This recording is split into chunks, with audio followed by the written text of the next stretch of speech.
The Brethren. Henry Rider Haggard. Author's note. Two lovers by the maiden sate, without a glance of jealous hate, the maid her lovers sat between, with open brow and equal mien. It is a sight but rarely spied, thanks to man's wrath and woman's pride. Scott. Standing a while ago upon the flower-clad plain above Tiberias, by the Lake of Galilee, the writer gazed at the double peaks of the hill of Hattin.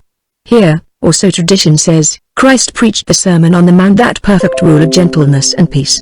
Here, too, and this is certain, after nearly 12 centuries had gone by, Yusuf Salah ad-Din, whom we know as the Sultan Saladin, crushed the Christian power in Palestine in perhaps the most terrible battle which that land of blood has known. Thus the Mount of the Beatitudes became the Mount of Massacre.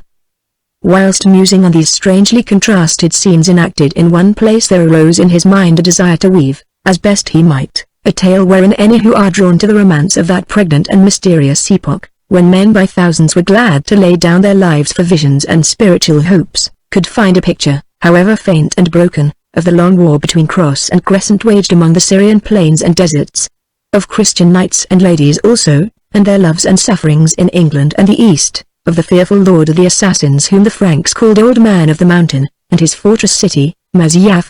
Of the great-hearted, if at times cruel Saladin and his fierce Saracens, of the routed Hattin itself, on whose rocky height the Holy Rood was set up as a standard and captured, to be seen no more by Christian eyes, and of the last surrender, whereby the Crusaders lost Jerusalem forever. Of that desire this story is the fruit. Prologue. Salah ad-Din, commander of the faithful, the king strong to aid, sovereign of the East, sat at night in his palace at Damascus and brooded on the wonderful ways of God, by whom he had been lifted to his high estate. He remembered how, when he was but small in the eyes of men, Amr-ad-Din, king of Syria, forced him to accompany his uncle, Shirkuh, to Egypt, whither he went, like one driven to his death, and how, against his own will, there he rose to greatness. He thought of his father, the wise Ayub, and the brethren with whom he was brought up, all of them dead now save one, and of his sisters, whom he had cherished. Most of all did he think of her, Zobeide, who had been stolen away by the knight whom she loved even to the loss of her own soul, yes, by the English friend of his youth, his father's prisoner, Sir Andrew Darcy, who, led astray by passion, had done him and his house this grievous wrong. He had sworn, he remembered, that he would bring her back even from England, and already had planned to kill her husband and capture her when he learned her death. She had left a child, or so his spies told him, who, if she still lived, must be a woman now his own niece, though half of noble English blood. Then his mind wandered from this old, half-forgotten story to the woe and blood in which his days were set, and to the last great struggle between the followers of the prophets Jesus and Mahomet, the jihad, holy war, for which he made ready, and he sighed. For he was a merciful man, who loved not slaughter, although his fierce faith drove him from war to war. Salah ad-Din slept and dreamed of peace. In his dream a maiden stood before him. Presently, when she lifted her veil, he saw that she was beautiful, with features like his own, but fairer, and knew her surely for the daughter of his sister who had fled with the English knight. Now he wondered why she visited him thus, and in his vision prayed Allah to make the matter clear. Then of a sudden he saw this same woman standing before him on a Syrian plain, and on either side of her a countless host of Saracens and Franks, of whom thousands and tens of thousands were appointed to death. Lo! He, Salah ad-Din, charged at the head of his squadrons, scimitar aloft, but she held up her hand and stayed him. "What do you here, my niece?" he asked. "I am come to save the lives of men through you," she answered. "Therefore was I born of your blood, and therefore I am sent to you. Put up your sword, king, and spare them. Say, maiden, what ransom do you bring to buy this multitude from doom?" "What ransom, and what gift?" "The ransom of my own blood freely offered, and heaven's gift of peace to your sinful soul, O king." And with that outstretched hand she drew down his keen-edged scimitar until it rested on her breast. Salah ad-Din awoke, and marveled on his dream, but said nothing of it to any man. The next night it returned to him, and the memory of it went with him all the day that followed, but still he said nothing. When on the third night he dreamed it yet again, even more vividly, then he was sure that this thing was from God, and summoned his holy imams and his diviners, and took counsel with them. These, after they had listened, prayed and consulted, spoke thus: "O Sultan, Allah has warned you in shadows that the woman, your niece, who dwells far away in England, shall by her own nobleness and sacrifice, in some time to come, save you from shedding a sea of blood, and bring rest upon the land. We charge you, therefore, draw this lady to your court, and keep her ever by your side, since if she escape you, her peace goes with her." Salah ed-Din said that this interpretation was wise and true, for thus also he had read his dream. Then he summoned a certain false knight who bore the cross upon his breast, but in secret had accepted the Quran, a Frankish spy of his, who came from that country where dwelt the maiden, his niece, and from him learned about her, her father, and her home. With him and another spy who passed as a Christian palmer, by the aid of Prince Hassan, one of the greatest and the most trusted of his emirs, he made a cunning plan for the capture of the maiden if she would not come willingly, and for her bearing away to Syria. Moreover, that in the eyes of all men her dignity might be worthy of her high blood and fate, by his decree he created her, the niece whom he had never seen, Princess of Baalbek, with great possessions, a rule that her grandfather, Ayyub, and her uncle, Izzeddin, had held before her. Also he purchased a stout galley of war, manning it with proved sailors and with chosen men at arms, under the command of the Prince Hassan, and wrote a letter to the English lord, Sir Andrew Darcy, and to his daughter, and prepared a royal gift of jewels, and sent them to the lady, his niece, far away in England, and with it the patent of her rank. Her he commanded this company to win by peace, or force, or fraud, as best they might, but that without her not one of them should dare to look upon his face again. And with these he sent the 2 Frankish spies, who knew the place where the lady lived, one of whom, the false knight, was a skilled mariner and the captain of the ship. These things did Yusuf Salah ed-Din, and waited patiently till it should please God to accomplish the vision with which God had filled his soul and sleep. Chapter 1 By the waters of Death Creek. From a sea wall on the coast of Essex, Rosamond looked out across the ocean eastwards. To right and left, but a little behind her, like guards attending the person of their sovereign, stood her cousins, the twin brethren, Godwin and Wulf, tall and shapely men. Godwin was still as a statue, his hands folded over the hilt of the long, scabbarded sword, of which the point was set on the ground before him. But Wulf, his brother, moved restlessly, and at length yawned aloud. They were beautiful to look at, all 3 of them, as they appeared in the splendor of their youth and health. The imperial Rosamond, dark-haired and eyed, ivory-skinned and slender-waisted, a posy of marsh flowers in her hand. The pale, stately Godwin, with his dreaming face, and the bold-fronted, blue-eyed warrior, Wulf, Saxon to his fingertips, notwithstanding his father's Norman blood. At the sound of that unstifled yawn, Rosamond turned her head with the slow grace which marked her every movement. "Would you sleep already, Wulf, and the sun not yet down?" she asked in the rich, low voice, which, perhaps because of its foreign accent, seemed quite different to that of any other woman. "I think so, Rosamond," he answered. "It would serve to pass the time, and now that you have finished gathering those yellow flowers which we rode so far to seek, the time is somewhat long." "Shame on you, Wulf," she said, smiling. "Look upon yonder sea and sky, at that sheet of blue all gold and purple. I have looked for hard on half an hour, cousin Rosamond, also at your back and at Godwin's left arm and side face, till in truth I thought myself kneeling in Stangate Priory staring at my father's effigy upon his tomb, while Prior John pattered the mass. Why, if you stood it on its feet, it is Godwin, the same crossed hands resting on a sword, the same cold, silent face staring at the sky. Godwin as Godwin will no doubt one day be, or so he hopes, that is, if the saints give him grace to do such deeds as did our sire," interrupted his brother. Wulf looked at him, and a curious flash of inspiration shone in his blue eyes. "No, I think not," he answered. "The deeds you may do, and greater, but surely you will lie wrapped not in a shirt of mail, but with a monk's cowl at the last, unless a woman robs you of it, and the quickest road to heaven. Tell me now, what are you thinking of, you two? For I have been wondering in my dull way, and am curious to learn how far I stand from truth. Rosamond, speak first." "Nay, not all the truth. A maid's thoughts are her own, but just the cream of it, that which rises to the top and should be skimmed." Rosamond sighed. I was thinking of the east, where the sun shines ever and the seas are blue as my girdle stones, and men are full of strange learning." "And women are men's slaves," interrupted Wulf. "Still, it is natural that you should think of the East, who have that blood in your veins, and high blood, if all tales be true. Say, Princess," and he bowed the knee to her with an affectation of mockery which could not hide his earnest reverence. "Say, Princess, my cousin, granddaughter of Ayyub and niece of the mighty monarch, Yusuf Salah ed-Din, do you wish to leave this pale land and visit your dominions in Egypt and in Syria?"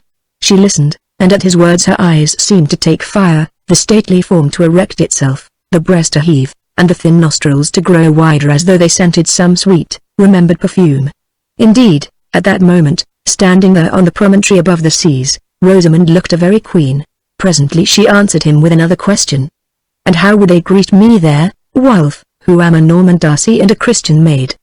The first they would forgive you, since that blood is none so ill either, and for the second why, faiths can be changed. Then it was that Godwin spoke for the first time. Wulf, Wulf, he said sternly, keep watch upon your tongue, for there are things that should not be said even as a silly jest. See you, I love my cousin here better than aught else upon the earth. There, at least, we agree, broke in Wulf. Better than aught else on the earth, repeated Godwin, but, by the holy blood and by Saint Peter, at whose shrine we are, I would kill her with my own hand before her lips kissed the book of the false prophet. Or any of his followers, muttered Wulf to himself, but fortunately, perhaps, too low for either of his companions to hear. Aloud he said, you understand, Rosamond, you must be careful, for Godwin ever keeps his word, and that would be but a poor end for so much birth and beauty and wisdom. Oh, cease mocking, Wulf, she answered, laying her hand lightly on the tunic that hid his shirt of mail.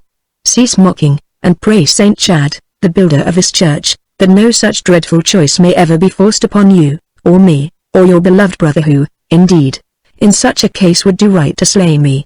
Well, if it were, answered Wulf, and his fair face flushed as he spoke, I trust that we should know how to meet it. After all, is it so very hard to choose between death and duty? I know not, she replied, but oft-times sacrifice seems easy when seen from far away. Also, things may be lost that are more prized than life. What things? Do you mean place, or wealth, or love? Tell me, said Rosamond, changing her tone, what is that boat rowing round the river's mouth? A while ago it hung upon its oars as through those within it watched us. Fisher folk, answered Wulf carelessly. I saw their nets.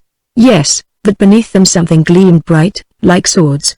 Fish, said Wulf, we are at peace in Essex. Although Rosamond did not look convinced, he went on, now for Godwin's thoughts, what were they? Brother, if you would know, of the East also the East and its wars, which have brought us no great luck, answered Wulf, seeing that our sire was slain in them and naught of him came home again save his heart, which lies at Stangate yonder. How better could he die, asked Godwin, than fighting for the cross of Christ? Is not the death of his at heart told of to this day? By Our Lady, I pray for one but half as glorious. Aye, he died well, said Wulf, his blue eyes flashing and his hand creeping to his sword hilt. But, brother, there is peace at Jerusalem, as in Essex.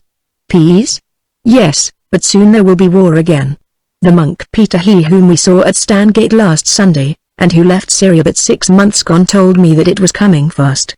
Even now the Sultan Saladin, sitting at Damascus, summons his hosts from far and wide, while his priests preach battle amongst the tribes and barons of the East. And when it comes, brother, shall we not be there to share it, as were our grandfather, our father, our uncle, and so many of our kin? Shall we rot here in this dull land, as by our uncle's wish we have done these many years, yes, ever since we were home from the Scottish War, and count the kine and plough the fields like peasants, while our peers are charging on the pagan, and the banners wave, and the blood runs red upon the holy sands of Palestine? Now it was Wulf's turn to take fire. By Our Lady in heaven, and Our Lady here. And he looked at Rosamond, who was watching the pair of them with her quiet thoughtful eyes. Go when you will, Godwin, and I go with you, and as our birth was one birth, so, if it is decreed, let our death be one death. And suddenly his hand that had been playing with the sword hilt gripped it fast, and tore the long, lean blade from its scabbard and cast it high into the air, flashing in the sunlight, to catch it as it fell again, while in a voice that caused the wildfowl to rise in thunder from the saltings beneath, Wulf shouted the old war cry that had rung on so many a field: a Darcy! A Darcy!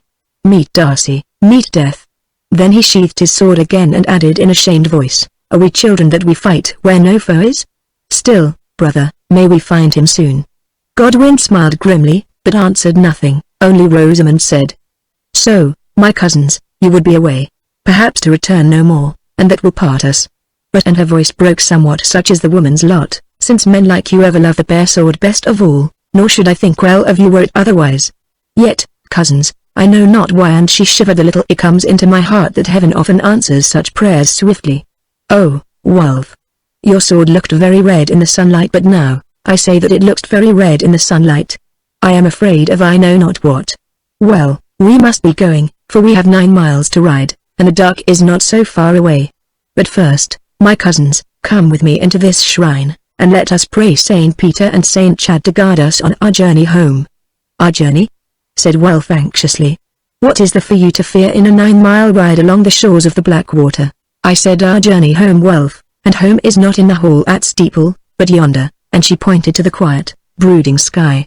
"Well answered," said Godwin, "in this ancient place, whence so many have journeyed home, all the Romans who are dead, when it was their fortress, and the Saxons who came after them, and others without count." Then they turned and entered the old church, one of the first that ever was in Britain, rough built of Roman stone by the very hands of Chad, the Saxon saint, more than 500 years before their day. Here they knelt a while at the rude altar and prayed, each of them in his or her own fashion, then crossed themselves, and rose to seek their horses, which were tied in the shed hard by.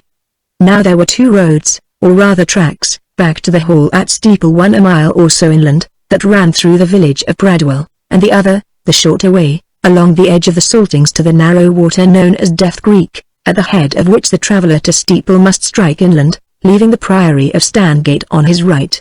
It was this latter path they chose, since at low tide the going there is good for horses, which, even in the summer, that of the inland track was not. Also they wished to be at home by supper time, lest the old knight, Sir Andrew Darcy, the father of Rosamond and the uncle of the orphan brethren, should grow anxious, and perhaps come out to seek them. For the half of an hour or more they rode along the edge of the Saltings, for the most part in silence that was broken only by the cry of curlew and the lap of the turning tide. No human being did they see, indeed, for this place was very desolate and unvisited, save now and again by fishermen. At length, just as the sun began to sink, they approached the shore of Death Creek, a sheet of tidal water which ran a mile or more inland, growing ever narrower, but was here some 300 yards in breadth. They were well mounted, all 3 of them. Indeed, Rosamond's horse, a great grey, her father's gift to her, was famous in that countryside for its swiftness and power, also because it was so docile that a child could ride it, while those of the brethren were heavy-built but well-trained boar steeds, taught to stand where they were left, and to charge when they were urged, without fear of shouting men or flashing steel. Now the ground lay thus. Some 70 yards from the shore of Death Creek and parallel to it, a tongue of land, covered with scrub and a few oaks, ran down into the Saltings, its point ending on their path, beyond which were a swamp and the broad river. Between this tongue and the shore of the creek the track wended its way to the uplands.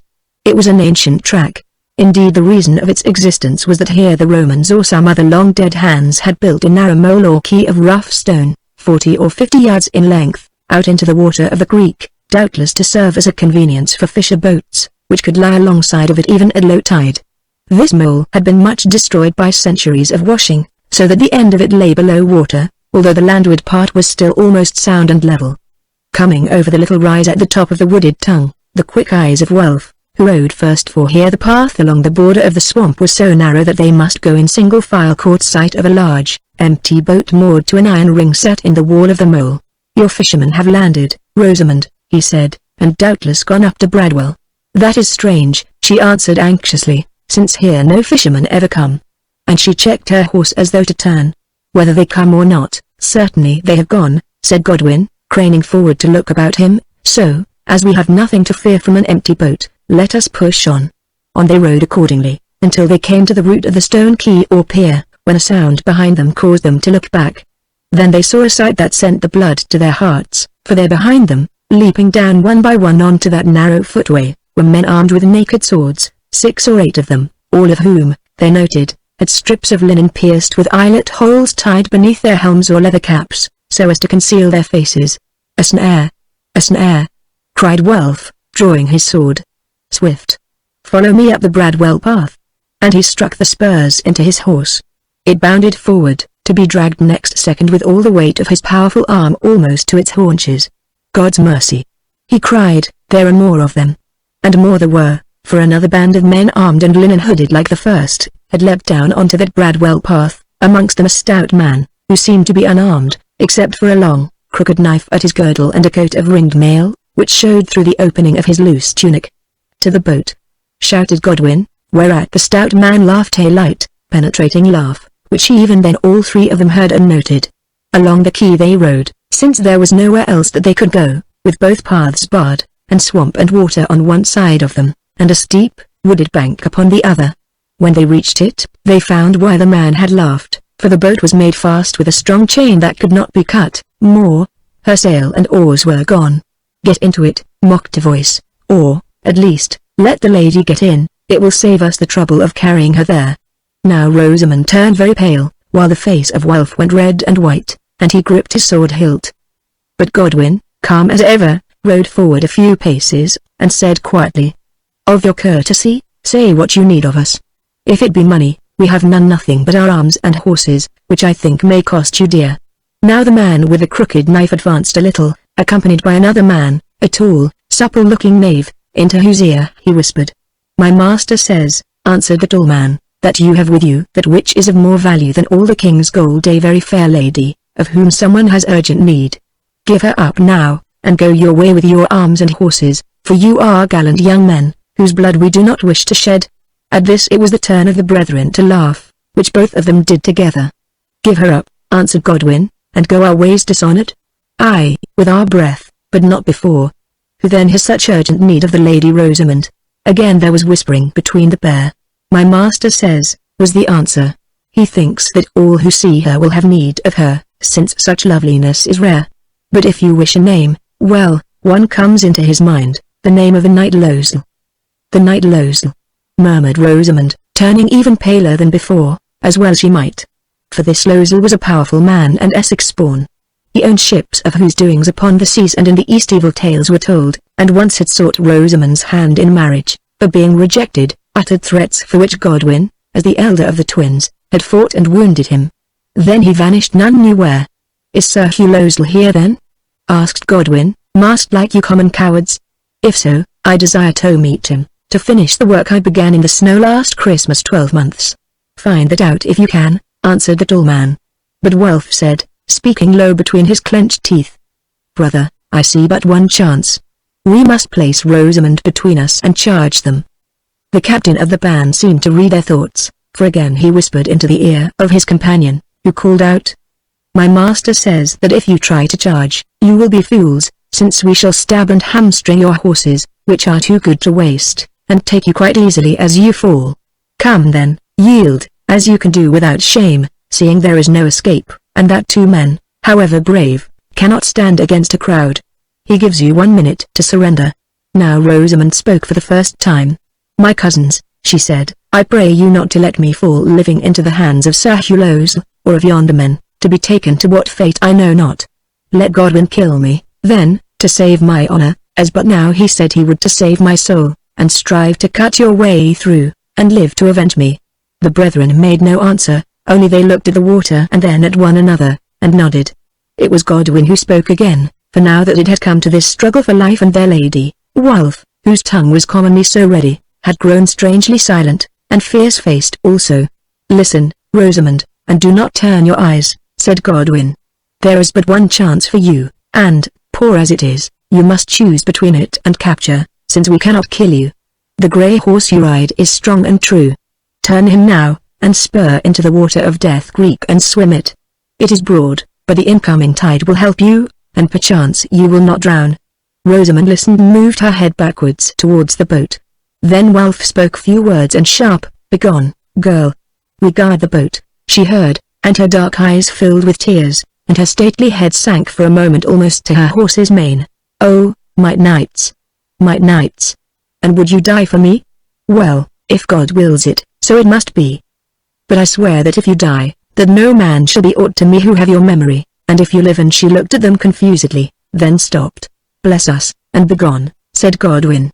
So she blessed them in words low and holy, then of a sudden wheeled round the great grey horse, and striking the spur into its flank, drove straight at the deep water. A moment the stallion hung, then from the low end sprang out wide and clear. Deep it sank, but not for long, for presently its rider's head rose above the water, and regaining the saddle, from which she had floated, Rosamund sat firm and headed the horse straight for the distant bank. Now a shout of wonderment went up from the woman thieves, for this was a deed that they had never thought a girl would dare. But the brethren laughed as they saw that the grey swam well, and, leaping from their saddles, ran forward a few paces 8 or 10 along the mole to where it was narrowest, as they went tearing the cloaks from their shoulders, and, since they had none, throwing them over their left arms to serve as bucklers. The band cursed sullenly, Only their captain gave an order to his spokesman, who cried aloud, "Cut them down, and to the boat. We shall take her before she reaches shore or drowns." For a moment they wavered, for the tall twin warriors who barred the way had eyes that told of wounds and death. Then with a rush they came, scrambling over the rough stones. But here the causeway was so narrow that while their strength lasted, 2 men were as good as 20, nor, because of the mud and water, could they be got it from either side. So after all it was but 2 to 2, and the brethren were the better 2. Their long swords flashed and smote, and when Wulf's was lifted again, once more it shone red as it had been when he tossed it high in the sunlight, and a man fell with a heavy splash into the waters of the creek, and wallowed there till he died. Godwin's foe was down also, and, as it seemed, sped. Then, at a muttered word, not waiting to be attacked by others, the brethren sprang forward. The huddled mob in front of them saw them come, and shrank back, but before they had gone a yard, the swords were at work behind. They swore strange oaths, they caught their feet among the rocks, and rolled upon their faces. In their confusion 3 of them were pushed into the water, where 2 sank in the mud and were drowned, the third only dragging himself ashore, while the rest made good their escape from the causeway. But 2 had been cut down, and 3 had fallen, for whom there was no escape. They strove to rise and fight, but the linen masks flapped about their eyes, so that their blows went wide, while the long swords of the brothers smote and smote again upon their helms and harness as the hammers of smiths smite upon an anvil, until they rolled over silent and stirless. "Back," said Godwin, "for here the road is wide, and they will get behind us." So back they moved slowly, with their faces to the foe, stopping just in front of the first man whom Godwin had seemed to kill, and who lay face upwards with arms outstretched. "So far we have done well," said Wulf, with a short laugh. "Are you hurt?" "Nay," answered his brother, "but do not boast till the battle is over, for many are left and they will come on thus no more. Pray God they have no spears or bows."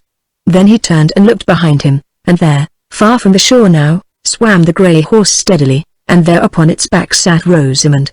Yes, and she had seen, since the horse must swim somewhat sideways with the tide, for look, she took the kerchief from her throat and waved it to them. Then the brethren knew that she was proud of their great deeds, and thanked the saints that they had lived to do even so much as this for her dear sake. Godwin was right. Although their leader commanded them in a stern voice, the band sank from the reach of those awful swords, and, instead, sought for stones to hurl at them. But here lay more mud than pebbles, and the rocks of which the causeway was built were too heavy for them to lift, so that they found but few, which when thrown either missed the brethren or did them a little hurt. Now, after some while, the man called Master spoke through his lieutenant, and certain of them ran into the thorn thicket, and thence appeared again bearing the long oars of the boat. "Their counsel is to batter us down with the oars. What shall we do now, brother?" asked Godwin. "What we can," answered Wulf. "It matters little if Rosamond is spared by the waters, for they will scarcely take her now, who must loose the boat and man it after we are dead." As he spoke Wulf heard a sound behind him, and of a sudden Godwin threw up his arms and sank to his knees. Round he sprang, and there upon his feet stood that man whom they had thought dead, and in his hand a bloody sword. At him leapt Wulf, and so fierce were the blows he smote that the first severed his sword arm and the second shore through cloak and mail deep into the thief's side, so that this time he fell, never to stir again. Then he looked at his brother and saw that the blood was running down his face and blinding him. "Save yourself, Wulf, for I am sped," murmured Godwin. "Nay, or you could not speak." And he cast his arm round him and kissed him on the brow. Then a thought came into his mind, and lifting Godwin as though he were a child, he ran back to where the horses stood, and heaved him onto the saddle. "Hold fast," he cried, "by mane and pommel. Keep your mind, and hold fast, and I will save you yet." Passing the reins over his left arm, Wulf leapt upon the back of his own horse, and turned it. 10 seconds more, and the pirates, who were gathering with the oars where the paths joined at the root of the causeway, saw the 2 great horses thundering down upon them. On one a sore wounded man, his bright hair dabbled with blood, his hands gripping mane and saddle, and on the other the warrior Wulf, with starting eyes and a face like the face of a flame, shaking his red sword, and for the second time that day shouting aloud, "A Darcy! A Darcy! Canter Darcy, Canter Mort!" They saw, they shouted, they massed themselves together and held up the oars to meet them. But Wulf spurred fiercely, and, short as was the way, the heavy horses, trained to tourney, gathered their speed. Now they were on them. The oars were swept aside like reeds, all round them flashed the swords, and Wulf felt that he was hurt, he knew not where. But his sword flashed also, one blow. There was no time for more, yet the man beneath it sank like an empty sack. By St. Peter! They were through, and Godwin still swayed upon the saddle, and yonder, nearing the further shore, the grey horse with its burden still battled in the tide. They were through. They were through. Walter Welf's eyes, the air swam red, and the earth seemed as though it rose up to meet them, and everywhere was flaming fire. But the shouts had died away behind them, and the only sound was the sound of the galloping of their horses' hooves. Then that also grew faint and died away, and silence and darkness fell upon the mind of Wulf. Chapter 2. Sir Andrew Darcy. Godwin dreamed that he was dead, and that beneath him floated the world, a glowing ball, while he was borne to and fro through the blackness, stretched upon a couch of ebony. There were bright watchers by his couch also, watchers twain, and he knew them for his guardian angels, given him at birth. Moreover, now and again presences would come and question the watchers who sat at his head and foot. One asked, "Has this soul sinned?" And the angel at his head answered, "It has sinned." Again the voice asked, "Did it die shriven of its sins?" The angel answered, "It died unshriven, red sword aloft, fighting a good fight. Fighting for the cross of Christ? Nay, fighting for a woman. Alas! Poor soul, sinful and unshriven, who died fighting for a woman's love. How shall such a one find mercy?" wailed the questioning voice, growing ever fainter, till it was lost far, far away. Now came another visitor. It was his father, their warrior sire, whom he had never seen, who fell in Syria. Godwin knew him well, for the face was the face carven on the tomb in Stangate Church, and he wore the blood-red cross upon his mail, and the Darcy Death's head was on his shield, and in his hand shone a naked sword. "Is this the soul of my son?" he asked of the white-robed watchers. "If so, how died he?" Then the angel at his foot answered, "He died, red sword aloft, fighting a good fight. Fighting for the cross of Christ? Nay, fighting for a woman. Fighting for a woman's love who should have fallen in the holy war? Alas! Poor son, alas! Poor son! Alas! That we must part again forever." And his voice, too, passed away. Lo! A glory advanced through the blackness, and the angels at head and foot stood up and saluted with their flaming spears. "How died this child of God?" asked a voice, speaking out of the glory, a low and awful voice. "He died by the sword," answered the angel. "By the sword of the children of the enemy, fighting in the war of heaven?" Then the angels were silent. "What has heaven to do with him, if he fought not for heaven?" asked the voice again. "Let him be spared," pleaded the guardians, "who was young and brave, and knew not. Send him back to earth, that to retrieve his sins and be our charge once more." "So be it," said the voice. "Knight, live on, but live as a knight of heaven if thou wouldst win heaven." "Must he then put the woman from him?" asked the angels.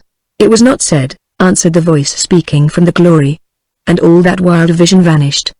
Then a space of oblivion, and Godwin awoke to hear other voices around him, voices human, well beloved, remembered, and to see a face bending over him, a face most human, most well beloved, most remembered, that of his cousin Rosamond.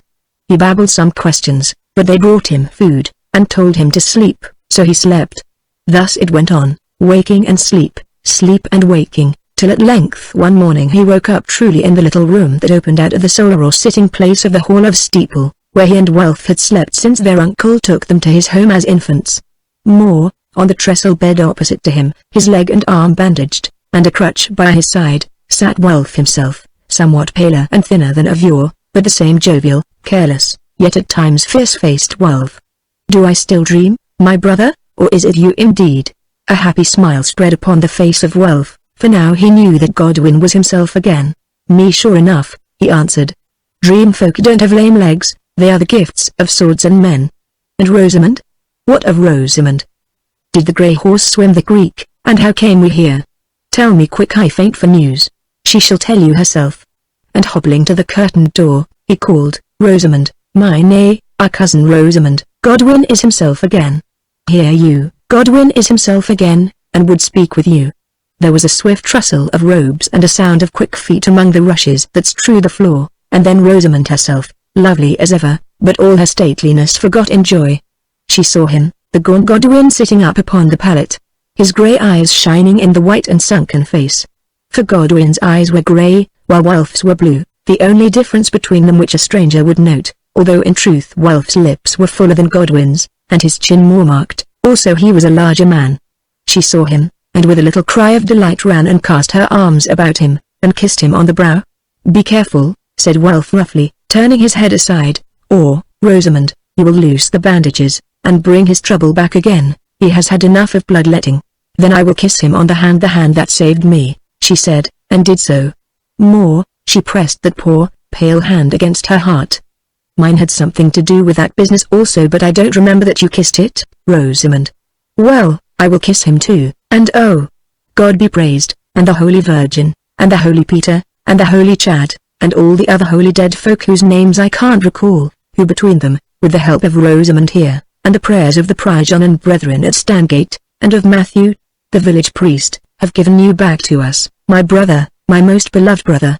And he hopped to the bedside, and throwing his long, sinewy arms about Godwin embraced him again and again. "Be careful," said Rosamund dryly, "or, Wulf, you will disturb the bandages, and he has had enough of bloodletting." Then before he could answer, which he seemed minded to do, there came the sound of a slow step, and swinging the curtain aside, a tall and noble-looking knight entered the little place. The man was old, but looked older than he was, for sorrow and sickness had wasted him. His snow-white hair hung upon his shoulders, his face was pale, and his features were pinched but finely chiseled, and notwithstanding the difference of their years, wonderfully like to those of the daughter Rosamund. For this was her father, the famous Lord, Sir Andrew Darcy. Rosamund turned and bent the knee to him with a strange and Eastern grace, while Wulf bowed his head, and God, since his neck was too stiff to stir, held up his hand in greeting. The old man looked at him, and there was pride in his eye. "So you will live after all, my nephew," he said, "and for that I thank the giver of life and death, since by God, you are a gallant man, a worthy child of the bloods of the Norman Darcy and of Owain the Saxon." "Yes, one of the best of them." "Speak not so, my uncle," said Godwin, "or at least, here is a worthier," and he patted the hand of Wulf with his lean fingers. "It was Wulf who bore me through. Oh, I remember as much as that how he lifted me onto the black horse and bade me to cling fast to mane and pommel. And I remember the charge, and his cry of 'Come to Darcy, come to Mort,' and the flashing of swords about us, and after that nothing. Would that I had been there to help in that fight," said Sir Andrew Darcy, tossing his white hair. "Oh, my children, it is hard to be sick and old. A log am I, naught but a rotting log. Still, had I only known—" "Father, father," said Rosamund, casting her white arm about his neck. "You should not speak thus. You have done your share." "Yes, my share, but I should like to do more." "Oh, Saint Andrew, ask it for me that I may die with sword aloft and my grandsire's cry upon my lips." "Yes, yes, thus, not like a worn-out war-horse in his stall. There, pardon me, but in truth, my children, I am jealous of you. Why, when I found you lying in each other's arms I could have wept for rage to think that such a fray had been within a league of my own doors and I not in it." "I know nothing of all that story," said Godwin. "No, in truth, how can you have been senseless this month or more? But Rosamund knows, and she shall tell it you. Speak on, Rosamund. Lay you back, Godwin, and listen." "The tale is yours, my cousin's, and not mine," said Rosamund. "You bade me take the water, and into it I spurred the grey horse, and we sank deep, so that the waves closed above my head. Then up we came, I floating from the saddle, but I regained it, and the horse answered to my voice and bridle, and swam out for the further shore. On it swam, somewhat slantwise with the tide, so that by turning my head I could see all that passed upon the mole. I saw them come at you, and men fall before your swords. I saw you charge them, and run back again. Lastly, after what seemed a very long while, when I was far away, I saw Wulf lift Godwin into the saddle. I knew it must be Godwin, because he set him on the black horse and the pair of you galloped down the quay and vanished. By then I was near the home shore, and the grey grew very weary and sank deep in the water. But I cheered it on with my voice, and although twice its head went beneath the waves, in the end it found a footing, though a soft one. After resting a while, it plunged forward with short rushes through the mud, and so at length came safe to land, where it stood shaking with fear and weariness. So soon as the horse got its breath again, I pressed on, for I saw them loosing the boat, and came home here as the dark closed in, to meet your uncle watching for me at the gate. Now, father, do you take up the tale?" "There is little more to tell," said Sir Andrew. "You will remember, nephews, that I was against this ride of Rosamund's to seek flowers, or I know not what, at St. Peter's Shrine, 9 miles away, but as the maid had set her heart on it, and there are but few pleasures here, why, I let her go with a pair of you for escort.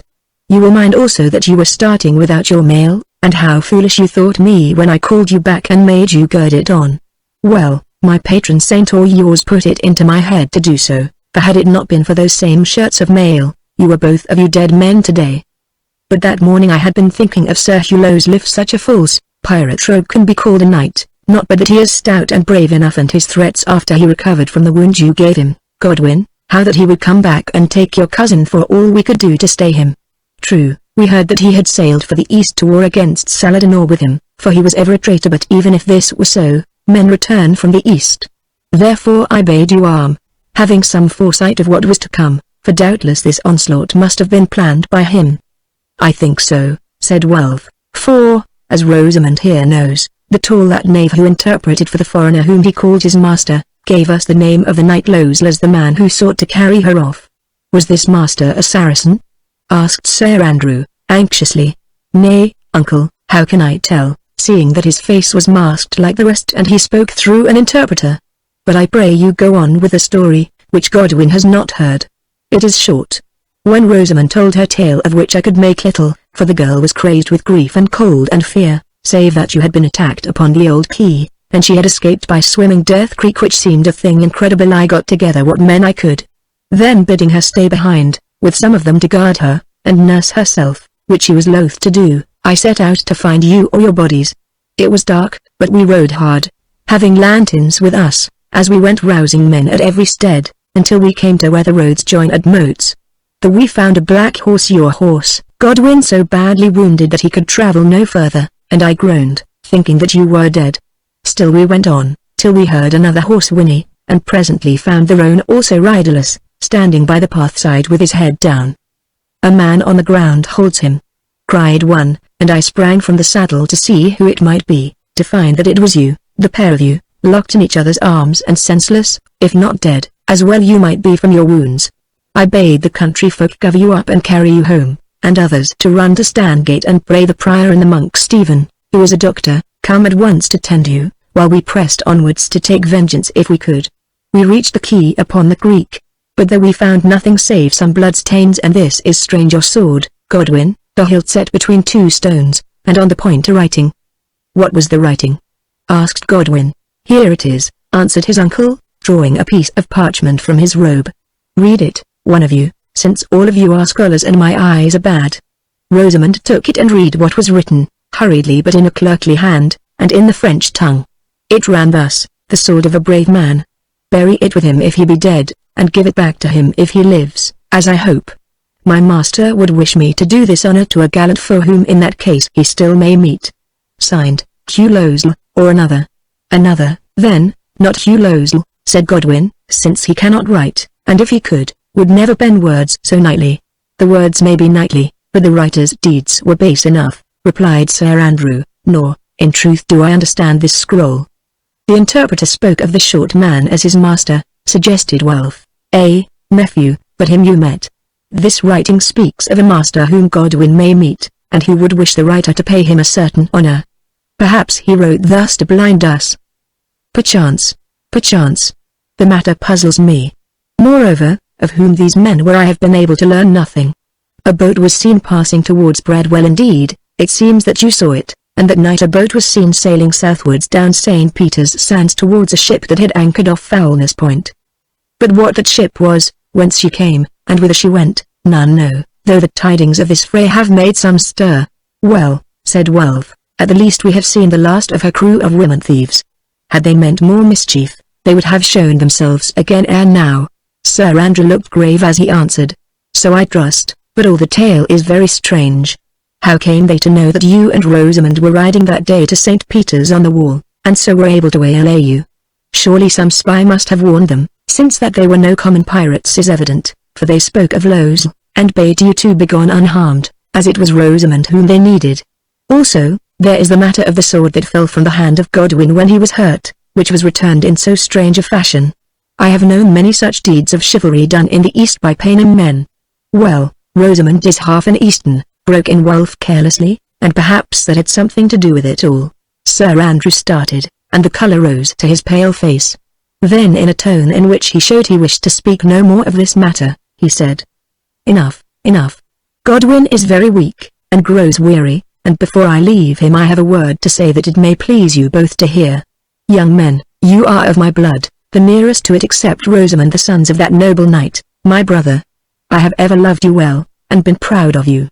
But if this was so in the past, how much more is it thus today, when you have done such high service to my house? Moreover, that deed was brave and great, nothing more knightly has been told of in Essex this many a year, and those who wrought it should no longer be simple gentlemen, but very knights.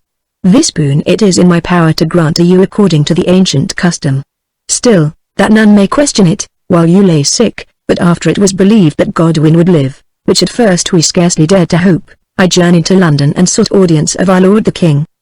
Having told him this tale, I prayed him that he would be pleased to grant me his command in writing that I should name you knights, my nephews. He was so pleased, and here I have the brief sealed with the royal signet, commanding that in his name and my own I should give you the accolade publicly in the church of the Priory at Standgate at such season as may be convenient.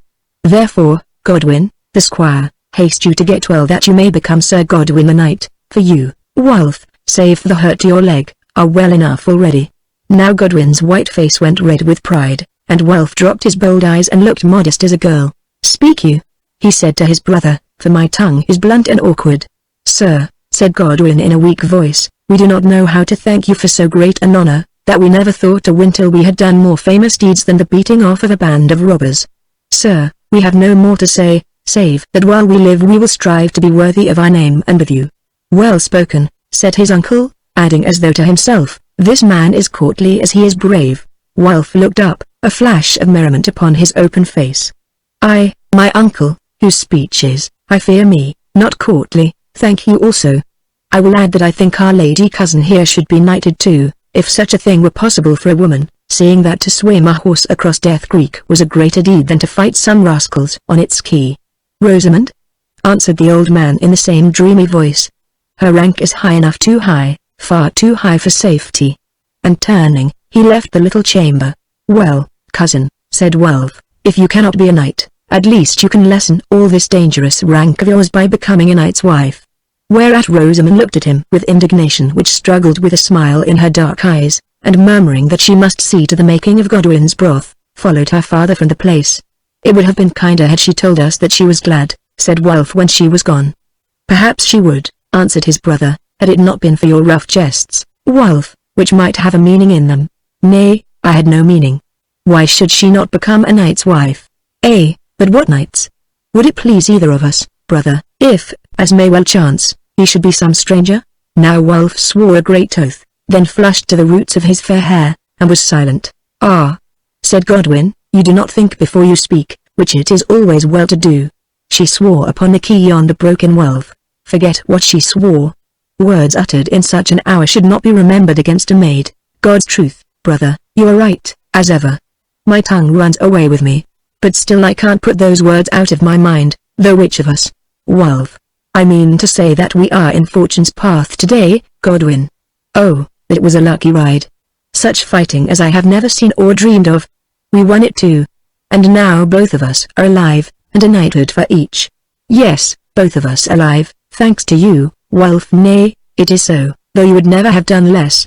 But as for fortune's path, it is one that has many rough turns, and perhaps before all is done she may lead us round some of them. You talk like a priest, not like a squire who is to be knighted at the cost of a scar on his head. For my part, one will kiss fortune while I may, and if she jilts me afterwards. Wulf, called Rosamond from without the curtain, cease talking of kissing at the top of your voice, I pray you, and leave Godwin to sleep, for he needs it. And she entered the little chamber, bearing a bowl of broth in her hand. Thereon, saying that ladies should not listen to what did not concern them, Wulf seized his crutch and hobbled from the place. Chapter 3 The Knighting of the Brethren. Another month had gone by, and though Godwin was still somewhat weak and suffered from a headache at times, the brethren had recovered from their wounds. On the last day of November, about 2 o'clock in the afternoon, a great procession might have been seen wending its way from the old hall at Steeple. In it rode many knights fully armed, before whom were borne their banners. These went first. Then came old Sir Andrew Darcy, also fully armed, attended by squires and retainers. He was accompanied by his lovely daughter, the Lady Rosamond, clad in beautiful apparel under her cloak of fur, who rode at his right hand on that same horse which had swum Death Creek. Next appeared the brethren, modestly arrayed as simple gentlemen, followed each of them by his squire, scions of the noble houses of Salcott and of Dengie. After them rode yet more knights, squires, tenants of various degree, and servants, surrounded by a great number of peasantry and villeins, who walked and ran with their women folk and children. Following the road through the village, the procession turned to the left at the great arch which marked the boundary of the monks' lands, and headed for Stangate Abbey, some 2 miles away, by the path that ran between the arable land and the salt marshes, which are flooded at high tide. At length they came to the stone gate of the abbey, that gave the place its name of Stangate. Here they were met by a company of the Cluniac monks, who dwelt in this wild and lonely spot upon the water's edge, headed by their prior, John Fitzbryan. He was a venerable, white-haired man, clad in wide-sleeved, black robes, and preceded by a priest carrying a silver cross. Now the procession separated, Godwin and Wulf, with certain of the knights and their esquires, being led to the priory, while the main body of it entered the church, or stood about outside its door. Arrived in the house, the 2 knights elect were taken to a room where their hair was cut and their chins were shaved by a barber who awaited them. Then, under the guidance of 2 old knights named Sir Anthony de Mandeville and Sir Roger de Mercy, they were conducted to baths surrounded with rich cloths. Into these, having been undressed by the squires, they entered and bathed themselves, while Sir Anthony and Sir Roger spoke to them through the cloths of the high duties of their vocation, ending by pouring water over them, and signing their bare bodies with the sign of the cross. Next they were dressed again, and preceded by minstrels, led to the church, at the porch of which they and their esquires were given wine to drink. Here, in the presence of all the company, they were clothed first in white tunics, to signify the whiteness of their hearts, next in red robes, symbolical of the blood they might be called upon to shed for Christ, and lastly, in long black cloaks, emblems of the death that must be endured by all. This done, their armor was brought in and piled before them upon the steps of the altar, and the congregation departed homeward, leaving them with their esquires and the priest to spend the long winter night in orisons and prayers. Long, indeed, it was, in that lonesome, holy place, lit only by a lamp which swung before the altar. Wulf prayed and prayed until he could pray no more, then fell into a half-dreamful state that was haunted by the face of Rosamond, where even her face should have been forgotten. Godwin, his elbow resting against the tomb that hid his father's heart, prayed also, until even his earnestness was outworn, and he began to wonder about many things. That dream of his, for instance, in his sickness, when he had seemed to be dead, and what might be the true duty of man. To be brave and upright? Surely. To fight for the cross of Christ against the Saracen? Surely, if the chance came his way. What more? To abandon the world and to spend his life muttering prayers like those priests in the darkness behind him? Could that be needful or of service to God or man? To man, perhaps, because such folk tended the sick and fed the poor. But to God? Was he not sent into the world to bear his part in the world, to live his full life? This would mean a half-life, one into which no woman might enter, to which no child might be added, since to monks and even to certain brotherhoods, all these things, which nature decreed and heaven had sanctified, were deadly sin. It would mean, for instance, that he must think no more of Rosamond. Could he do this for the sake of the welfare of his soul in some future state? Why, at the thought of it, even, in that solemn place and hour of dedication, his spirit reeled, for then and there for the first time it was borne in upon him that he loved this woman more than all the world beside, more than his life, more, perhaps, than his soul.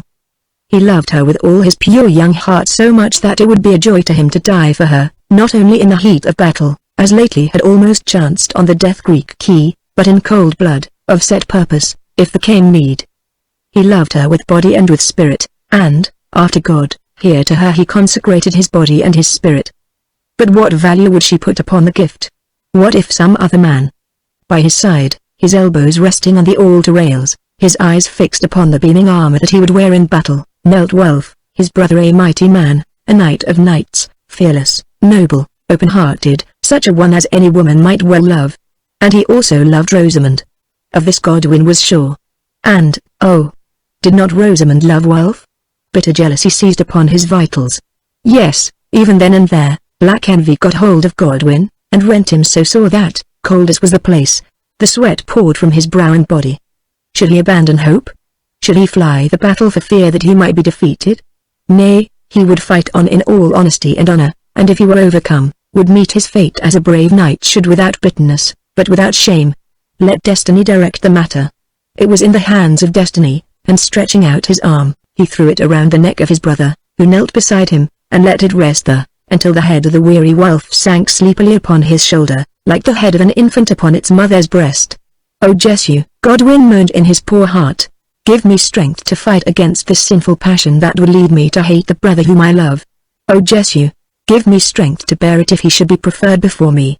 Make me a perfect knight, strong to suffer and endure, and, if need be, to rejoice even in the joy of my supplanter."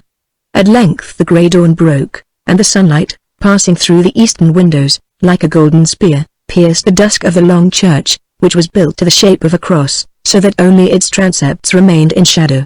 Then came a sound of chanting, and at the western door entered the prior, wearing all his robes, attended by the monks and acolytes, who swung censers. In the center of the nave he halted and passed to the confessional, calling on Godwin to follow. So he went and knelt before the holy man, and there poured out all his heart. He confessed his sins. They were but few. He told him of the vision of his sickness, on which the prior pondered long, of his deep love, his hopes, his fears, and his desire to be a warrior who once, as a lad, had wished to be a monk, not that he might shed blood, but to fight for the cross of Christ against the paynim, ending with a cry of, "Give me counsel, O my father! Give me counsel." "Your own heart is your best counselor," was the priest's answer. "Go as it guides you, knowing that, through it, it is God who guides. Nor fear that you will fail. But if love and the joys of life should leave you, then come back, and we will talk again.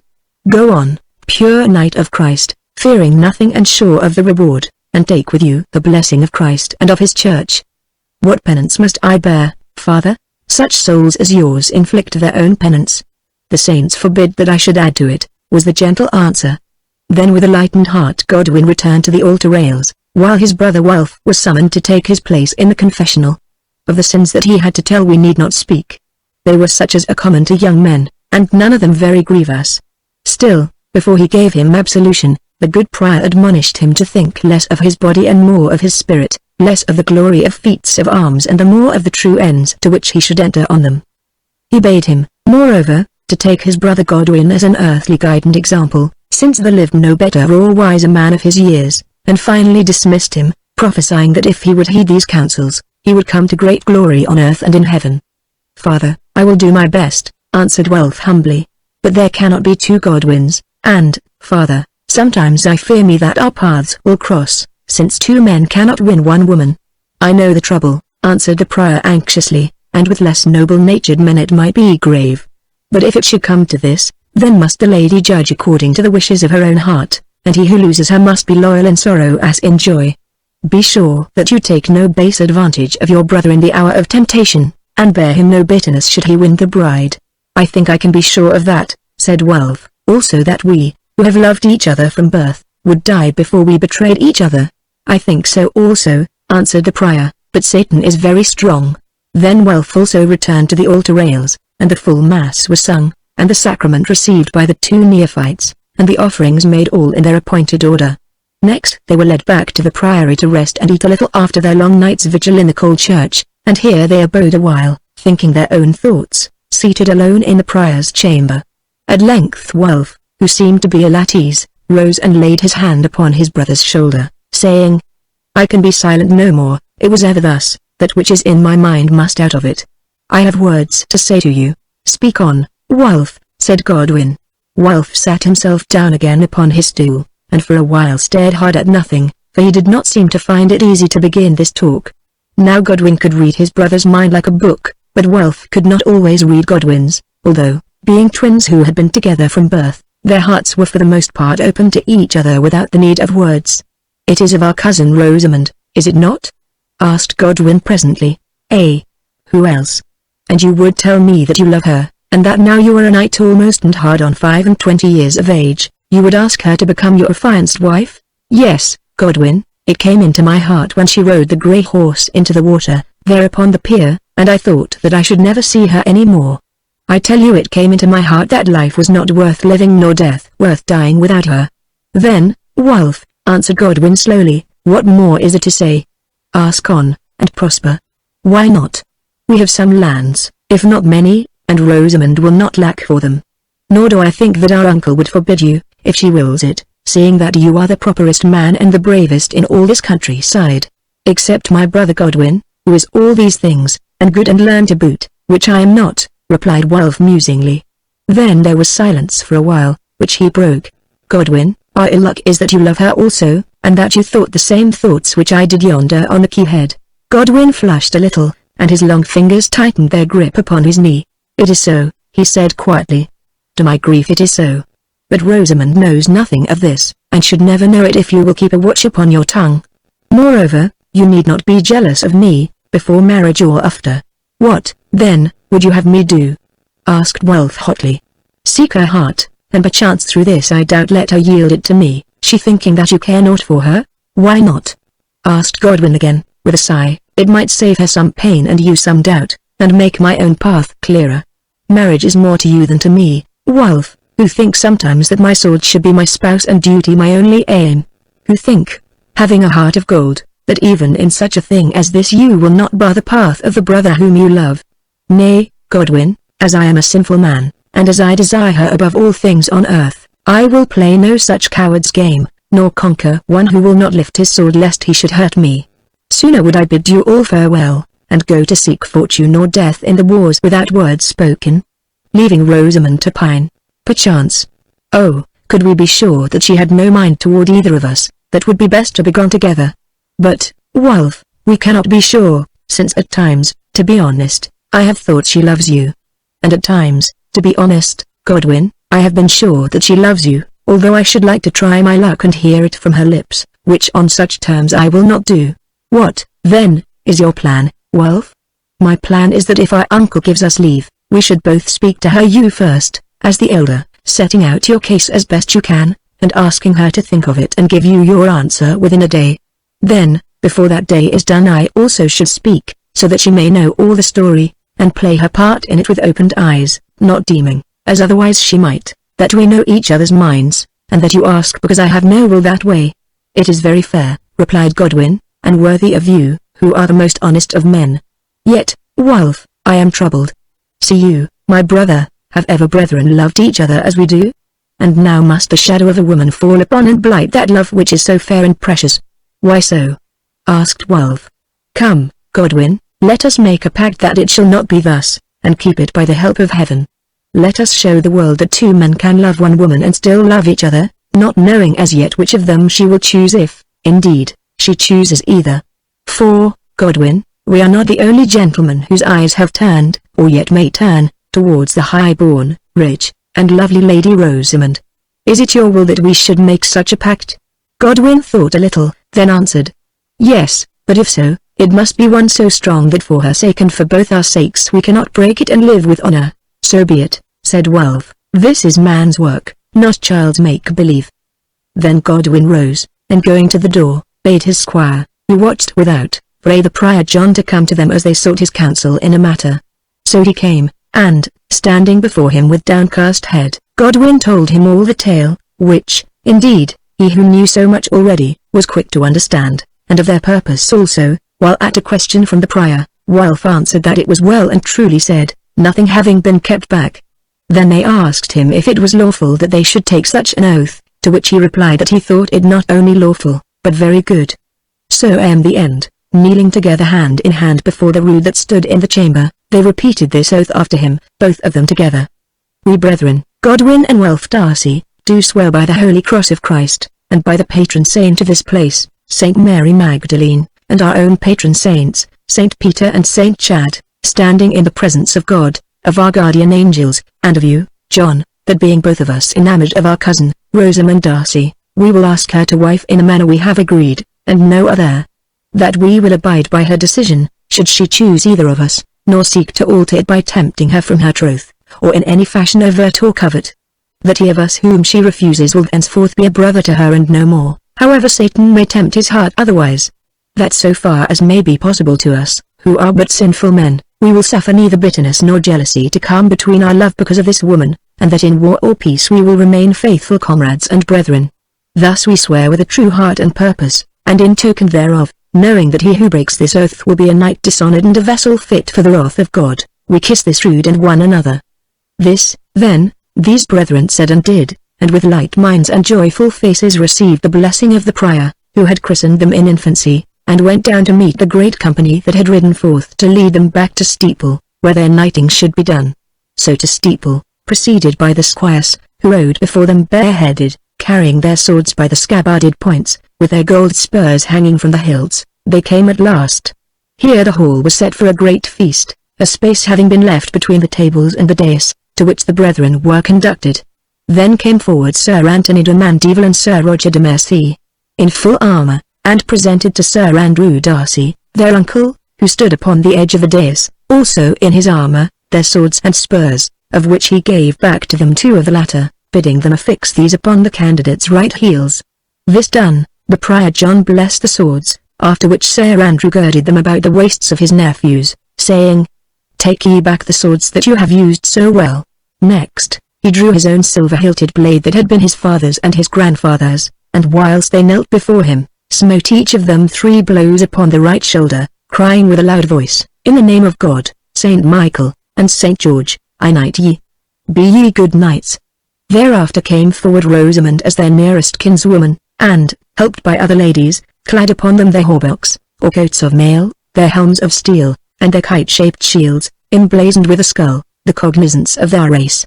This done, with the musicians marching before them, they walked to Steeple Church, a distance of 200 paces from the hall, where they laid their swords upon the altar and took them up again, swearing to be good servants of Christ and defenders of the church.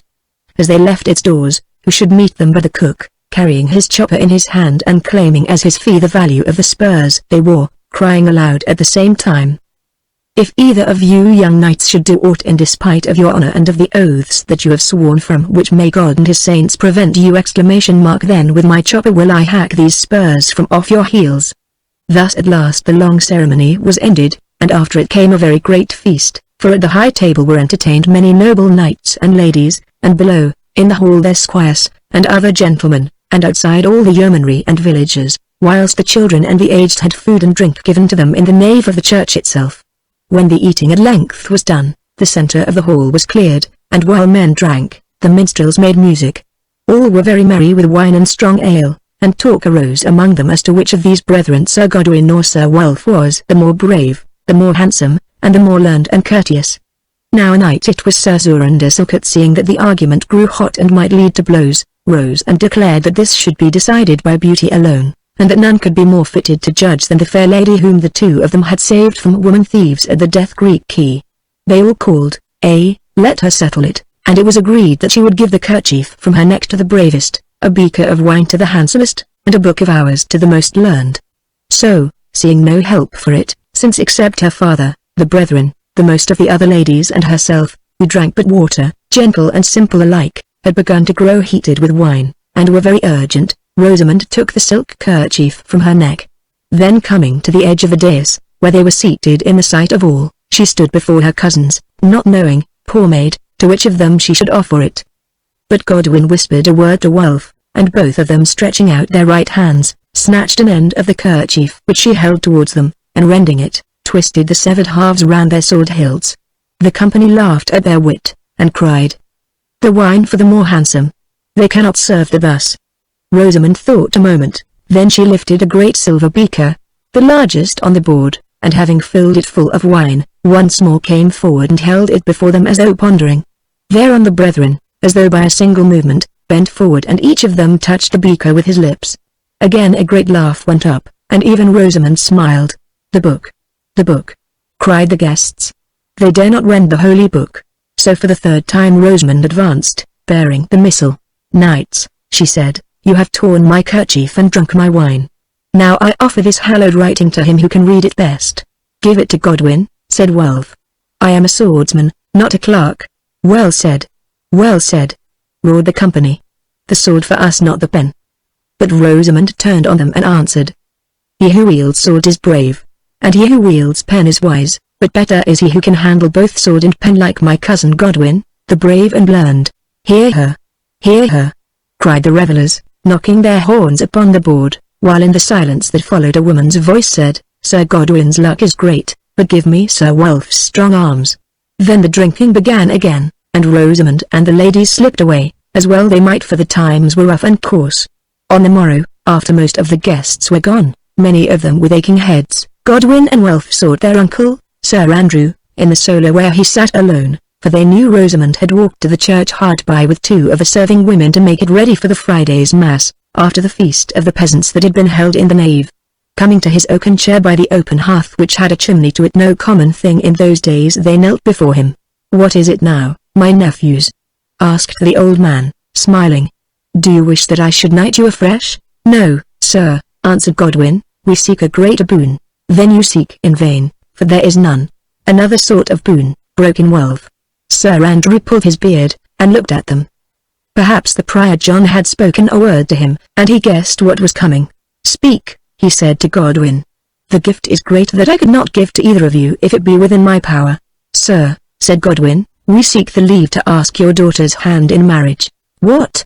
The 2 of you?" "Yes, sir, the 2 of us." Then Sir Andrew, who seldom laughed outright. "Truly," he said, "of all the strange things I have known, this is the strangest that 2 knights should ask one wife between them. It seems strange, sir, but when you have heard our tale you will understand." So he listened while they told him all that had passed between them and to the solemn oath which they had sworn. "Noble in this as in other things," commented Sir Andrew when they had done, "but I fear that one of you may find that vow hard to keep. By all the saints, nephews, you were right when you said that you asked a great boon. Do you know, although I have told you nothing of it, that, not to speak of the knave Lowes, already 2 of the greatest men in this land have sought my daughter Rosamond in marriage?" "It may well be so," said Welf. "It is so, and now I will tell you why one or other of the pair is not her husband, which in some ways I would he were. A simple reason. I asked her, and she had no mind to either, and as her mother married when her heart was, so I have sworn that the daughter should do, or not at all, for better a nunnery than a loveless bridal. Now let us see what you have to give. You are of good blood, that of Ulywin by your mother, and mine, also on one side her own. As squires to your sponsors of yesterday, the knights Sir Anthony de Mandeville and Sir Roger de Mercy, you bore yourselves bravely in the Scottish war. Indeed, your liege King Henry remembered it, and that is why he granted my prayer so readily. Since then, although you loved the life little, because I asked it of you, you have rested here at home with me, and done no feats of arms, save that great one of 2 months gone which made you knights, and, in truth, gives you some claim on Rosamond. For the rest, your father being the younger son, your lands are small, and you have no other gear. Outside the borders of this shire you are unknown men, with all your deeds to do, for I will not count those Scottish battles when you were but boys. And she whom you ask is one of the fairest and noblest and the most learned ladies in this land, for I, who have some skill in such things, have taught her myself from childhood. Moreover, as I have no other heir, she will be wealthy." "Well, what more have you to offer for all this?" "Ourselves," answered Welf boldly. "We are true knights of whom you know the best and worst, and we love her. We learned it for once and for all on Death Creek Quay, for till then she was our sister and no more." "Eh," added Godwin, "when she swore herself to us and blessed us." Then light broke on both. "Stand up," said Sir Andrew, "and let me look at you." So they stood side by side in the full light of the blazing fire, for little other came through those narrow windows. Proper men," said the old knight, "and as like to one another as 2 grains of wheat from the same sample. 6 feet high, each of you, and broad-chested, though Welf is larger made and the stronger of the 2. Brown and waving-haired both, save for that line of white where the sword hit yours, Godwin with grey eyes that dream and Welf with the blue eyes that shine like swords. Ah! Your grandsire had eyes like that, Welf, and I have been told that when he leapt from the tower to the wall at the taking of Jerusalem, the Saracens did not love the light which shone in them, nor, in faith, did I, his son, when he was angry. Proper men, the pair of you. But Sir Welf most warrior-like, and Sir Godwin most courtly. Now which do you think would please a woman most?" "That, sir, depends upon the woman," answered Godwin, and straightway his eyes began to dream. "That, sir, we seek to learn before the day is out, if you give us leave," added Welf, "though, if you would know, I think my chance a poor one." "Ah, well, it is a very pretty riddle. But I do not envy her who is its answering, for it might well trouble a maid's mind, neither is it certain when all is done that she will guess best for her own peace. Would it not be wiser, then, that I should forbid them to ask this riddle?"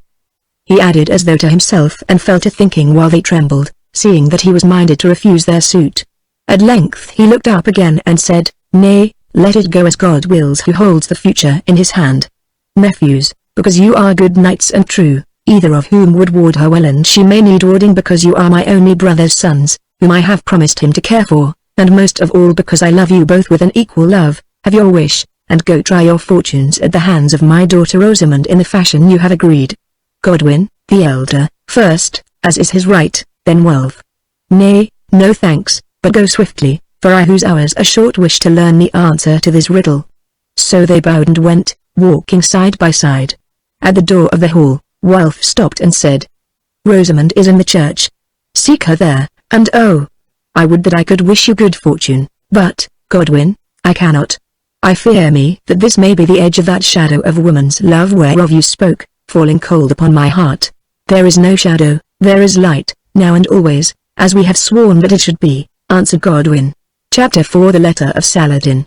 'Twas past 3 in the afternoon, and snow clouds were fast covering up the last grey gleam of the December day, as Godwin, wishing that his road was longer, walked to Steeplechurch across the meadow. At the door of it he met the 2 serving women coming out with brooms in their hands, and bearing between them a great basket filled with broken meats and foul rushes.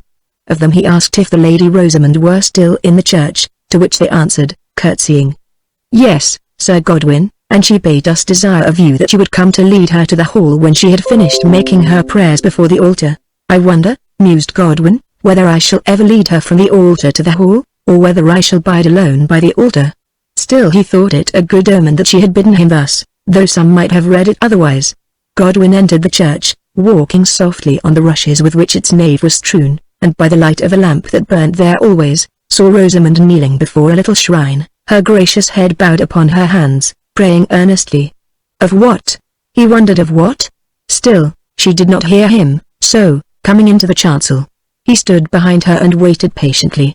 At length, with a deep sigh, Rosamond rose from her knees and turned, and he noted by the light of a lamp that there were tear stains upon her face. Perhaps she, too, had spoken with the Prior John, who was her confessor also. Who knows? At the least, when her eyes fell upon Godwin standing like a statue before her, she started, and there broke from her lips the words, "Oh, how swift in answer!" Then, recovering herself, added, "To my message, I mean, cousin. I met the women at the door," he said.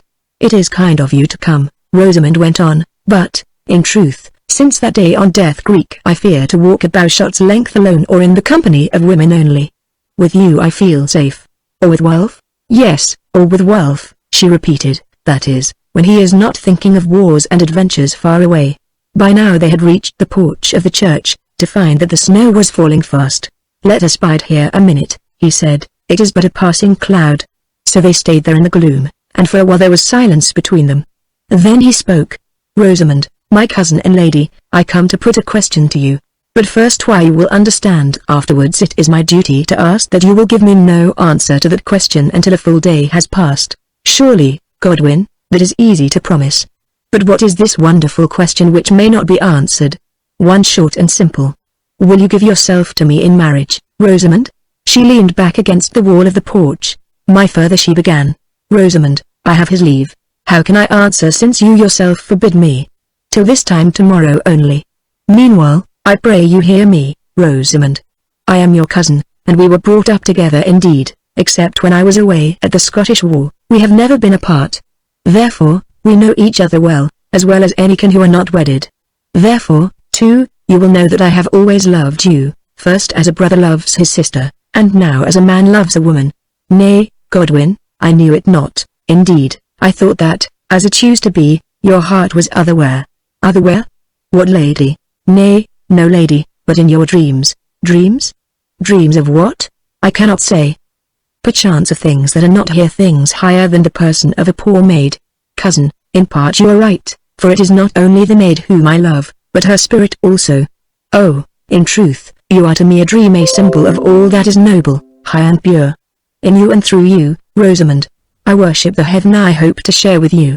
A dream? A symbol? Heaven? And not these glittering garments to hang about a woman's shape. Why, when the truth came out you would find her but a skull in a jeweled mask, and learn to loathe her for a deceit that was not her own, but yours. Godwin, such trappings as your imagination pictures could only fit an angeless face, They fit a face that it will become an angel's. An angel's? How know you? I am half an Eastern, the blood runs warm in me at times. I, too, have my thoughts and visions. I think that I love power and imagery and the delights of life, a different life from this. Are you sure, Godwin, that this poor face will be an angel's? I wish I were as sure of other things. At least I'll risk it. Think of your soul, Godwin. It might be tarnished. You would not risk that for me, would you? He thought. Then answered. No, since your soul is a part of mine, and I would not risk yours, Rosamond. I like you for that answer, she said. Yes, more than for all you have said before, because I know that it is true. Indeed, you are an honorable knight, and I am proud, very proud that you should love me, though perhaps it would have been better otherwise. And ever so little she bent the knee to him. Whatever chances, in life or death, those words will make me happy, Rosamond. Suddenly she caught his arm. Whatever chances? Ah. What is about to chance? Great things, I think, for you and Wilf and me. Remember, I am half an Eastern, and we children of the East can feel the shadow of the future before it lays its hands upon us and becomes the present. I fear it, Godwin, I tell you that I fear it. Fear it not, Rosamond. Why should you fear? On God's knees lies the scroll of our lives, and of his purposes. The words we see and the words we guess may be terrible, but he who wrote it knows the end of the scroll, and that it is good. Do not fear, therefore, but read on with an untroubled heart, taking no thought for the morrow. She looked at him wonderingly, and asked, Are these the words of a wooer or of a saint in Wooer's Weeds? I know not, and do you know yourself?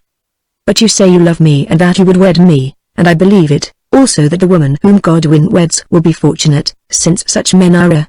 But I am forbid to answer till tomorrow. Well, then I will answer as I am given grace. So till then be what you were of old, and the snow has ceased, guide me home, my cousin Godwin. So home they went through the darkness and the cold, moaning wind, speaking no word, and entered the wide hall, where a great fire built in its center roared upwards towards an opening in the roof, whence the smoke escaped, looking very pleasant and cheerful after the winter night without. There, standing in front of the fire, also pleasant and cheerful to behold, although his brow seemed somewhat puckered, was Wilf. At the sight of him Godwin turned back through the great door, and having, as it were, stood for one moment in the light, vanished again into the darkness, closing the door behind him. But Rosamond walked on towards the fire. You seem cold, cousin, said Wilf, studying her. Godwin has kept you too long to pray with him in church. Well, it is his custom, from which I myself have suffered. Be seated on this settle and warm yourself. She obeyed without a word, and opening her fur cloak, stretched out her hands towards the flame, which played upon her dark and lovely face. Wilf looked round him. The hall was empty. Then he looked at Rosamond. I am glad to find this chance of speaking with you alone, cousin, since I have a question to ask of you, but I must pray of you to give me no answer to it until 24 hours be past. Agreed, she said. I have given one such promise, let it serve for both. Now for your question. Ah, replied Wilf cheerfully, I am glad that Godwin went first, since it saves me words, at which he is better than I am. I do not know that, Wilf, at least, you have more of them, answered Rosamond, with a little smile. More perhaps, but of a different quality, that is what you mean. Well, happily here mere words are not in question. What, then, are in question, Wilf? Hearts. Your heart and my heart and, I suppose, Godwin's heart, if he has one in that way. Why should not Godwin have a heart? Why? Well, you see, just now it is my business to belittle Godwin. Therefore I declare, which you, who know more about it, can believe or not as it pleases you, that Godwin's heart is like that of the old saint in the reliquary at Stangate, a thing which may have beaten once, and will perhaps beat again in heaven, but now is somewhat dead to this world. Rosamond smiled, and thought to herself that this dead heart had shown signs of life not long ago. But aloud she said, If you have no more to say to me of Godwin's heart, I will be gone to read with my father, who waits for me. Nay, I have much more to say of my own. Then suddenly Wilf became very earnest, so earnest that his great frame shook, and when he strove to speak he could but stammer. At length it all came forth in a flood of burning words. I love you, Rosamond. I love you, all of you, as I have ever loved you, though I did not know it till the other day that of the fight, and ever shall love you, and I seek you for my wife. I know that I am only a rough soldier man, full of faults, not holy and learned like Godwin. Yet I swear that I would be a true knight to you all my life, And, if the saints give me grace and strength, do great deeds in your honor and watch you well. Oh! What more is there to say?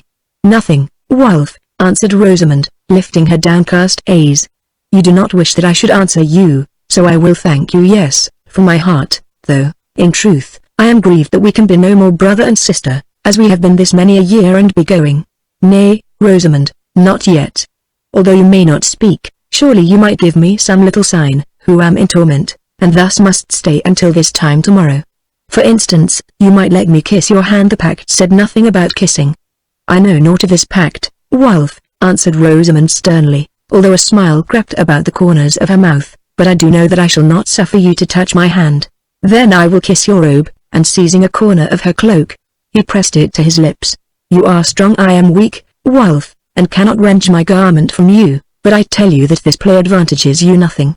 He let the cloak fall. Your pardon. I should have remembered that Godwin would never have presumed so far. Godwin, she said, tapping her foot upon the ground, if he gave a promise, would keep it in the spirit as well as in the letter. I suppose so. See what it is for an erring man to have a saint for a brother and a rival. Nay, be not angry with me, Rosamond, who cannot tread the path of saints. That I believe, but at least, Wulf, there is no need to mock those who can. I mock him not. I love him as well as you do. And he watched her face.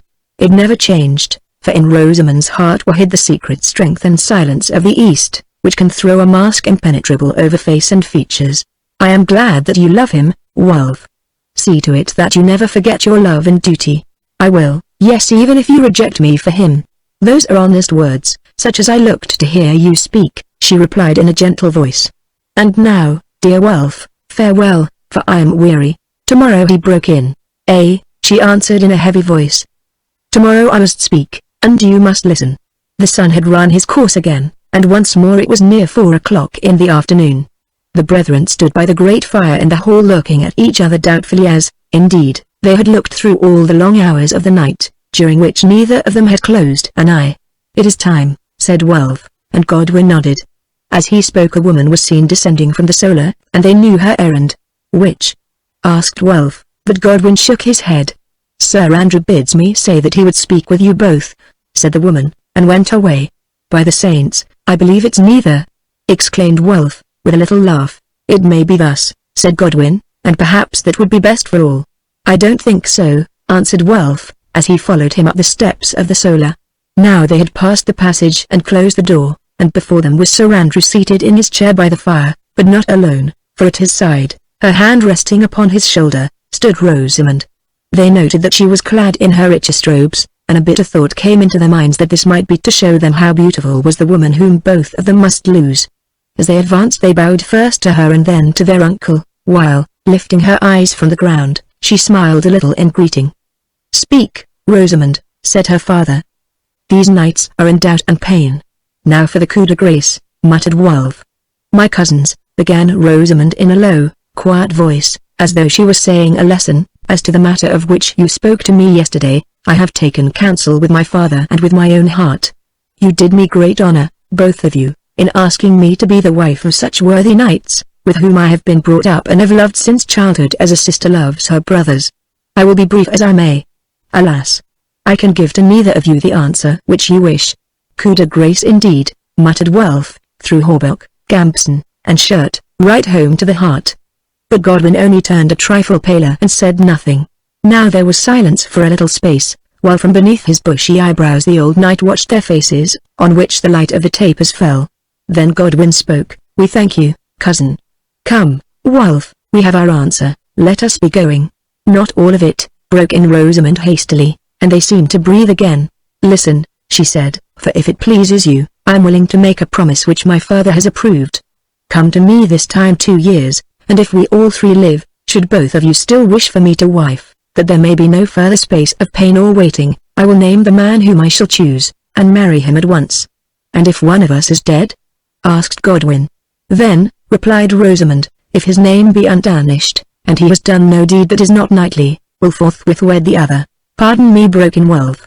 She held up her hand and stopped him, saying, You think this a strange saying, and so, perhaps, it is. But the matter is also strange, and for me the case is hard. Remember, all my life is at stake, and I may desire more time wherein to make my choice, that between two such men no maiden would find easy. We are all of us still young for marriage, for which, if God guards our lives, there will be time and to spare.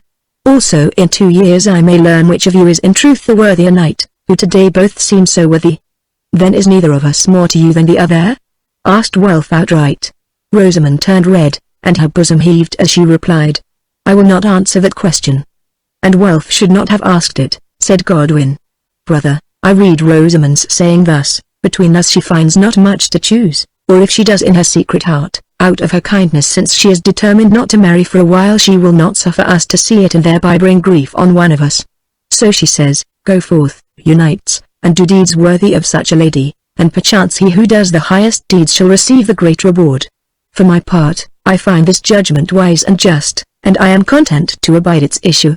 Nay, I am even glad of it, since it gives us time and opportunity to show our sweet cousin here, and all our fellows, the metal whereof we are made, and strive to outshine each other in the achievement of great feats which, as always, we shall attempt side by side. Well spoken, said Sir Andrew. And you, Wulf? Then Wulf, feeling that Rosamund was watching his face beneath the shadow of her long eyelashes, answered, before heaven, I am content also, for whatever may be said against it. Now at least there will be 2 years of war in which one or both of us well may fall, and for that while at least no woman can come between our brotherhood. Uncle, I crave your leave to go serve my liege in Normandy. And I also, said Godwin. In the spring, replied Sir Andrew hastily, when King Henry moves his power. Meanwhile, bide you here in all good fellowship, for, who knows, much may happen between now and then, and perhaps your strong arms will be needed as they were not long ago. Moreover, I look to all 3 of you to hear no more of this talk of love and marriage, which, in truth, disturbs my mind and house. For good or ill, the matter is now settled for 2 years to come, by which time it is likely I shall be in my grave and beyond all troubling. I do not say that things have gone altogether as I could have wished, but they are as Rosamund wishes, and that is enough for me. On which of you she looks with the more favour I do not know, and be you content to remain in ignorance of what a father does not think it wise to seek to learn. A maid's heart is her own, and her future lies in the hand of God and his saints, where let it bide, say I. Now we have done with all this business. Rosamund, dismiss your knights, and be you all 3 brothers and sister once more till this time 2 years, when those who live will find an answer to the riddle. So Rosamund came forward, and without a word gave her right hand to Godwin and her left to Wulf, and suffered that they should press their lips upon them. So for a while this was the end of their asking of her in marriage. The brethren left the solace side by side as they had come into it, but changed men in a sense, for now their lives were afire with a great purpose, which bade them dare and do and win. Yet they were lighter hearted than when they entered there, since at least neither had been scorned, while both had hope, and all the future, which the young so seldom fear, lay before them. As they descended the steps their eyes fell upon the figure of a tall man clad in a pilgrim's cape, hood and low-crowned hat, of which the front was bent upwards and laced, who carried in his hand a palmer's staff, and about his waist the scrip and water bottle. What do you seek, holy palmer? Asked Godwin, coming towards him. A night's lodging in my uncle's house? The man bowed, then, fixing on him a pair of bead-like brown eyes, which reminded Godwin of some he had seen, he knew not when or where, answered in the humble voice affected by his class. Even so, most noble knight. Shelter for man and beast, for my mule is held without. Also a word with the Lord, Sir Andrew Darcy, for whom I have a message. A mule? Said Wulf. I thought that palmers always went afoot. True, Sir Knight, but, as it chances, I have baggage. Nay, not my own, whose earthly gear is all upon my back but a chest, that contains I know not what, which I am charged to deliver to Sir Andrew Darcy, the owner of this hall, or should he be dead, then to the Lady Rosamund, his daughter. Charged? By whom? Asked Wulf. That, sir, said the palmer, bowing, I will tell to Sir Andrew, who, I understand, still lives. Have I your leave to bring in the chest, and if so, will one of your servants help me, for it is heavy? We will help you, said Godwin. And they went with him into the courtyard, where by the scant light of the stars they saw a fine mule in charge of one of the serving men, and bound upon its back a long-shaped package sewn over with sacking. This the palmer unloosed, and taking one end, while Wulf, after bidding the man stable the mule, took the other, they bore it into the hall, Godwin going before them to summon his uncle. Presently he came and the palmer bowed to him.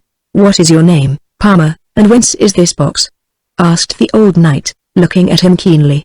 "My name, Sir Andrew, is Nicholas of Salisbury, and as to who sent me, with your leave I will whisper in your ear." And, leaning forward, he did so. Sir Andrew heard and staggered back as though a dart had pierced him. "What?" he said. "Are you, a holy palmer, the messenger of—" and he stopped suddenly. "I was his prisoner," answered the man, "and he who at least ever keeps his word gave me my life, for I had been condemned to die at the price that I brought this to you, and took back your answer, or hers, which I have sworn to do." "Answer? To what?" "Nay, I know nothing save that there is a writing in the chest. Its purport I am not told, who am but a messenger bound by oath to do certain things. Open the chest, Lord, and meanwhile, if you have food, I have travelled far and fast." Sir Andrew went to a door, and called to his men-servants, whom he bade give meat to the palmer and stay with him while he ate. Then he told Godwin and Wealth to lift the box and bring it to the solar, and with it hammer and chisel, in case they should be needed, which they did, setting it upon the oaken table. "Open," said Sir Andrew. So they ripped off the canvas, 2 folds of it, revealing within a box of dark, foreign-looking wood bound with iron bands, at which they labored long before they could break them. At length it was done, and there within was another box beautifully made of polished ebony, and sealed at the front and ends with a strange device. This box had a lock of silver, to which was tied a silver key. "At least it has not been tampered with," said Wealth, examining the unbroken seals, but Sir Andrew only repeated, "Open, and be swift. Here, Godwin, take the key, for my hand shakes with cold." The lock turned easily, and the seals being broken, the lid rose upon its hinges, while, as it did so, a scent of precious odors filled the place. Beneath, covering the contents of the chest, was an oblong piece of worked silk, and eyeing on it a parchment. Sir Andrew broke the thread and seal, and unrolled the parchment. Within it was written over in strange characters. Also, there was a second unsealed roll, written in a clerkly hand in Norman French, and headed, "Translation of this letter, in case the knight, Sir Andrew Darcy, has forgotten the Arabic tongue, or that his daughter, the Lady Rosamond, has not yet learned the same." Sir Andrew glanced at both headings, then said, "Nay, I have not forgotten Arabic, who, while my lady lived, spoke little else with her, and who taught it to our daughter? But the light is bad, and, Godwin, you are scholarly, read me the French. We can compare them afterwards." At this moment Rosamond entered the solar from her chamber, and seeing the 3 of them so strangely employed, said, "Is it your will that I go, father?" "No, daughter. Since you are here, stay here. I think that this matter concerns you as well as me. Read on, Godwin." So Godwin read. "In the name of God, the merciful and compassionate, I, Salah ad-Din, Yusuf ibn Ayyub, commander of the faithful, cause these words to be written, and seal them with my own hand, to the Frankish lord, Sir Andrew Darcy, husband of my sister by another mother, Zobeide, the beautiful and faithless, on whom Allah has taken vengeance for her sin. Or if he be dead also, then to his daughter and hers, my niece, and by blood a princess of Syria and Egypt, who among the English is named the Lady Rose of the World. You, Sir Andrew, will remember how, many years ago, what we were friends, you, by an evil chance, became acquainted with my sister Zobeide, while you were a prisoner and sick in my father's house. How, too, Satan put it into her heart to listen to your words of love, so that she became a cross-worshipper, and was married to you after the Frankish custom, and fled with you to England. You will remember also, although at the time we could not recapture her from your vessel, how I sent a messenger to you, saying that soon or late I would yet tear her from your arms and deal with her as we deal with faithless women. But within 6 years of that time sure news reached me that Allah had taken her, therefore I mourned for my sister and her fate a while, and forgot her and you. Know that a certain knight named Losel, who dwelt in the part of England where you have your castle, has told me that Zobeide left a daughter, who is very beautiful. Now my heart, which loved her mother, goes out towards this niece whom I have never seen, for although she is your child and a cross-worshipper at least save in the matter of her mother's theft you were a brave and noble knight, of good blood, as, indeed, I remember your brother was also, he who fell in the fight at Haggard. Learn now that, having by the will of Allah come to great estate here at Damascus and throughout the East, I desire to lift your daughter up to be a princess of my house. Therefore I invite her to journey to Damascus, and you with her, if you live. Moreover, lest you should fear some trap, on behalf of myself, my successors and counselors, I promise in the name of God, and by the word of Saladin, which never yet was broken, that although I trust the merciful God may change her heart so that she enters it of her own will, I will not force her to accept the faith or to bind herself in any marriage which she does not desire. Nor will I take vengeance upon you, Sir Andrew, for what you have done in the past, or suffer others to do so, but will rather raise you to great honor and live with you in friendship as of yore. But if my messenger returns and tells me that my niece refuses this, my loving offer, then I warn her that my arm is long, and I will surely take her as I can. Therefore, within a year of the day that I receive the answer of the lady, my niece, who is named Rose of the World, my emissaries will appear wherever she may be, married or single, to lead her to me, with honor if she be willing, but still to lead her to me if she be unwilling. Meanwhile, in token of my love, I send certain gifts of precious things, and with them my patent of her title as Princess, and Lady of the City of Baalbek, which title, with its revenue and prerogatives, are registered in the archives of my empire in favor of her and her lawful heirs, and declared to be binding upon me and my successors forever. The bearer of this letter and of my gifts is a certain cross-worshipper named Nicholas, to whom let your answer be handed for delivery to me. This devoir he is under oath to perform and will perform it, for he knows that if he fails therein, then that he must die. Signed by Saladin, commander of the faithful, at Damascus, and sealed with his seal, in the spring season of the year of the Haggard of 581. Take note also that this writing having been read to me by my secretary before I set my name and seal thereunto, I perceive that you, Sir Andrew, or you, Lady Rose of the World, may think it strange that I should be at such pains and cost over a maid who is not of my religion and whom I never saw, and may therefore doubt my honesty in the matter. Know then the true reason. Since I heard that you, Lady Rose of the World, lived, I have thrice been visited by a dream sent from God concerning you, and in it I saw your face. Now this was the dream that the oath I made as regards your mother is binding as regards you also, further, that in some way which is not revealed to me, your presence here will withhold me from the shedding of a sea of blood, and save the whole world much misery. Therefore it is decreed that you must come and bide in my house. That these things are so, Allah and his Prophet be my witnesses. Chapter 5 The Wine Merchant. Godwin laid down the letter, and all them stared at one another in amazement. Surely, said Wulf, this is some fool's trick played off upon our uncle as an evil jest. By way of answer Sir Andrew bade him lift the silk that hid the contents of the coffer and see what lay there. Wulf did so, and next moment threw back his head like a man whom some sudden light had blinded, as well he might, for from it came such a flare of gems as Essex had rarely seen before. Red, green and blue they sparkled, and among them were the dull glow of gold and the white sheen of pearls. Oh, how beautiful! How beautiful! Said Rosamond. Muttered Godwin, beautiful enough to maze a woman's mind till she knows not right from wrong. Wulf said nothing, but one by one drew its treasures from the chest: coronet, necklace of pearls, breast ornaments of rubies, girdle of sapphires, jeweled anklets, and with them veil, sandals, robes and other garments of gold-embroidered purple silk. Moreover, among these, also sealed with the seals of Saladin, his viziers, officers of state, and secretaries, was that patent of which the letter spoke, setting out the full titles of the Princess of Baalbek, the extent and boundaries of her great estates, and the amount of her annual revenue, which seemed more money than they had ever heard of. I was wrong, said Wulf. Even the Sultan of the East could not afford a jest so costly. Jest? Broke in Sir Andrew, it is no jest, as I was sure from the first line of that letter. It breathes the very spirit of Saladin, though he be a Saracen, the greatest man on all the earth, as I, who was a friend of his youth, know well. And he is right.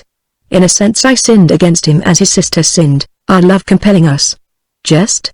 Nay, no jest, but because a vision of the night, which he believes the voice of God, or perhaps some oracle of the magicians, has deeply stirred that great soul of his and led him on to this wild adventure. He paused a while, then looked up and said, Girl, do you know what Saladin has made of you? Why, there are queens in Europe who would be glad to own that rank and those estates in the rich lands above Damascus. I know the city and the castle of which he speaks. It is a mighty place upon the banks of Litany and Ounce, and after its military governor for that rule he would not give a Christian you will be first in it. Beneath the seal of Saladin the surest title in all the earth. Say, will you go and queen it there? Rosamond gazed at the gleaming gems and the writings that made her royal, and her eyes flashed and her breast heaved, as they had done by the church of St. Peter on the Essex coast. Thrice she looked while they watched her, then turned her head as from the bait of some great temptation and answered one word only, nay. Well spoken, said her father, who knew her blood and its longings. At least, had the nay been yea, you must have gone alone. Give me ink and parchment, Godwin. They were brought, and he wrote. To the Sultan Saladin, from Andrew Darcy and his daughter Rosamond. We have received your letter, and we answer that where we are there we will bide in such state as God has given us. Nevertheless, we thank you, Sultan, since we believe you honest, and we wish you well, except in your wars against the cross. As for your threats, we will do our best to bring them to nothing. Knowing the customs of the East, we do not send back your gifts to you, since to do so would be to offer insult to one of the greatest men in all the world, but if you choose to ask for them, they are yours not ours. Of your dream we say that it was but an empty vision of the night which a wise man should forget. Your servant and your niece. Then he signed, and Rosamond signed after him, and the writing was done up, wrapped in silk, and sealed. Now, said Sir Andrew, hide away this wealth, since were it known that we had such treasures in the place, every thief in England would be our visitor, some of them bearing high names, I think. So they laid the gold-embroidered robes and the priceless sets of gems back in their coffer, and having locked it, hid it away in the great iron-bound chest that stood in Sir Andrew's sleeping chamber. When everything was finished, Sir Andrew said, Listen now, Rosamond, and you also, my nephews. I have never told you the true tale of how the sister of Saladin, who was known as Zobeide, daughter of Ayyub, and afterwards christened into our faith by the name of Mary, came to be my wife. Yet you should learn it, if only to show how evil returns upon a man. After the great Nureddin took Damascus, Ayyub was made its governor. Then some 23 years ago came the capture of Haggard, in which my brother fell. Here I was wounded and taken prisoner. They bore me to Damascus, where I was lodged in the palace of Ayyub and kindly treated. Here too it was, while I lay sick, that I made friends with the young Saladin, and with his sister Zobeide, whom I met secretly in the gardens of the palace. The rest may be guessed. Although she numbered but half my years, she loved me as I loved her, and for my sake offered to change her faith and fly with me to England if opportunity could be found, which was hard. Now, as it chanced, I had a friend, a dark and secret man named Jabal, the young sheikh of a terrible people, whose cruel rites no Christian understands. They are the subjects of one Muhammad, in Persia, and live in castles at Masyaf, on Lebanon. This man had been in alliance with the Franks, and once in a battle I saved his life from the Saracens at the risk of my own. Whereon he swore that did I summon him from the ends of the earth he would come to me if I needed help. Moreover, he gave me his signet ring as a token, and, by virtue of it, so he said, power in his dominions equal to his own, though these I never visited. You know it, and holding up his hand, Sir Andrew showed them a heavy gold ring, in which was set a black stone, with red veins running across the stone in the exact shape of a dagger, and beneath the dagger words cut in unknown characters. So in my plight I bethought me of Jabal, and found means to send him a letter sealed with his ring. Nor did he forget his promise, for within 12 days Zobeide and I were galloping for Beirut on 2 horses so swift that all the cavalry of Ayyub could not overtake them. We reached the city, and there were married. Rosamond the to your mother was baptized a Christian. Thence, since it was not safe for us to stay in the East, we took ship and came safe home, bearing this ring of Jabal with us, for I would not give it up, as his servants demanded that I should do, except to him alone. But before that vessel sailed, a man disguised as a fisherman brought me a message from Ayyub and his son Saladin, swearing that they would yet recapture Zobeide, the daughter of one of them and sister of the other. That is the story, and you see that their oath has not been forgotten, though when in after years they learned of my wife's death, they let the matter lie. But since then Saladin, who in those days was but a noble youth, has become the greatest sultan that the East has ever known, and having been told of you, Rosamond, by that traitor Losel, he seeks to take you in your mother's place, and, daughter, I tell you that I fear him. At least we have a year or longer, in which to prepare ourselves, or to hide, said Rosamond. His palmer must travel back to the East before my uncle Saladin can have our answer. Said Sir Andrew, perhaps we have a year. What of the attack on the quay? Asked Godwin, who had been thinking. The night Losel was named there. Yet if Saladin had to do with it, it seems strange that the blow should have come before the word. Sir Andrew brooded a while, then said, Bring in this palmer. I will question him.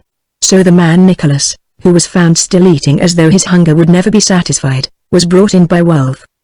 He bowed low before the old knight and Rosamond, studying them the while with his sharp eyes, and the roof and the floor, and every other detail of the chamber. For those eyes of his seemed to miss nothing. "You have brought me a letter from far away, Sir Palmer, who are named Nicholas," said Sir Andrew. "I have brought you a chest from Damascus, Sir Knight, but of its contents I know nothing." "At least you will bear me witness that it has not been tampered with," answered Nicholas. "I find it strange," went on the old knight, "that one in your holy garb should be chosen as the messenger of Saladin, with whom Christian men have little to do." "But Saladin has much to do with Christian men, Sir Andrew. Thus he takes them prisoner even in times of peace, as he did me." "Did he, then, take the knight Losel prisoner?" "The knight Losel?" repeated the palmer. "Was he a big, red-faced man, with a scar upon his forehead, who always wore a black cloak over his mail?" "That might be he."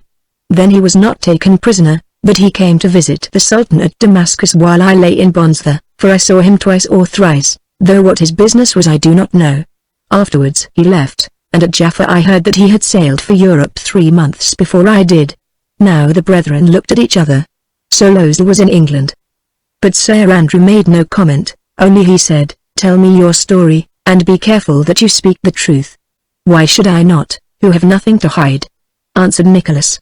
"I was captured by some Arabs as I journeyed to the Jordan upon a pilgrimage, who, when they found that I had no goods to be robbed of, would have killed me. This, indeed, they were about to do, had not some of Saladin's soldiers come by and commanded them to hold their hands and give me over to them. They did so, and the soldiers took me to Damascus.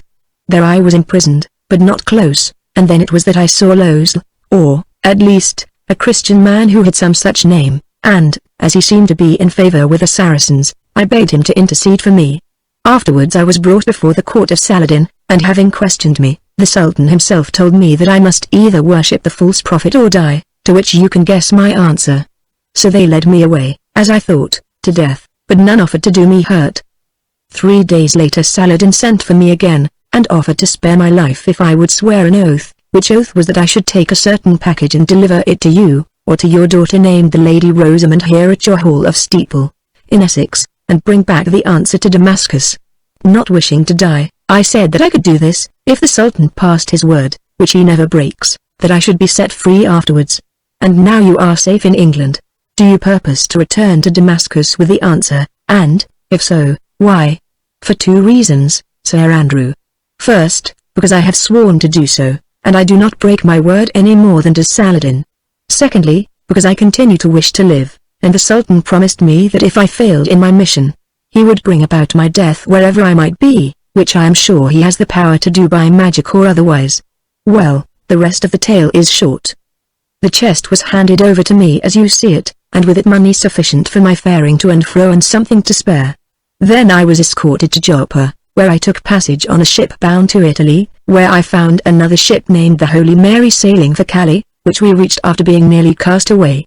Thence I came to Dover in a fishing boat, landing there 8 days ago, and having bought a mule, joined some travellers to London, and so on here. And how will you return? The palmer shrugged his shoulders. As best I may, and as quickly. Is your answer ready, Sir Andrew? Yes, it is here, and he handed him the roll, which Nicholas hid away in the folds of his great cloak. Then, Sir Andrew added, you say you know nothing of all the business in which you play this part? Nothing, or, rather, only this: the officer who escorted me to Jaffa told me that there was a stir among the learned doctors and diviners at the court because of a certain dream which the Sultan had dreamed 3 times. It had to do with a lady who was half of the blood of Ayyub and half English, and they said that my mission was mixed up with this matter. Now I see that the noble lady before me has eyes strangely like those of the Sultan Saladin. And he spread out his hands and ceased. You seem to see a good deal, friend Nicholas. Sir Andrew, a poor palmer who wishes to preserve his throat unslit must keep his eyes open. Now I have eaten well, and I am weary. Is there any place where I may sleep? I must be gone at daybreak, for those who do Saladin's business dare not tarry, and I have your letter. There is a place, answered Sir Andrew. Wulf, take him to it, and tomorrow, before he leaves, we will speak again. Till then, farewell, holy Nicholas. With one more searching glance the palmer bowed and went. When the door closed behind him, Sir Andrew beckoned Godwin to him, and whispered, Tomorrow, Godwin, you must take some men and follow this Nicholas to see where he goes and what he does, for I tell you I do not trust him, I fear him much. These embassies to and from Saracens are strange traffic for a Christian man. Also, though he says his life hangs on it, I think that were he honest, once safe in England here he would stop, since the first priest would absolve him of an oath forced from him by the infidel. Were he dishonest, would he not have stolen those jewels? Asked Godwin. They are worth some risk. What do you think, Rosamond? I? She answered. Oh, I think there is more in this than any of us dream. I think, she added in a voice of distress and with an involuntary wringing motion of the hands, that for this house and those who dwell in it time is big with death, and that sharp-eyed Palmer is its midwife. How strange is the destiny that traps us all about. And now comes the sword of Saladin to shape it, and the hand of Saladin to drag me from my peaceful state to a dignity which I do not seek, and the dreams of Saladin, of whose kin I am, to interweave my life with the bloody policies of Syria and the unending war between Cross and Crescent, that are, both of them, my heritage. Then, with a woeful gesture, Rosamond turned and left them. Her father watched her go, and said, The maid is right. Great business is afoot in which all of us must bear our parts. For no little thing would Saladin stir thus, he who braces himself, as I know well, for the last struggle in which Christ or Mahomet must go down. Rosamond is right. On her brow shines the crescent diadem of the House of Ayyub, and at her heart hangs the black cross of the Christian, and round her struggle creeds and nations. What, Wulf, does the man sleep already? Like a dog, for he seems outworn with travel. Like a dog with one eye open, perhaps. I do not wish that he should give us the slip during the night, as I want more talk with him and other things, of which I have spoken to Godwin. No fear of that, uncle. I have locked the stable door, and a sainted Palmer will scarcely leave us the present of such a mule. Not he, if I know his tribe, answered Sir Andrew. Now let us sup and afterwards take counsel together, for we shall need it before all is done. An hour before the dawn next morning Godwin and Wulf were up, and with them certain trusted men who had been warned that their services would be needed. Presently Wulf, bearing a lantern in his hand, came to where his brother stood by the fire in the hall. Where have you been? Godwin asked. To wake the Palmer? No. To place a man to watch the road to Steeple Hill, and another at the creek path, also to feed his mule, which is a very fine beast, too good for a Palmer. Doubtless he will be stirring soon, as he said that he must be up early. Godwin nodded, and they sat together on the bench beside the fire, for the weather was bitter, and dozed till the dawn began to break. Then Wulf rose and shook himself, saying, He will not think it uncourteous if we rouse him now, and walking to the far end of the hall, he drew a curtain and called out, Awake, Holy Nicholas. Awake. It is time for you to say your prayers, and breakfast will soon be cooking. But no Nicholas answered. Of a truth, grumbled Wulf, as he came back for his lantern, that Palmer sleeps as though Saladin had already cut his throat. Then having lit it, he returned to the guest place. Godwin, he called presently, come here. The man has gone, said Godwin as he ran to the curtain. Gone where? Back to his friend Saladin, I think, answered Wulf. Look, that is how he went. And he pointed to the shutter of the sleeping place, that stood wide open, and to an oaken still beneath, by means of which the sainted Nicholas had climbed up to and through the narrow window slit. He must be without, grooming the mule which he would never have left, said Godwin. Honest guests do not part from their hosts thus, answered Wulf. But let us go and see. So they ran to the stable and found it locked and the mule safe enough within. Nor though they looked could they find any trace of the Palmer, not even a footstep, since the ground was frost-bound. Only on examining the door of the stable they discovered that an attempt had been made to lift the lock with some sharp instrument. It seems that he was determined to be gone, either with or without the beast, said Wulf. Well, perhaps we can catch him yet, and he called to the men to saddle up and ride with him to search the country. For 3 hours they hunted far and wide, but nothing did they see of Nicholas. The knave has slipped away like a night hawk, and left as little trace, reported Wulf. Now, my uncle, what does this mean?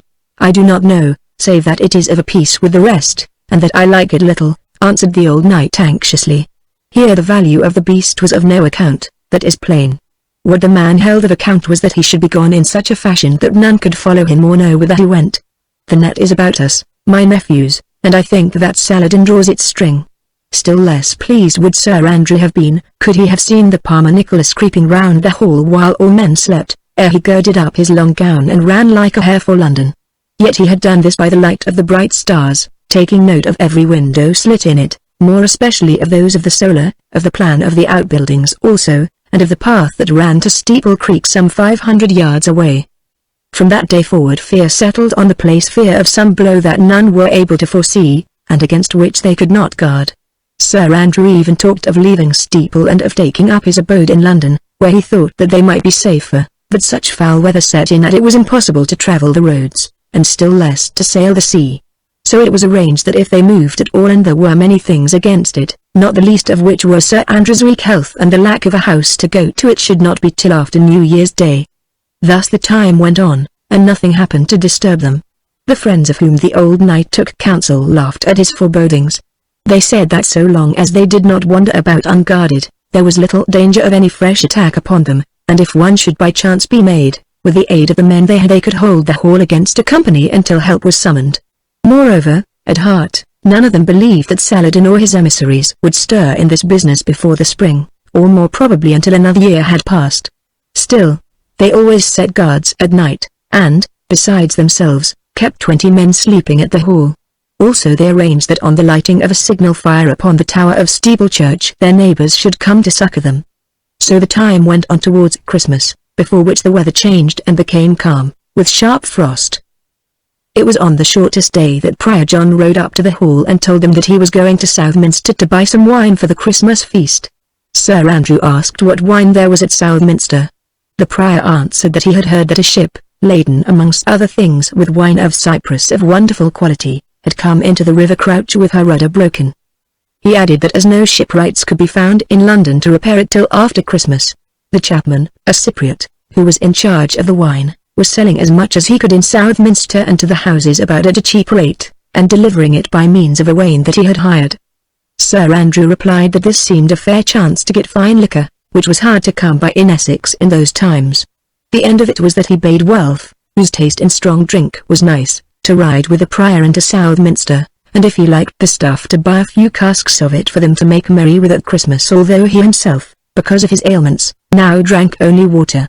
So Welf went, nothing loath. In this dark season of the year when there was no fishing, it grew very dull loitering about the hall, and since he did not read much, like Godwin, sitting for long hours by the fire at night watching Rosamond going to and fro upon her tasks, but not speaking with her overmuch.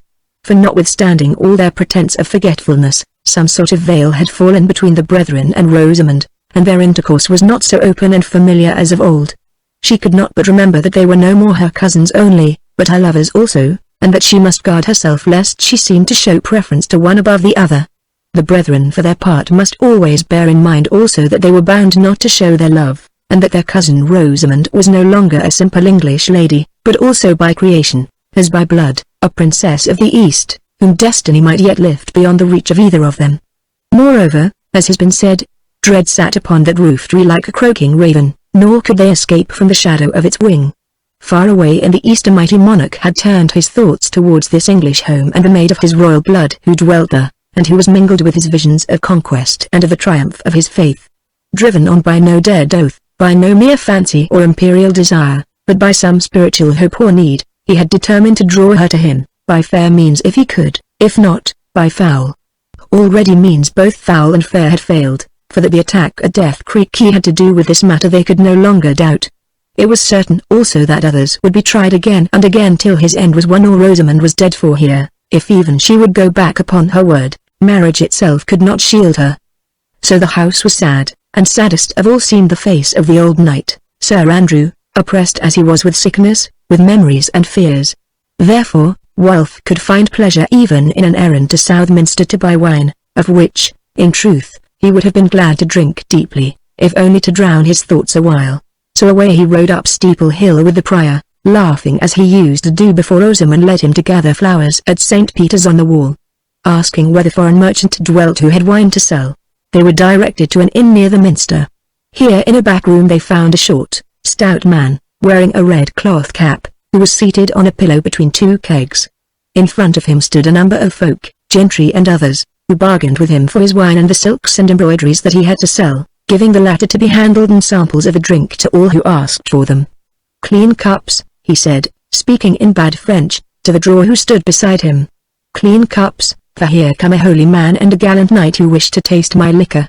Nay, fellow, fill them up, for the top of Mount Troodos in winter is not so cold as this cursed place, to say nothing of its damp, which is that of a dungeon," and he shivered, drawing his costly shawl close around him. "Sir Abbot, which will you taste first, the red wine or the yellow?" "The red is the stronger, but the yellow is the more costly, and a drink for saints in paradise and abbots upon earth." "The yellow from Kenya? Well, you are wise. They say it was my patron Saint Helena's favorite vintage when she visited Cyprus, bringing with her Dismas cross." "Are you a Christian then?" asked the prior. "I took you for a paynim. Were I not a Christian, would I visit this foggy land of yours to trade in wine, a liquor forbidden to the Muslims?" answered the man, drawing aside the folds of his shawl and revealing a silver crucifix upon his broad breast. "I am a merchant of Famagusta in Cyprus, Georgios by name, and of the Greek church, which you Westerners hold to be heretical." "But what do you think of that wine, holy abbot?" The prior smacked his lips. "Friend Georgios, it is indeed a drink for the saints," he answered. And has been a drink for sinners ere now, for this is the very tipple that Cleopatra, Queen of Egypt, drank with her Roman lover Antony, of whom you, being a learned man, may have heard. And you, Sir Knight, what say you of the black stuff mvro? We call it not the common, but that which has been 20 years in cask." "I have tasted worse," said Welf, holding out his horn to be filled again. "And will never taste better if you live as long as the Wandering Jew. Well, sirs, may I take your orders? If you are wise you will make them large, since no such chance is likely to come your way again, and that wine, yellow or red, will keep a century." Then the chaffering began, and it was long and keen. Indeed, at one time they nearly left the place without purchasing, but the merchant Georgios called them back and offered to come to their terms if they would take double the quantity, so as to make up a cartload between them, which he said he would deliver before Christmas Day. To this they consented at length, and departed homewards made happy by the gifts with which the chapman clinched his bargain, after the Eastern fashion. To the prior he gave a roll of worked silk to be used as an edging to an altar cloth or banner, and to Welf a dagger handle, quaintly carved in olive wood to the fashion of a rampant lion. Welf thanked him, and then asked him with a somewhat shamed face if he had more embroidery for sale, whereat the prior smiled. The quick-eyed Cypriot saw the smile, and inquired if it might be needed for a lady's wear, at which some neighbors present in the room laughed outright.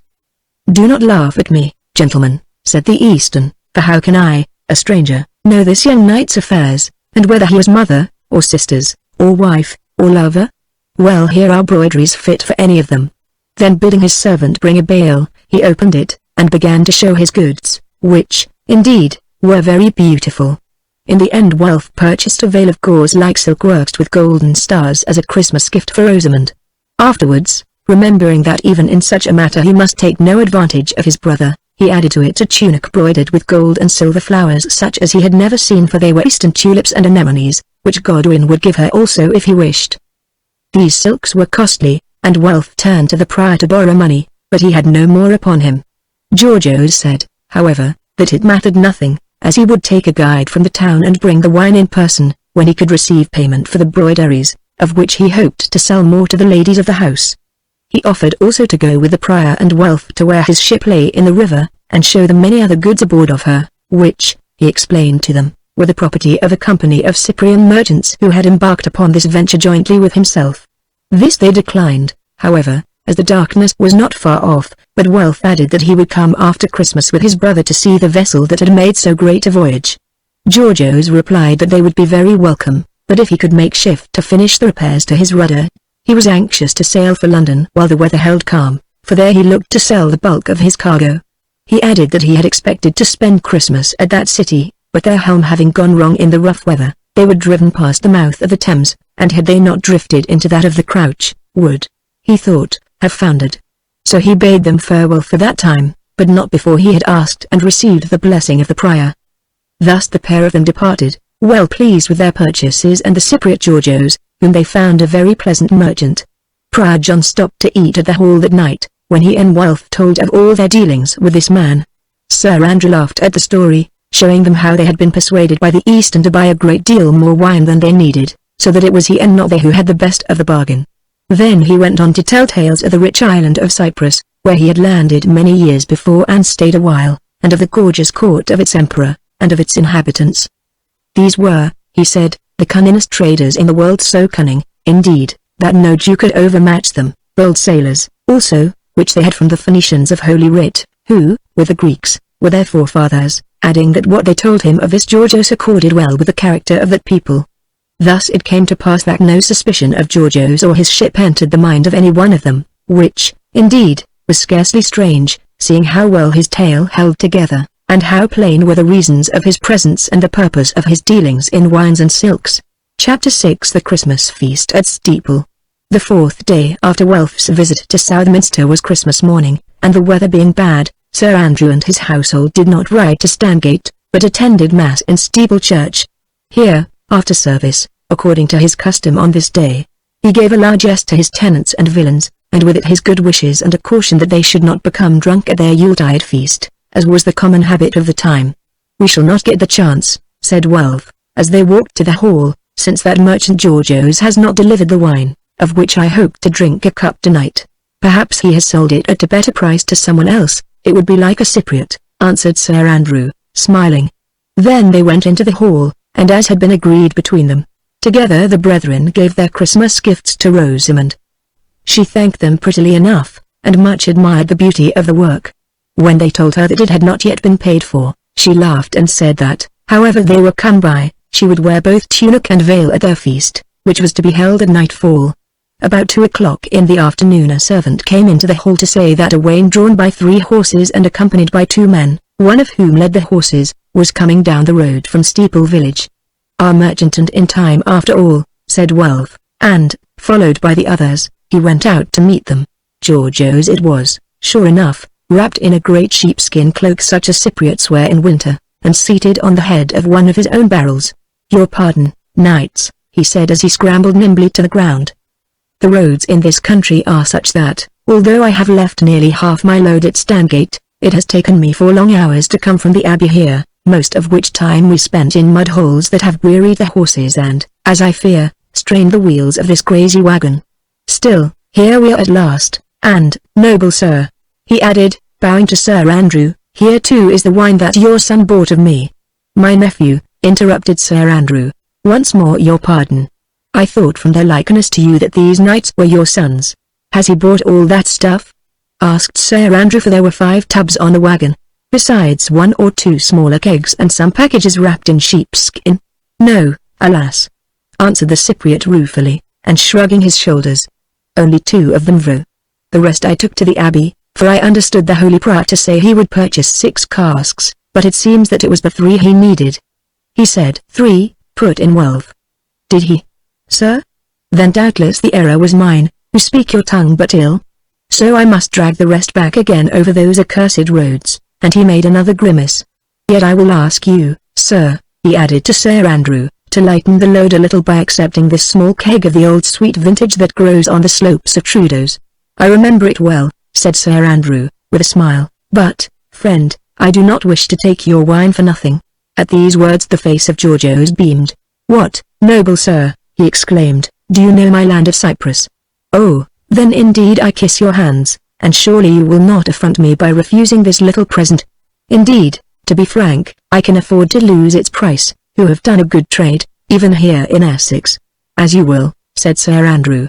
"I thank you, and perhaps you have other things to sell." "I have indeed, a few embroideries if this most gracious lady would be pleased to look at them. Some carpets also, such as the Muslims used to pray on in the name of their false prophet, Mahomet," and, turning, he spat upon the ground. "I see that you are a Christian," said Sir Andrew. "Yet, although I fought against them, I have known many a good Mussulman. Nor do I think it necessary to spit at the name of Mahomet, who to my mind was a great man deceived by the artifice of Satan." "Neither do I," said Godwin reflectively. "Its true servants should fight the enemies of the cross and pray for their souls, not spit at them." The merchant looked at them curiously, fingering the silver crucifix that hung upon his breast. "The captors of the holy city thought otherwise," he said, "when they rode into the mosque Al-Aqsa up to their horses' knees in blood, and I have been taught otherwise.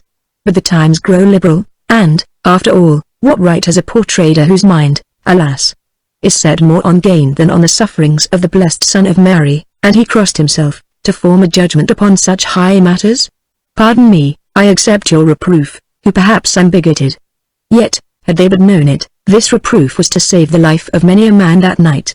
"May I ask help with these packages?" he went on, "as I cannot open them here, and to move the casks?" "Nay, the little keg I will carry myself, as I hope that you will taste of it at your Christmas feast." It must be gently handled, though I fear me that those roads of yours will not improve its quality." Then twisting the tub from the end of the wain onto his shoulder in such a fashion that it remain upright, he walked off lightly towards the open door of the hall. "For one not tall, that man is strangely strong," thought Welf, who followed with a bale of carpets. Then the other casks of wine were stowed away in the stone cellar beneath the hall. Leaving his servant a silent, stupid-looking, dark-eyed fellow named Petros to bait the horses, Georgios entered the hall and began to unpack his carpets and embroideries with all the skill of one who had been trained in the bazaars of Cairo, Damascus, or Nicosia. Beautiful things they were which he had to show, broideries that dazzled the eye, and rugs of many hues, yet soft and bright as a knotted belt. As Sir Andrew looked at them, remembering long dead days, his face softened. "I will buy that rug," he said, "for of a truth it might be one on which I lay sick many a year ago in the house of Ayyub at Damascus. Nay, I haggle not at the price. I will buy it." Then he fell to thinking how, whilst eyeing on such a rug, indeed, although he knew it not, it was the same, looking through the rounded beads of the wooden lattice work of his window, he had first seen his Eastern wife walking in the orange garden with her father Ayyub.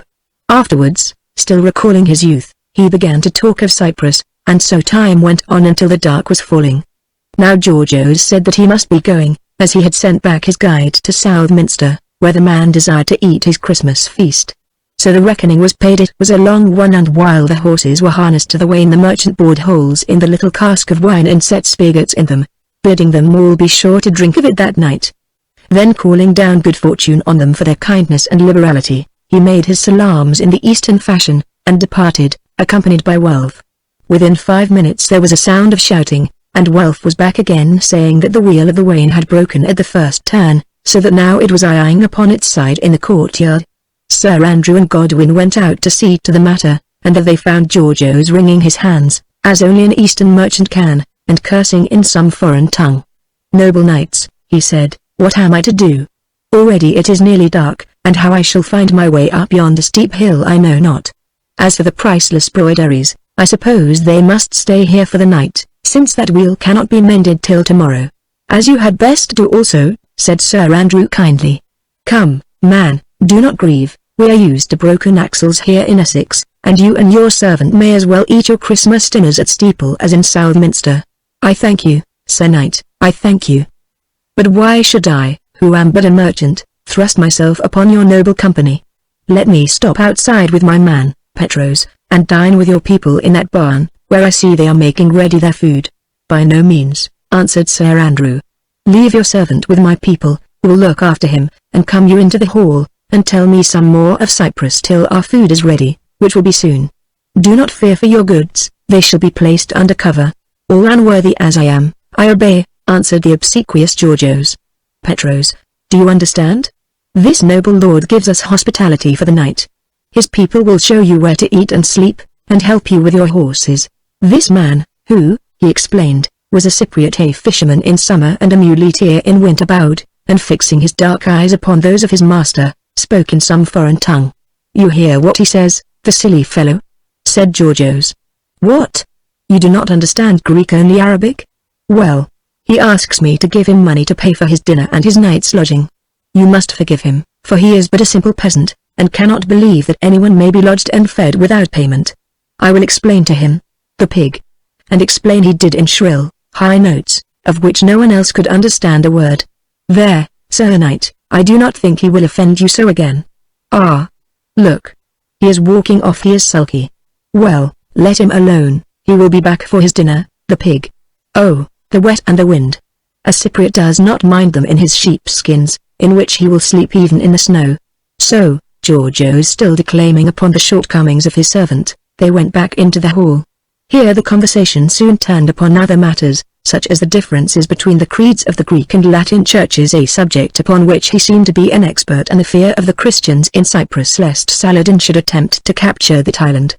At length 5 o'clock came, and Georgios, having first been taken to the lavatory, it was but a stone trough to wash his hands, was led to the dinner, or rather to the supper table, which stood upon a dais in front of the entrance to the sola.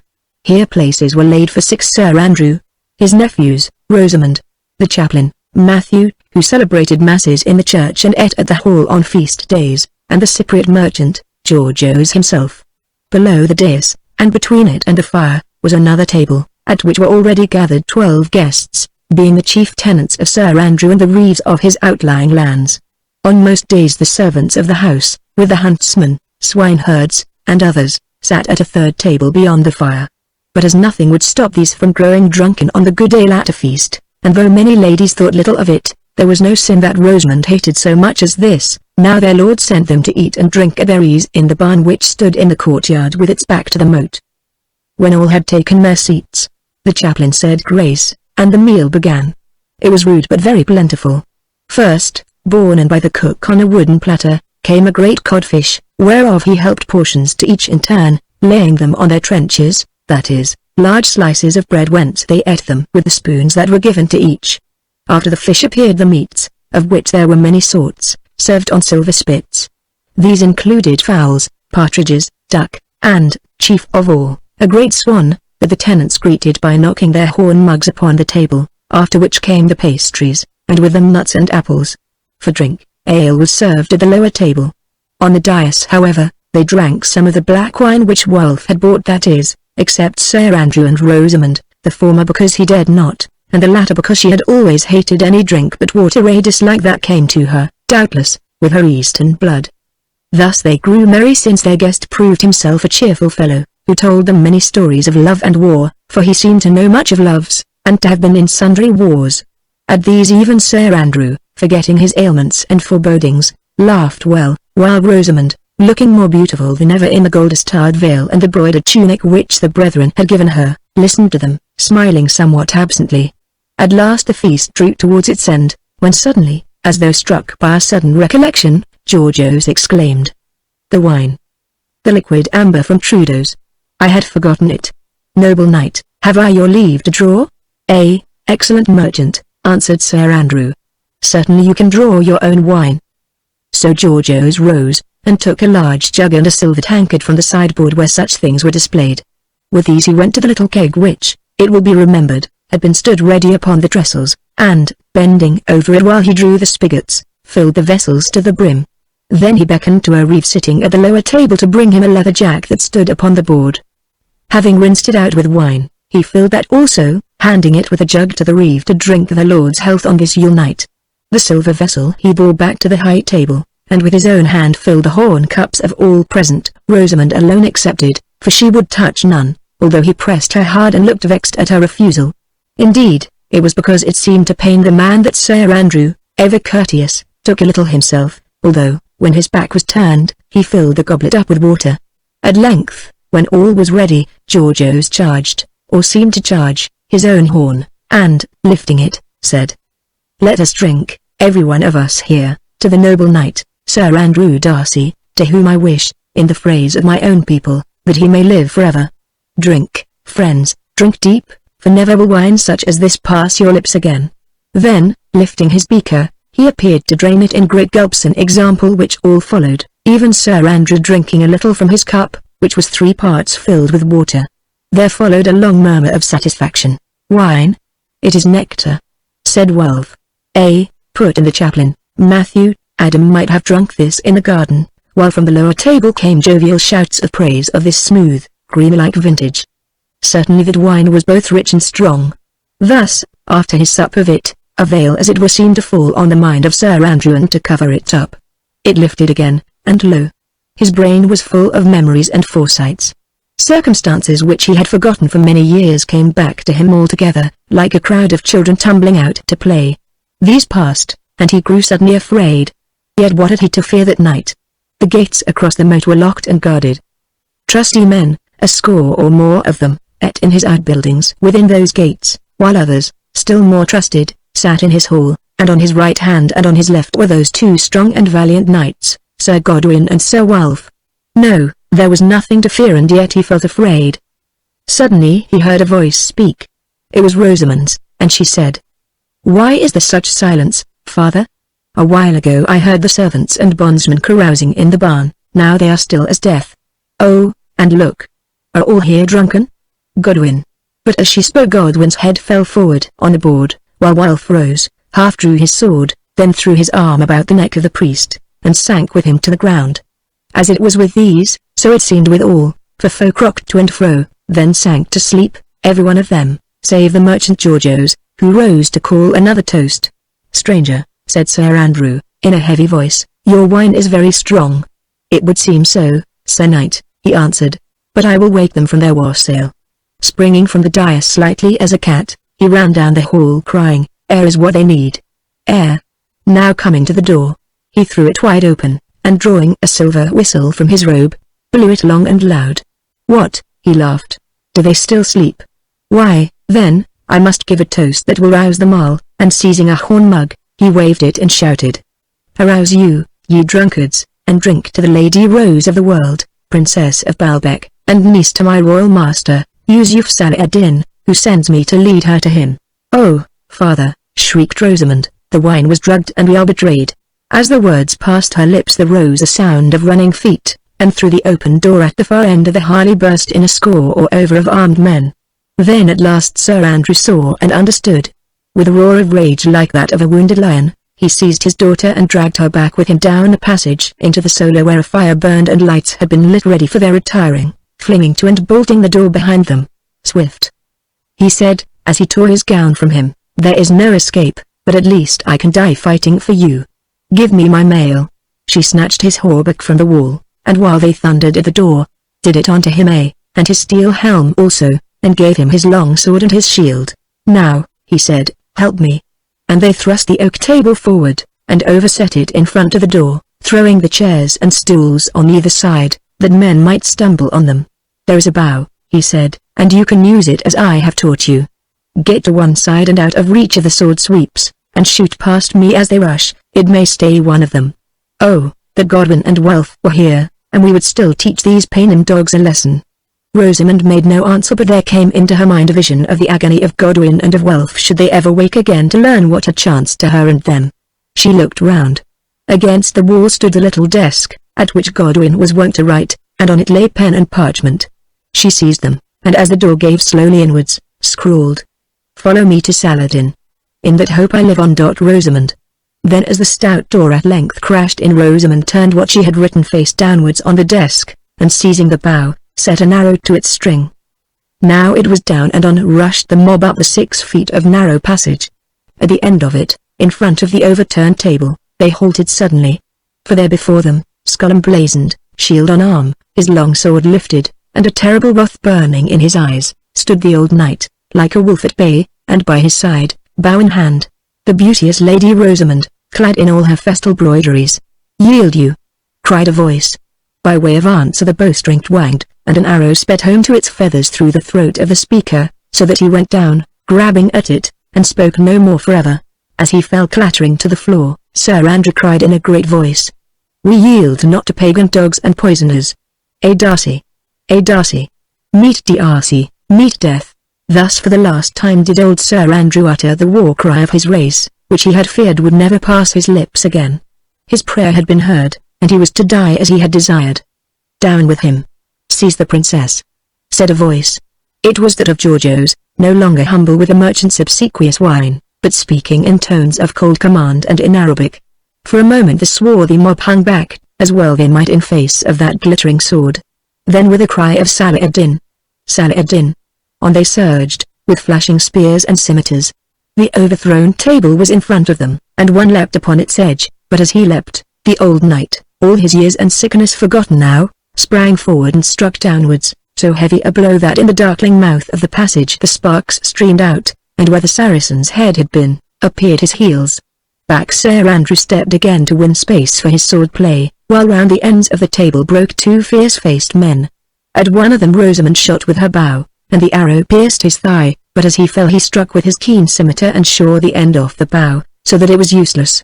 The second man caught his foot in the bar of the oak chair which he did not see, and went down prone, while Sir Andrew, taking no heed of him, rushed with a shout at the crowd who followed, and catching their blows upon his shield, rained down others so desperate that, being hampered by their very number, they gave before him, and staggered back along the passage. "Guard your right, father!" cried Rosamund. He sprang round, to see the Saracen, who had fallen, on his feet again. At him he went, nor did the man wait the onset, but turned to fly, only to find his death, for the great sword caught him between neck and shoulders. Now a voice cried, We make poor sport with this old lion, and lose men. Keep clear of his claws, and whelm him with spear casts." But Rosamond, who understood their tongue, sprang in front of him, and answered in Arabic, "Through my breast, and go, tell that tale to Saladin." Then, clear and calm was heard the command of Georgios. "He who harms a hair of the princess dies. Take them both living if you may, but lay no hand on her. Stay, let us talk." So they ceased from their onslaught and began to consult together. Rosamond touched her further and pointed to the man who lay upon the floor with an arrow through his thigh. He was struggling to his knee, raising the heavy scimitar in his hand. Sir Andrew lifted his sword as a husbandman lifts a stick to kill a rat, then let it fall again, saying, "I fight not with the wounded. Drop that steel, and get you back to your own folk." The fellow obeyed him, yes, and even touched the floor with his forehead in salam as he crawled away, for he knew that he had been given his life, and that the deed was noble towards him who had planned a coward's stroke. Then Georgios stepped forward, no longer the same Georgios who had sold poisoned wine and Eastern broideries, but a proud-looking, high-browed Saracen clad in the mail which he wore beneath his merchant's robe, and in place of the crucifix wearing on his breast a great star-shaped jewel, the emblem of his house and rank. "Sir Andrew," he said, "hearken to me, I pray you." Noble was the tact, and he pointed to the wounded man being dragged away by his fellows, "and noble has been your defense, well worthy of your lineage and your knighthood. It is a tale that my master," and he bowed as he said the word, "will love to hear if it pleases Allah that we return to him in safety. Also you will think that I have played a knave's trick upon you, overcoming the might of those gallant knights, Sir Godwin and Sir Wulf, not with sword blows but with drugged wine, and treating all your servants in like fashion, since not one of them can shake off its fumes before tomorrow's light. So indeed it is a very scurvy trick which I shall remember with shame to my life's end, and that perchance may yet fall back upon my head in blood and vengeance. Yet bethink you how we stand, and forgive us. We are but a little company of men in your great country, hidden, as it were, in a den of lions, who, if they saw us, would slay us without mercy. That, indeed, is a small thing, for what are our lives, of which your sword has taken tithe, and not only yours, but those of the twin brethren on the quay by the water?" "I thought it," broke in Sir Andrew contemptuously. "Indeed, that deed was worthy of you 20 or more men against 2. Georgios held up his hand. "Judge us not harshly," he said, speaking slowly, "who, for his own ends wished to gain time, you who have read the letter of our Lord. See you. These were my commands, to secure Lady Rose of the world as best I might, but if possible without bloodshed. Now I was reconnoitring the country with a troop of the sailors from my ship who are but poor fighters, and a few of my own people, when my spies brought me word that she had ridden out attended by only 2 men, and surely I thought that already she was in my hands. But the knights foiled me by strategy and strength, and you know the end of it. So afterwards my messenger presented the letter, which, indeed, should have been done at first. The letter failed also, for neither you, nor the princess and he bowed to Rosamond could be bought. More, the whole country was awakened, you were surrounded with armed men. The knightly brethren kept watch and ward over you, and you were about to fly to London, where it would have been hard to snare you. Therefore, because I must, I who am a prince and an emir, who also, although you remember it not, have crossed swords with you in my youth, yes, at Haggard became a dealer in drugged wine. Now hearken.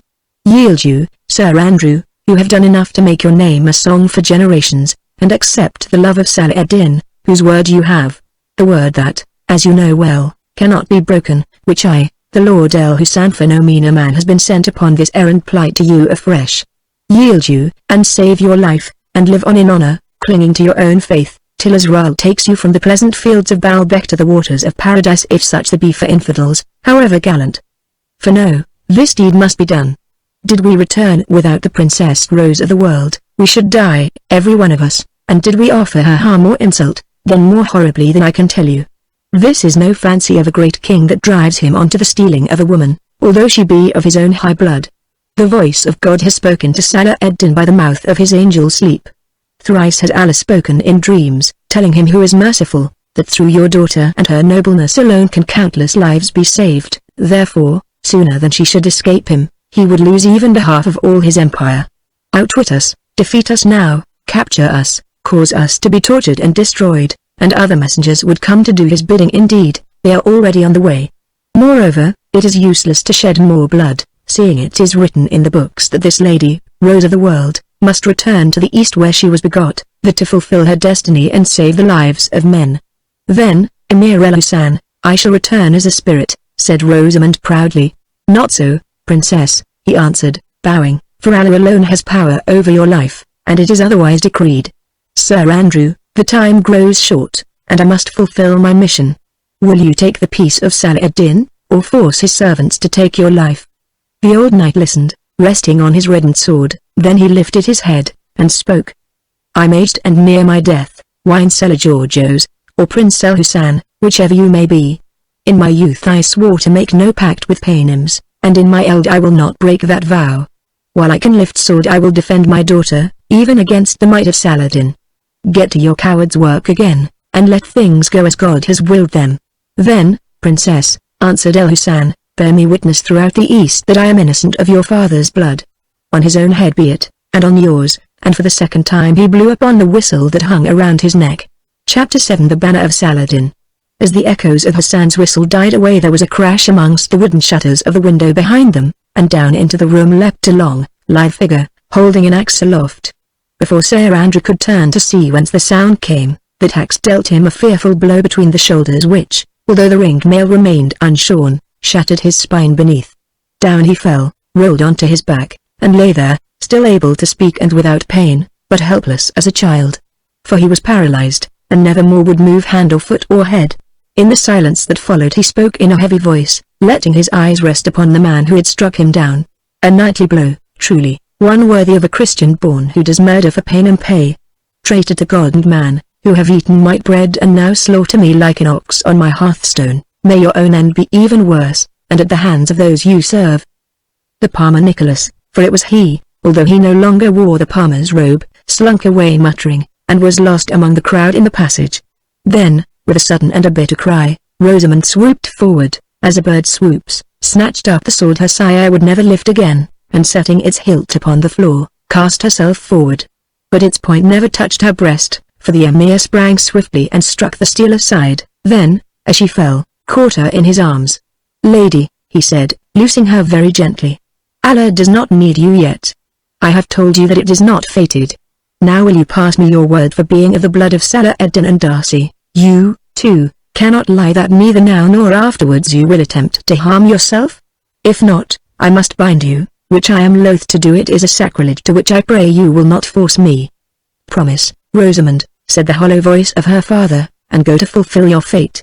Self-murder is a crime, and the man is right, it is decreed. I bid you promise. I obey and promise, said Rosamund. It is your hour, my lord Hussein. He bowed deeply and answered. I am satisfied, and henceforth we are your servants. Princess, the night air is bitter, you cannot travel thus. In which chamber are your garments? She pointed with her finger. A man took a taper, and, accompanied by 2 others, entered the place, to return presently with their arms full of all the apparel they could find. Indeed, they even brought her missal and the silver crucifix which hung above her bed, and with it her leathern case of trinkets. Keep out the warmest cloak, said Hussein, and tie the rest up in those carpets. So the rugs that Sir Andrew had bought that day from the merchant Georgios were made to serve as travelling bags to hold his daughter's gear. Thus even in this hour of haste and danger thought was taken for her comfort. Princess, said Hussein, bowing, my master, your uncle, sent you certain jewels of no mean value. Is it your wish that they should accompany you? Without lifting her eyes from her dying father's face, Rosamund answered heavily. Where they are, then let them bide. What have I to do with jewels? Your will is my law, he said, and others will be found for you. Princess, all is ready, we wait your pleasure. My pleasure? Oh, God, my pleasure? Exclaimed Rosamund in the same drear voice, still staring at her father, who lay before her on the ground. I cannot help it, said Hussein, answering the question in her eyes, and there was grief in his tone. He would not come, he brought it on himself, though in truth I wish that accursed Frank had not struck so shrewdly. If you ask it, we will bear him with you, but, lady, it is idle to hide the truth. He is sped. I have studied medicine, and I know. Nay, said Sir Andrew from the floor, leave me here. Daughter, we must part a while. As I stole his child from Ayoub, so Ayoub's son steals my child from me. Daughter, cling to the faith that we may meet again. To the death, she answered. Be comforted, said Hussein. Has not Salah ed-Din passed his word that except her own will or that of Allah should change her heart, across worship as she may live and die? Lady, for your own sake as well as ours, let this sad farewell be brief. Begone, my servants, taking these dead and wounded with you. There are things it is not fitting that common eyes should see. They obeyed, and the three of them remained alone together. Then Rosamund knelt down beside her father, and they whispered into each other's ears. Hassan turned his back upon them, and threw the corner of his cloak over his head and eyes that he might neither see nor hear their voices in this dread and holy hour of parting. It would seem that they found some kind of hope and consolation in it at least when Rosamund kissed him for the last time. Sir Andrew smiled and said, "Yes, yes, it may all be for the best. God will guard you, and his will be done. But I forgot. Tell me, daughter, which?" Again she whispered into his ear, and when he had thought a moment, he answered, "Maybe you are right. I think that is wisest for all. And now on the three of you and on your children's children's children let my blessing rest, as rest it shall. Come hither, Emir." Hassan heard him through his cloak, and, uncovering, came. "Say to Saladin, your master, that he has been too strong for me, and paid me back in my own coin. Well, had it been otherwise, my daughter and I must soon have parted, for death drew near to me. At least it is the decree of God, to which I bow my head, trusting there may be truth in that dream of his, and that our sorrows, in some way unforeseen, will bring blessings to our brethren in the East. But to Saladin say also that whatever his bigot faith may teach, for Christian and for Paynim there is a meeting place beyond the grave. Say that if aught of wrong or insult is done towards this maiden, I swear by the God who made us both that there I will hold him to account. Now, since it must be so, take her and go your way, knowing that my spirit follows after you and her, yes, and that even in this world she will find avengers." "I hear your words, and I will deliver them," answered Hassan. "More, I believe that they are true, and for the rest you have the oath of Salah ed-Din, and my oath while she is in my charge. Therefore, Sir Andrew Darcy, forgive us, who are but the instruments of Allah, and die in peace." "I, who have so much to be forgiven, forgive you," answered the old knight slowly. Then his eyes fixed themselves upon his daughter's face with one long, searching look, and closed. "I think that he is dead," said Hassan. "May God, the merciful and compassionate, rest his soul." And taking a white garment from the wall, he flung it over him, adding, "Lady, come." Thrice Rosamund looked at the shrouded figure on the floor. Once she wrung her hands and seemed about to fall. Then, as though a thought struck her, she lifted her father's sword from where it lay, and gathering her strength, drew herself up and passed like a queen down the blood-stained passage and the steps of the solar. In the hall beneath waited the band of Hassan, who bowed as she came, a vision of despairing loveliness, that held aloft a red and naked sword. There, too, lay the drugged men fallen this way and that, and among them Wulf across the table, and Godwin on the dais. Rosamund spoke. "Are these dead or sleeping?" "Have no fear," answered Hassan. "By my hope of paradise, they do but sleep, and will awake ere morning." Rosamund pointed to the renegade Nicholas, he that had struck down her father from behind, who, an evil look upon his face, stood apart from the Saracens, holding in his hand a lighted torch. "What does this man with the torch?" she asked. "If you would know, lady," Nicholas answered with a sneer. "I wait till you are out of it to fire the hall." "Prince Hassan," said Rosamund, "is this a deed that great Saladin would wish, to burn drugged men beneath their own roof? Now, as you shall answer to him, in the name of Saladin I, a daughter of his house, command you, strike the fire from that man's hand, and in my hearing give your order that none should even think of such an act of shame." "What?"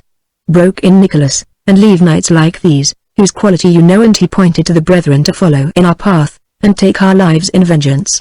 Why, it is madness. Are you master here, traitor, or am I?" asked Hassan in cold contempt. "Let them follow if they will, and I for one shall rejoice to meet foes so brave in open battle, and to give them their revenge. Ali," he added, addressing the man who had been disguised as a merchant's underling, and who had drugged the men in the barn as his master had drugged those in the hall, and opened the moat gate to the band, "Ali, stamp upon the torch and guard that flank till we reach the boat, lest the fool should raise the country on us with his fires. Now, princess, are you satisfied?" "Having your word," she answered. "One moment, I pray you. I would leave a token to my knights." Then, while they watched her with wondering eyes, she unfastened the cross and chain that hung upon her bosom, and slipping the cross from the chain, went to where Godwin lay, and placed it on his breast. Next, with a swift movement, she wound the chain about the silver hilt of Sir Andrew's sword, and passing to Wulf, with one strong thrust, drove the point between the oak boards of the table, so that it stood before him at once a cross, a brand of battle, and a lady's token. His grandsire bore it, she said in Arabic, when he leapt onto the walls of Jerusalem. It is my last gift to him. But the Saracens muttered and turned pale at these words of evil omen. Then taking the hand of Hassan, who stood searching her white, inscrutable face, with never a word or a backward look, she swept down the length of the long hall, and out into the night beyond. It would have been well to take my counsel and fire the place, or at least to cut the throats of all within it, said the man Nicholas to his guard Ali as they followed with the rest. If I know aught of these brethren, cross and sword will soon be hard upon our track, and men's lives must pay the price of such soft folly. And he shivered as though in fear. It may be so, spy, answered the Saracen, looking at him with somber, contemptuous eyes. It may be that your life will pay the price. Wulf was dreaming that he stood on his head upon a wooden plank, as once he had seen a juggler do, which turned round one way while he turned round the other, till at length someone shouted at him, and he tumbled off the board and hurt himself. Then he awoke to hear a voice shouting, surely enough the voice of Matthew, the chaplain of Steeple Church. Awake, said the voice. In God's name, I conjure you, awake. What is it? He said, lifting his head sleepily, and becoming conscious of a dull pain across his forehead. It is that death and the devil have been here, Sir Wulf. Well, they are often near together. But I thirst. Give me water. A serving woman, pallid, dishevelled, heavy-eyed, who was stumbling to and fro, lighting torches and tapers, for it was still dark, brought it to him in a leathern jack, from which he drank deeply. That is better, he said. Then his eye fell upon the bloody sword set point downwards in the wood of the table before him, and he exclaimed, Mother of God! What is that? My uncle's silver-hilted sword, red with blood, and Rosamond's gold chain upon the hilt. Priest, where is the Lady Rosamond? Gone, answered the chaplain in a voice that sounded like a groan. The women woke and found her gone, and Sir Andrew lies dead or dying in the solar, but now I have shriven him, and oh, we have all been drugged. Look at them. And he waved his hand towards the recumbent forms. I say that the devil has been here. Wulf sprang to his feet with an oath. The devil? Ah! I have it now. You mean the Cyprian Chapman Georgios. He who sold wine. He who sold drugged wine, echoed the chaplain, and has stolen away the Lady Rosamond. Then Wulf seemed to go mad. Stolen Rosamond over our sleeping carcasses. Stolen Rosamond with never a blow struck by us to save her. Oh, Christ, that such a thing should be. Oh, Christ, that I should live to hear it. And he, the mighty man, the knight of skill and strength, broke down and wept like a very child. But not for long, for presently he shouted in a voice of thunder. Awake, ye drunkards! Awake, and learn what has chanced to us. Your Lady Rosamond has been raped away while we were lost in sleep. At the sound of that great voice a tall form rose from the floor, and staggered towards him, holding a gold cross in its hand. What awful words are those, my brother? Asked Godwin, who, pale and dull-eyed, rocked to and fro before him. Then he, too, saw the red sword and stared, first at it and next at the gold cross in his hand. My uncle's sword, Rosamond's chain, Rosamond's cross. Where, then, is Rosamond? Gone. Gone. Gone. Cried Wulf. Tell him, priest. So the chaplain told him all he knew. Thus have we kept our oaths, went on Wulf. Oh, what can we do now, save die for very shame? Nay, answered Godwin, dreamingly, we can live on to save her. See, these are her tokens, the cross for me, the blood-stained sword for you, and about its hilt the chain, a symbol of her slavery. Now both of us must bear the cross, both of us must wield the sword, and both of us must cut the chain, or if we fail, then die. You rave, said Wulf, and little wonder. Here, drink water. Would that we had never touched aught else, as she did, and desired that we should do. What said you of my uncle, priest? Dead, or only dying? Nay, answer not, let us see. Come, brother. Now together they ran, or rather reeled, torch in hand, along the passage. Wulf saw the bloodstains on the floor and laughed savagely. The old man made a good fight, he said, while, like drunken brutes, we slept. They were there, and before them, beneath the white, shroud-like cloak, lay Sir Andrew, the steel helm on his head, and his face beneath it even whiter than the cloak. At the sound of their footsteps he opened his eyes. At length, he muttered. "Oh, how many years have I waited for you? Nay, be silent, for I do not know how long my strength will last, but listen, kneel down and listen." So they knelt on either side of him, and in quick, fierce words he told them all of the drugging, of the fight, of the long parley carried on to give the palmer knave time to climb to the window, of his cowardly blow, and of what chanced afterwards. Then his strength seemed to fail him, but they poured drink down his throat, and it came back again. "Take horse swiftly," he gasped, pausing now and again to rest, and rouse the countryside. "There is still a chance." "Nay, 7 hours have gone by. There is no chance. Their plans were too well laid, by now they will be at sea. So hear me. Go to Palestine. There is money for your faring in my chest, but go alone, with no company, for in time of peace these would betray you. Godwin, draw off this ring from my finger, and with it as a token, find out Jabal, the black sheikh of the mountain tribe at Masyaf on Lebanon. Bid him remember the vow he made to Andrew Darcy, the English knight. If any can aid you, it will be Jabal, who hates the houses of Nureddin and of Ayyub. So, I charge you, let nothing I say nothing turn you aside from seeking him. Afterwards act as God shall guide you. If they still live, kill that traitor Nicholas and Hulos, but, save in open war, spare the Emir Hussein, who did but do his duty as an Eastern reads it, and shown some mercy, for he could have slain or burnt us all. This riddle has been hard for me, yet now, in my dying hour, I seem to see its answer. I think that Saladin did not dream in vain. Keep brave hearts, for I think also that at Masyaf you will find friends, and that things will yet go well, and our sorrows bear good fruit. What is that you said? She left you my father's sword, Wulf? Then wield it bravely, winning honor for our name. She left you the cross, Godwin? Wear it worthily, winning glory for the Lord, and salvation to your soul. Remember what you have sworn. Wait her befall, bear no bitterness to one another. Be true to one another, and to her, your lady, so that when at the last you make your report to me before high heaven, I may have no cause to be ashamed of you, my nephews, Godwin and Wulf." For a moment the dying man was silent, until his face lit up as with a great gladness, and he cried in a loud, clear voice, "Beloved wife, I hear you. Oh, God, I come." Then though his eyes stayed open, and the smile still rested on his face, his jaw fell. Thus died Sir Andrew Darcy.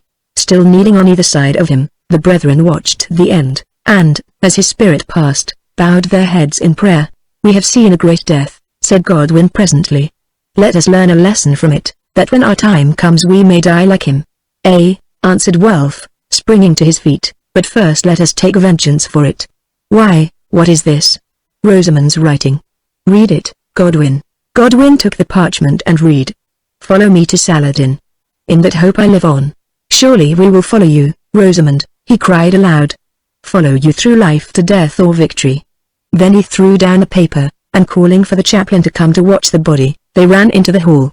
By this time about half of the folk were awake from their drugged sleep, whilst others who had been doctored by the man Ali in the barn staggered into the hall wild-eyed, white-faced, and holding their hands to their heads and hearts. They were so sick and bewildered, indeed, that it was difficult to make them understand what had chanced, and when they learned the truth, the most of them could only groan. Still, a few were found strong enough in wit and body to grope their way through the darkness and the falling snow to Stangate Abbey, to Southminster, and to the houses of their neighbours, although of these there were none near, praying that every true man would arm and ride to help them in the hunt. Also Wulf, cursing the priest Matthew and himself that he had not thought of it before, called him from his prayers by their dead uncle, and charged him to climb the church tower as swiftly as he could, and set light to the beacon that was laid ready there. Away he went, taking flint, steel, and tinder with him, and 10 minutes later the blaze was flaring furiously above the roof of Steeple Church, warning all men of the need for help. Then they armed, saddled such horses as they had, amongst them the 3 that had been left by the merchant Giorgios, and gathered all of them who were not too sick to ride or run, in the courtyard of the hall. But as yet their haste availed them little, for the moon was down. Snow fell also, and the night was still black as death, so black that a man could scarcely see the hand he held before his face. So they must wait, and wait they did, eating their hearts out with grief and rage, and bathing their aching brows in icy water. At length the dawn began to break, and by its first grey light they saw men mounted and afoot feeling their way through the snow, shouting to each other as they came to know what dreadful thing had happened at Steeple. Quickly the tidings spread among them that Sir Andrew was slain, and the Lady Rosamond snatched away by Paynims, while all who feasted in the place had been drugged with poisoned wine by a man whom they believed to be a merchant. So soon as a band was got together, perhaps 30 men in all, and there was light to stir by, they set out and began to search, though where to look they knew not, for the snow had covered up all traces of their foes. "One thing is certain," said Godwin, "they must have come by water." "Ay," answered Wulf, "and landed nearby, since, had they far to go, they would have taken the horses, and must run the risk also of losing their path in the darkness. To the Staithe. Let us try Steeple Staithe." So on they went across the meadow to the creek. It lay but 3 bowshots distant. At first they could see nothing, for the snow covered the stones of the little pier, but presently a man cried out that the lock of the water-house, in which the brethren kept their fishing boat, was broken, and next minute, that the boat was gone. "She was small, she would hold but 6 men," cried a voice. "So great a company could never have crowded into her." "Fool!" one answered, "there may have been other boats." So they looked again, and beneath the thin coating of rime, found a mark in the mud by the Staithe, made by the prow of a large boat, and not far from it a hole in the earth into which a peg had been driven to make her fast. Now the thing seemed clear enough, but it was to be made yet clearer, for presently, even through the driving snow, the quick eye of Wulf caught sight of some glittering thing which hung to the edge of a clump of dead reeds. A man with a lance lifted it out at his command, and gave it to him. "I thought so," he said in a heavy voice. "It is a fragment of that star-wrought veil which was my Christmas gift to Rosamond, and she has torn it off and left it here to show us her road. To St. Peter's on the Wall. To St. Peter's, I say, for the boats or ship must pass, and maybe that in the darkness they have not yet won out to sea." So they turned their horses' heads, and those of them that were mounted rode for St. Peter's by the inland path that runs through Steeple Street, Lawrence and Bradwell Town, while those who were not, started to search along the saltings and the river bank. On they galloped through the falling snow, Godwin and Wulf leading the way, whilst behind them thundered an ever-gathering train of knights, squires and yeomen, who had seen the beacon flare on Steeple Tower, or learned the tale from messengers, yes, and even of monks from Stangate and traders from Southminster. Hard they rode, but the lanes were heavy with fallen snow and mud beneath, and the way was far, so that an hour had gone by before Bradwell was left behind, and the shrine of St. Chad lay but half a mile in front. Now of a sudden the snow ceased, and a strong northerly wind springing up, drove a thick mist before it and left the sky hard and blue behind. Still riding in this mist, they pressed on to where the old tower loomed in front of them, then drew rein and waited. "What is that?" said Godwin presently, pointing to a great, dim thing upon the vapor-hidden sea. As he spoke a strong gust of wind tore away the last veils of mist, revealing the red face of the risen sun, and not 100 yards away from them, for the tide was high, the tall masts of a galley creeping out to sea beneath her banks of oars. As they stared the wind caught her, and on the mainmast rose her bellying sail, while a shout of laughter told them that they themselves were seen. They shook their swords in the madness of their rage, knowing well who was aboard that galley, while to the forepeak ran up the yellow flag of Saladin, streaming the light gold in the golden sunlight. Nor was this all, for on the high poop appeared the tall shape of Rosamond herself, and on one side of her, clad now in coat of mail and turban, the Emir Hussein, whom they had known as the merchant Georgios, and on the other, a stout man, also clad in mail, who at that distance looked like a Christian knight. Rosamond stretched out her arms towards them. Then suddenly she sprang forward as though she would throw herself into the sea, had not Hussein caught her by the arm and held her back, whilst the other man who was watching slipped between her and the bulwark. In his fury and despair Wulf drove his horse into the water till the waves broke about his middle, and there, since he could go no further, sat shaking his sword and shouting, "Fear not! We follow! We follow!" in such a voice of thunder, that even through the wind and across the ever-widening space of foam his words may have reached the ship.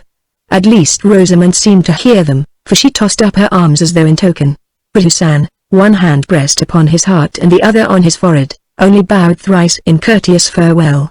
Then the great sail filled, the oars were drawn in, and the vessel swept away swiftly across the dancing waves, till at length she vanished, and they could only see the sunlight playing on the golden banner of Saladin which floated from her truck.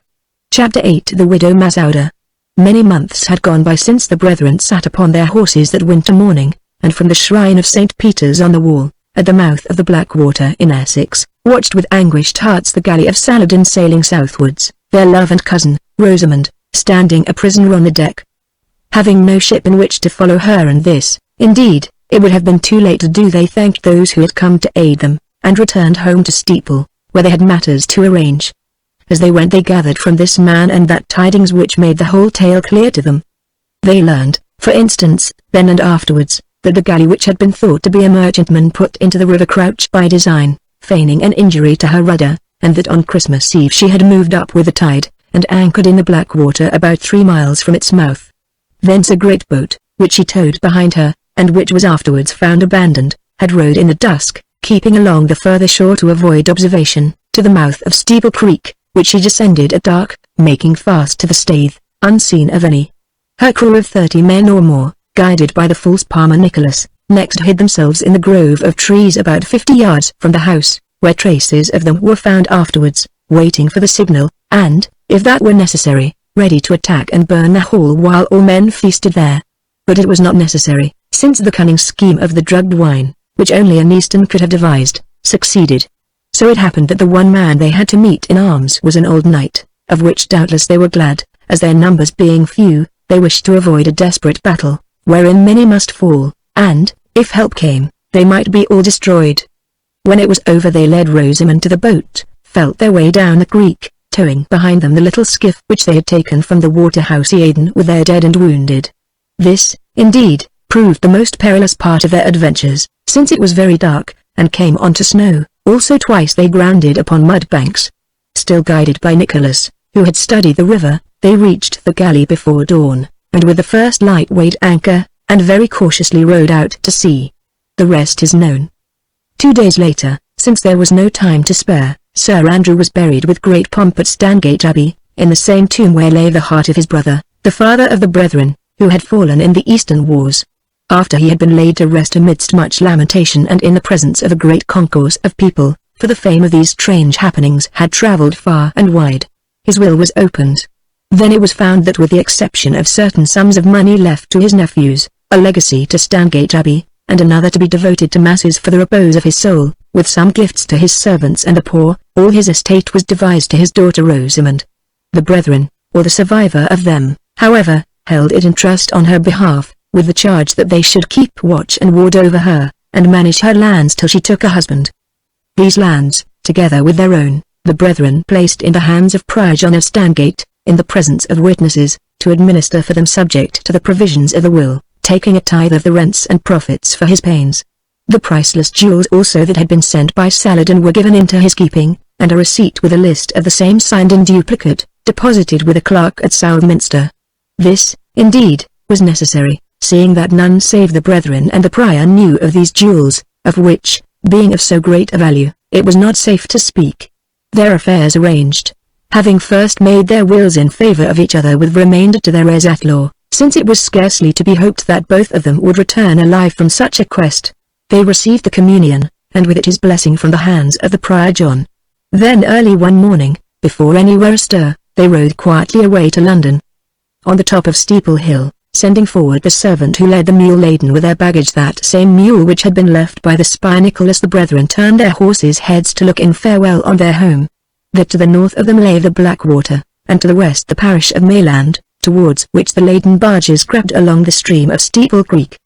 Below was the wide, flat, plain outlined with trees, and in it, marked by the plantation where the Saracens had hid, the hall and church of Steeple, the home in which they had grown from childhood to youth, and from youth to man's estate in the company of the fair, lost Rosamond, who was the love of both, and whom both went forth to seek.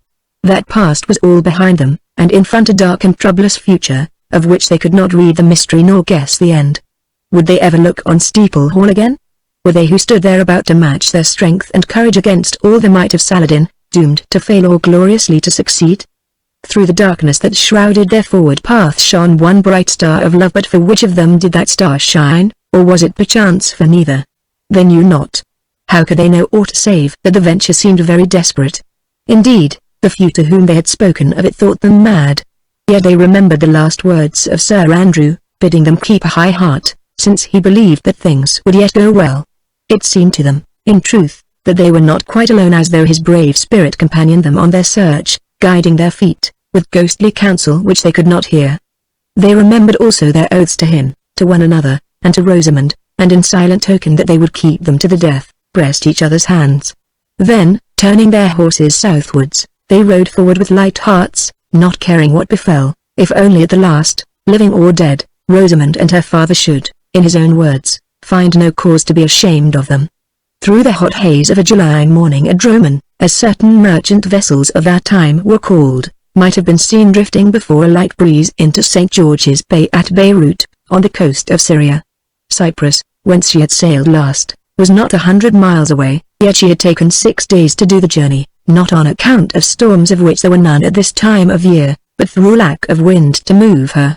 Still, her captain and the motley crowd of passengers, for the most part Eastern merchants and their servants, together with a number of pilgrims of all nations, thanked God for so prosperous a voyage, for in those times he who crossed the seas without shipwreck was very fortunate. Among these passengers were Godwin and Wulf, travelling, as their uncle had bidden them, unattended by squires or by servants. Upon the ship they passed themselves off as brothers named Peter and John of Lincoln, a town of which they knew something. Having stayed there on their way to the Scottish wars, simple gentlemen of small estate, making a pilgrimage to the Holy Land in penitence for their sins and for the repose of the souls of their father and mother. At this tale their fellow passengers, with whom they had sailed from Genoa, to which place they travelled overland, shrugged their shoulders.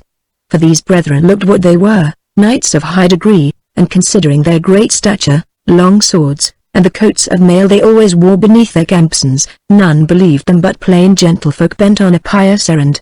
Indeed, they nicknamed them Sir Peter and Sir John, and as such they were known throughout the voyage. The brethren were seated together in a little place apart in the bow of the ship, and engaged, Godwin in reading from an Arabic translation of the Gospels made by some Egyptian monk, and Wulf in following it with little ease in the Latin version. Of the former tongue, indeed, they had acquired much in their youth, since they learned it from Sir Andrew with Rosamond, although they could not talk it as she did, who had been taught to lisp it as an infant by her mother. Knowing, too, that much might hang upon a knowledge of this tongue, they occupied their long journey in studying it from such books as they could get, also in speaking it with a priest, who had spent many years in the East, and instructed them for a fee, and with certain Syrian merchants and sailors. "Shut the book, brother," said Wulf, "there is Lebanon at last," and he pointed to the great line of mountains revealing themselves dimly through their wrappings of mist. "Glad I am to see them, who have had enough of these crooked scrolls and learnings." Said Godwin, "the promised land." "And the land of promise for us," answered his brother. "Well, thank God that the time has come to act, though how we are to set about it is more than I can say. Doubtless time will show. As our uncle bade, we will seek out this Sheikh Jabal." "Hush," said Wulf, for just then some merchants, and with them a number of pilgrims, their travel-worn faces full of rapture at the thought that the terrors of the voyage were done, and that they were about to set foot upon the ground their Lord had trodden, crowded forward to the bow to obtain their first view of it, and burst into prayers and songs of thanksgiving. Indeed, one of these men, a trader known as Thomas of Ipswich, was, they found, standing close to them, and seemed as though he listened to their talk. The brethren mingled with them, while this same Thomas of Ipswich, who had visited the place before, or so it seemed, pointed out the beauties of the city, of the fertile country by which it was surrounded, and of the distant cedar-clad mountains where, as he said, Hiram, king of Tyre, had cut the timber for Solomon's temple. "Have you been on them?" asked Wulf. "Following my business," he answered, "so far." And he showed them a great snow-capped peak to the north. "Few ever go further." "Why not?" asked Godwin. "Because there begins the territory of the Sheikh Al-Jabal," and he looked at them meaningly, "whom," he added, "neither Christian nor Saracen visit without an invitation, which is seldom given." Again they inquired why not. "Because," answered the trader, still watching them, "most men love their lives, and that man is the lord of death and magic. Strange things are to be seen in his castle, and about it lie wonderful gardens inhabited by lovely women that are evil spirits, who bring the souls of men to ruin. Also, this old man of the mountain is a great murderer, of whom even all the princes of the East are terrified, for he speaks a word to his fed. I saw servants who are initiated, and they go forth and bring to death any whom he hates. Young men, I like you well, and I say to you, be warned. In this Syria there are many wonders to be seen. Leave those of Masyaf and its fearful lord alone if you desire to look again upon the towers of Lincoln." "Fear not, we will," answered Godwin, "who come to seek holy places, not haunts of devils." "Of course we will," added Wulf. "Still, that country must be worth travelling in." Then boats came out to greet them from the shore, for at that time Beirut was in the hands of the Franks, and in the shouting and confusion which followed they saw no more of this merchant Thomas. Nor did they seek him out again, since they thought it unwise to show themselves too curious about the Sheikh al-Jabal. Indeed, it would have been useless, since that trader was ashore 2 full hours before they were suffered to leave the ship, from which he departed alone in a private boat. At length they stood in the motley eastern crowd upon the quay, wondering where they could find an inn that was quiet and of cheap charges, since they did not wish to be considered persons of wealth or importance. As they lingered here, somewhat bewildered, a tall, veiled woman whom they had noted watching them, drew near, accompanied by a porter, who led a donkey. This man, without more ado, seized their baggage, and helped by other porters began to fasten it upon the back of the donkey with great rapidity, and when they would have forbidden him, pointed to the veiled woman. "Your pardon," said Godwin to her at length and speaking in French, "but this man loads up your baggage to take it to my inn. It is cheap, quiet and comfortable things which I heard you say you required just now, did I not?" She answered in a sweet voice, also speaking in good French. Godwin looked at Wulf, and Wulf at Godwin, and they began to discuss together what they should do. When they had agreed that it seemed not wise to trust themselves to the care of a strange woman in this fashion, they looked up to see the donkey laden with their trunks being led away by the porter. "Too late to say no, I fear me," said the woman with a laugh, "so you must be my guests a while if you would not lose your baggage. Come, after so long a journey you need to wash and eat. Follow me, sirs, I pray you." Then she walked through the crowd, which, they noted, parted for her as she went, to a post where a fine mule was tied. Loosing it, she leapt to the saddle without help, and began to ride away, looking back from time to time to see that they were following her, as, indeed, they must. "Whither go we, I wonder," said Godwin, as they trudged through the sands of Beirut, with the hot sun striking on their heads. "Who can tell when a strange woman leads?" replied Wulf, with a laugh. At last the woman on the mule turned through a doorway in a wall of unburnt brick, and they found themselves before the porch of a white, rambling house which stood in a large garden planted with mulberries, oranges and other fruit trees that were strange to them, and was situated on the borders of the city. Here the woman dismounted and gave the mule to a Nubian who was waiting. Then, with a quick movement she unveiled herself, and turned towards them as though to show her beauty. Beautiful she was, of that there could be no doubt, with her graceful, swaying shape, her dark and liquid eyes, her rounded features and strangely impassive countenance. She was young also, perhaps 25, no more, and very fair-skinned for an Eastern. "My poor house is for pilgrims and merchants, not for famous knights, yet, sirs, I welcome you to it," she said presently, scanning them out of the corners of her eyes. "We are but squires in our own country, who make the pilgrimage," replied Godwin. "For what sum each day will you give us board and a good room to sleep in?" "These strangers," she said in Arabic to the porter, "do not speak the truth." "What is that to you?" he answered, as he busied himself in loosening the baggage. "They will pay their score, and all sorts of mad folk come to this country, pretending to be what they are not. Also you sought them, why, I know not they you. Mad or sane, they are proper men," said the impassive woman, as though to herself, then added in French, "Sirs, I repeat, this is but a humble place, scarce fit for knights like you. But if you will honor it, the charge is so much." "We are satisfied," said Godwin, "especially," he added, with a bow and removing the cap from his head, "as, having brought us here without leave asked, we are sure that you will treat us who are strangers kindly." "As kindly as you wish, I mean as you can pay for," said the woman. "Nay, I will settle with the porter. He would cheat you." Then followed a wrangle 5 minutes long between this curious, handsome, still-faced woman and the porter who, after the Eastern fashion, lashed himself into a frenzy over the sum she offered, and at length began to call her by ill names.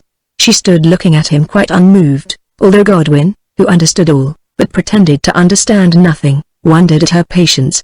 Presently, however, in a perfect foam of passion he said, or rather spat out, "No wonder, Masouda the spy, that after hiring me to do your evil work, you take the part of these Christian dogs against a true believer, you child of Al-Jabal." Instantly the woman seemed to stiffen like a snake about to strike. "Who is he?" she said coldly. "Do you mean the Lord who kills?" And she looked at him a terrible look. At that glance all the anger seemed to go out of the man. "Your pardon, widow Masouda," he said. "I forgot that you are a Christian, and naturally side with Christians. The money will not pay for the wear of my ass's hooves, but give it me, and let me go to pilgrims who will reward me better." She gave him the sum, adding in her quiet voice, "Go, and if you love life, keep better watch over your words." Then the porter went, and now so humble was his mien that in his dirty turban and long, tattered robe he looked, Wolf thought, more like a bundle of rags than a man mounted on the donkey's back. Also it came into his mind that their strange hostess had powers not possessed by innkeepers in England. When she had watched him through the gate, Masouda turned to them and said in French, "Forgive me, but here in Beirut these Saracen porters are extortionate, especially towards us Christians. He was deceived by your appearance. He thought that you were knights, not simple pilgrims as you avow yourselves, who happen to be dressed and armed like knights beneath your gambesons, and," she added, fixing her eyes upon the line of white hair on Godwin's head where the sword had struck him in the fray on Death Creek Quay, "show the wounds of knights, though it is true that a man might come by such in any brawl in a tavern. Well, you are to pay me a good price, and you shall have my best room while it pleases you to honor me with your company. Ah! Your baggage. You do not wish to leave it. Slave. Come here." With startling suddenness the Nubian who had led away the mule appeared, and took up some of the packages. Then she led them down a passage into a large, sparsely furnished room with high windows, in which were 2 beds laid on the cement floor, and asked them if it pleased them. They said, "Yes, it will serve." Reading what passed in their minds, she added, "Have no fear for your baggage. Were you as rich as you say you are poor, and as noble as you say you are humble, both it and you are safe in the inn of the widow Masouda, oh my guests." "But how are you named?" "Peter and John." "Oh, my guests, Peter and John, who have come to visit the land of Peter and John and other holy founders of our faith, and have been so fortunate as to be captured on its shore by the widow Masouda," answered Godwin, bowing again. "Wait to speak of the fortune until you have done with her, sir. Is it Peter, or John?" She replied, with something like a smile upon her handsome face. "Peter," answered Godwin. "Remember the pilgrim with the line of white hair is Peter. You need it to distinguish you apart, who, I suppose, are twins. Let me see. Peter has a line of white hair and grey eyes. John has blue eyes. John also is the greater warrior, if a pilgrim can be a warrior. Look at his muscles, but Peter thinks them more. It would be hard for a woman to choose between Peter and John, who must both of them be hungry, so I go to prepare their food." "A strange hostess," said Wolf, laughing, when she had left the room, "but I like her, though she netted us so finely. I wonder why? What is more, Brother Godwin, she likes you, which is as well, since she may be useful. But, friend Peter, do not let it go too far, since, like that porter, I think also that she may be dangerous. Remember, he called her a spy, and probably she is one." Godwin turned to reprove him, when the voice of the widow Masouda was heard without saying, "Brothers Peter and John, I forgot to caution you to speak low in this house, as there is lattice work over the doors to let in the air. Do not be afraid. I only heard the voice of John, not what he said." "I hope not," muttered Wolf, and this time he spoke very low indeed. Then they undid their baggage, and having taken from it clean garments, washed themselves after their long journey with the water that had been placed ready for them in great jars. This, indeed, they needed, for on that crowded dromon there was little chance of washing. By the time they had clothed themselves afresh, putting on their shirts of mail beneath their tunics, the Nubian came and led them to another room, large and lighted with high-set lattices, where cushions were piled upon the floor round a rug that also was laid upon the floor. Motioning them to be seated on the cushions, he went away, to return again presently, accompanied by Masouda bearing dishes upon brass platters. These she placed before them, bidding them eat. What that food was they did not know, because of the sauces with which it had been covered, until she told them that it was fish. After the fish came flesh, and after the flesh fowls, and after the fowls cakes and sweetmeats and fruits, until, ravenous as they were, who for days had fed upon salted pork and biscuits full of worms washed down with bad water, they were forced to beg her to bring no more. "Drink another cup of wine at least," she said, smiling and filling their mugs with the sweet vintage of Lebanon, for it seemed to please her to see them eat so heartily of her fare. They obeyed, mixing the wine with water. While they drank she asked them suddenly what were their plans, and how long they wished to stay in Beirut. They answered that for the next few days they had none, as they needed to rest, to see the town and its neighborhood, and to buy good horses, a matter in which perhaps she could help them. Masouda nodded again, and asked whether they wished to ride on horses. "Out yonder," said Wolf, waving his hand towards the mountains. "We desire to look upon the cedars of Lebanon and its great hills before we go on towards Jerusalem." "Cedars of Lebanon?" she replied. "That is scarcely safe for 2 men alone, for in those mountains are many wild beasts and wilder people who rob and kill. Moreover, the lord of those mountains has just now a quarrel with the Christians, and would take any whom he found prisoners. How is that lord named?" asked Godwin. "Sinan," she answered, and they noted that she looked round quickly as she spoke the word. "Oh," he said, "we thought the name was Jabal." Now she stared at him with wide, wondering eyes, and replied, "He is so called also, but, Sir Pilgrims, what know you of the dread Lord Al-Jabal? Only that he lives at a place called Masyaf, which we wish to visit." Again she stared. "Are you mad?" she queried, then checked herself, and clapped her hands for the slave to remove the dishes. While this was being done they said they would like to walk abroad. "Good," answered Masouda, "the man shall accompany you. Nay, it is best that you do not go alone, as you might lose your way. Also, the place is not always safe for strangers, however humble they may seem," she added with meaning. "Would you wish to visit the governor at the castle, where there are a few English knights, also some priests who give advice to pilgrims?" "We think not," answered Godwin, "we are not worthy of such high company. But, lady, why do you look at us so strangely?" "I am wondering, Sir Peter and Sir John, why you think it worthwhile to tell lies to a poor widow. Say, in your own country did you ever hear of certain twin brethren named Doe? How are they named? Sir Godwin and Sir Wulf, of the house of Darcy, which has been told of in this land." Now Godwin's jaw dropped, but Wulf laughed out loud, and seeing that they were alone in the room, for the slave had departed, asked in his turn, "Surely those twins would be pleased to find themselves so famous. But how did you chance to hear of them, O widowed hostess of a Syrian inn?" "I? Oh, from a man on the dromon who called here while I made ready your food, and told me a strange story that he had learned in England of a band sent by Salah ed-Din, may his name be accursed, to capture a certain Eadi. Of how the brethren named Godwin and Wulf fought all that band also, and held them off a very knightly deed. He said it was while the lady escaped, and of how afterwards they were taken in a snare, as those are apartment to be who deal with the Sultan, and this time the lady was snatched away. A wild tale truly," said Godwin. "But did this man tell you further whether that lady has chanced to come to Palestine?" She shook her head. "Of that he told me nothing, and I have heard nothing. Now listen, my guests. You think it strange that I should know so much, but it is not strange, since here in Syria, knowledge is the business of some of us. Did you then believe, O foolish children, that two knights like you, who have played a part in a very great story, whereof already whispers run throughout the East, could travel by land and sea and not be known? Did you then think that none were left behind to watch your movements and to make report of them to that mighty one who sent out the ship of war, charged with a certain mission? Well, what he knows I know. Have I not said it is my business to know? Now, why do I tell you this? Well, perhaps because I like such knights as you are, and I like that tale of two men who stood side by side upon a pier while a woman swam the stream behind them, and afterwards, sore wounded, charged their way through a host of foes. In the East we love such deeds of chivalry. Perhaps also because I would warn you not to throw away lives so gallant by attempting to win through the guarded gates of Damascus upon the maddest of all quests. What, you still stare at me and doubt? Good, I have been telling you lies.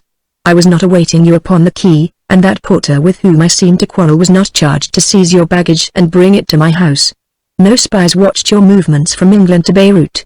Only since you have been at dinner I visited your room and read some writings which, foolishly, you and John have left among your baggage, and opened some books in which other names than Peter and John were written, and drew a great sword from its scabbard on which was engraved a motto, Meet Darcy, meet death. And heard Peter call John Wulf, and John call Peter Godwin, and so forth. It seems, said Wulf in English, that we are flies in a web, and that the spider is called the widow Masouda, though of what use we are to her I know not. Now, brother, what is to be done? Make friends with the spider? An ill ally, answered Godwin. Then looking her straight in the face he asked, Hostess, who knows so much, tell me why, amongst other names, did that donkey driver call you daughter of Al-Jabal? She started, and answered. So you understand Arabic? I thought it. Why do you ask? What does it matter to you? Not much, except that, as we are going to visit Al-Jabal, of course we think ourselves fortunate to have met his daughter. Going to visit Al-Jabal? Yes, you hinted as much upon the ship, did you not? Perhaps that is why I came to meet you. Well, your throats will be cut before ever you reach the first of his castles. I think not, said Godwin, and, putting his hand into his breast, he drew thence a ring, with which he began to play carelessly. Whence that ring? She said, with fear and wonder in her eyes. it is, and she ceased. From one to whom it was given and who has charged us with a message. Now, hostess, let us be plain with one another. You know a great deal about us. But although it has suited us to call ourselves the pilgrims Peter and John, in all this there is nothing of which we need be ashamed, especially as you say that our secret is no secret, which I can well believe. Now, this secret being out, I propose that we remove ourselves from your roof, and go to stay with our own people at the castle, where, I doubt not, we shall be welcome, telling them that we would bide no longer with one who is called a spy, whom we have discovered also to be a daughter of Al-Jabal. After which, perhaps, you will bide no longer in Beirut, where, as we gather, spies and the daughters of Al-Jabal are not welcome. She listened with an impassive face, and answered, doubtless you have heard that one of us who was so named was burned here recently as a witch? Yes, broke in Wolf, who now learned this fact for the first time, we heard that. And think to bring a like fate upon me. Why, foolish men, I can lay you both dead before ever those words pass your lips. You think you can, said Godwin, but for my part one am sure that this is not fated, and am sure also that you do not wish to harm us any more than we wish to harm you. To be plain, then, it is necessary for us to visit Al-Jabal. As chance has brought us together, if it be chance, will you aid us in this, as I think you can, or must we seek other help? I do not know. I will tell you after 4 days. If you are not satisfied with it, go, denounce me. Do your worst, and I will do mine, for which I should be sorry. Where is the security that you will not do it if we are satisfied? Asked Wolf bluntly. You must take the word of a daughter of Al-Jabal. I have none other to offer, she replied. That may mean death, said Wolf. You said just now that was not fated, and although I have sought your company for my own reasons, I have no quarrel with you as yet. Choose your own path. Still, I tell you that if you go, who, chancing to know Arabic, have learned my secret, you die, and that if you stay you are safe at least while you are in this house. I swear it on the token of Al-Jabal, and bending forward she touched the ring in Godwin's hand, but remember that for the future I cannot answer. Godwin and Wolf looked at each other. Then Godwin replied, I think that we will trust you, and stay, words at which she smiled a little as though she were pleased, then said, Now, if you wish to walk abroad, guests Peter and John, I will summon the slave to guide you, and in 4 days we will talk more of this matter of your journey, which, until then, had best be forgotten. So the man came, armed with a sword, and led them out, clad in their pilgrims' robes, through the streets of this eastern town, where everything was so strange, that for a while they forgot their troubles in studying the new life about them.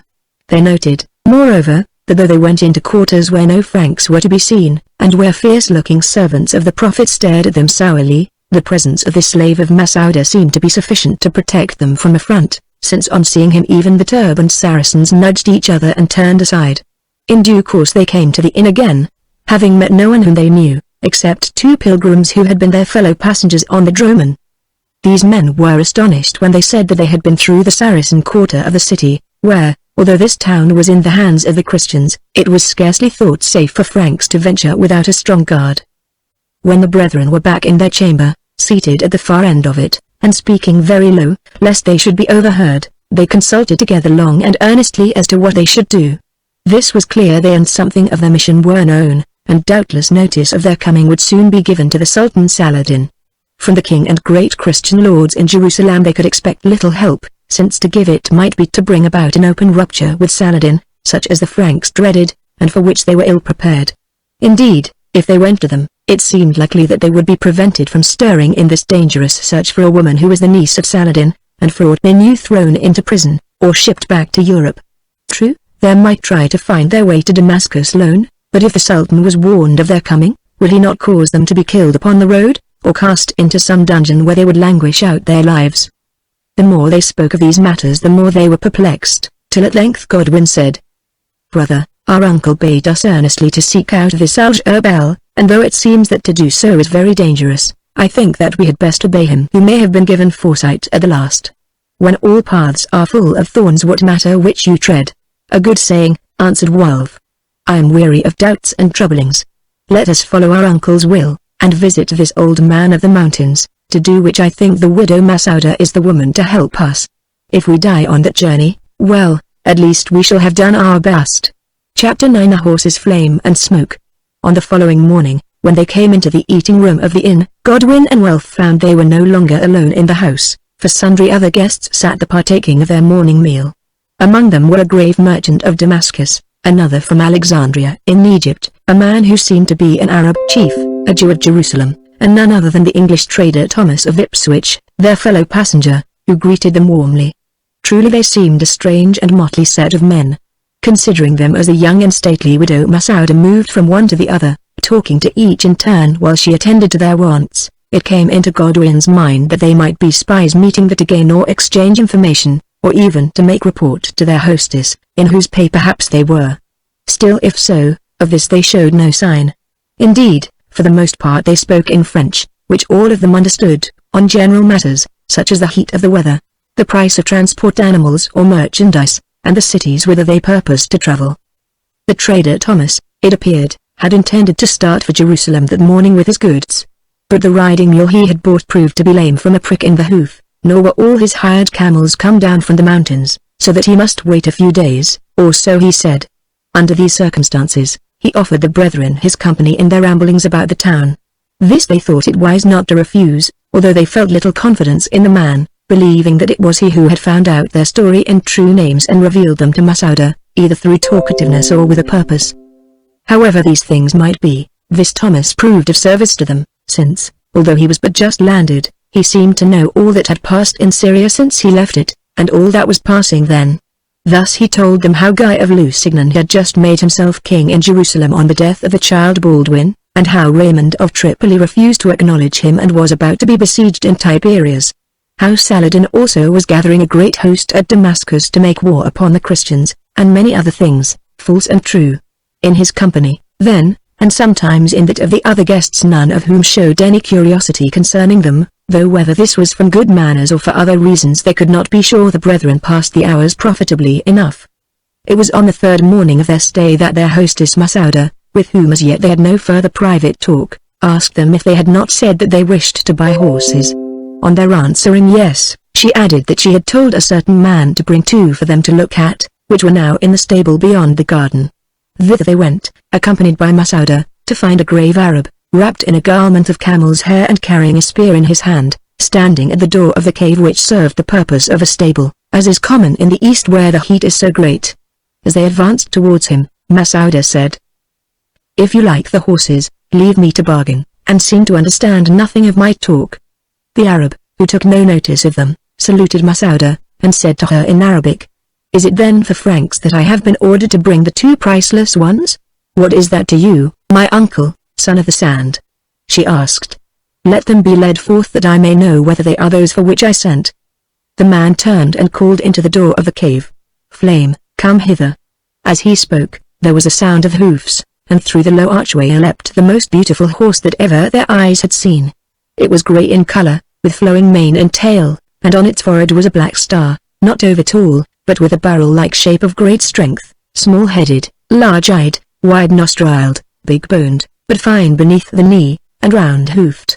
Out it sprang snorting, then seeing its master, the Arab, checked itself and stood still by him as though it had been turned to stone. "Come hither, Smoke," called the Arab again, and another horse appeared and ranged itself by the first. In size and shape it was the same, but the color was coal-black and the star upon its forehead white. Also the eye was more fiery. "These are the horses," said the Arab, Masouda translating. "They are twins, 7 years old and never backed until they were rising 6, cast at a birth by the swiftest mare in Syria, and of a pedigree that can be counted for 100 years. "Horses indeed," said Welf. "Horses indeed. But what is the price of them?" Masouda repeated the question in Arabic, whereon the man replied in the same tongue with a slight shrug of the shoulders, "Be not foolish. You know this is no question of price, for they are beyond price." "Say what you will," he said Masouda, "that it is 100 gold pieces for the pair. Can you pay as much?" The brethren looked at each other. The sum was large. "Such horses have saved men's lives ere now," added Masouda, "and I do not think that I can ask him to take less, seeing that, did he but know it, in Jerusalem they could be sold for thrice as much. But if you wish, I could lend you money, since doubtless you have jewels or other articles of value you could give as security that ring in your breast, for instance, Peter." "We have the gold itself," answered Welf, who would have paid to his last piece for those horses. "They buy," said Masouda. "They buy, but can they ride?" asked the Arab. "These horses are not for children or pilgrims. Unless they can ride well they shall not have them, no, not even if you ask it of me." Godwin said that he thought so, at least they would try. Then the Arab, leaving the horses standing there, went into the stable, and with the help of 2 of the inn servants, brought out bridles and saddles unlike any they had seen. They were but thickly quilted pads stretching far back upon the horses' loins, with strong hide girths strapped with wool and chased stirrups fashioned like half-hooves. The bits also were only snaffles without curbs. When all was ready and the stirrups had been let down to the length they desired, the Arab motioned to them to mount. As they prepared to do so, however, he spoke some word, and suddenly those meek, quiet horses were turned into 2 devils, which reared up on their hind legs and threatened them with their teeth and their front hoofs, that were shod with thin plates of iron. Godwin stood wondering, but Wulf, who was angry at the trick, got behind the horses, and watching his chance, put his hands upon the flanks of the stallion named Smoke, and with one spring leapt into the saddle. Masouda smiled, and even the Arab muttered good, while Smoke, feeling himself backed, came to the ground again and became quiet as a sheep. Then the Arab spoke to the horse Flame, and Godwin was allowed to vault into the saddle also. "Where shall we go?" he asked.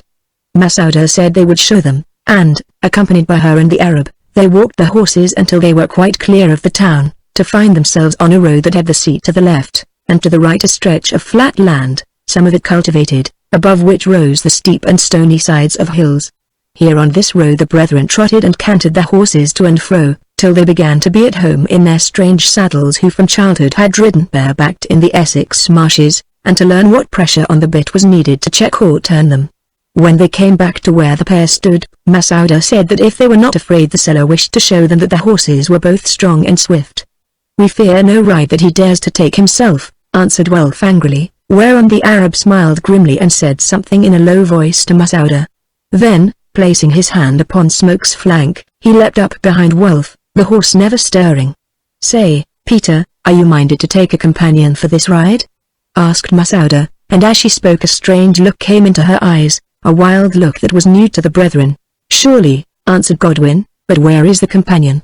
Her reply was to do as the Arab had done, and seating herself straddle-legged behind Godwin, to clasp him around the middle. "Truly you look a pretty pilgrim now, brother," said Wulf, laughing aloud, while even the grave Arab smiled and Godwin muttered between his teeth the old proverb woman on croup, devil on bow. But aloud he said, "I am indeed honored, yet, friend Masouda, if harm should come of this, do not blame me.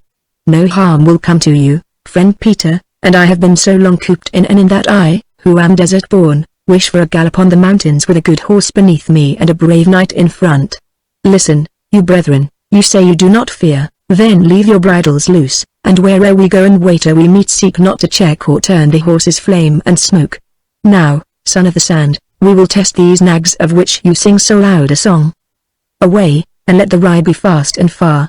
On your head be it then, daughter," answered the old Arab. "Pray Allah that these Franks can sit a horse." Then his sombre eyes seemed to take fire, and gripping the encircling saddle girth, he uttered some word of command, at which the stallions threw up their heads and began to move at a long, swinging gallop towards the mountains a mile away. At first they went over cultivated land off which the crops had been already cut, taking 2 or 3 ditches and a low wall in their stride so smoothly that the brethren felt as though they were seated upon swallows. Then came a space of sandy sward, half a mile or more, where their pace quickened, after which they began to breast the long slope of a hill, picking their way amongst its stones like cats. Ever steeper it grew, till in places it was so sheer that Godwin must clutch the mane of Flame, and Masouda must cling close to Godwin's middle to save themselves from slipping off behind. Yet, notwithstanding the double weights they bore, those gallant steeds never seemed to falter or to tire. At one spot they plunged through a mountain stream.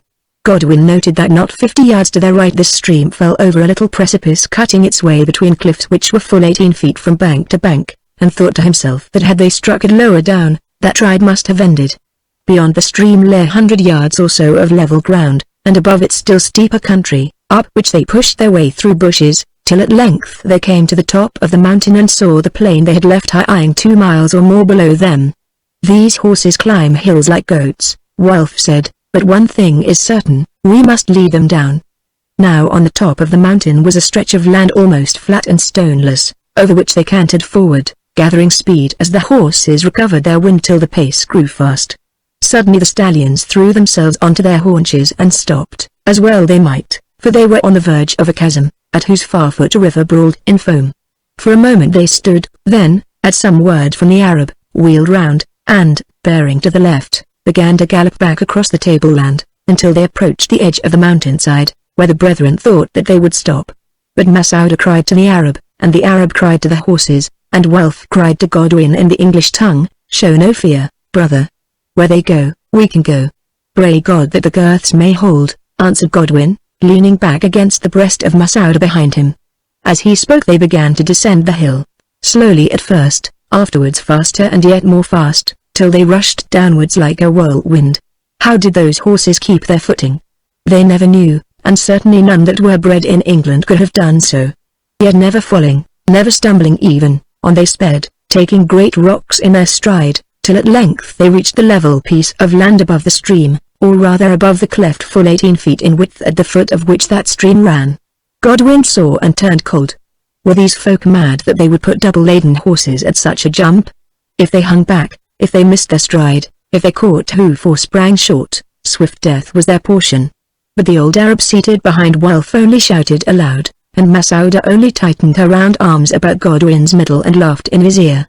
The horses heard the shout, and seeming to see what was before them, stretched out their long necks and rushed forward over the flat ground. Now they were on the edge of the terrible place, and, like a man in a dream, Godwin noted the sharp, sheer lips of the cliff, the gulf between them, and the white foam of the stream a score of yards beneath. Then he felt the brave horse flame gather itself together and next instant fly into the air like a bird. Also, and was this dream indeed, or even as they sped over that horrible pit did he feel a woman's lips pressed upon his cheek? He was not sure. Who could have been at such a time, with death beneath them? Perchance it was the wind that kissed him, or a lock of her loose hair which struck across his face.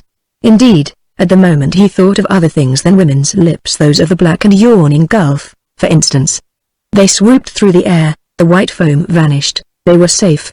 No, the hind feet of flame had missed their footing, they fell, they were lost. A struggle. How tight those arms clung about him. How close that face was pressed against his own.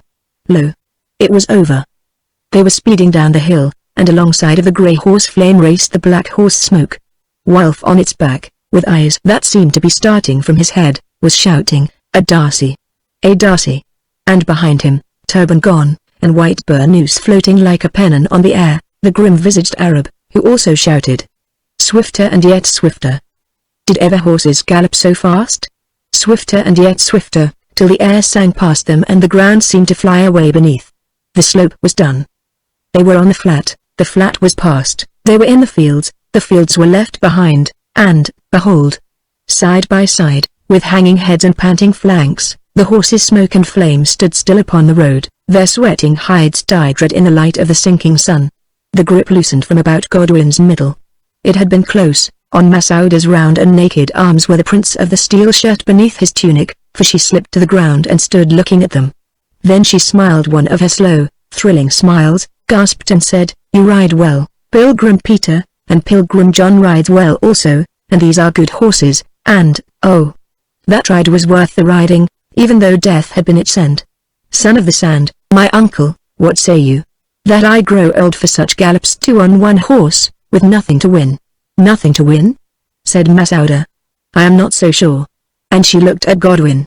"Well, you have sold your horses to pilgrims who can ride, and they have proved them, and I have had a change from my cooking in the inn, to which I must now get me back again." Welf wiped the sweat from his brow, shook his head, and muttered, "I always heard the East was full of madmen and devils, now I know that it is true." But Godwin said nothing.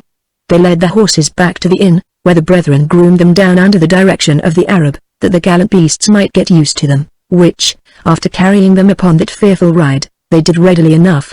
Then they fed them with chopped barley, ear and straw together, and gave them water to drink that had stood in the sun all day to warm, in which the Arab mixed flour and some white wine. Next morning at the dawn they rose to see how Flame and Smoke fared after that journey. Entering the stable, they heard the sound of a man weeping, and hidden in the shadow, saw by the low light of the morning that it was the old Arab, who stood with his back to them, an arm around the neck of each horse, which he kissed from time to time. Moreover, He talked loud in his own tongue to them, calling them his children, and saying that rather would he sell his wife and his sister to the Franks. But, he added, she has spoken, why, I know not, and I must obey. Well, at least they are gallant men and worthy of such steeds. Half I hoped that you and the three of us and my niece Masouda, the woman with the secret face and eyes that have looked on fear, might perish in the cleft of the stream, but it was not willed of Allah. So farewell, flame, and farewell, smoke, children of the desert, who are swifter than arrows, for never more shall I ride you in battle. Well, at least I have others of your matchless blood. Then Godwin touched Wulf on the shoulder, and they crept away from the stable without the Arab knowing that they had been there, for it seemed shameful to pry upon his grief. When they reached their room again, Godwin asked Wulf, "Why does this man sell us those noble steeds?" "Because his niece Masouda has bid him so to do," he answered. "And why has she bidden him?" "Ah," replied Wulf. "He called her the woman with the secret face and eyes that have looked on fear, didn't he?" "Well, for reasons that have to do with his family perhaps, or with her secrets, or us, with whom she plays some game of which we know neither the beginning nor the end. But, Brother Godwin, you are wiser than I. Why do you ask me these riddles? For my part, I do not wish to trouble my head about them. All I know is that the game is a brave one, and I mean to go through with it, especially as I believe that this playing will lead us to Rosamond." "May it lead us nowhere worse," answered Godwin with something like a groan, for he remembered that dream of his which he dreamed in midair between the edges of black rock with the bubbling foam beneath. But to Wulf he said nothing of this dream. When the sun was fully up they prepared to go out again, taking with them the gold to pay the Arab, but on opening the door of their room they met Masouda, apparently about to knock upon it. "Whither go you, friends Peter and John, and so early?" she asked, looking at them with a smile upon her beautiful face that was so thrilling and seemed to hide so much mystery. Godwin thought to himself that it was like another smile, that on the face of the woman-headed, stone sphinx which they had seen set up in the marketplace of Beirut. "To visit our horses and pay your uncle, the Arab, his money," answered Wulf. "Indeed. I thought I saw you do the first an hour ago, and as for the second, it is useless. Son of the Sand has gone." "Gone? With the horses?" "Nay, he has left them behind." "Did you pay him, then, lady?" asked Godwin. It was easy to see that Masouda was pleased at this courteous word, for her voice, which in general seemed a little hard, softened as she answered, for the first time giving him his own title. "Why do you call me lady, Sir Godwin Darcy, who am but an innkeeper, for whom sometimes men find hard names?" "Well, perhaps I was a lady once before I became an innkeeper, but now I am the widow Masouda, as you are the pilgrim Peter. Still, I thank you for this bad guess of yours." Then stepping back a foot or two towards the door, which she had closed behind her, she made him a curtsy so full of dignity and grace that any who saw it must be sure that, wherever she might dwell, Masouda was not bred in inns. Godwin returned the bow, doffing his cap. Their eyes met, and in hers he learned that he had no treachery to fear from this woman, whatever else he might have to fear. Indeed, from that moment, however black and doubtful seemed the road, he would have trusted his life to her, for this was the message written there, a message which she meant that he should read. Yet at his heart he felt terribly afraid. Wulf, who saw something of all this and guessed more, also was afraid. He wondered what Rosamond would have thought of it, if she had seen that strange and turbulent look in the eyes of this woman who had been a lady and was an innkeeper, of one whom men called spy, and daughter of Satan, and child of Al-Jabal. To his fancy that look was like a flash of lightning upon a dark night, which for a second illumines some magical, unguessed landscape, after which comes the night again, blacker than before. Now the widow Masouda was saying in her usual somewhat hard voice, "No, I did not pay him. At the last he would take no money, but, having passed it, neither would he break his word to knights who ride so well and boldly. So I made a bargain with him on behalf of both of you, which I expect that you will keep, since my good faith is pledged, and this Arab is a chief and my kinsman. It is this, that if you and these horses should live, and the time comes when you have no more need of them, you will cause it to be cried in the marketplace of whatever town is nearest to you, by the voice of the public crier, that for 6 days they stand to be returned to him who lent them. Then if he comes not they can be sold, which must not be sold or given away to anyone without this proclamation. Do you consent?" "Ay," answered both of them, but Wulf added, "Only we should like to know why the Arab, son of the sand, who is your kinsman, trusts his glorious horses to us in this fashion." "Your breakfast is served, my guests," answered Masouda in tones that rang like the clash of metal, so steely were they. Whereon Wulf shook his head and followed her into the eating room, which was now empty again as it had been on the afternoon of their arrival. Most of that day they spent with their horses. In the evening, this time unaccompanied by Masauda, they rode out for a little way, though rather doubtfully, since they were not sure that these beasts which seemed to be almost human would not take the bits between their teeth and rush with them back to the desert whence they came. But although from time to time they looked about them for their master, the Arab, whinnying as they looked, this they did not do, or show vice of any kind. Indeed, Tuiadi's palfreys could not have been more quiet. So the brethren brought them home again, groomed, fed and fondled them, while they pricked their ears, sniffing them all over, as though they knew that these were their new lords and wished to make friends of them. The morrow was a Sunday, and, attended by Masauda's slave, without whom she would not suffer them to walk in the town, the brethren went to mass in the big church which once had been a mosque, wearing pilgrims' robes over their mail. "Do you not accompany us, who are of the faith?" asked Wolf. "Nay," answered Masauda, "I'm in no mood to make confession. This day I count my beads at home." So they went alone, and mingling with a crowd of humble persons at the back of the church, which was large and dim, watched the knights and priests of various nations struggling for precedence of place beneath the dome. Also they heard the bishop of the town preach a sermon from which they learnt much. He spoke at length of the great coming war with Saladin, whom he named Antichrist. Moreover, he prayed them all to compose their differences and prepare for that awful struggle, lest in the end the cross of their master should be trampled underfoot of the Saracen, his soldiers slain, his fanes desecrated, and his people slaughtered or driven into the sea. Words of warning that were received in heavy silence. 4 full days have gone by. "Let us ask our hostess if she has any news for us," said Wolf as they walked back to the inn. "We will ask her," answered Godwin. As it chanced, there was no need, for when they entered their chamber they found Masauda standing in the center of it, apparently lost in thought. "I have come to speak with you," she said, looking up. "Do you still wish to visit the Sheikh Al-Jabal?"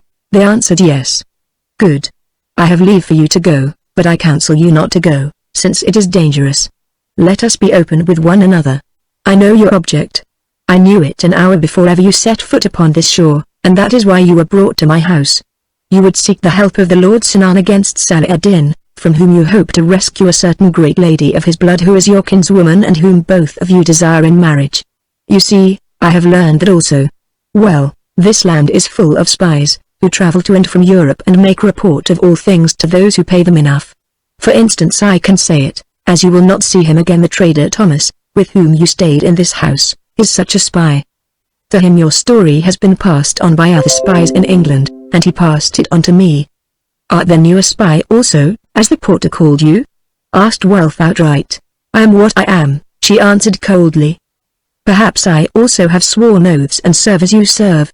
Who my master is or why I do so is naught to you.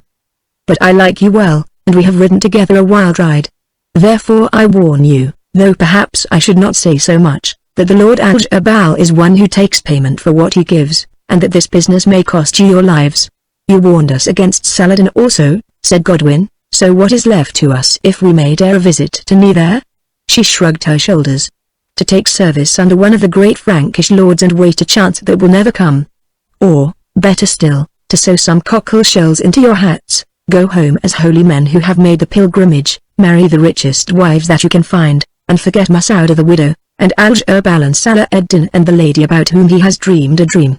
Only then," she added in a changed voice, "remember, you must leave the horses flame and smoke behind you." "We wish to ride those horses," said Wolf lightly, and Godwin turned on her with anger in his eyes. "You seem to know our story," he said, "and the mission to which we are sworn. What sort of knights do you think us, then, that you offer us counsel which is fitter for those spies from whom you learn your tidings? You talk of our lives.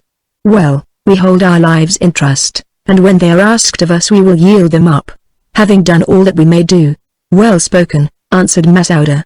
"3 should I have thought of you had you said otherwise. But why would you go to Al-Jabal?" "Because our uncle at his death bade us so to do without fail, and having no other counsel we will take that of his spirit, let come what may." "Well spoken again. Then to Al-Jabal you shall go, and let come what come may to all 3 of us." "To all 3 of us?" said Wolf. "What, then, is your part in this matter? I do not know, but perhaps more than you think. At least, I must be your guide." "Do you mean to betray us?" asked Wolf bluntly. She drew herself up and looked him in the eyes till he grew red, then said, Ask your brother if he thinks that I mean to betray you. No, I mean to save you, if I can, and it comes into my mind that before all is done you will need saving, who speak so roughly to those who would befriend you. Nay, answer not, it is not strange that you should doubt. Pilgrims to the fearful shrine of Al-Jabal, if it pleases you, we will ride at nightfall. Do not trouble about food and such matters. I will make preparation, but we go alone and secretly. Take only your arms and what garments you may need, the rest I will store, and for it give you my receipt. Now I go to make things ready. See, I pray of you, that the horses Flame and Smoke are saddled by sunset. At sundown, accordingly, the brethren stood waiting in their room. They were fully armed beneath their rough pilgrims' robes, even to the bucklers which had been hidden in their baggage. Also the saddle-bags of carpet which Masouda had given them were packed with such things as they must take, the rest having been handed over to her keeping. Presently the door opened, and a young man stood before them clothed in the rough camel hair garment, or burnous, which is common in the East. What do you want? Asked Godwin.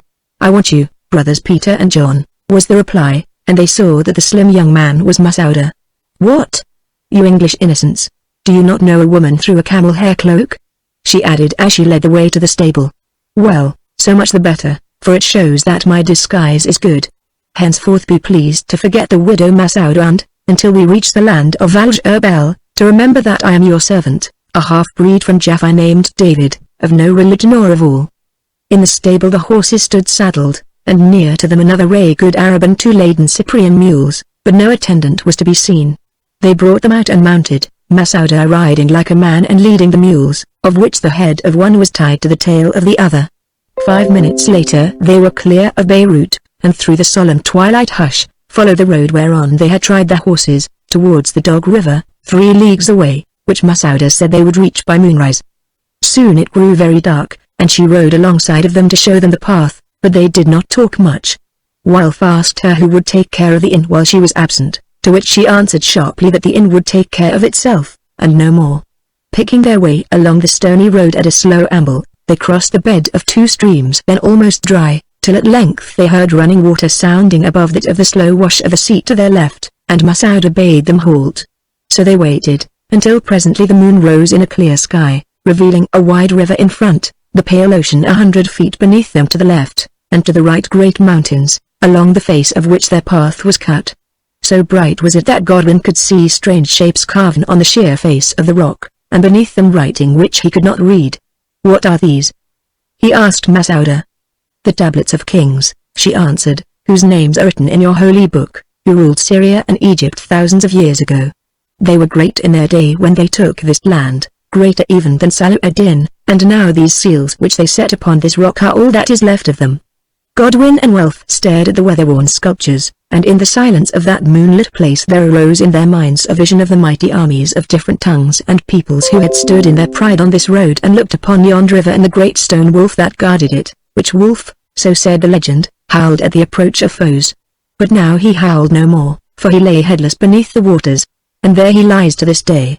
Well, they were dead, every one of them, and even their deeds were forgotten, and oh, how small the thought of it made them feel, these 2 young men bent upon a desperate quest in a strange and dangerous land. Masouda read what was passing in their hearts, and as they came to the brink of the river, pointed to the bubbles that chased each other towards the sea, bursting and forming again before their eyes. Such are we, she said briefly, but the ocean is always yonder, and the river is always here, and of fresh bubbles there will always be a plenty. So dance on life's water while you may, in the sunlight, in the moonlight, beneath the storm, beneath the stars, for ocean calls and bubbles burst. Now follow me, for I know the ford, and at this season the stream is not deep. Pilgrim Peter, ride you at my side in case I should be washed from the saddle, and Pilgrim John, come you behind, and if they hang back, prick the mules with your sword point. Thus, then, they entered the river, which many might have feared to do at night, and, although once or twice the water rose to their saddles and the mules were stubborn in the swift stream, in the end gained the further bank in safety. Thence they pursued their path through mountains till at length the sun rose and they found themselves in a lonely land where no one was to be seen. Here they halted in a grove of oaks, off-saddled their animals, tethered and fed them with barley which they had brought upon a mule, and ate of the food that Masouda had provided. Then, having secured the beasts, they lay down to sleep, all 3 of them, since Masauda said that here there was nothing to fear, and being weary, slept until the heat of noon was past, when once more they fed the horses and mules, and having dined themselves, set forward upon their way. Now their road, if road it could be called, for they could see none, ran ever upwards through rough, mountainous country, where seemed to dwell neither man nor beast. At sunset they halted again, and at moonrise went forward till the night turned towards morning, when they came to a place where was a little cave. Before they reached this spot, of a sudden the silence of those lonely hills was broken by a sound of roaring, not very near to them, but so loud and so long that it echoed and re-echoed from the cliff. At it the horses' flame and smoke pricked their ears and trembled, while the mules strove to break away and run back. "What is that?" asked Wolf, who had never heard its like. "Lions," answered Masauda.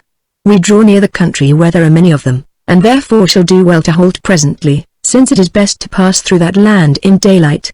So when they came to the cave, having heard no more of the lion, or lions, they unsaddled there, purposing to put the horses into it, where they would be safe from the attack of any such ravening beast.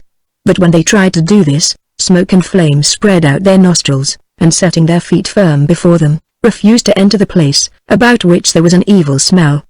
"Perhaps jackals have been here," said Masauda. "Let us tether them all in the open." This then they did, building a fire in front of them with dry wood that lay about in plenty, for here grew sombre cedar trees. The brethren sat by this fire, but, the night being hot, Masauda laid herself down about 15 paces away under a cedar tree, which grew almost in front of the mouth of the cave, and slept, being tired with long riding.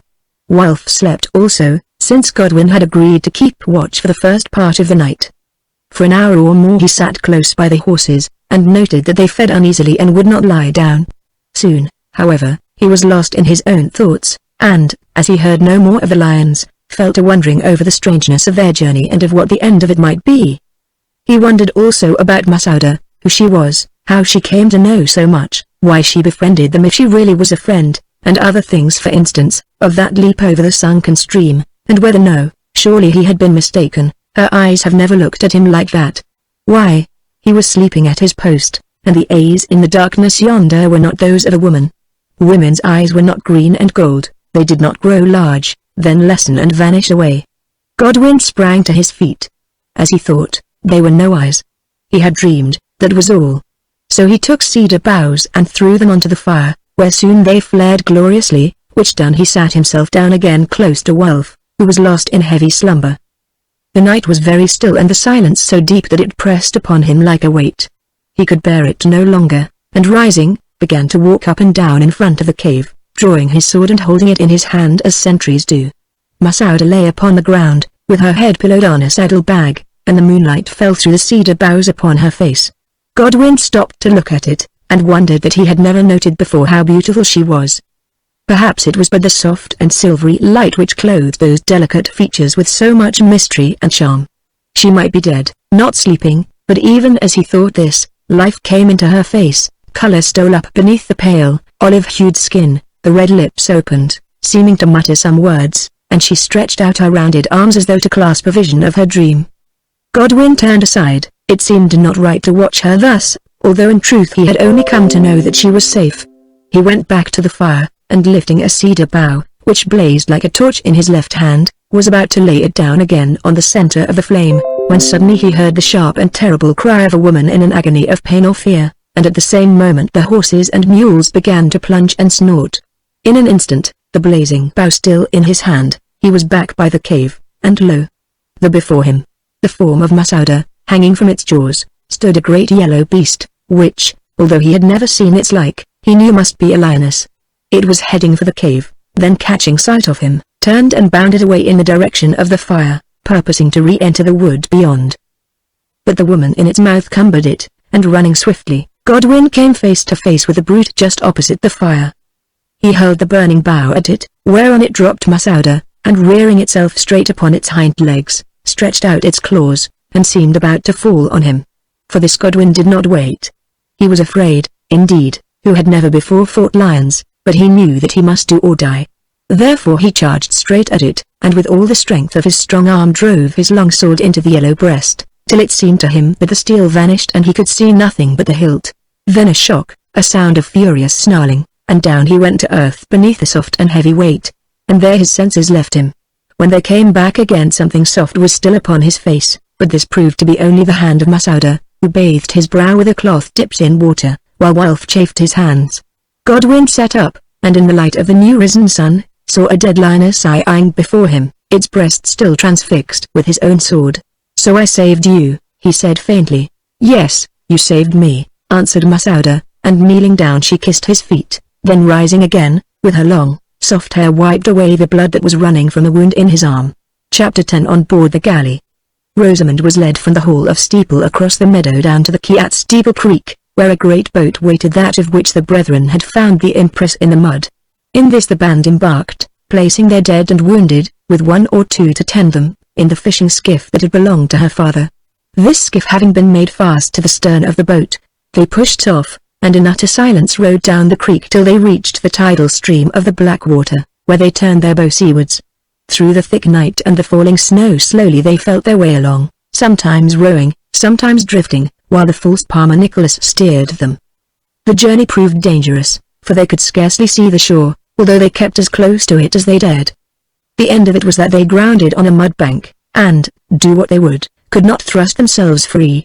Now hope rose in the heart of Rosamund, who sat still as a statue in the middle of the boat, the Prince Hassan at her side and the armed men 20 or 30 of them all about her. Perhaps, she thought, they would remain fast till daybreak, and be seen and rescued when the brethren woke from their drugged sleep. But Hassan read her mind, and said to her gently enough, "Be not deceived, lady, for I must tell you that if the worst comes to the worst, we shall place you in the little skiff and go on, leaving the rest to take their chance." As it happened, at the full tide they floated off the bank and drifted with the ebb down towards the sea. At the first break of dawn she looked up, and there, looming large in the mist, lay a galley, anchored in the mouth of the river. Giving thanks to Allah for their safe arrival, the band brought her aboard and led her towards the cabin. On the poop stood a tall man, who was commanding the sailors that they should get up the anchor. As she came he advanced to her, bowing and saying, "Lady Rosamund, thus you find me once more, who doubtless you never thought to see again." She looked at him in the faint light and her blood went cold. It was the night Losel. "You here, Sir Hugh?" she gasped. "Where you are, there I am," he answered, with a sneer upon his coarse, handsome face. "Did I not swear that it should be so, beauteous Rosamund, after your saintly cousin worsted me in the fray? You here?" she repeated. "You, a Christian knight, and in the pay of Saladin. In the pay of anyone who leads me to you, Rosamund." Then, seeing the Emir Hassan approach, he turned to give some orders to the sailors, and she passed on to the cabin and in her agony fell upon her knees. When Rosamund rose from them she felt that the ship was moving, and, desiring to look her last on Essex land, went out again upon the poop, where Hassan and Sir Hugh placed themselves, one upon either side of her. Then it was that she saw the tower of St. Peter's on the wall and her cousins seated on horseback in front of it, the light of the risen sun shining upon their mail. Also she saw Wulf spur his horse into the sea, and faintly heard his great cry of "Fear not! We follow, we follow." A thought came to her, and she sprang towards the bulwark, but they were watching and held her, so that all that she could do was to throw up her arms in token. Now the wind caught the sail and the ship went forward swiftly, so that soon she lost sight of them. Then in her grief and rage Rosamund turned upon Sir Hugh Losel and beat him with bitter words till he shrank before her. "Coward and traitor," she said. "So it was you who planned this, knowing every secret of our home, where often you were a guest. You who for pain and gold have murdered my father, not daring to show your face before his sword, but hanging like a thief upon the coast, ready to receive what brave men had stolen. Oh! May God avenge his blood and me on you, false knight, false to him and me and faith and honor as avenge he will. Heard you not what my kinsman called to me? We follow. We follow. Yes, they follow, and their swords, those swords you feared to look on, shall yet pierce your heart and give up your soul to your master Satan." And she paused, trembling with her righteous wrath, while Hassan stared at her and muttered, "By Allah, a princess indeed. So have I seen Salah ad-Din look in his rage. Yes, and she has his very eyes." But Sir Hugh answered in a thick voice, "Let them follow, one or both. I fear them not, and out that my foot will not slip in the snow." "Then I say that it shall slip in the sand or on a rock," she answered, and turning, fled to the cabin and cast herself down and wept till she thought that her heart would break.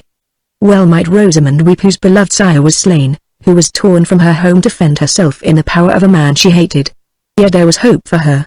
Hassan, Eastern trickster as he might be, was her friend, and her uncle, Saladin, at least, would never wish that she should be shamed. Most like he knew nothing of this man Losel, except as one of those Christian traitors who were ever ready to betray the cross for gold.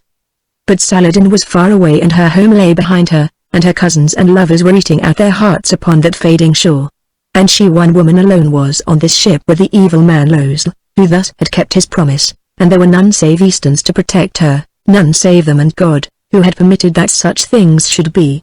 The ship swayed, she grew sick and faint. Hassan brought her food with his own hands, but she loathed it who only desired to die.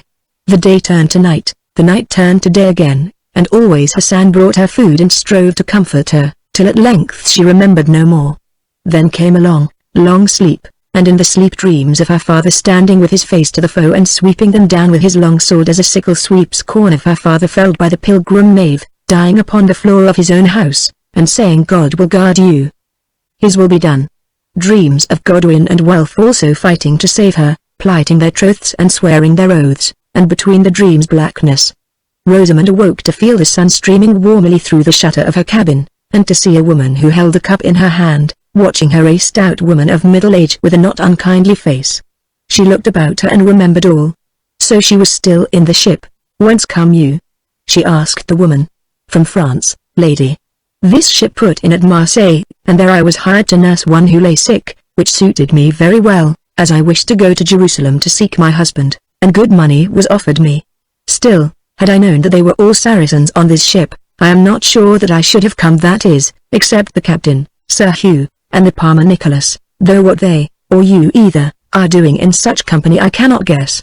What is your name? Asked Rosamund idly. Marie Boucher. My husband is a fishmonger, or was, until one of those crusading priests got hold of him and took him off to kill Paynims and save his soul, much against my will. Well, I promised him that if he did not return in 5 years I would come to look for him. So here I am. But where he may be is another matter. It is brave of you to go, said Rosamund, then added by an afterthought, how long is it since we left Marseille? Marie counted on her fat fingers, and answered. 5, nearly 6 weeks. You have been wandering in your mind all that time, talking of many strange things, and we have called at 3 ports. I forget their names, but the last one was an island with a beautiful harbor. Now, in about 20 days, if all goes well, we should reach another island called Cyprus. But you must not talk so much, you must sleep. The Saracen called Hassan, who was a clever doctor, told me so. So Rosamund slept, and from that time forward, floating on the calm Mediterranean Sea, her strength began to come back again rapidly. She was young and strong in body and constitution. 3 days later she was helped to the deck, where the first man she saw was Hassan, who came forward to greet her with many Eastern salutations and joy written on his dark, wrinkled face. I give thanks to Allah for your sake and my own, he said. For yours that you still live whom I thought would die, and for myself that had you died your life would have been required at my hands by Salah ad-Din, my master. If so, he should have blamed Azrael, not you, answered Rosamund, smiling, then suddenly turned cold, for before her was Sir Hugh Losel, who also thanked heaven that she had recovered. She listened to him coldly, and presently he went away, but soon was at her side again. Indeed, she could never be free of him, for whenever she appeared on deck he was there, nor could he be repelled, since neither silence nor rebuff would stir him. Always he sat near, talking in his false, hateful voice, and devouring her with the greedy eyes which she could feel fixed upon her face. With him often was his jackal, the false palmer Nicholas, who crawled about her like a snake and strove to flatter her, but to this man she would never speak a word. At last she could bear it no longer, and when her health had returned to her, summoned Hassan to her cabin. Tell me, Prince, she said, who rules upon this vessel? 3 people, he answered, bowing. The knight, Sir Hugh Losel, who, as a skilled navigator, is the captain and rules the sailors, I, who rule the fighting men, and you, Princess, who rule us all. Then I command that the rogue named Nicholas shall not be allowed to approach me. Is it to be borne that I must associate with my father's murderer? I fear that in that business we all hid a hand, nevertheless your order shall be obeyed. To tell you the truth, lady, I hate the fellow, who is but a common spy. I desire also, went on Rosamund, to speak no more with Sir Hugh Losel. That is more difficult, said Hassan, since he is the captain whom my master ordered me to obey in all things that have to do with the ship. I have nothing to do with the ship, answered Rosamund, and surely the Princess of Baalbek, if so I am, may choose her own companions. I wish to see more of you and less of Sir Hugh Losel. I am honored, replied Hussein, and will do my best. For some days after this, although he was always watching her, Losel approached Rosamond but seldom, and whenever he did so he found Hussein at her side, or rather standing behind her like a guard. At length, as it chanced, the prince was taken with a sickness from drinking bad water which held him to his bed for some days, and then Losel found his opportunity. Rosamond strove to keep her cabin to avoid him, but the heat of the summer sun in the Mediterranean drove her out of it to a place beneath an awning on the poop, where she sat with the woman Marie. Here Losel approached her, pretending to bring her food or to inquire after her comfort, but she would answer him nothing. At length, since Marie could understand what he said in French, he addressed her in Arabic, which he spoke well, but she feigned not to understand him. Then he used the English tongue as it was talked among the common people in Essex, and said, "Lady, how sorely you misjudge me. What is my crime against you? I am an Essex man of good lineage, who met you in Essex and learnt to love you there. Is that a crime, in one who is not poor, who, moreover, was knighted for his deeds by no mean hand? Your father said me nay, and you said me nay, and, stung by my disappointment and his words, for he called me sea thief and raked up old tales that are not true against me, I talked as I should not have done, swearing that I would wed you yet in spite of all. For this I was called to account with justice, and your cousin, the young knight Godwin, who was then esquire, struck me in the face. Well, he worsted and wounded me, fortune favouring him, and I departed with my vessel to the east, for that is my business, to trade between Syria and England. Now, as it chanced, there being peace at the time between the Sultan and the Christians, I visited Damascus to buy merchandise. Whilst I was there Saladin sent for me and asked if it were true that I belonged to a part of England called Essex. When I answered yes, he asked if I knew Sir Andrew Darcy and his daughter. Again I said yes, whereon he told me that strange tale of your kinship to him, of which I had heard already, also a still stranger tale of some dream that he had dreamed concerning you, which made it necessary that you should be brought to his court, where he was minded to raise you to great honor. In the end, he offered to hire my finest ship for a large sum, if I would sail it to England to fetch you, but he did not tell me that any force was to be used, and I, on my part, said that I would lift no hand against you or your father, nor indeed have I done so. Who remembered the swords of Godwin and Wulf, broke in Rosamond scornfully, and preferred that braver men should face them. Lady, answered Losel, colouring, hitherto none have accused me of a lack of courage. Of your courtesy, listen, I pray you. I did wrong to enter on this business, but lady, it was love for you that drove me to it, for the thought of this long voyage in your company was a bait I could not withstand. Pain and gold was the bait you could not withstand, that is what you mean. Be brief, I pray you. I weary. Lady, you are harsh and misjudge me, as I will show, and he looked about him cautiously. Within a week from now, if all goes well, we cast anchor at Limassol in Cyprus, to take in food and water before we run to a secret port near Antioch, whence you are to be taken overland to Damascus, avoiding all cities of the Franks. Now, the Emperor Isaac of Cyprus is my friend, and over him Saladin has no power. Once in his court, you would be safe until such time as you found opportunity to return to England. This, then, is my plan, that you should escape from the ship at night as I can arrange. And what is your payment, she asked, who are a merchant knight? My payment, lady, is yourself. In Cyprus we will be wed. Think before you answer. At Damascus many dangers await you, with me you will find safety and a Christian husband who loves you well, so well that for your sake he is willing to lose his ship and, what is more, to break faith with Saladin, whose arm is long. Have done, she said coldly.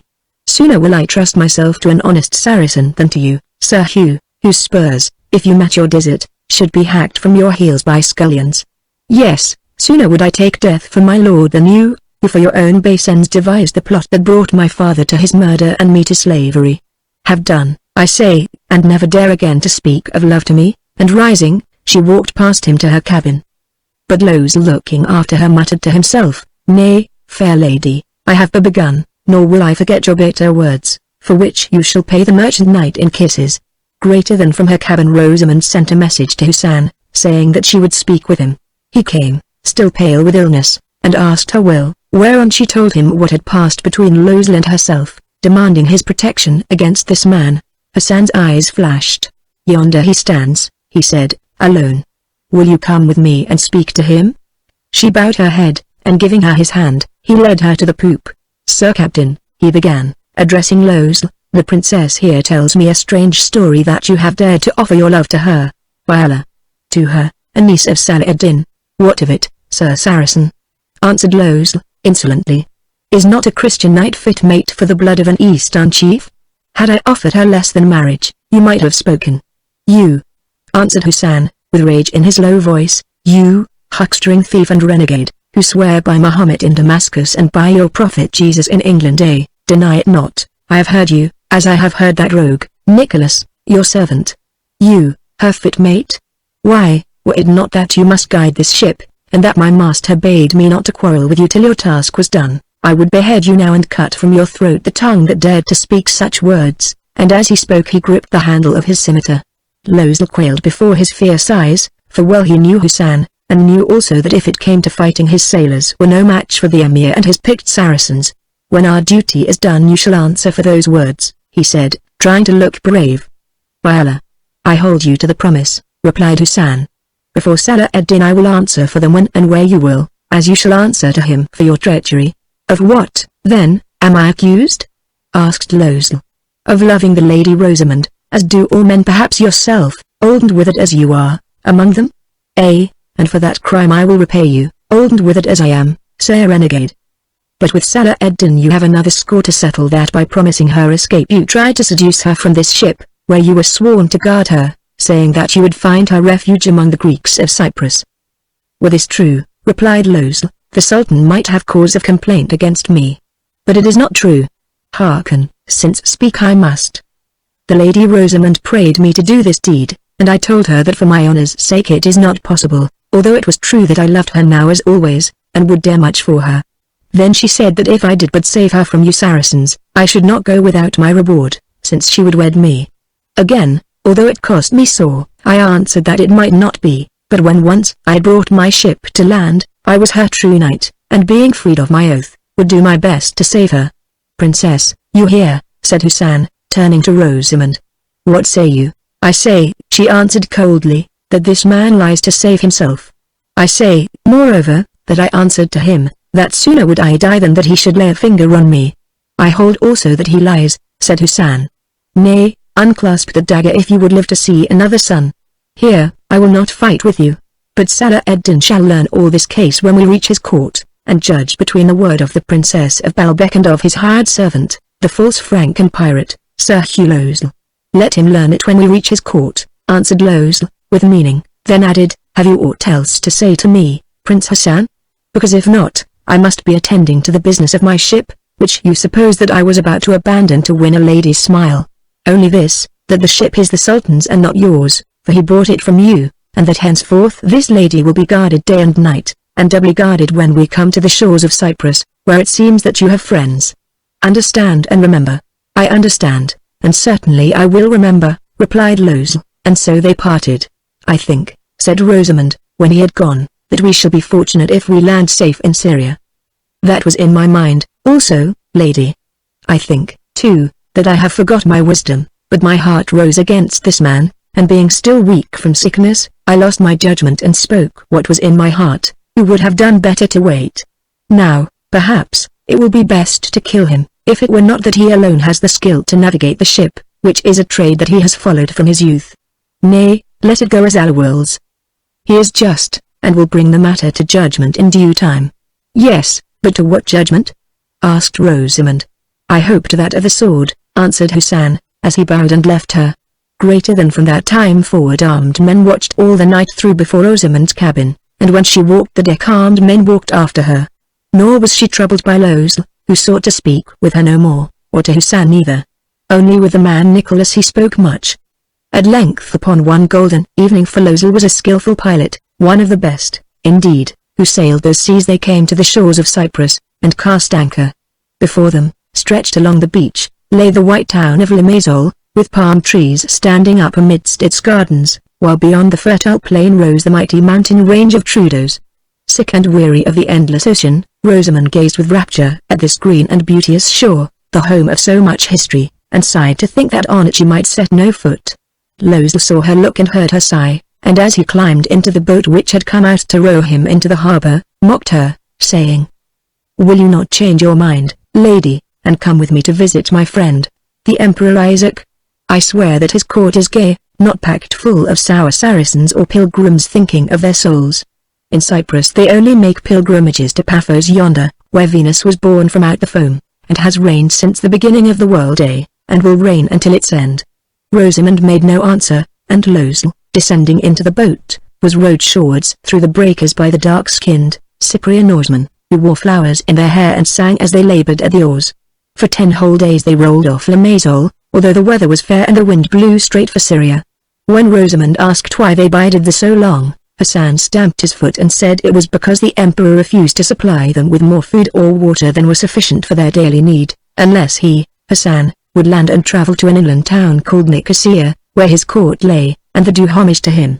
This, scenting a trap, he feared to do, nor could they put out to sea without provisions.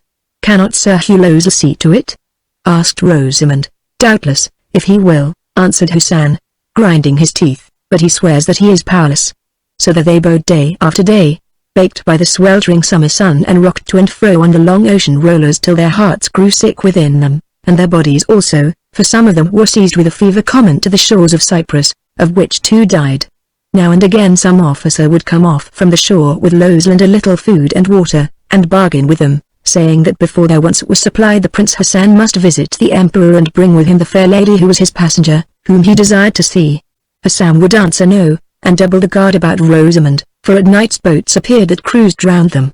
In the daytime also bands of men, fantastically dressed in silks, and with them women, could be seen riding to and fro upon the shore and staring at them, as though they were striving to make up their minds to attack the ship. Then Hassan armed his grim Saracens and bade them stand in line upon their bulwarks, drawn scimitar in hand, a sight that seemed to frighten the Cypriots. At least they always rode away towards the great square tower of Colossae. At length Hassan would bear it no more. One morning Losel came off from Limassol, where he slept at night, bringing with him 3 Cyprian lords, who visited the ship not to bargain as they pretended, but to obtain sight of the beauteous Princess Rosamund. Thereon the common talk began of homage that must be paid before food was granted, failing which the emperor would bid his seamen capture the ship. Hassan listened a while, then suddenly issued an order that the lords should be seized. "Now," he said to Losel, "bid your sailors haul out the anchor, and let us begone for Syria." "But," answered the knight, "we have neither food nor water for more than 1 day." "I care not," answered Hassan, "as well die of thirst and starvation on the sea as rot here with fever. What we can bear these Cyprian gallants can bear also. Bid the sailors lift the anchor and hoist the sail, or I loose my scimitars among them." Now Losel stamped and foamed, but without avail, so he turned to the 3 lords, who were pale with fear, and said, "Which will you do, find food and water for this ship, or put to sea without them, which is but to die?" They answered that they would go ashore and supply all that was needful. "Nay," said Hassan, "you bide here until it comes." In the end, then, this happened, for one of the lords chanced to be a nephew of the emperor, who, when he learned that he was captive, sent supplies in plenty. Thus it came about that the Cyprian lords having been sent back with the last empty boat, within 2 days they were at sea again. Now Rosamund missed the hated face of the spy, Nicholas, and told Hassan, who made inquiry, to find or so said Losel that he went ashore and vanished there on the first day of their landing in Cyprus, though whether he had been killed in some brawl, or fallen sick, or hidden himself away, he did not know. Hassan shrugged his shoulders, and Rosamund was glad enough to be rid of him, but in her heart she wondered for what evil purpose Nicholas had left the ship. When the galley was one day out from Cyprus steering for the coast of Syria, they fell into a calm such as is common in those seas in summer. This calm lasted 8 whole days, during which they made but little progress. At length, when all were weary of staring at the oil-like sea, a wind sprang up that grew gradually to a gale blowing towards Syria, and before it they fled along swiftly. Worse and stronger grew that gale, till on the evening of the 2nd day, when they seemed in no little danger of being pooped, they saw a great mountain far away, at the sight of which Losel thanked God aloud. "Are those the mountains near Antioch?" asked Hassan. "Nay," he answered, "they are more than 50 miles south of them, between Laodicea and Jebla. There, by the mercy of heaven, is a good haven, for I have visited it, where we can lie till this storm is past. But we are steering for Dabzak, not for a haven near Jebla, which is a Frankish port," answered Hassan, angrily. "Then put the ship about and steer there yourself," said Losel, "and I promise you this, that within 2 hours every one of you will be dead at the bottom of the sea." Hassan considered. It was true, for then the waves would strike them broadside on, and they must fill and sink. On your head be it, he answered shortly. The dark fell, and by the light of the great lantern at their prow they saw the white seas hiss past as they drove shorewards beneath bare masts. For they dared hoist no sail. All that night they pitched and rolled, till the stoutest of them fell sick, praying God and Allah that they might have light by which to enter the harbour. At length they saw the top of the loftiest mountain grow luminous with the coming dawn, although the land itself was still lost in shadow, and saw also that it seemed to be towering almost over them. "Take courage," cried Losel, "I think that we are saved," and he hoisted a second lantern at his masthead. Why, they did not know. After this the sea began to fall, only to grow rough again for a while as they crossed Sumbar, to find themselves in calm water, and on either side of them what appeared in the dim, uncertain light to be the bush-clad banks of a river. For a while they ran on, till Losel called in a loud voice to the sailors to let the anchor go, and sent a messenger to say that all might rest now, as they were safe. So they laid them down and tried to sleep. But Rosamond could not sleep. Presently she rose, and throwing on her cloak went to the door of the cabin and looked at the beauty of the mountains, rosy with the newborn light, and at the misty surface of the harbour. It was a lonely place at least. She could see no town or house, although they were lying not 50 yards from the tree-hidden shore. As she stood thus, she heard the sound of boats being rowed through the mist, and perceived 3 or 4 of these approaching the ship in silence. Perceived also that Losel, who stood alone upon the deck, was watching their approach. Now the first boat made fast and a man in the prow rose up and began to speak to Losel in a low voice. As he did so the hood fell back from his head, and Rosamond saw the face. It was that of the spy Nicholas. For a moment she stood amazed, for they had left this man in Cyprus, then understanding came to her and she cried aloud. "Treachery! Prince Hassan, there is treachery!" As the words left her lips fierce, wild-looking men began to scramble aboard at the lower waist of the galley, to which boat after boat made fast. The Saracens also tumbled from the benches where they slept and ran aft to the deck where Rosamond was, all except one of them, who was cut off in the prow of the ship. Prince Hassan appeared, too, scimitar in hand, clad in his jewel turban and coat of mail, but without his cloak, shouting orders as he came, while the hired crew of the ship flung themselves upon their knees and begged for mercy. To him Rosamond cried out that they were betrayed and by Nicholas, whom she had seen. Then a great man, wearing a white burnous and holding a naked sword in his hand, stepped forward and said in Arabic, "Yield you now, for you are outnumbered and your captain is captured," and he pointed to Losel, who was being held by 2 men while his arms were bound behind him. "In whose name do you bid me yield?" asked the prince, glaring about him like a lion in a trap. "In the dread name of Sinan, in the name of the Lord Al-Jabal, O servant of Salah ad-Din." At these words a groan of fear went up even from the brave Saracens, for now they learned that they had to do with the terrible chief of the assassins. "Is there then war between the Sultan and Sinan?" asked Hassan. There is always war. Moreover, you have one with you," and he pointed to Rosamond, "who is dear to Salah ad-Din, whom, therefore, my master desires as a hostage." "How knew you that?" said Hassan, to gain time while his men formed up. "How does the Lord Sinan know all things?" was the answer. "Come, yield, and perhaps he will show you mercy." "Through spies," hissed Hassan, "such spies as Nicholas, who has come from Cyprus before us, and that Frankish dog who is called a knight," and he pointed to Losel. "Nay, we yield not, and here, assassins, you have to do not with poisons and the knife, but with bare swords and brave men. And I warn you and your lord that Salah ad-Din will take vengeance for this deed. Let him try it if he wishes to die, who hitherto has been spared," answered the tall man quietly. Then he said to his followers, "Cut them down, all save the women," for the Frenchwoman, Marie, was now clinging to the arm of Rosamond and Emir Hassan, whom I am commanded to bring living to Maziaf. "Back to your cabin, lady," said Hassan, "and remember that whatever befalls, we have done our best to save you. And tell it to my lord, that my honor may be clean in his eyes. Now, soldiers of Salah ad-Din, fight and die as he has taught you how. The gates of paradise stand open, and no coward will enter there." They answered with a fierce, guttural cry.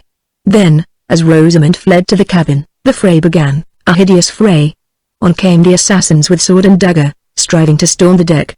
Again and again they were beaten back, till the waist seemed full of their corpses, as man by man they fell beneath the curved scimitars, and again they charged these men who, when their master ordered, knew neither fear nor pity. But more boatloads came from the shore, and the Saracens were but few, worn also with storm and sickness, so at last Rosamond, peeping beneath her hand, saw that the poop was gained.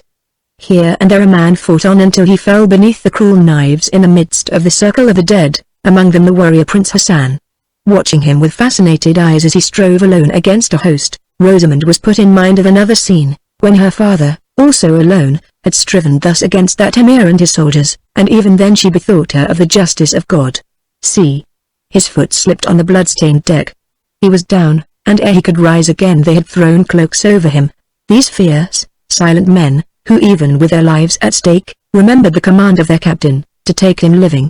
So living they took him, with not a wound upon his skin, who when he struck them down, had never struck back at him lest the command of Sinan should be broken. Rosamund noted it, and remembering that his command was also that she should be brought to him unharmed, knew that she had no violence to fear at the hands of these cruel murderers. From this thought, and because Hassan still lived, she took such comfort as she might.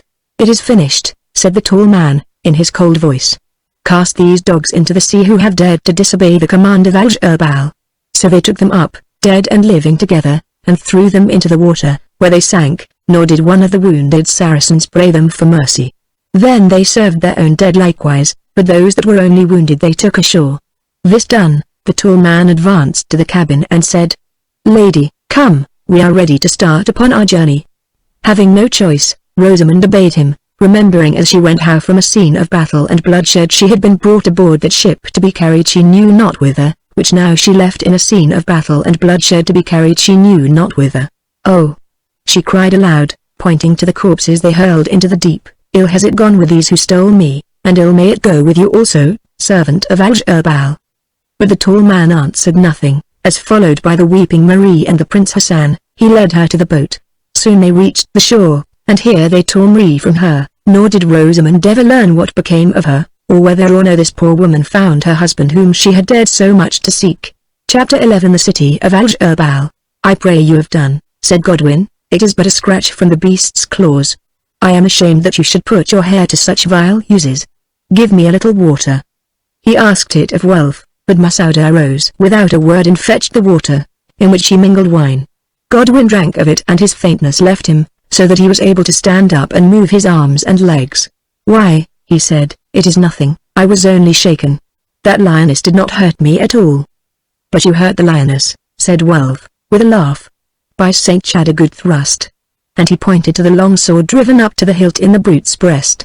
"Why, I swear I could not have made a better myself." "I think it was the lion that thrust," answered Godwin. "I only held the sword straight." "Drag it out, brother, I am still too weak." So Welf set his foot upon the breast of the lion and tugged until at length he loosened the sword, saying as he strained at it, "Oh, what an Essex hog am I, who slept through it all, never waking until Masouda seized me by the hair, and I opened my eyes to see you upon the ground with this yellow beast crouched on the top of you like a hen on a nest egg.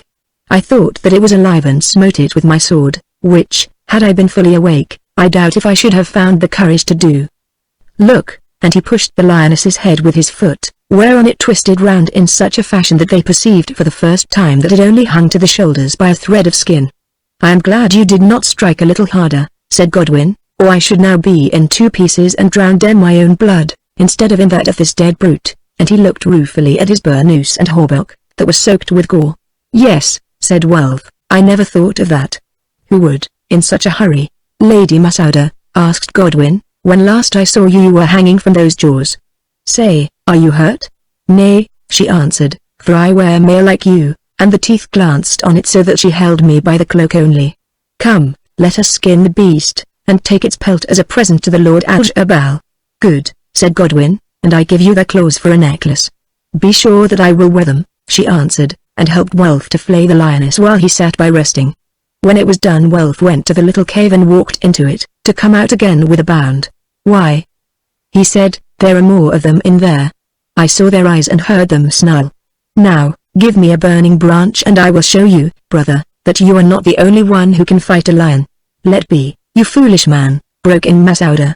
"Doubtless those are her cubs, and if you kill them, her mate will follow us for miles, but if they are left safe he will stay to feed them.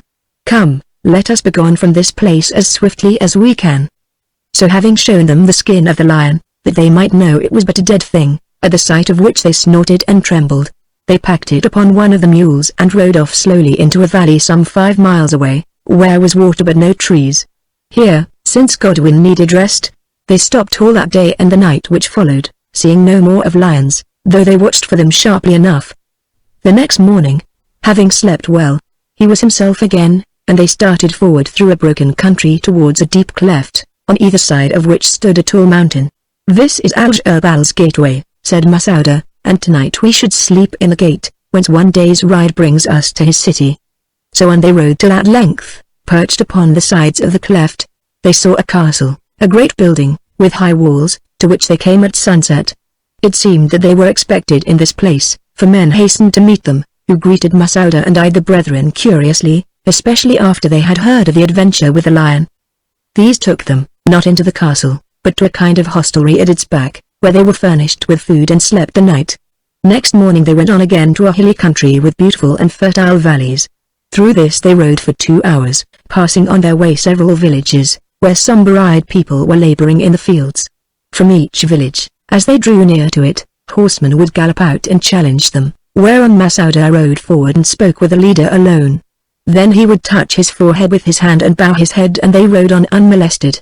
"See," she said, when they had thus been stopped for the 4th time, "what chance you had of winning through to Masyaf unguarded. Why, I tell you, brethren, that you would have been dead before ever you passed the gates of the first castle." Now they rode up a long slope, and at its crest paused to look upon a marvelous scene. Below them stretched a vast plain, full of villages, cornfields, olive groves, and vineyards. In the center of this plain, some 15 miles away, rose a great mountain, which seemed to be walled all about. Within the wall was a city of which the white, flat-roofed houses climbed the slopes of the mountain, and on its crest a level space of land covered with trees and a great, many-towered castle surrounded by more houses. "Behold the home of Al-Jurbal, lord of the mountain," said Masouda, "where we must sleep tonight. Now, brethren, listen to me. Few strangers who enter that castle come thence living. There is still time, I can pass you back as I passed you hither. Will you go on?" "We will go on," they answered with one breath. "Why? What have you to gain? You seek a certain maiden. Why seek her here whom you say has been taken to Salah ad-Din?" "Because the Al-Jurbal in bygone days swore to befriend one of your blood. But that Al-Jurbal is dead, and another of his line rules who took no such oath. How do you know that he will befriend you? How that he will not enslave or kill you? I have power in this land, why or how does not matter, and I can protect you against all that dwell in it as I swear I will, for did not one of you save my life?" And she glanced at Godwin, "Except my lord Sinan, against whom I have no power, for I am his slave. He is the enemy of Saladin, and may help us for his hate's sake. Yes, he is the enemy of Salah ad-Din now more than ever. He may help you or he may not. Also," she added with meaning, "you may not wish the help he offers, oh." And there was a note of entreaty in her voice. "Think, think. For the last time, I pray you think." "We have thought," answered Godwin solemnly, "and, whatever chances, we will obey the command of the dead." She heard and bowed her head in assent, then said, looking up again, "So be it. You are not easily turned from your purpose, and I like that spirit well. But hear my counsel. While you are in this city, speak no Arabic and pretend to understand none. Also drink nothing but water, which is good here, for the Lord Sinan sets strange wines before his guests, that, if they pass the lips, produce visions and a kind of waking madness in which you might do deeds whereof you were afterwards ashamed. Or you might swear oaths that would sit heavy on your souls, and yet could not be broken except at the cost of life." "Fear not," answered Wolf. "Water shall be our drink, who have had enough of drugged wines," for he remembered the Christmas feast in the hall at Steeple. "You, Sir Godwin," went on Masouda, "have about your neck a certain ring which you were mad enough to show to me, a strange ring with writing on it which none can read save the great men that in this land are called the Deis. Well, as it chances, the secret is safe with me. But be wise, say nothing of that ring and let no eye see it." "Why not?" asked Godwin. "It is the token of our dead uncle to the Al-Jurbal." She looked round her cautiously and replied, "Because it is, or was once, the great signet, and a day may come when it will save your lives. Doubtless when the Lord who is dead thought it gone forever he caused another to be fashioned, so like that I who have had both in my hand could not tell the two apart. To him who holds that ring all gates are open, but to let it be known that you have its double means death. Do you understand?" They nodded, and Masouda continued. Lastly, though you may think that this seems much to ask, trust me always, even if I seem to play you false, who for your sakes," and she sighed, "have broken oaths and spoken words for which the punishment is to die by torment. Nay, thank me not, for I do only what I must who am a slave." "A slave? A slave to whom?" asked Godwin, staring at her. "To the Lord of all the mountains," she answered, with a smile that was sweet yet very sad, and without another word spurred on her horse. "What does she mean?" asked Godwin of Wulf, when she was out of hearing, "seeing that if she speaks truth, for our sakes, in warning us against him, Masouda is breaking her fealty to this lord." "I do not know, brother, and I do not seek to know. All her talk may be a part of a plot to blind us, or it may not. Let well alone and trust in fortune, say I." "A good counsel," answered Godwin, and they rode forward in silence. They crossed the plain, and towards evening came to the wall of the outer city, halting in front of its great gateway. Here, as at the first castle, a band of solemn-looking mounted men came out to meet them, and, having spoken a few words with Masouda, led them over the drawbridge that spanned the first rock-cut moat, and through triple gates of iron into the city. Then they passed up a street very steep and narrow, from the roofs and windows of the houses on either side of which hundreds of people, many of whom seemed to be engaged at their evening prayer, watched them go by. At the head of this street they reached another fortified gateway, on the turrets of which, so motionless that at first they took them to be statues cut in stone, stood guards wrapped in long white robes. After parley, this also was open to them, and again they rode through triple doors. Then they saw all the wonder of that place, for between the outer city where they stood and the castle, with its inner town which was built around and beneath it, yawned a vast gulf over 90 feet in depth. Across this gulf, built of blocks of stone, quite unrailed, and not more than 3 paces wide, ran a causeway some 200 yards in length, which causeway was supported upon arches reared up at intervals from the bottom of the gulf. "Ride on and have no fear," said Masouda. "Your horses are trained to heights, and the mules and mine will follow." So Godwin, showing nothing in his face of the doubt that he felt in his heart, patted Flame upon the neck, and, after hanging back a little, the horse started lifting its hoofs high and glancing from side to side at the terrible gulf beneath. Where Flame went, Smoke knew that it could go, and came on bravely, but snorting a little, while the mules, that did not fear heights so long as the ground was firm beneath their feet, followed. Only Masouda's horse was terrified, backed, and strove to wheel round, till she drove the spur into it, when of a sudden it started and came over at a gallop. At length they were across, and, passing under another gateway which had broad terraces on either side of it, rode up the long street beyond and entered a great courtyard, around which stood the castle, a vast and frowning fortress. Here a white-robed officer came forward, greeting them with a low bow, and with him servants who assisted them to dismount. These men took the horses to a range of stables on one side of the courtyard, whither the brethren followed to see their beasts groomed and fed. Then the officer, who had stood patiently by the while, conducted them through doorways and down passages to the guest chambers, large, stone-roofed rooms, where they found their baggage ready for them. Here Masouda said that she would see them again on the following morning, and departed in company with the officer. Wulf looked round the great vaulted chamber, which, now that the dark had fallen, was lit by flickering lamps set in iron brackets upon the wall, and said, "Well, for my part, I had rather pass the night in a desert among the lions than in this dismal place." Scarcely were the words out of his lips when curtains swung aside and beautiful women entered, clad in gauzy veils and bearing dishes of food. These they placed upon the ground before them, inviting them to eat with nods and smiles, while others brought basins of scented water, which they poured over their hands. Then they sat down and ate the food that was strange to them, but very pleasant to the taste, and while they ate, women whom they could not see sang sweet songs, and played upon harps and lutes.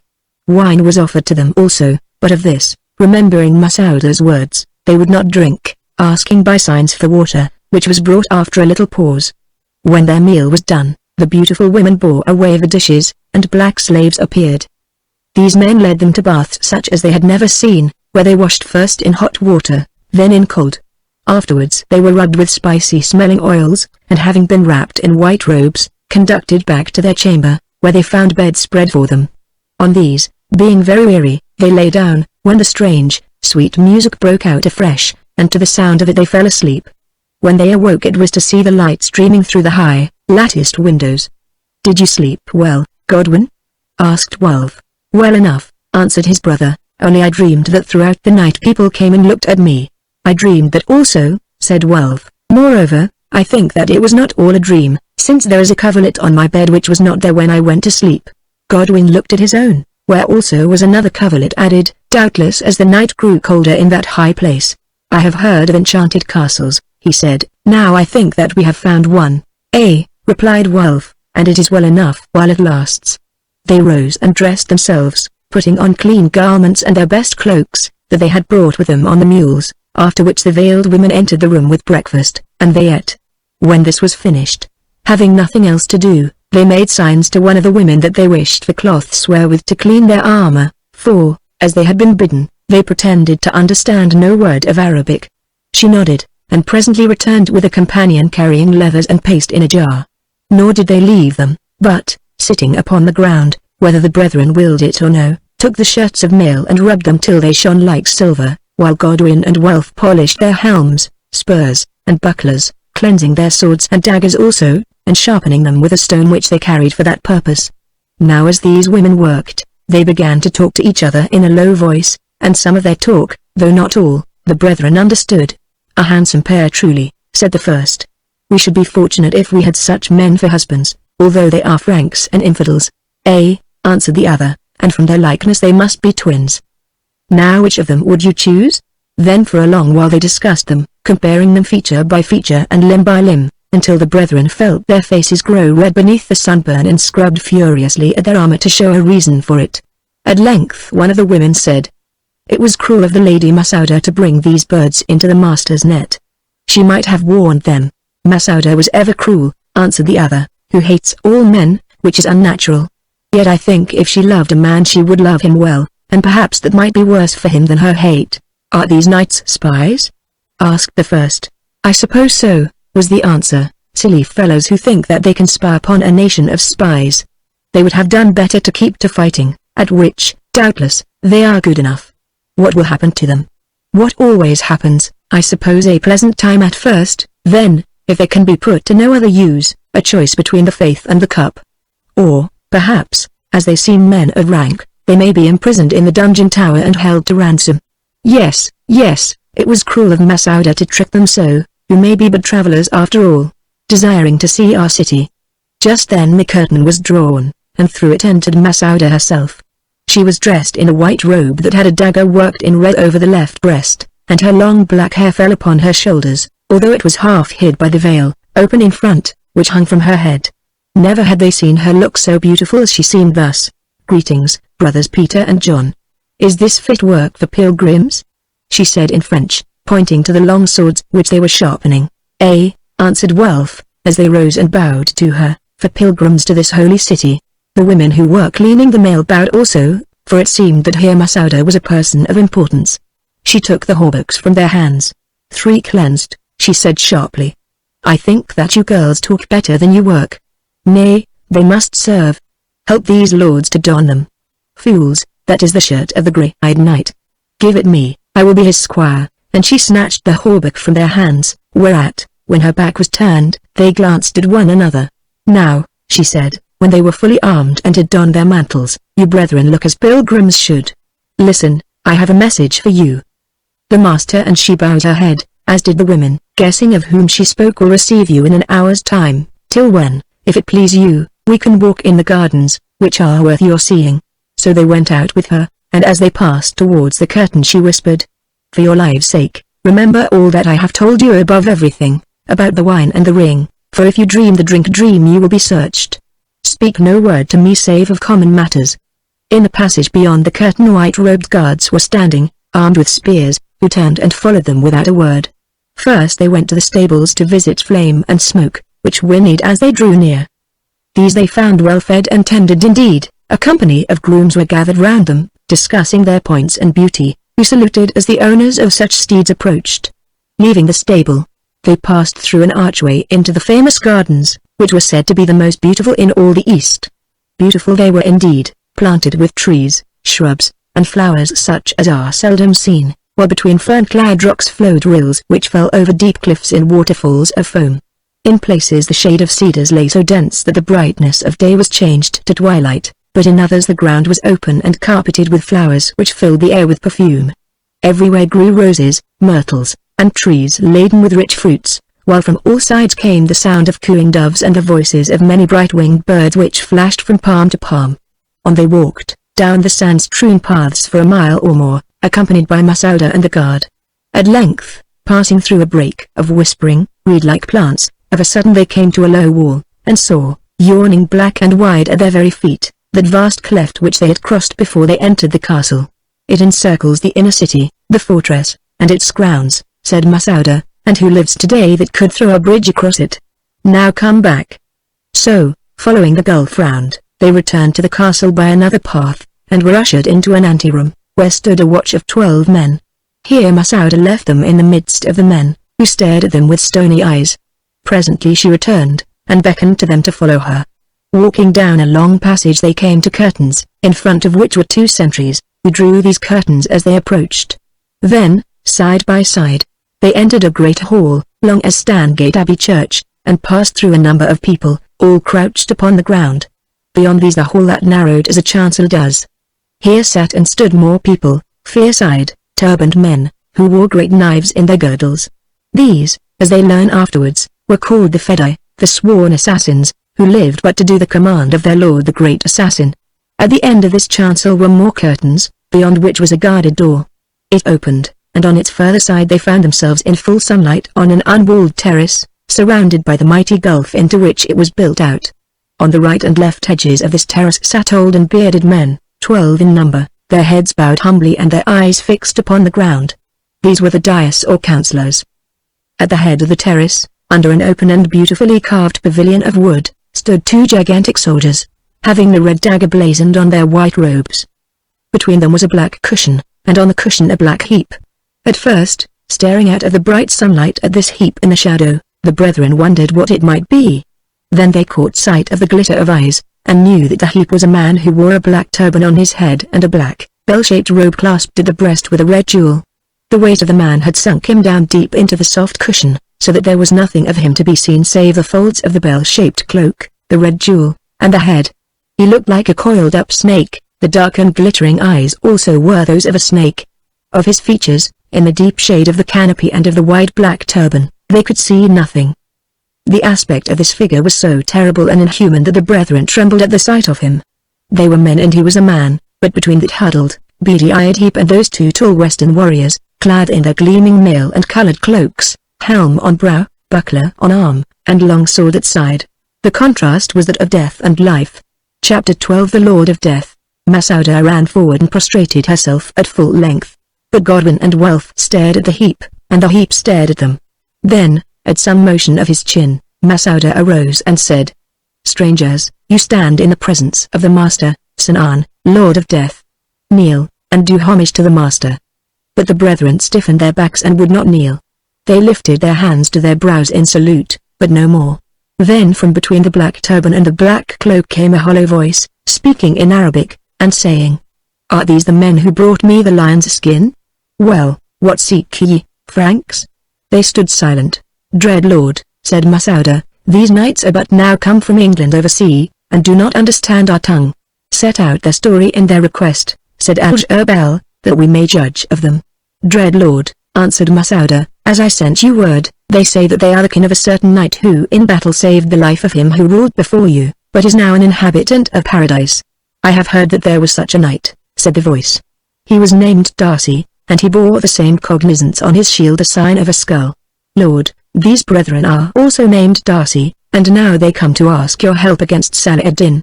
At that name the heap stirred as a snake stirs when it hears danger, and the head erected itself a little beneath the great turban. "What help, and why?" asked the voice. "Lord, Salah ad-Din has stolen a woman of their house who is his niece, and these knights, her brothers, ask you to aid them to recover her." The beady eyes instantly became interested. "Report has been made to me of that story," said the voice, "but what sign do these Franks show?" "He who went before me gave a ring, and with it certain rights in this land, to the knight Darcy who befriended him in danger. Where is that sacred ring, with which he parted in his foolishness?" Masouda translated, and seeing the warning in her eyes and remembering her words, the brethren shook their heads, while Welf answered, "Our uncle, the knight Sir Andrew, was cut down by the soldiers of Salah ad-Din, and as he died bade us seek you out. What time had he to tell us of any ring? The head sank upon the breast. I hoped, said Sinan to Masauda, that they had the ring, and it was for this reason, woman, that I allowed you to lead these knights hither, after you had reported of them and their quest to me from Beirut. It is not well that there should be two holy signets in the world, and he who went before me, when he lay dying, charged me to recover his if that were possible. Let them go back to their own land and return to me with the ancient ring, and I will help them. Masauda translated the last sentence only, and again the brethren shook their heads. This time it was Godwin who spoke. Our land is far away, O Lord, and where shall we find this long-lost ring? Let not our journey be in vain. O Mighty One, give us justice against Salah ad-Din. All my years have I sought justice on Salah ad-Din, answered Sinan, and yet he prevails against me. Now I make you an offer. Go, Franks, and bring me his head, or at least put him to death, as I shall show you how, and we will talk again. When they heard this saying, Wulf said to Godwin, in English, I think that we had best go, I do not like this company. But Godwin made no answer. As they stood silent thus, not knowing what to say, a man entered through the door, and, throwing himself on his hands and knees, crawled towards the cushion through the double line of councillors or dais. Your report? Said Sinan in Arabic. Lord, answered the man, I acquaint you that your will has been done in the matter of the vessel. Then he went on speaking in a low voice, so rapidly that the brethren could scarcely hear and much less understand him. Sinan listened, then said, Let the Fedi enter and make his own report, bringing with him his prisoners. Now one of the dais, he who sat nearest the canopy, rose and pointing towards the brethren, said, Touching these Franks, what is your will? The beady eyes, which seemed to search out their souls, fixed themselves upon them, and for a long while Sinan considered. They trembled, knowing that he was passing some judgment concerning them in his heart, and that on his next words much might hang, even their lives. Let them stay here, he said at length. I may have questions to ask them. For a time there was silence. Sinan, Lord of Death, seemed to be lost in thought under the black shade of his canopy. The double line of dais stared at nothingness across the passageway. The giant guards stood still as statues. Masauda watched the brethren from beneath her long eyelashes, while the brethren watched the sharp edge of the shadow of the canopy on the marble floor. They strove to seem unconcerned, but their hearts were beating fast within them, who felt that great things were about to happen, though what these might be they knew not. So intense was the silence, so dreadful seemed that inhuman, snake-like man, so strange his aged, passionless councillors, and the place of council surrounded by a dizzy gulf, that fear took hold of them like the fear of an evil dream. Godwin wondered if Sinan could see the ring upon his breast, and what would happen to him if he did see it, while Wulf longed to shout aloud, to do anything that would break this deathly, sunlit quiet. To them those minutes seemed like hours. Indeed, for aught they knew, they might have been hours. At length there was a stir behind the brethren, and at a word from Masauda they separated, falling apart a pace or two, and stood opposite each other and sideways to Sinan. Standing thus, they saw the curtains drawn. Through them came 4 men, carrying a stretcher covered with a cloth, beneath which they could see the outline of a form, that lay there stirless. The 4 men brought the stretcher to the front of the canopy, set it on the ground, prostrated themselves, and retired, walking backwards down the length of the terrace. Again there was silence, while the brethren wondered whose corpse it was that lay beneath the cloth, for a corpse it must surely be, though neither the lord of the mountain nor his dais and guard seemed to concern themselves in the matter. Again the curtains parted, and a procession advanced up the terrace. First came a great man clad in a white robe blazoned with a bleeding dagger, after whom walked a tall woman shrouded in a long veil, who was followed by a thick-set knight clad in Frankish armor and wearing a cape of which the cowl covered his head as though to keep the rays of the sun from beating on his helm. Lastly walked 4 guards. Up the long place they marched, through the double line of dais, while with a strange stirring in their breasts the brethren watched the shape and movements of the veiled woman, who stepped forward rapidly, not seeing them, for she turned her head neither to the right nor left. The leader of the little band reached the space before the canopy, and, prostrating himself by the side of the stretcher, lay still. She who walked behind him stopped also, and, seeing the black heap upon the cushion, shuddered. Woman, unveil, commanded the voice of Sinan. She hesitated, then swiftly undid some fastening, so that her drapery fell from her head. The brethren stared, rubbed their eyes, and stared again. Before them stood Rosamond. Yes, it was Rosamond, worn with sickness, terrors, and travel, Rosamond herself beyond all doubt. At the sight of her pale, queenly beauty. The heap on the cushion stirred beneath his black cloak, and the beady eyes were filled with an evil, eager light. Even the dais seemed to wake from their contemplation, and Masauda bit her red lip, turned pale beneath her olive skin, and watched with devouring eyes, waiting to read this woman's heart. "Rosamond!" cried the brethren with one voice. She heard. As they sprang towards her she glanced wildly from face to face, then with a low cry flung an arm about the neck of each and would have fallen in the ecstasy of her joy had they not held her. Indeed, her knees touched the ground. As they stooped to lift her it flashed into Godwin's mind that Masauda had told Sinan that they were her brethren. The thought was followed by another. If this were so, there might be left with her, whereas otherwise that black-robed devil. "Listen," he whispered in English, "we are not your cousins, we are your brothers, your half-brothers, and we know no Arabic." She heard and Welf heard, but the watchers thought that they were but welcoming each other, for Welf began to talk also, random words in French, such as greeting, sister. "Well found, sister," and kissed her on the forehead. Rosamond opened her eyes, which had closed, and, gaining her feet, gave one hand to each of the brethren. Then the voice of Masauda was heard interpreting the words of Sinan. "It seems, lady, that you know these knights." "I do well. They are my brothers, from whom I was stolen when they were drugged and our father was killed." "How is that, lady, seeing that you are said to be the niece of Salah ad-Din? Are these knights, then, the nephews of Salah ad-Din?" "Nay," answered Rosamond, "they are my father's sons, but of another wife." The answer appeared to satisfy Sinan, who fixed his eyes upon the pale beauty of Rosamond and asked no more questions. While he remained thus thinking, a noise arose at the end of the terrace, and the brethren, turning their heads, saw that the thick-set knight was striving to thrust his way through the guards who stood by the curtains and barred his path with the shafts of their spears.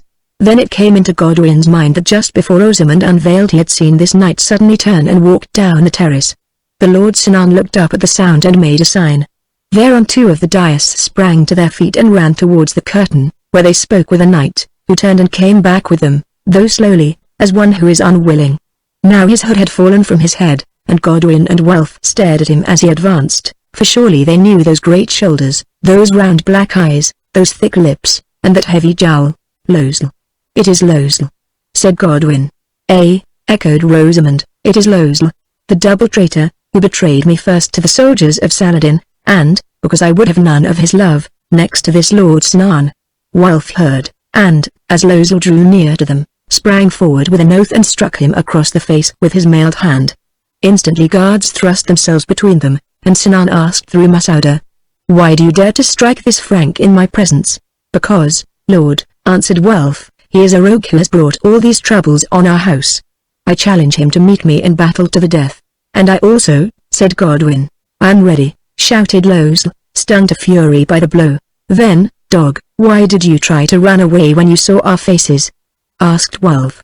Masauda held up her hand and began to interpret, addressing Losel, and speaking in the first person as the mouth of Sinan. "I thank you for your service who have served me before. Your messenger came, a Frank whom I knew in old days. As you had arranged it should be, I sent one of my Fedais with soldiers to kill the men of Salah ad-Din on the ship and capture this lady who is his niece, all of which it seems has been done. The bargain that your messenger made was that the lady should be given over to you." Here Godwin and Welf ground their teeth and glared at him. "But these knights say that you stole her, their kinswoman, from them, and one of them has struck you and challenged you to single combat, which challenge you have accepted. I sanction the combat gladly, who have long desired to see two knights of the Franks fight in tourney according to their custom. I will set the course, and you shall be given the best horse in my kingdom. This knight shall ride his own. These are the conditions. The course shall be on the bridge between the inner and outer gates of the castle city, and the fight, which must be to the death, shall take place on the night of the full moon, that is, 3 days from now. If you are victor, we will talk of the matter of the lady for whom you bargained as a wife." My lord," answered Losel, "who can lay a lance on that terrible place in moonlight? Is it thus that you keep faith with me?" "I can and will," cried Welf. "Dog, I would fight you in the gates of hell, with my soul on the hazard."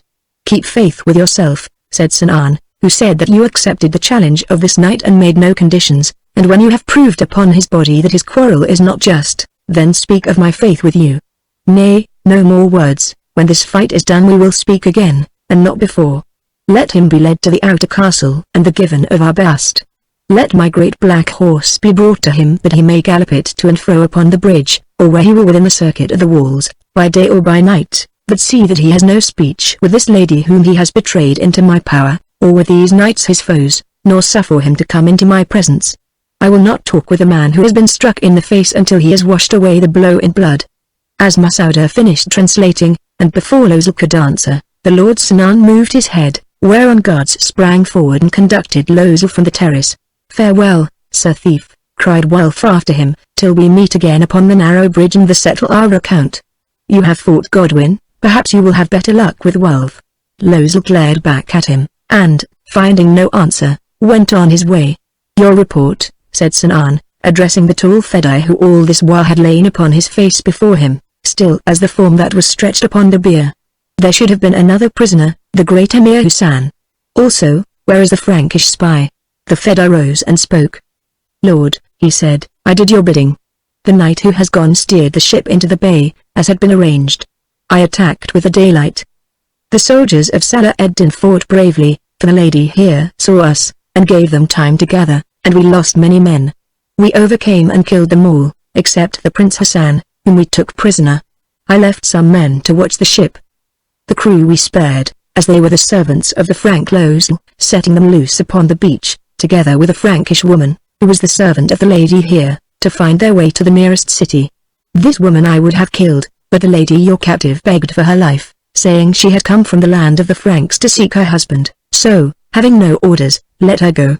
Yesterday morning we started for Masyaf, the Prince Hassan riding in a litter together with that Frankish spy who was here a while ago, and told you of the coming of the ship.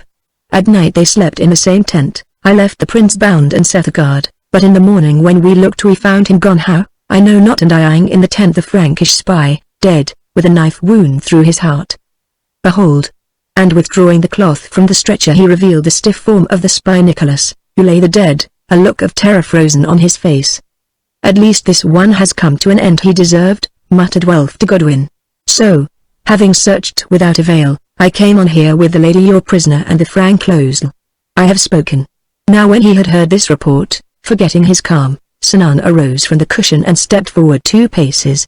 Then he halted, with fury in his glittering eyes, looking like a man clothed in a black bell. For a moment he stroked his beard, and the brethren noted that on the first finger of his right hand was a ring so like to that which hung about the neck of Godwin that none could have told them apart. "Man," Sinan said in a low voice, "what have you done? You have left the Emir Hussein go, who is the most trusted friend and general of the Sultan of Damascus. By now he is there, or near it, and within 6 days we shall see the army of Salah ed-Din riding across the plain. Also you have not killed the crew and the Frankish woman, and they too will make report of the taking of the ship and the capture of this lady, who is of the house of Salah ed-Din and whom he seeks more earnestly than all the kingdom of the Franks. What have you to say?" "Lord," answered the tall Fedai, and his hand trembled as he spoke, "Most mighty Lord, I had no orders as to the killing of the crew from your lips, and the Frank Losel told me that he had agreed with you that they should be spared. Then, slave, he lied. He agreed with me through the dead spy that they should be slain, and do you not know that if I give no orders in such a case I mean death, not life? But what of the Prince Hassan?" "Lord, I have nothing to say. I think he must have bribed a spy named Nicholas, and he pointed to the corpse to cut his bonds, and afterwards killed the man for vengeance sake, for by the body we found a heavy purse of gold. That he hated him as he hated yonder Losel I know, for he called them dogs and traitors in the boat, and since he could not strike them, his hands being bound, he spat in their faces, cursing them in the name of Allah. That is why, Losel being afraid to be near him, I set the spy Nicholas, who was a bold fellow, as a watch over him, and 2 soldiers outside the tent, while Losel and I watched the lady. Let those soldiers be brought," said Sinan, "and tell their story." They were brought and stood by their captain, but they had no story to tell. They swore that they had not slept on guard, nor heard a sound, yet when morning came the prince was gone. Again the Lord of Death stroked his black beard. Then he held up the signet before the eyes of the 3 men, saying, "You see the token? Go." "Lord," said the Fedai, "I have served you well for many years. Your service is ended. Go," was the stern answer. The Fedai bowed his head in salute, stood for a moment as though lost in thought, then, turning suddenly, walked with a steady step to the edge of the abyss and leapt. For an instant the sunlight shone on his white and fluttering robe, Then from the depths of that darksome place floated up the sound of a heavy fall, and all was still. "Follow your captain to paradise," said Sinan to the two soldiers, whereon one of them drew a knife to stab himself, but a dice sprang up, saying, "Beast, would you shed blood before your lord? Do you not know the custom? Begone." So the poor men went, the first with a steady step, and the second, who was not so brave, reeling over the edge of the precipice as one might who is drunken. "It is finished," said the dais, clapping their hands gently. "Dread Lord, we thank thee for thy justice." But Rosamund turned sick and faint, and even the brethren paled. This man was terrible indeed if he were a man and not a devil, and they were in his power. How long would it be, they wondered, before they also were bidden to walk that gulf? Only Wulf swore in his heart that if he went by this road Sinan should go with him. Then the corpse of the false palmer was borne away to be thrown to the eagles which always hovered over that house of death, and Sinan, having reseated himself upon the cushion, began to talk again through his mouth Masouda, in a low, quiet voice, as though nothing had happened to anger him. "Lady," he said to Rosamund, "your story is known to me. Salah ed-Din seeks you, nor is it wonderful." Here his eyes glittered with a new and horrible light that he should desire to see such loveliness at his court, although the Franklose swore through yonder dead spy that you are precious in his eyes because of some vision that has come to him. Well, this heretic sultan is my enemy whom Satan protects, for even my Fedais have failed to kill him, and perhaps there will be war on account of you. But have no fear, for the price at which you shall be delivered to him is higher than Salah ed-Din himself would care to pay, even for you. So, since this castle is impregnable, here you may dwell at peace, nor shall any desire be denied you. Speak, and your wishes are fulfilled."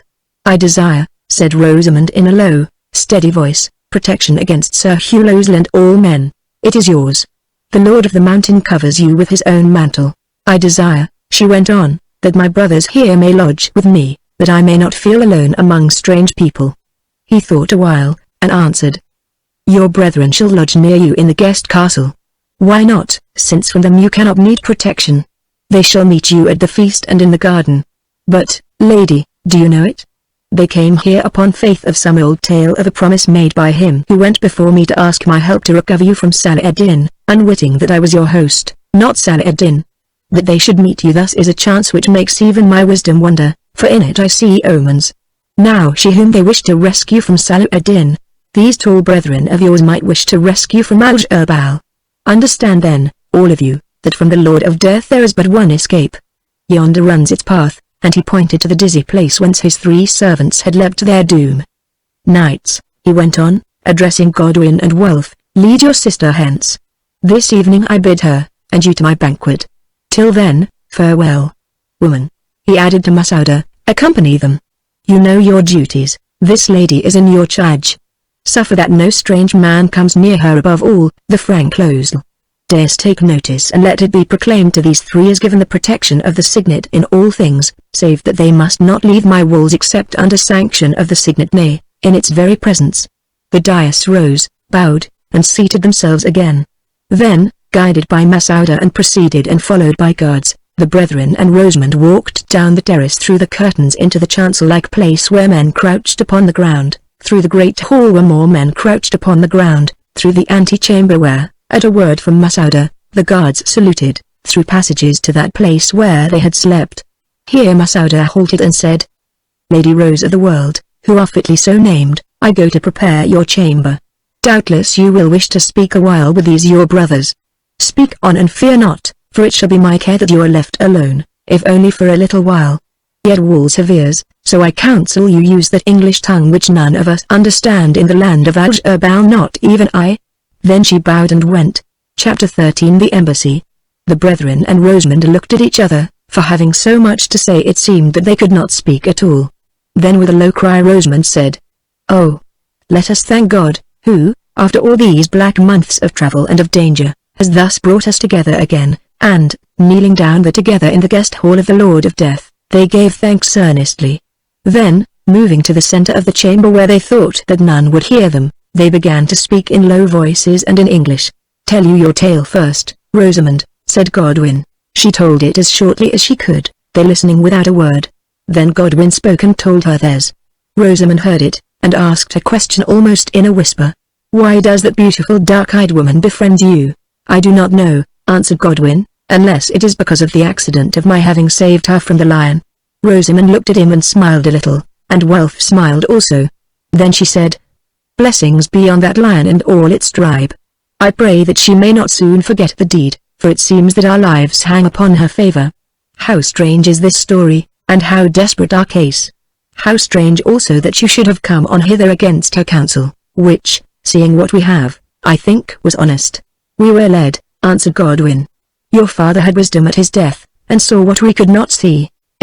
Added Wulf, "but I would that it had been into some other place, for I fear this Lord Algebal at whose nod men hurl themselves to death." "He is hateful," answered Rosamond, with a shudder, "worse even than the Knight Losel, and when he fixes his eyes on me, my heart grows sick.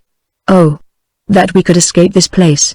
A nail in an osier trap has more chance of freedom," said Wulf gloomily. "Let us at least be thankful that we are caged together for how long, I wonder?" As he spoke Masaudu appeared, attended by waiting women, and, bowing to Rosamond, said, "It is the will of the Master, lady, that I lead you to the chambers that have been made ready for you, there to rest until the hour of the feast. Fear not, you shall meet your brethren then. You knights have leave, if it so pleases you, to exercise your horses in the gardens. They stand saddled in the courtyard, to which this woman will bring you," and she pointed to one of those two maids who had cleaned the armor, and with them are guides and an escort. "She means that we must go," muttered Godwin, adding aloud, "Farewell, sister, until tonight." So they parted, unwillingly enough. In the courtyard they found their horses, Flame and Smoke, as they had been told, also a mounted escort of 4 fierce-looking Fedais and an officer. When they were in the saddle, this man, motioning to them to follow him, passed by an archway out of the courtyard into the gardens. Hence ran a broad road strewn with sand, along which he began to gallop. This road followed the gulf which encircled the citadel and inner town of Masyaf, that was, as it were, an island on a mountain top with a circumference of over 3 miles. As they went, the gulf always on their right hand, holding in their horses to prevent their passing that of their guide, swift as it was, they saw another troop approaching them. This was also preceded by an officer of the assassins, as these servants of Algebal were called by the Franks, and behind him, mounted on a splendid coal-black steed and followed by guards, rode a mail-clad Frankish knight. "It is Losel," said Wulf, upon the horse that Sinan promised him. At the sight of the man a fury took hold of Godwin. With a shout of warning he drew his sword. Losel saw, and outleapt his blade in answer. Then sweeping past the officers who were with them and reining up their steeds, in a second they were face to face.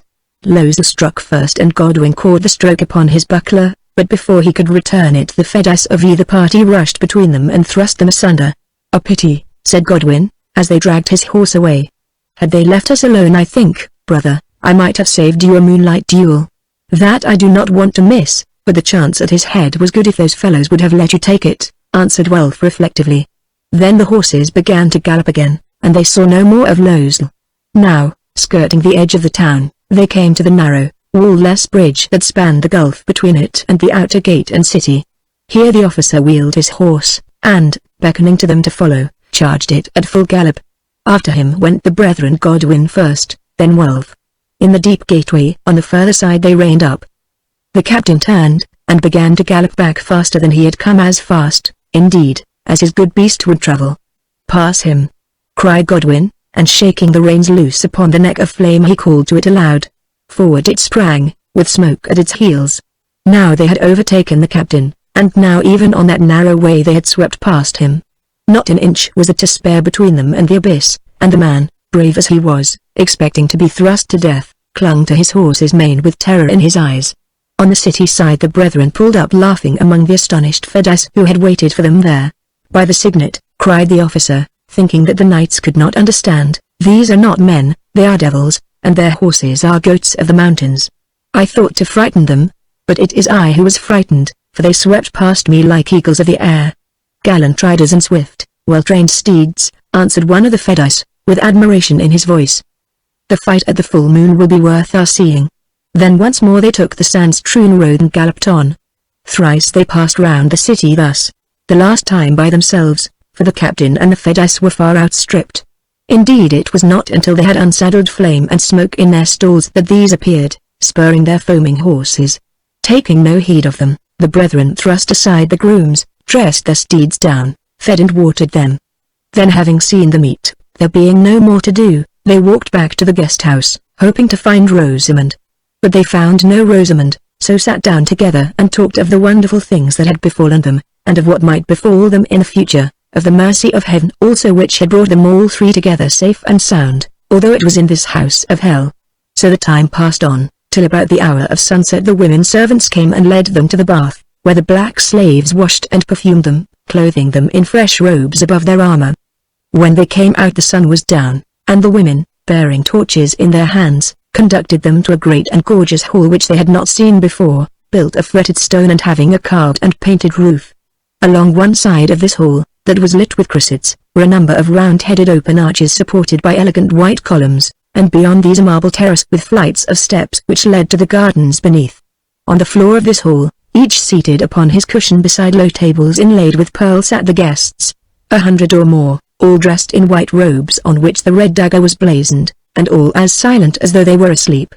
When the brethren reached the place the women left them, and servants with gold chains round their necks escorted them to a dais in the middle of the hall where were many cushions, as yet unoccupied, arranged in a semicircle, of which the center was a divan higher and more gorgeous than the rest. Here places were pointed out to them opposite the divan, and they took their stand by them. They had not long to wait, for presently there was a sound of music, and, heralded by troops of singing women, the Lord Sinan approached, walking slowly down the length of the great hall.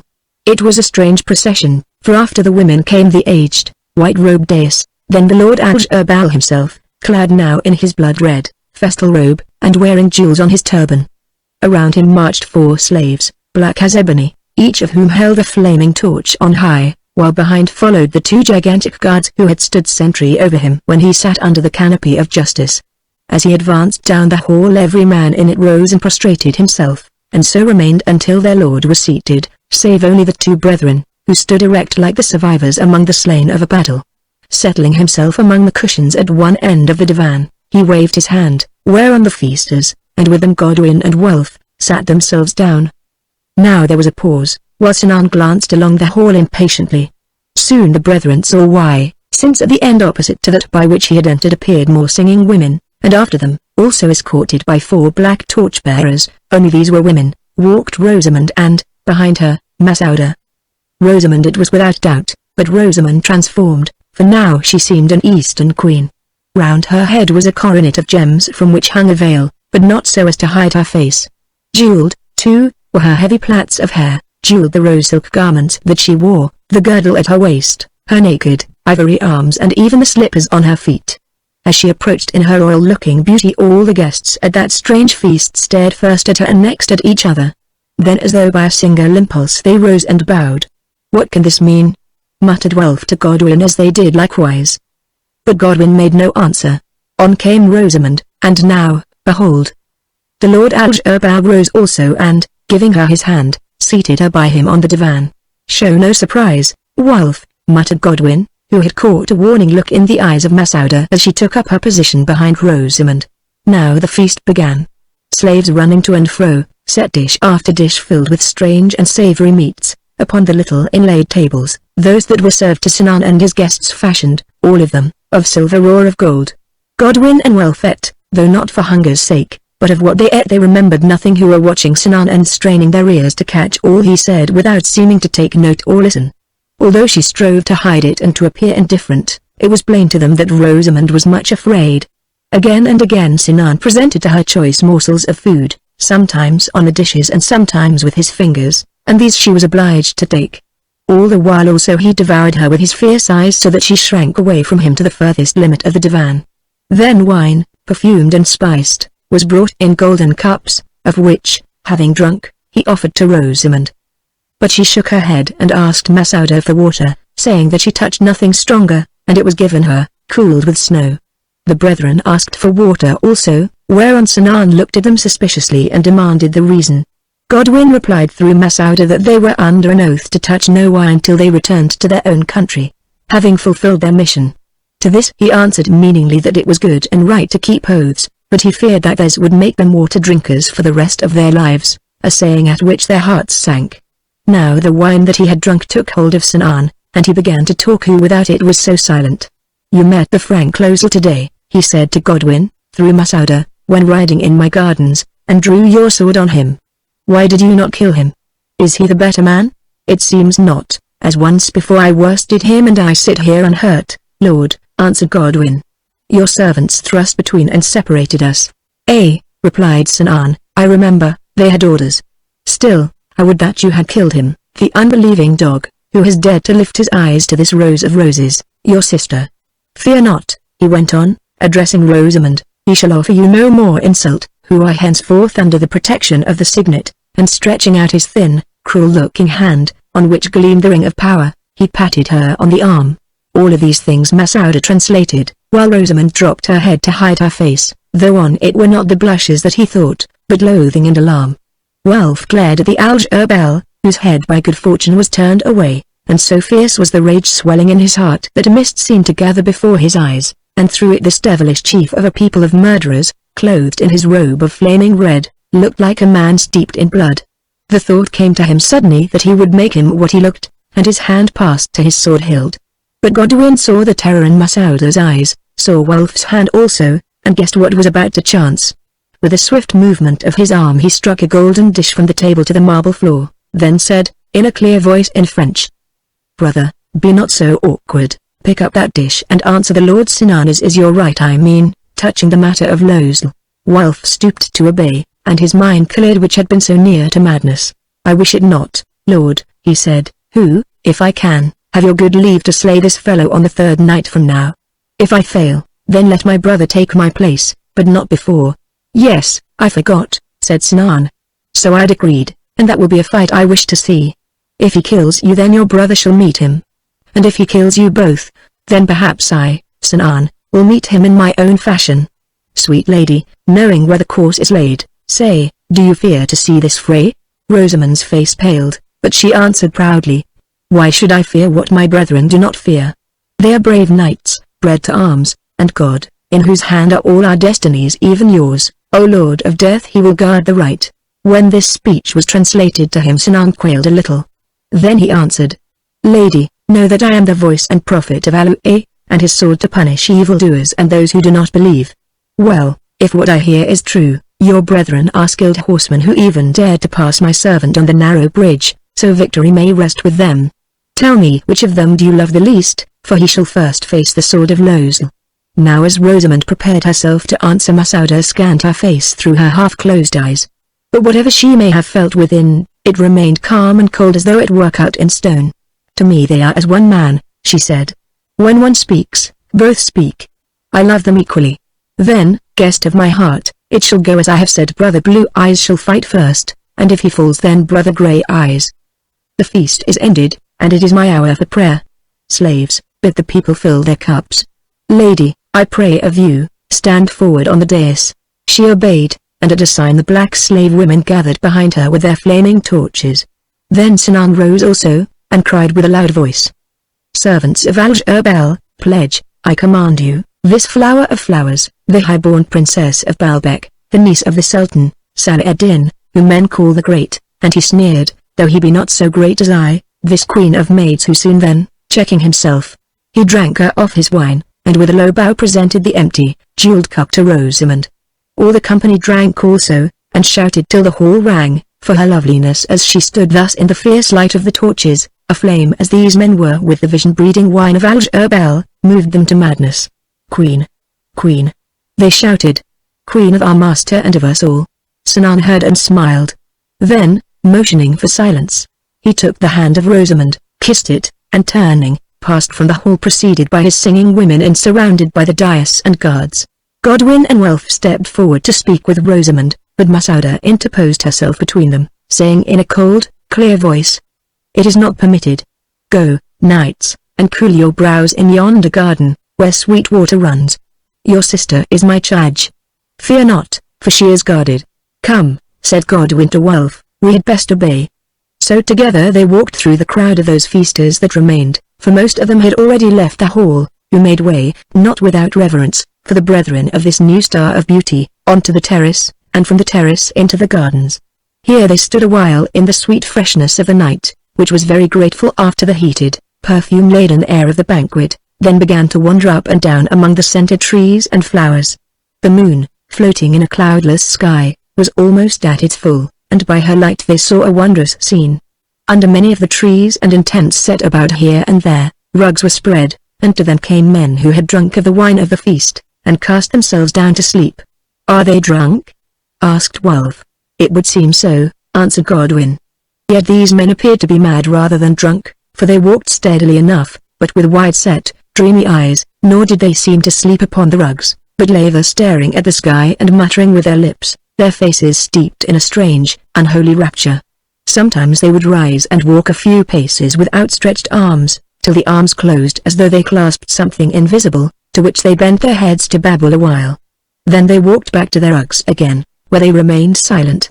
As they lay thus, white-veiled women appeared, who crouched by the heads of these sleepers, murmuring into their ears, and when from time to time they sat up, gave them to drink from cups they carried, after partaking of which they lay down again and became quite senseless. Only the women would move on to others and serve them likewise. Some of them approached the brethren with a slow, gliding motion, and offered them the cup, but they walked forward, taking no notice, whereupon the girls left them, laughing softly, and saying such things as "Tomorrow we shall meet, or soon you will be glad to drink and enter into paradise." "When the time comes doubtless we shall be glad, who have dwelt here," answered Godwin gravely, but as he spoke in French they did not understand him. "Step out, brother," said Wolf, "for at the very sight of those rugs I grow sleepy, and the wine in the cups sparkles as bright as their bearers' eyes." So they walked on towards the sound of a waterfall, and, when they came to it, drank, and bathed their faces and heads. "This is better than their wine," said Wolf. Then, catching sight of more women flitting round them, looking like ghosts amid the moonlit glades, they pressed forward till they reached an open sward where there were no rugs, no sleepers, and no cup-bearers. "Now," said Wolf, halting, "tell me, what does all this mean?" "Are you deaf and blind?" asked Godwin. "Cannot you see that yonder fiend is in love with Rosamond, and means to take her, as he well may do?" Wolf groaned aloud, then answered, "I swear that first I will send his soul to hell, even though our own must keep it company." Answered Godwin, "I saw, you went near to it tonight. But remember, that is the end for all of us. Let us wait then to strike until we must save her from worse things. Who knows that we may find another chance. Meanwhile, and again he groaned. "Among those ornaments that hung about the waist of Rosamond I saw a jeweled knife," answered Godwin, sadly. "She can be trusted to use it if need be, and after that we can be trusted to do our worst. At least, I think that we should die in a fashion that would be remembered in this mountain." As they spoke they had loitered towards the edge of the glade, and halting there stood silent, till presently from under the shadow of a cedar tree appeared a solitary, white-robed woman. "Let us be going," said Wolf, "here is another of them with her accursed cup." But before they could turn the woman glided up to them and suddenly unveiled. It was Masouda. "Follow me, brothers Peter and John," she said in a laughing whisper. "I have words to say to you." "What? You will not drink? Well, it is wisest." And emptying the cup upon the ground she flitted ahead of them. Silently as a wraith she went, now appearing in the open spaces, now vanishing beneath the dense gloom of cedar boughs, till she reached a naked, lonely rock which stood almost upon the edge of the gulf. Opposite to this rock was a great mound such as ancient peoples reared over the bodies of their dead, and in the mound, cunningly hidden by growing shrubs, a massive door. Masouda took a key from her girdle, and, having looked around to see that they were alone, unlocked it. "Enter," she said, pushing them before her. They obeyed, and through the darkness within heard her close the door. "Now we are safe a while," she said with a sigh, "or, at least, so I think. But I will lead you to where there is more light."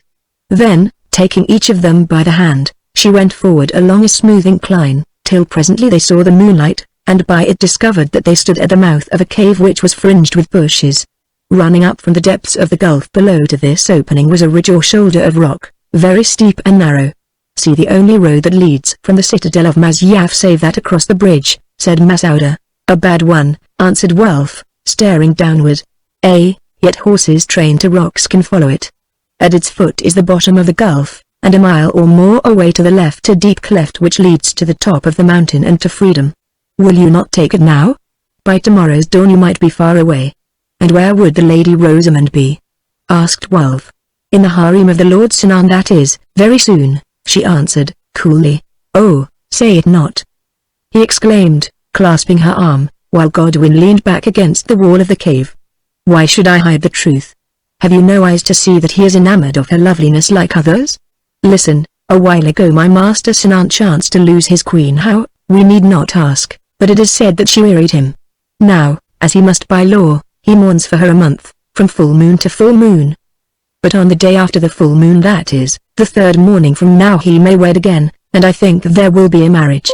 Till then, however, your sister is as safe as though she yet sat at home in England before Salah ed-Din dreamed his dream. Therefore, said Godwin, within that time she must either escape or die. There is a third way, answered Masouda, shrugging her shoulders. She might stay and become the wife of Sinan.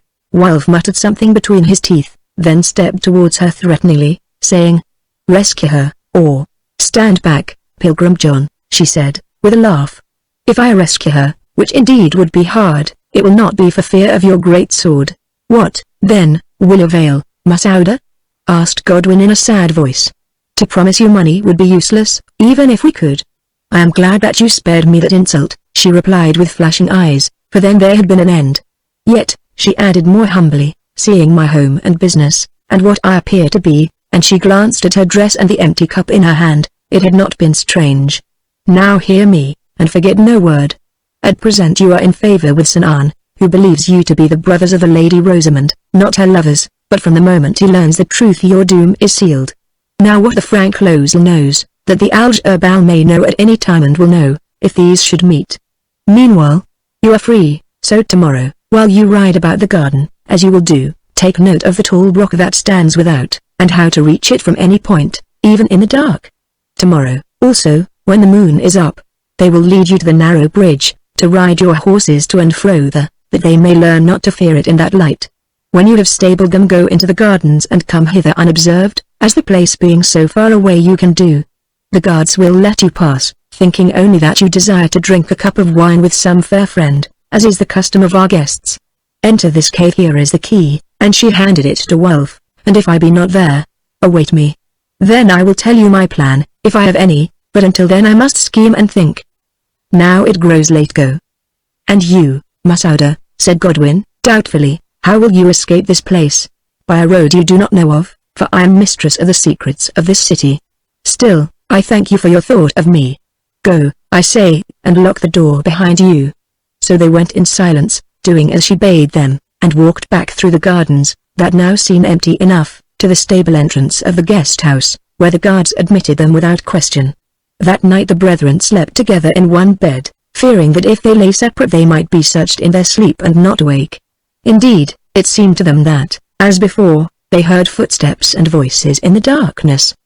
Next morning, when they had breakfasted, they loitered a while, hoping to win speech with Rosamond, or sight of her, or at the least that Masouda would come to them, but they saw no Rosamond, and no Masouda came. At length an officer appeared, and beckoned to them to follow him. So they followed, and were led through the halls and passages to the terrace of justice, where Sinan, clad in his black robe, sat as before beneath a canopy in the midst of the sunlit marble floor. There, too, beside him, also beneath the canopy and gorgeously apparelled, sat Rosamond. They strove to advance and speak with her, but guards came between them, pointing out a place where they must stand a few yards away. Only Wulf said in a loud voice, in English, "Tell us, Rosamond, is it well with you?" Lifting her pale face, she smiled and nodded. Then, at the bidding of Sinan, Masouda commanded them to be silent, saying that it was not lawful for them to speak to the Lord of the Mountain, or his companion, unless they were first bidden so to do. So, having learned what they wished to know, they were silent. Now some of the dais drew near the canopy, and consulted with their master on what seemed to be a great matter, for their faces were troubled. Presently he gave an order, whereon they resumed their seats and messengers left the terrace. When they appeared again, in their company were 3 noble-looking Saracens, who were accompanied by a retinue of servants and wore green turbans, showing that they were descendants of the Prophet. These men, who seemed weary with long travel, marched up the terrace with a proud mien, not looking at the dais or anyone until they saw the brethren standing side by side, at whom they stared a little. Next they caught sight of Rosamond sitting in the shadow of the canopy, and bowed to her, but of the Algerbal they took no notice. "Who are you, and what is your pleasure?" asked Sinan, after he had eyed them a while. "I am the ruler of this country. These are my ministers," and he pointed to the dais, "and here is my scepter," and he touched the blood-red dagger broidered on his robe of black. Now that Sinan had declared himself, the embassy bowed to him, courteously enough. Then their spokesman answered him. That scepter we know, it has been seen afar. Twice already we have cut down its bearers even in the tent of our master. Lord of murder, we acknowledge the emblem of murder, and we bow to you whose title is the Great Murderer. As for our mission, it is this. We are the ambassadors of Salah ad-Din, Commander of the Faithful, Sultan of the East. In these papers signed with his signet are our credentials, if you would read them. So, answered Sinan, I have heard of that chief. What is his will with me? This, Al-Jabal, a Frank in your pay, and a traitor, has betrayed to you a certain lady, niece of Salah ad-Din, the Princess of Baalbek, whose father was a Frankish noble named Darcy, and who herself is named Rose of the World. The Sultan, Salah ad-Din, having been informed of this matter by his servant, the Prince Hassan, who escaped from your soldiers, demands that this lady, his niece, be delivered to him forthwith, and with her the head of the Frank Losel. The head of the Frank Losel he may have if he will after tomorrow night. The lady I keep, snarled Sinan. What then? Then, Al-Jabal, in the name of Salah ad-Din, we declare war on you, war till this high place of yours is pulled stone from stone, war till your tribe be dead, till the last man, woman, and child be slain, until your carcass is tossed to the crows to feed on. Now Sinan rose in fury and rent at his beard. Go back, he said, and tell that dog you name a sultan, that low as he is, the humble-born son of Ayub, I, Al-Jabal, do him an honor that he does not observe. My queen is dead, and 2 days from now, when my month of mourning is expired, I shall take to wife his niece, the Princess of Baalbek, who sits here beside me, my bride-elect. At these words Rosamond, who had been listening intently, started like one who has been stung by a snake, put her hands before her face and groaned. Princess, said the ambassador, who was watching her, you seem to understand our language. Is this your will, to mate your noble blood with that of the heretic chief of the assassins? Nay, nay, she cried. It is no will of mine, who am a helpless prisoner and by faith a Christian. If my uncle Salah ad-Din is indeed as great as I have heard, then let him show his power and deliver me, and with me these my brethren, the knights Sir Godwin and Sir Wulf. So you speak Arabic, said Sinan. Good, our loving converse will be easier, and for the rest well. The whims of women change. Now, you messengers of Salah ad-Din, begone, lest I send you on a longer journey, and tell your master that if he dares to lift his standards against my walls my Fedice shall speak with him. By day and by night, not for one moment shall he be safe. Poison shall lurk in his cup and a dagger in his bed. Let him kill 100 of them, and another 100 shall appear. His most trusted guards shall be his executioners. The women in his harem shall bring him to his doom. Death shall be in the very air he breathes. If he would escape it, therefore, let him hide himself within the walls of his city of Damascus, or amuse himself with wars against the mad cross-worshippers, and leave me to live in peace with this lady whom I have chosen. Great words, worthy of the great assassin, said the ambassador. Great words in truth, which shall be followed by great deeds. What chance has this lord of yours against a nation sworn to obey to the death? You smile? Then come hither you and you. And he summoned 2 of his daïs by name. They rose and bowed before him. Now, my worthy servants, he said, show these heretic dogs how you obey, that their master may learn the power of your master. You are old and weary of life. Begone, and await me in paradise. The old men bowed again, trembling a little. Then, straightening themselves, without a word they ran side by side and leapt into the abyss. Has Salah ad-Din servants such as these? Asked Sinan in the silence that followed. Well, what they have done, all would do, if I bid them slay him. Back, now, and, if you will, take these Franks with you, who are my guests, that they may bear witness of what you have seen, and of the state in which you left their sister. Translate to the knights, woman. So Masouda translated. Then Godwin answered through her. We understand little of this matter, who are ignorant of your tongue, but, O Al-Jabal, ere we leave your sheltering roof we have a quarrel to settle with the man Losel. After that, with your permission, we will go, but not before. Now Rosamond sighed as if in relief, and Sinan answered. As you will, so be it, adding, give these envoys food and drink before they go. But their spokesman answered, we partake not of the bread and salt of murderers, lest we should become of their fellowship. Al-Jabal, we depart, but within a week we appear again in the company of 10,000 spears, and on one of them shall your head be set. Your safe conduct guards us till the sunset. After that, do your worst, as we do ours. High Princess, our counsel to you is that you slay yourself and so gain immortal honor." Then, bowing to her one by one, they turned and marched down the terrace followed by their servants. Now Sinan waved his hand and the court broke up, Rosamund leaving it first, accompanied by Masauda and escorted by guards, after which the brethren were commanded to depart also.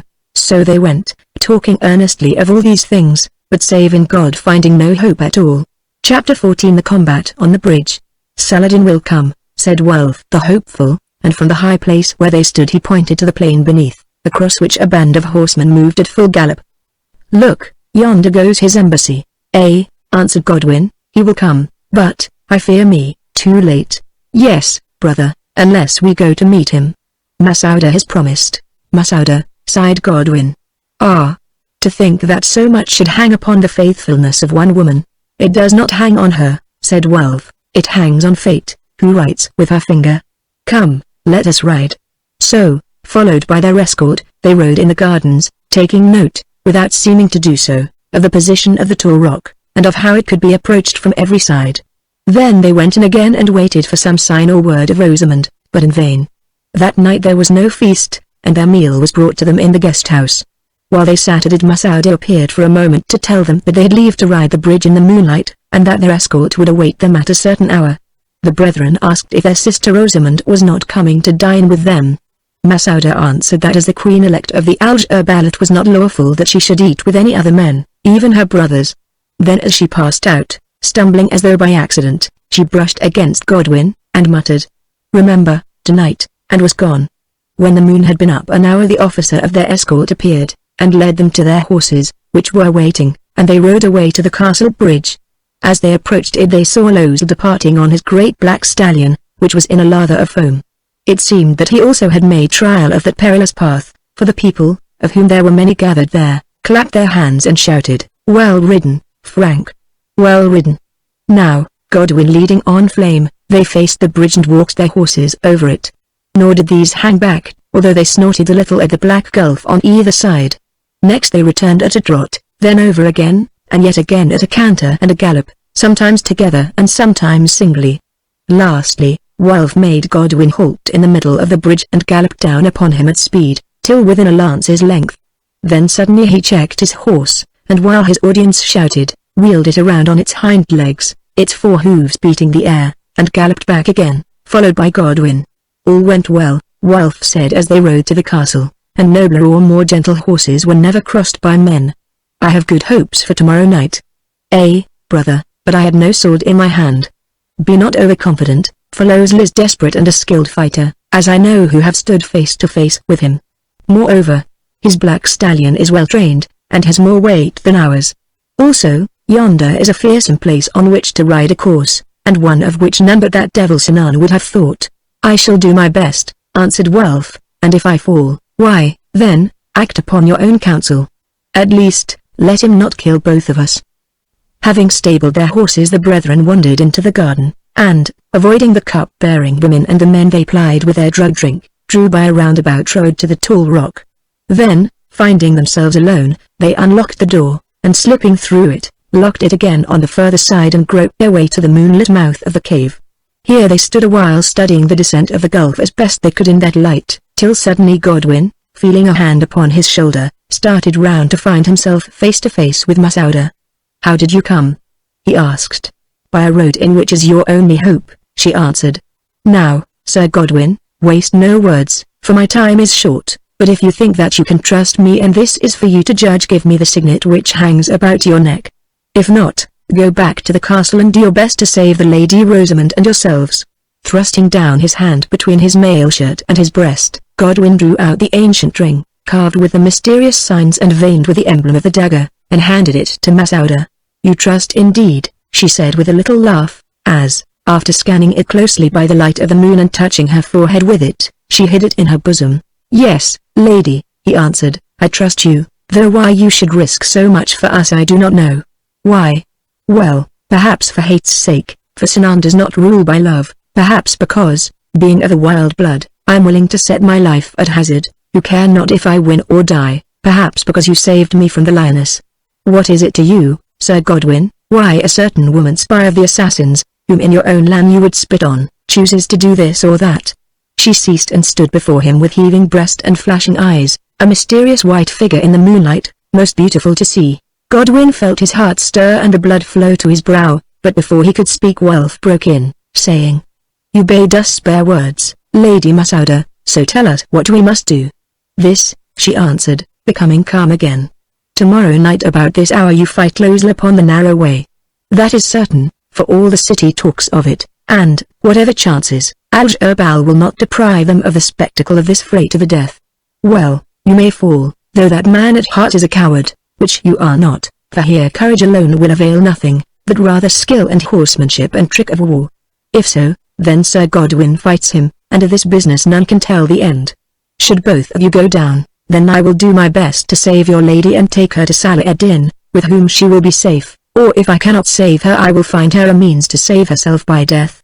"You swear that?" said Welf. "I have said it, it is enough," she answered impatiently.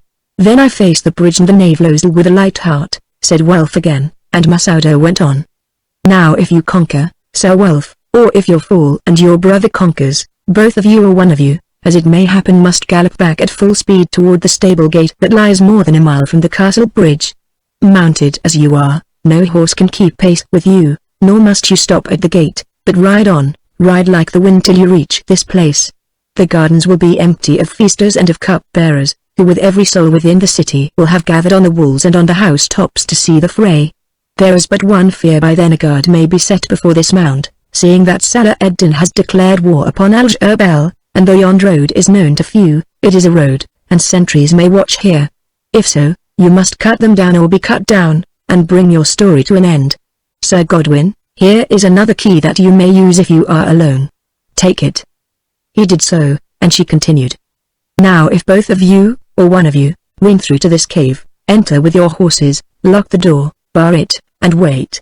It may be I will join you here with the princess, but if I do not come by the dawn and you are not discovered and overwhelmed, which should not be, seeing that one man can hold that door against many, then know that the worst has happened, and fly to Salah ad-Din and tell him of this road, by which he may take vengeance upon his foe Sinan.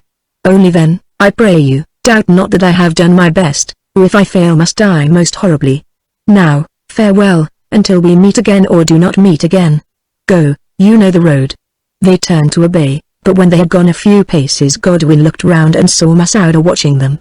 The moonlight shone full upon her face, and by it he saw also that tears were running from her dark and tender eyes. Back he came again, and with him Welf, for that sight drew them. Down he bent before her till his knee touched the ground, and, taking her hand, he kissed it, and said in his gentle voice, "Henceforth through life, through death, we serve two ladies," and what he did Welf did also. "Mayhap," she answered sadly, "two ladies but one love." Then they went, and, creeping through the bushes to the path, wandered about a while among the revelers and came to the guest-house safely.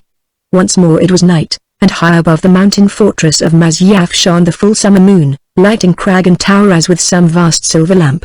Forth from the guest-house gate rode the brethren, side by side upon their splendid steeds, and the moon rays sparkled on their coats of mail, their polished bucklers, blazoned with the cognizance of a grinning skull, their close-fitting helms, and the points of the long, tough lances that had been given them. Round them rode their escort, while in front and behind went a mob of people. The nation of the assassins had thrown off its gloom this night, for the while it was no longer oppressed even by the fear of attack from Saladin, its mighty foe. To death it was accustomed, death was its watchword, death in many dreadful forms its daily bread. From the walls of Masyaf, day by day, Fedais went out to murder this great one, or that great one, at the bidding of their lord Sinan. For the most part they came not back again, they waited week by week, month by month, year by year, till the moment was ripe, then gave the poisoned cup or drove home the dagger, and escaped or were slain. Death waited them abroad, and if they failed, death waited them at home. Their dreadful Caliph was himself a sword of death. At his will they hurled themselves from towers or from precipices, to satisfy his policy they sacrificed their wives and children. And their reward in life, the drugged cup and voluptuous dreams, after it, as they believed, a still more voluptuous paradise. All forms of human agony and doom were known to this people, but now they were promised an unfamiliar sight, that of Frankish knights slaying each other in single combat beneath the silent moon, tilting at full gallop upon a narrow place where many might hesitate to walk, and oh, joy! Falling perchance, horse and rider together, into the depths below. So they were happy, for to them this was a night of festival, to be followed by a morrow of still greater festival, when their sultan and their god took to himself this stranger beauty as a wife. Doubtless, too, he would soon weary of her, and they would be called together to see her cast from some topmost tower and hear her frail bones break on the cruel rocks below, or as had happened to the last queen to watch her writhe out her life in the pangs of poison upon a charge of sorcery. It was indeed a night of festival, a night filled full of promise of rich joys to come. On rode the brethren, with stern, impassive faces, but wondering in their hearts whether they would live to see another dawn. The shouting crowd surged round them, breaking through the circle of their guards. A hand was thrust up to Godwin, in it was a letter, which he took and read by the bright moonlight. It was written in English, and brief. I cannot speak with you. God be with you both, my brothers, God and the spirit of my father. Strike home, Wulf, strike home, Godwin, and fear not for me who will guard myself. Conquer or die, and in life or death. Await me. Tomorrow, in the flesh, or in the spirit, we will talk Rosamond. Godwin handed the paper to Wulf, and, as he did so, saw that the guards had caught its bearer, a withered, grey-haired woman. They asked her some questions, but she shook her head. Then they cast her down, trampled the life out of her beneath their horses' hooves, and went on laughing. The mob laughed also. Tear that paper up, said Godwin. Wulf did so, saying, Our Rosamond has a brave heart. Well, we are of the same blood, and will not fail her. Now they were come to the open space in front of the narrow bridge, where, tier on tier, the multitude were ranged, kept back from its center by lines of guards. On the flat-roofed houses also they were crowded thick as swarming bees, on the circling walls, and on the battlements that protected the far end of the bridge, and the houses of the outer city. Before the bridge was a low gateway, and upon its roof sat the Alj-Erbel, clad in his scarlet robe of festival, and by his side, the moonlight gleaming on her jewels, Rosamond. In front, draped in a rich garment, a dagger of gems in her dark hair, stood the interpreter or mouth Masouda, and behind were dais and guards. The brethren rode to the space before the arch and halted, saluting with their pennant spears. Then from the further side advanced another procession, which, opening, revealed the knight Losel riding on his great black horse, and a huge man and a fierce he seemed in his armor. What? He shouted, glowering at them. Am I to fight one against two? Is this your chivalry? Nay, nay, sir traitor, answered Wulf. Nay, nay, betrayer of Christian maids to the power of a heathen dog, you have fought Godwin. Now it is the turn of Wulf. Kill Wulf and Godwin remains. Kill Godwin and God remains. Knave, you look your last upon the moon. Losel heard, and seemed to go mad with rage, or fear, or both. Lord Sinan, he shouted in Arabic, this is murder. Am I, who have done you so much service, to be butchered for your pleasure by the lovers of that woman, whom you would honor with the name of wife? Sinan heard, and stared at him with dull, angry eyes. You may stare, went on the maddened Losel, but it is true they are her lovers, not her brothers. Would men take so much pains for a sister's sake, think you? Would they swim into this net of yours for a sister's sake? Sinan held up his hand for silence. Let the lots be cast, he said, for whatever these men are, this fight must go on, and it shall be fair. So Adai, standing by himself, cast lots upon the ground, and having read them, announced that Losel must run the first course from the further side of the bridge. Then one took his bridle to lead him across. As he passed the brethren he grinned in their faces and said, At least this is sure, you also look your last upon the moon. I am avenged already. The bait that hooked me is a meal for yonder bike, and he will kill you both before her eyes to whet his appetite. But the brethren answered nothing. The black horse of Losel grew dim in the distance of the moonlit bridge, and vanished beneath the further archway that led to the outer city. Then a herald cried, Masouda translating his words, which another herald echoed from beyond the gulf. Thrice will the trumpets blow. At the third blast of the trumpets the knights shall charge and meet in the center of the bridge.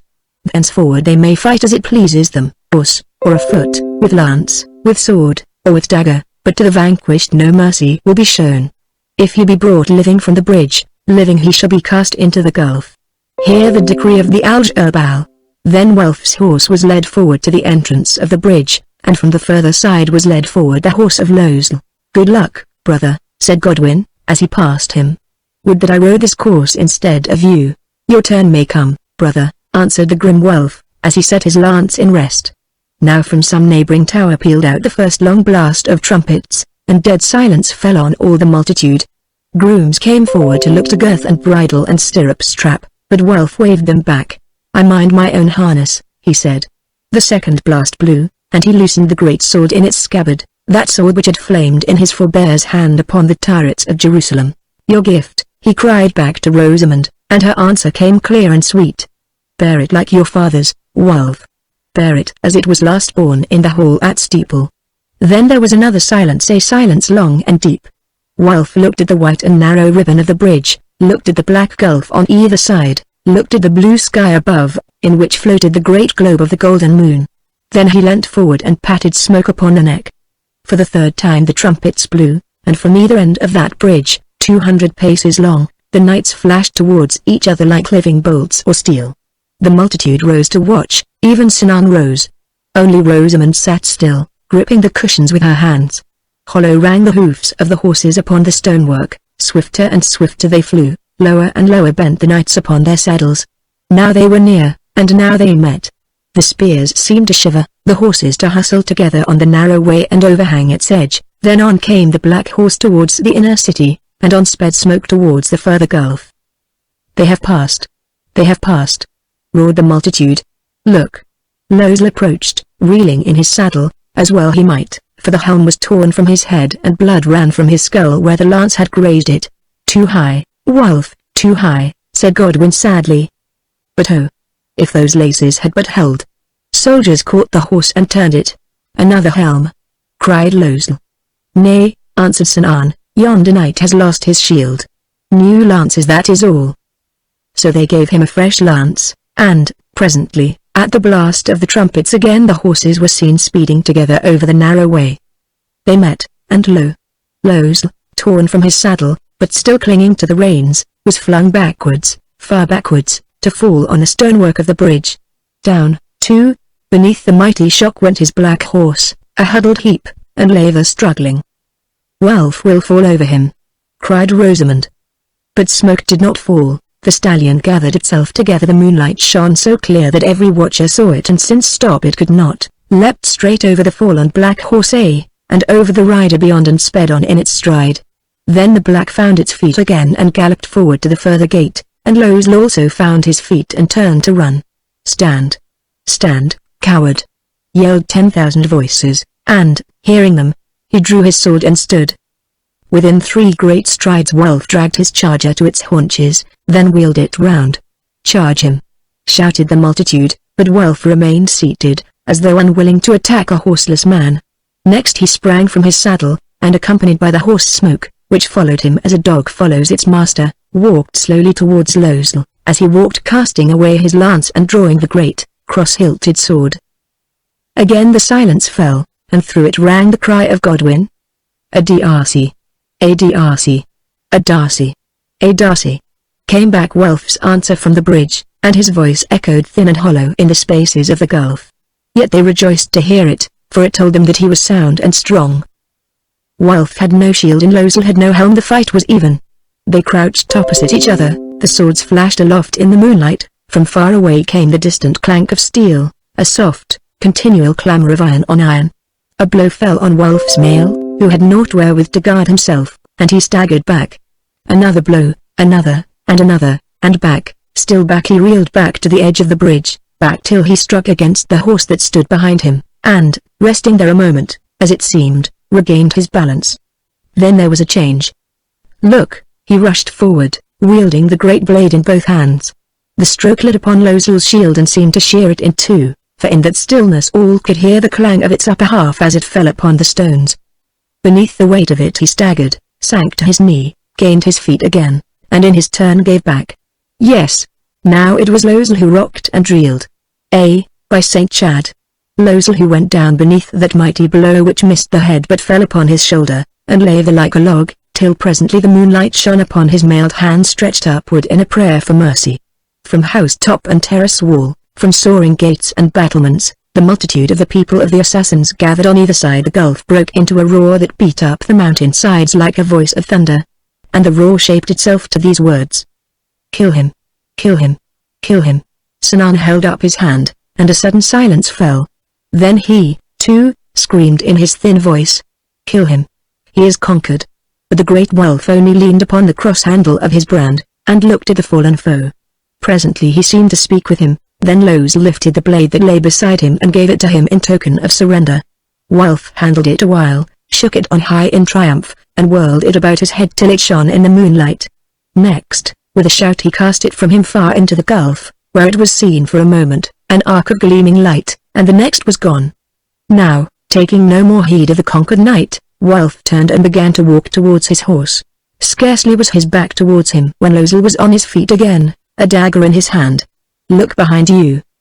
yelled Godwin, but the spectators, pleased that the fight was not yet done, broke into the roar of cheers. Wolf heard and swung round. As he faced Lozel the dagger struck him on the breast, and well must it have been for him that his mail was good. To use his sword he had neither space nor time, but ere the next stroke could fall Wolf's arms were about Lozel, and the fight for life begun. To and fro they reeled and staggered, whirling round and round, till none could tell which of them was Wolf or which his foe.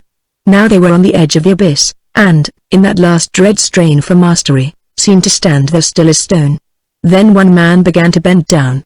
See! His head hung over. Further and further he bent, but his arms could not be loosened. "They will both go!" cried the multitude in their joy. "Look!"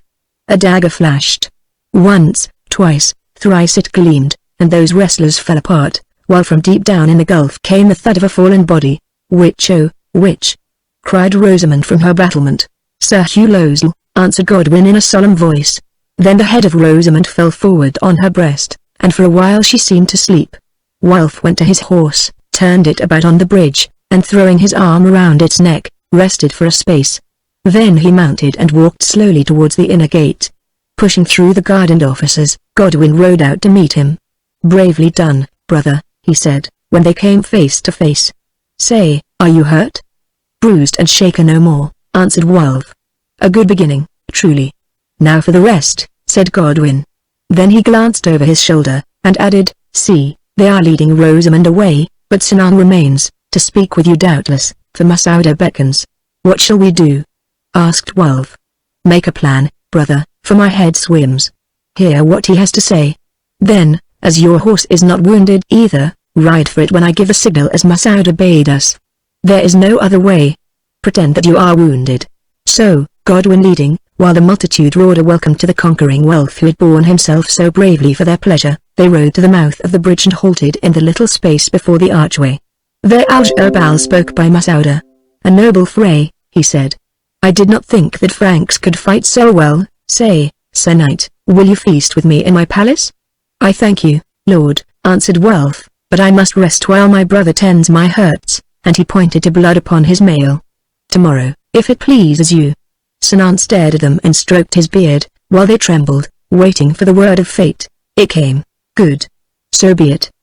Tomorrow I wed the Lady Rose of Roses, and you to her brothers shall give her to me, as is fitting," and he sneered. "Then also you shall receive the reward of valor, a great reward, I promise you." While he spoke Godwin, staring upward, had noted a little wandering cloud floating across the moon. Slowly it covered it, and the place grew dim. "Now," he whispered, and bowing to the Al-Jabal, they pushed their horses through the open gate where the mob closed in on them, thus for a little while holding back the escort from following on their heels. They spoke to Flame and Smoke, and the good horses plunged onwards side by side, separating the crowd as the prows of boats separate the water. In 10 paces it grew thin, in 30 it was behind them, for all folk were gathered about the archway where they could see, and none beyond. Forward they cantered, till the broad road turned to the left, and in that faint light they were hidden. "Away!" said Godwin, shaking his reins. Forward leapt the horses at speed. Again Godwin turned, taking that road which ran round the city wall and through the gardens, leaving the guest castle to the left, whereas their escort followed that whereby they had come, which passed along the main street of the inner town, thinking that they were ahead of them. 3 minutes more and they were in the lonely gardens, in which that night no women wandered and no neophytes dreamed in the pavilions. "Wolf," said Godwin, as they swept forward, skimming the turf like swallows, "draw your sword and be ready. Remember the secret cave may be guarded, and, if so, we must kill or be killed." Wolf nodded, and next instant 2 long blades flashed in the moonlight, for the little cloud had passed away. Within 100 paces of them rose the tall rock, but between it and the mound were 2 mounted guards. These heard the beating of horses' hooves, and wheeling about, stared to see two armed knights sweeping down upon them like a whirlwind. They called to them to stop, hesitating, then rode forward a few paces, as though wondering whether this were not a vision. In a moment the brethren were on them. The soldiers lifted their lances, but ere they could thrust, the sword of Godwin had caught one between neck and shoulder and sunk to his breastbone, while the sword of Wulf, used as a spear, had pierced the other through and through, so that those men fell dead by the door of the mound, never knowing who had slain them. The brethren pulled upon their bridles and spoke to Flame and Smoke, halting them within a score of yards. Then they wheeled round and sprang from their saddles. One of the dead guards still held his horse's reins, and the other beast stood by snorting. Godwin caught it before it stirred, then, holding all four of them, threw the key to Wulf and bade him unlock the door. Soon it was done, although he staggered at the task. Then he held the horses, while one by one Godwin led them in, and that without trouble, for the beasts thought that this was but a cave-hewn stable of a kind to which they were accustomed. "What of the dead men?" said Wulf. "They had best keep us company," answered Godwin, and, running out, he carried in first one and then the other. "Swift," he said, as he threw down a second corpse. "Shut the door." I caught sight of horsemen riding through the trees. Nay, they saw nothing. So they locked the massive door and barred it, and with beating hearts waited in the dark, expecting every moment to hear soldiers battering at its timbers. But no sound came. The searchers, if such they were, had passed on to seek elsewhere. Now while Wulf made shift to fasten up the horses near the mouth of the cave, Godwin gathered stones as large as he could lift, and piled them up against the door, till they knew that it would take many men an hour or more to break through. For this door was banded with iron and set fast in the living rock. Chapter 15 The Flight to Emesa. Then came the weariest time of waiting the brethren had ever known, or to know, although at first they did not feel it so long and heavy. Water trickled from the walls of this cave, and Wulf, who was parched with thirst, gathered it in his hands and drank till he was satisfied. Then he let it run upon his head to cool its aching, and Godwin bathed such of his brother's hurts and bruises as could be come at, for he did not dare to remove the hauberk, and so gave him comfort. When this was done, and he had looked to the saddles and trappings of the horses, Wulf told of all that had passed between him and Lozel on the bridge. How at the first onset his spear had caught in the links of and torn away the headpiece of his foe, who, if the lacings had not burst, would have been hurled to death, while that of Lozel struck his buckler fair and shattered on it, rending it from his arm. How they pushed past each other, and for a moment the four hoofs of Smoke hung over the abyss, so that he thought he was surely sped. How at the next course Lozel's spear passed beneath his arm, while his, striking full upon Sir Hugh's breast, brought down the black horse and his rider as though a thunderbolt had smitten them, and how Smoke, that could not check its furious pace, leapt over them, as a horse leaps a hunting, how he would not ride down Lozel, but dismounted to finish the fray in knightly fashion, and, being shieldless, received the full weight of the great sword upon his mail, so that he staggered back and would have fallen had he not struck against the horse.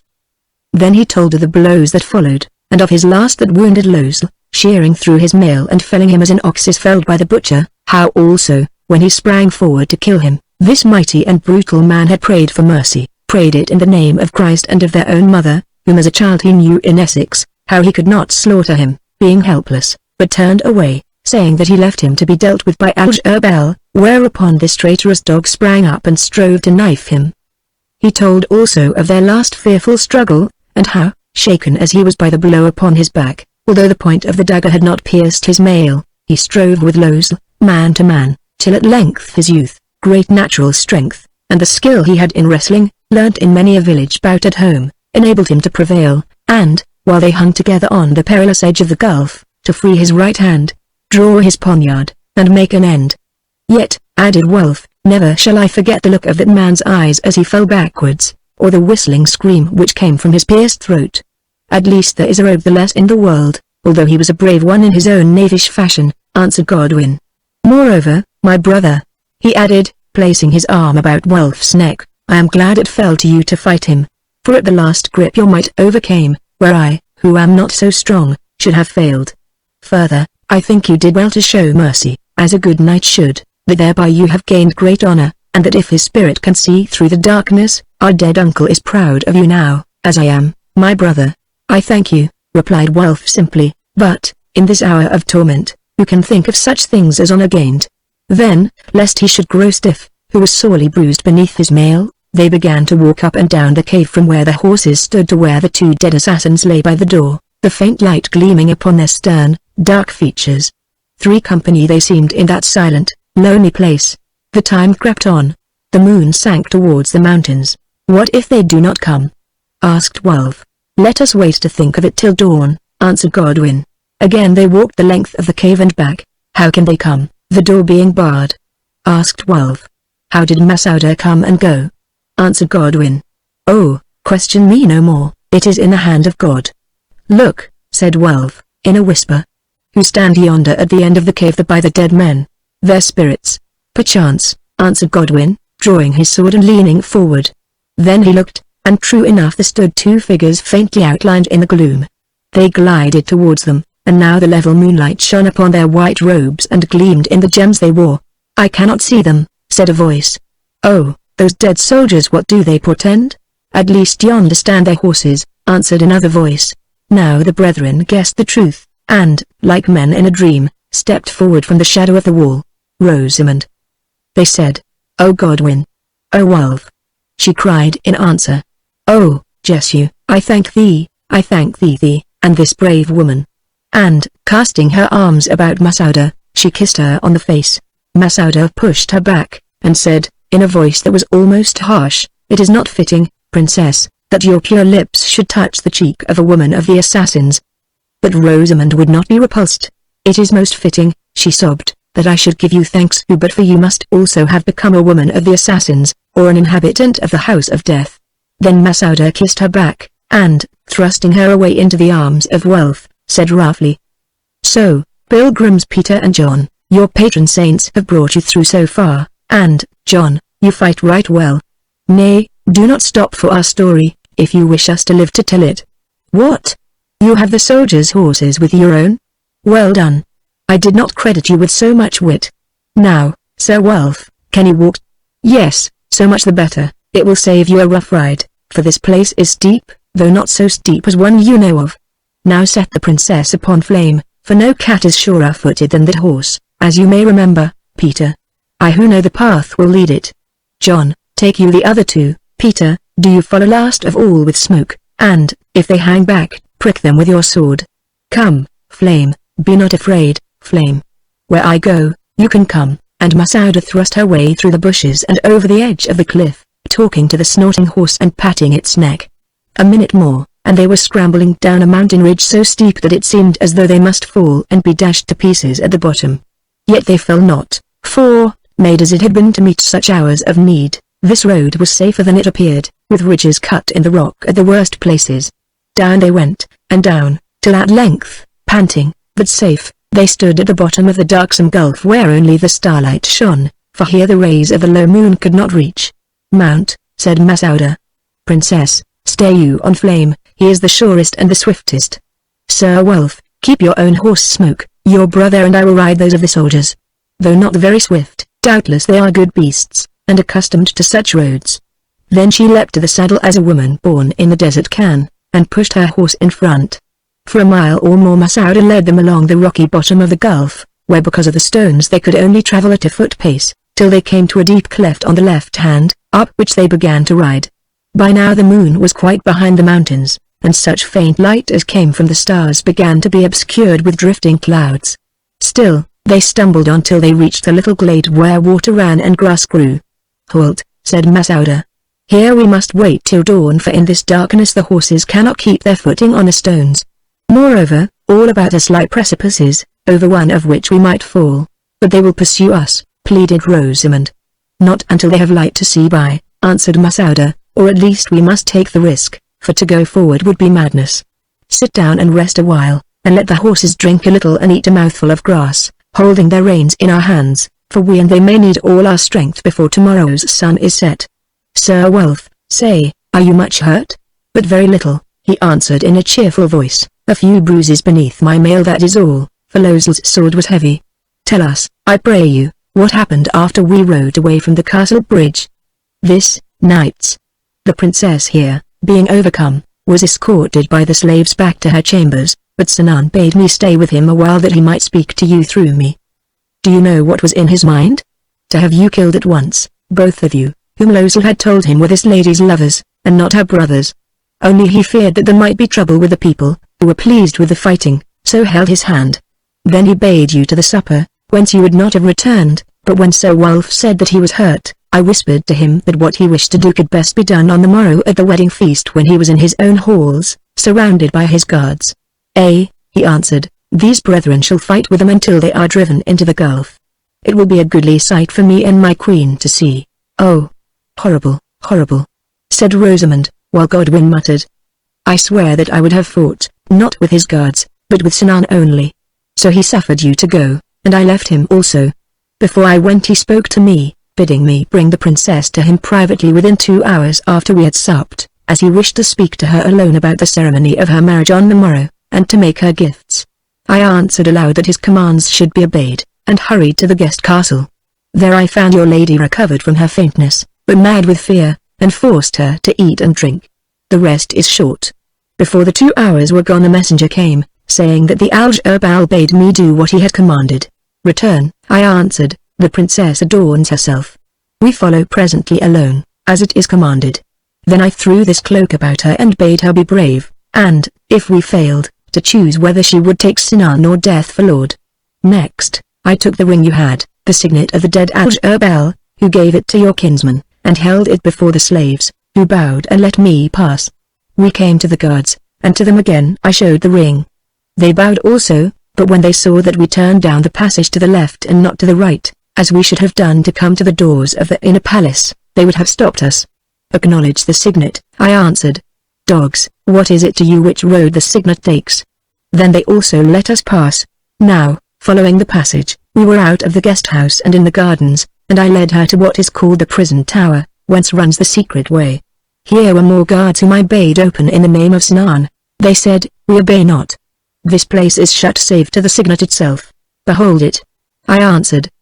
The officer looked and said, it is the very signet, sure enough, and there is no other. Yet he paused, studying the black stone veined with the red dagger and the ancient writing on it. Are you, then, weary of life? I asked. Fool, the Al-Jabal himself would keep a tryst within this house, which he enters secretly from the palace. Woe to you if he does not find his lady there. It is the signet that he must have sent, sure enough. The captain said again, to disobey which is death. Yes, open, open, whispered his companions. So they opened, though doubtfully, and we entered, and I barred the door behind us.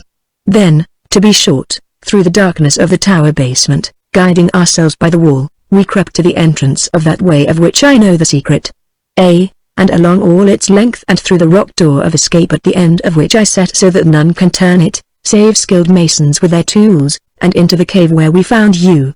It was no great matter, having the signet, although without the signet it had not been possible tonight, when every gate is guarded. No great matter, gasped Rosamund. Oh, Godwin and Wulf. If you could know how she thought of and made ready everything, if you could have seen how all those cruel men glared at us, searching out our very souls. If you could have heard how high she answered them, waving that ring before their eyes and bidding them to obey its presence, or to die. Which they surely have done by now, broke in Masouda quietly, though I do not pity them, who are wicked. Nay, thank me not, I have done what I promised to do, neither less nor more, and I love danger and a high stake. Tell us your story, Sir Godwin. So, seated there on the grass in the darkness, he told them of their mad ride and of the slaying of the guards, while Rosamund raised her hands and thanked heaven for its mercies, and that they were without those accursed walls. You may be within them again before sunset, said Masouda grimly. Yes, answered Wulf, but not alive. Now what plan have you? To ride for the coast towns? No, replied Masouda, at least not straight, since to do so we must pass through the country of the assassins, who by this day's light will be warned to watch for us.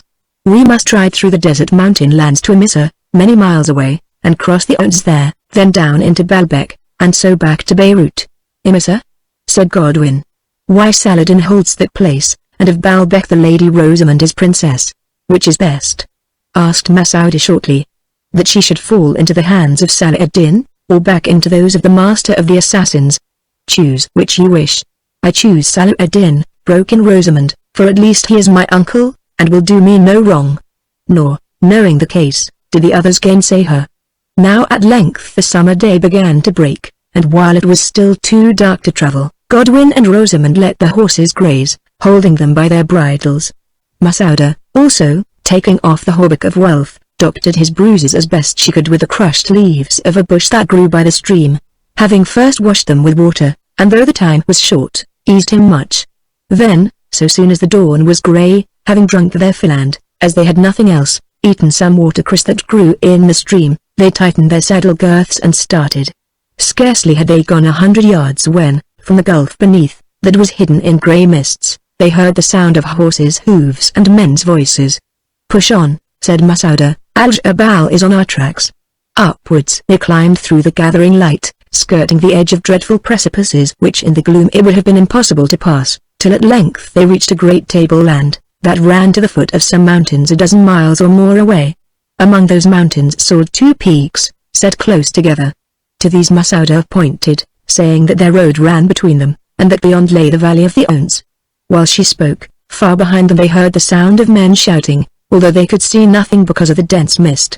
"Push on," said Masouda, "there is no time to spare," and they went forward, but only at a hand gallop, for the ground was still rough and the light uncertain. When they had covered some 6 miles of the distance between them and the mountain pass, the sun rose suddenly and sucked up the mist. This was what they saw.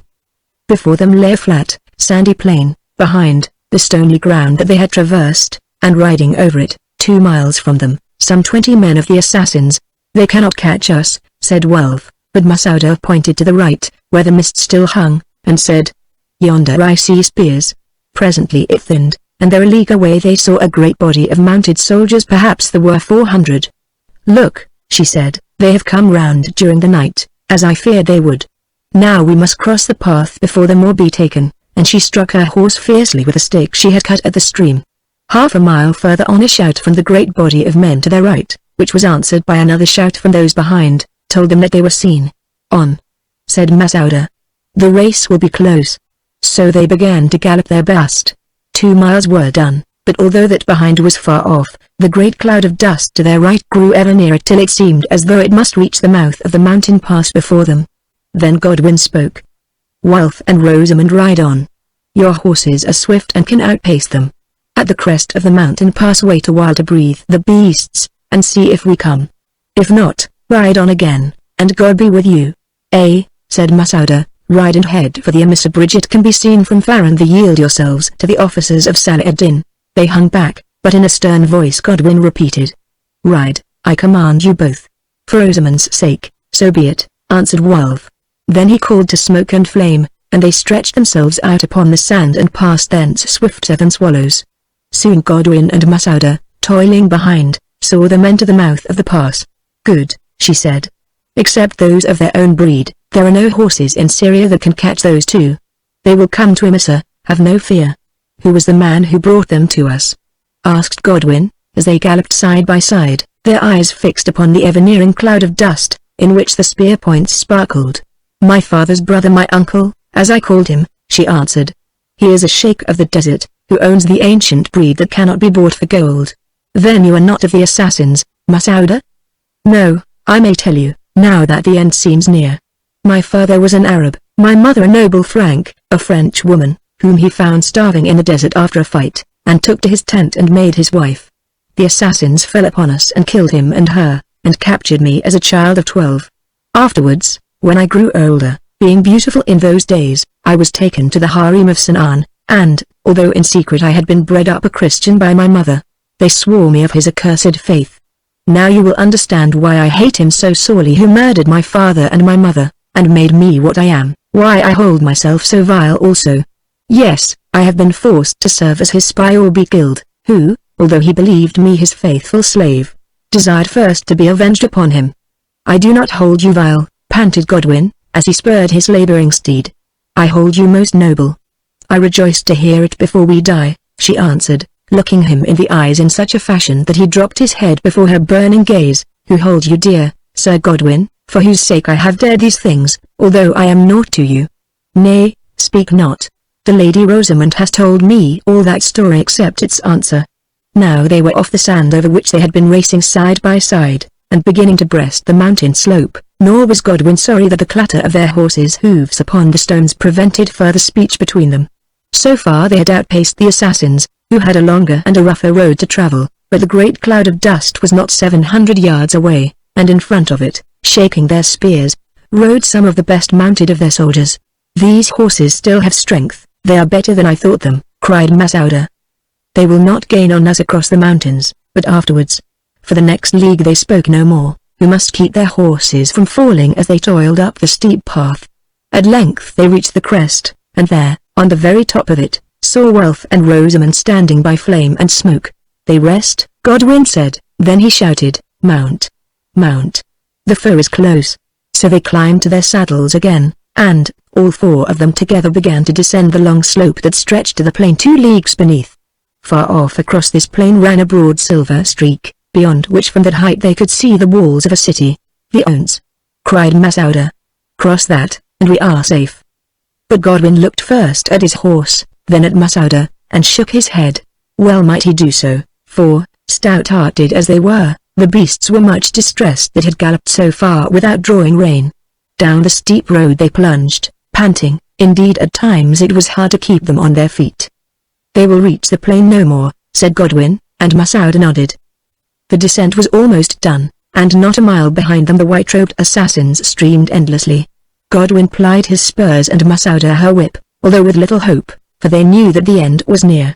Down the last declivity they rushed, till suddenly, as they reached its foot, Masouda's horse reeled, stopped, and sank to the ground, while Godwin's pulled up beside it.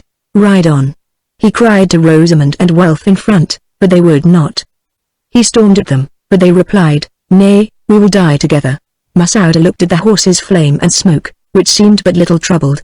"So be it," she said, "they have carried double before, and must again. Mount in front of the lady, Sir Godwin, and, Sir Wealth, give me your hand, and you will learn what this breed can do." So they mounted. Forward started Flame and Smoke with a long, swinging gallop, while from the assassins above, who thought that they held them, went up a shout of rage and wonder. "Their horses are also tired, and we may beat them yet," called the dauntless Masouda. But Godwin and Wealth looked sadly at the 10 miles of plain between them and the river bank. On they went, and on. A quarter of it was done. Half of it was done, but now the first of the Fedi hung upon their flanks not 200 yards behind. Little by little this distance lessened. At length they were scarcely 50 yards away, and one of them flung a spear.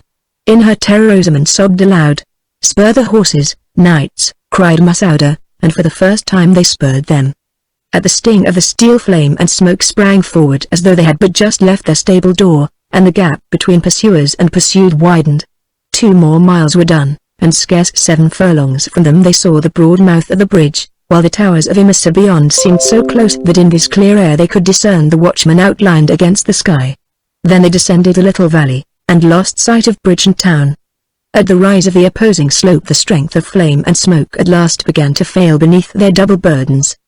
They panted and trembled, and, save in short rushes, no longer answered to the spur. The assassins saw, and came on with wild shouts. Nearer and nearer they drew, and the sound of their horses' hooves beating on the sand was like the sound of thunder. Now once more they were 50 yards away, and now but 30, and again the spears began to flash, though none struck them. Masouda screamed to the horses in Arabic, and gallantly did they struggle, plunging up the hill with slow, convulsive bounds. Godwin and Wealth looked at each other, then, at a signal, checked their speed, leapt to earth, and, turning, drew their swords. "On!" they cried, and lightened of their weight. Once more the reeling horses plunged forward. The assassins were upon them. Wealth struck a mighty blow and emptied the saddle of the first, then was swept to earth. As he fell from behind him he heard a scream of joy, and struggling to his knees, looked round. Lo! From over the crest of the rise rushed squadron upon squadron of turbaned cavalry, who, as they came, set their lances in rest, and shouted, "Salah al-Din! Salah ad-Din!" The assassins saw also, and turned to fly too late. "A horse! A horse!" screamed Godwin in Arabic, and presently how he never knew found himself mounted and charging with the Saracens. To Wealth, too, a horse was brought, but he could not struggle to its saddle. Thrice he strove, then fell backwards and lay upon the sand, waving his sword and shouting where he lay, while Masouda stood by him, a dagger in her hand, and with her Rosamond upon her knees. Now the pursuers were the pursued, and dreadful was the reckoning that they must pay. Their horses were outworn and could not fly at speed. Some of the Fedi were cut down upon them. Some dismounted, and gathering themselves in little groups, fought bravely till they were slain, while a few were taken prisoners. Of all that great troop of men not a score won back alive to Masyaf to make report to their master of how the chase of his lost bride had ended. A while later and Welf from his seat upon the ground saw Godwin riding back towards him, his red sword in his hand. With him rode a sturdy, bright-eyed man he gorgeously apparelled, at the sight of whom Rosamond sprang to her feet, then, as he dismounted, ran forward and with a little cry cast her arms about him. "Hassan! Prince Hassan! Is it indeed you? Oh, God be praised!" She gasped, then, had not Masouda caught her, would have fallen. The Emir looked at her, her long hair loose, her face stained, her veil torn, but still clad in the silk and gleaming gems with which she had been decked as the bride-elect of Al-Jabal. Then low to the earth he bent his knee, while the grave Saracens watched, and taking the hem of her garment, he kissed it. "Allah be praised indeed," he said. "I, his unworthy servant, thank him from my heart, who never thought to see you living more. Soldiers, salute. Before you stands the Lady Rose of the World, Princess of Baalbek and niece of your lord, Salah ad-Din, Commander of the Faithful." Then in stately salutation to this dishevelled, outworn, but still queenly woman, uprose hand, and spear, and scimitar, while Welf cried from where he lay, "Why, it is our merchant of the drugged wine, none other. Oh, Sir Saracen, does not the memory of that chapman's trick shame you now?" The Emir Hussein heard and grew red, muttering in his beard, "Like you, Sir Welf, I am the slave of fate, and must obey. Be not bitter against me till you know all." "I am not bitter," answered Welf, "but I always pay for my drink, and we will settle that score yet, as I have sworn." "Hush!" broke in Rosamond. "Although he stole me, he is also my deliverer and friend through many a peril, and, had it not been for him, by now," and she shuddered. "I do not know all the story, but, Princess, it seems that you should thank not me, but these goodly cousins of yours and those splendid horses," and Hussein pointed to Smoke and Flame, which stood by quivering, with hollow flanks and drooping heads. "There is another whom I must thank also, this noble woman, as you will call her also when you hear the story," said Rosamond, flinging her arm about the neck of Masouda. "My master will reward her," said Hussein. "But oh, lady, what must you think of me who seemed to desert you so basely? Yet I reasoned well. In the castle of that son of Satan, Sinan, and he spat upon the ground, I could not have aided you, for there he would only have butchered me. But by escaping I thought that I might help, so I bribed the Frankish knave with the priceless star of my house, and he touched the great jewel that he wore in his turban, and with what money I had, to loose my bonds, and while he pouched the gold I stabbed him with his own knife and fled. But this morning I reached yonder city in command of 10,000 men, charged to rescue you if I could, if not, to avenge you, for the ambassadors of Salah ad-Din informed me of your plight. An hour ago the watchman on the towers reported that they saw 2 horses galloping across the plain beneath a double burden, pursued by soldiers whom from their robes they took to be assassins. So, as I have a quarrel with the assassins, I crossed the bridge, formed up 500 men in a hollow, and waited, never guessing that it was you who fled. You know the rest and the assassins know it also, for," he added grimly, "you have been well avenged." "Follow it up," said Welf, "and the vengeance shall be better, for I will show you the secret way into Masyaf, or, if I cannot, Godwin will, and there you may hurl Sinan from his own towers." Hassan shook his head and answered, "I should like it well, for with this magician my master also has an ancient quarrel. But he has other feuds upon his hands," and he looked meaningly at Welf and Godwin, "and my orders were to rescue the princess and no more. Well, she has been rescued, and some hundreds of heads have paid the price of all that she has suffered. Also, that secret way of yours will be safe enough by now. So there I let the matter bide, glad enough that it has ended thus. Only I warn you all and myself also to walk warily, since, if I know aught of him, Sinan's Fedis will henceforth dog the steps of every one of us, striving to bring us to our ends by murder. Now here come litters, enter them, all of you, and be borne to the city, who have ridden far enough today. Fear not for your horses, they shall be led in gently and saved alive, if skill and care can save them. I go to count the slain, and will join you presently in the citadel." So the bearers came and lifted up Welf, and helped Godwin from his horse, for now that all was over he could scarcely stand, and within Rosamond and Masouda. Placing them in the litters, they carried them, escorted by cavalry, across the bridge of the Uns into the city of Emissa, where they lodged them in the citadel. Here also, After giving them a drink of barley gruel, and rubbing their backs and legs with ointment, they led the horses Smoke and Flame, slowly and with great trouble, for these could hardly stir, and laid them down on thick beds of straw, tempting them with food, which after a while they ate. The four Rosamond, Masouda, Godwin, and Wulf ate also of some soup with wine in it, and after the hurts of Wulf had been tended by a skilled doctor, went to their beds, whence they did not rise again for 2 days. Chapter 16 The Sultan Saladin. In the third morning Godwin awoke to see the ray of sunrise streaming through the latticed window. They fell upon another bed nearby where Wulf still lay sleeping, a bandage on his head that had been hurt in the last charge against the assassins, and other bandages about his arms and body, which were much bruised in the fight upon the dreadful bridge.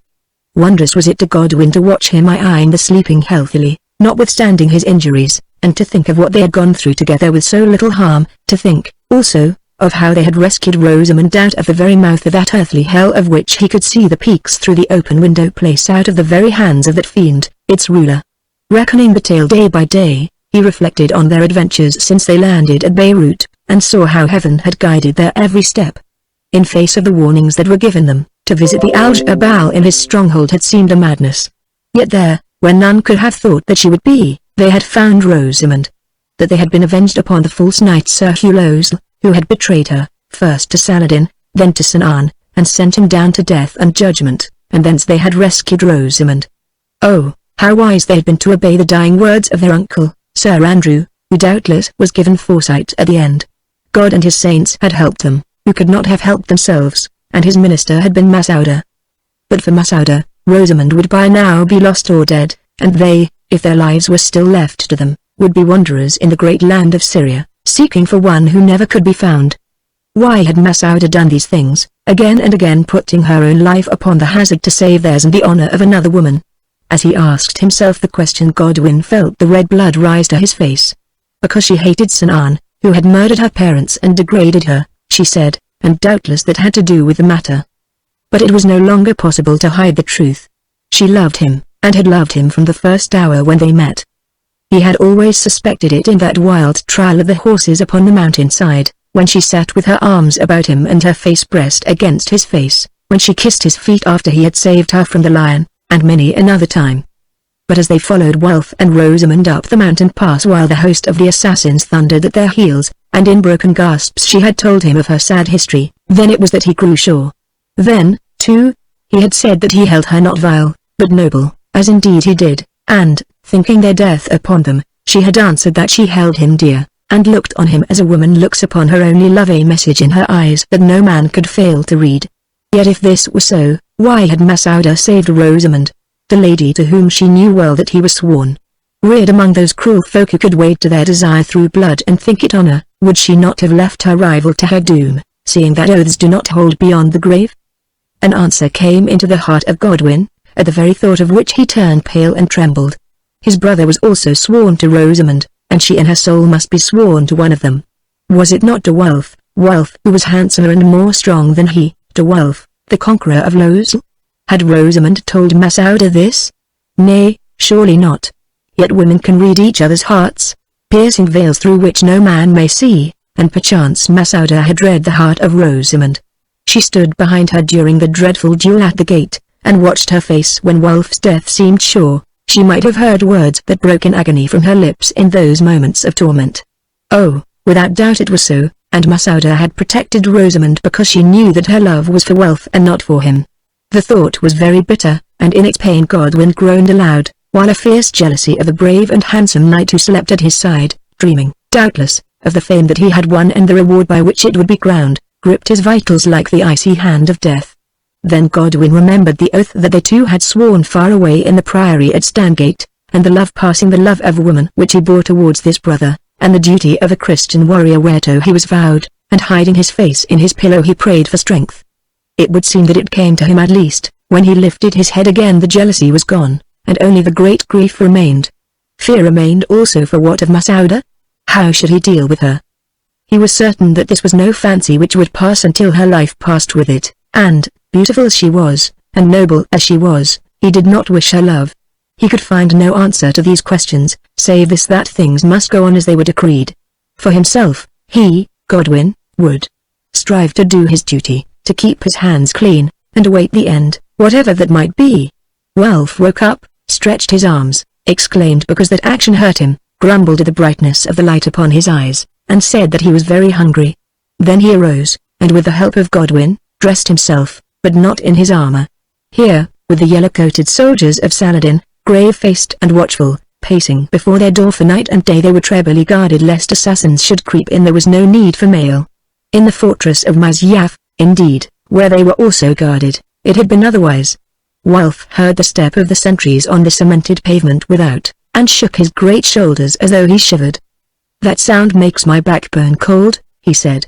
For a moment, as my eyes opened, I thought that we were back again in the guest chambers of Al-Jabal, where folk crept round us as we slept and murderers marched to and fro outside the curtains, fingering their knife points.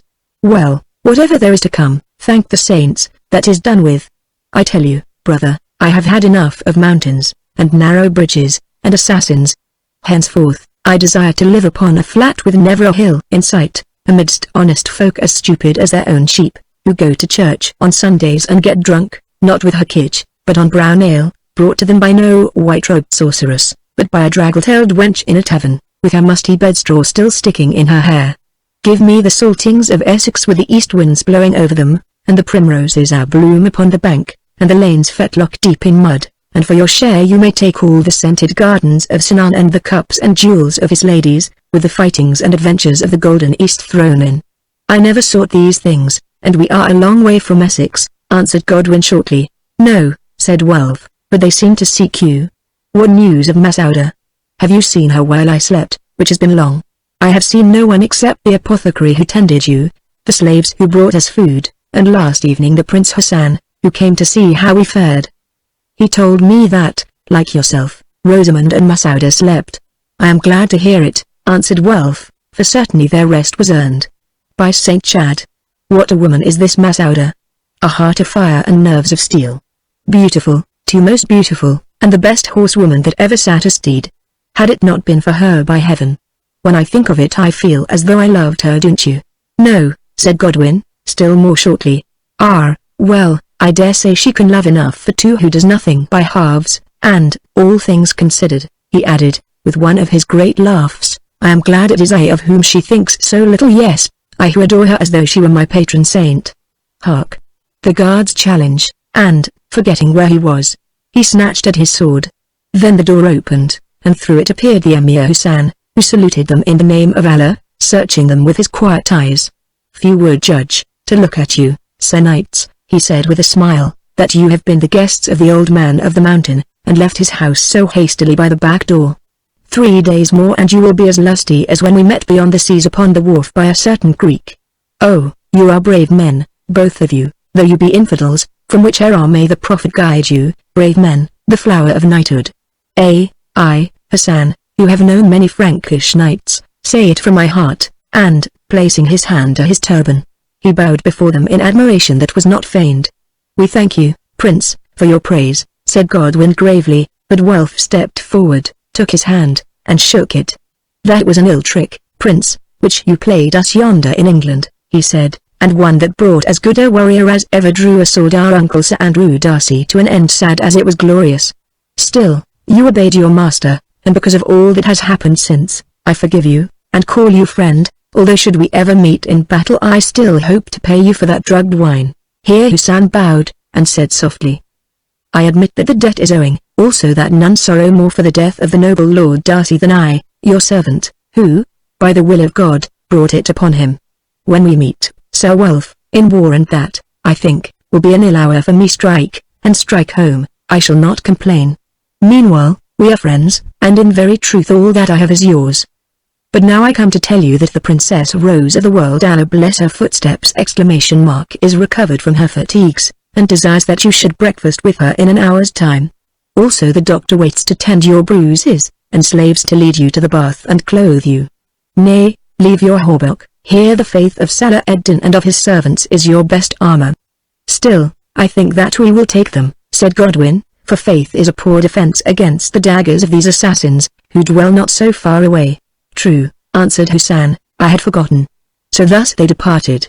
An hour later they were led to the hall, where presently came Rosamond, and with her Masauda and Husan.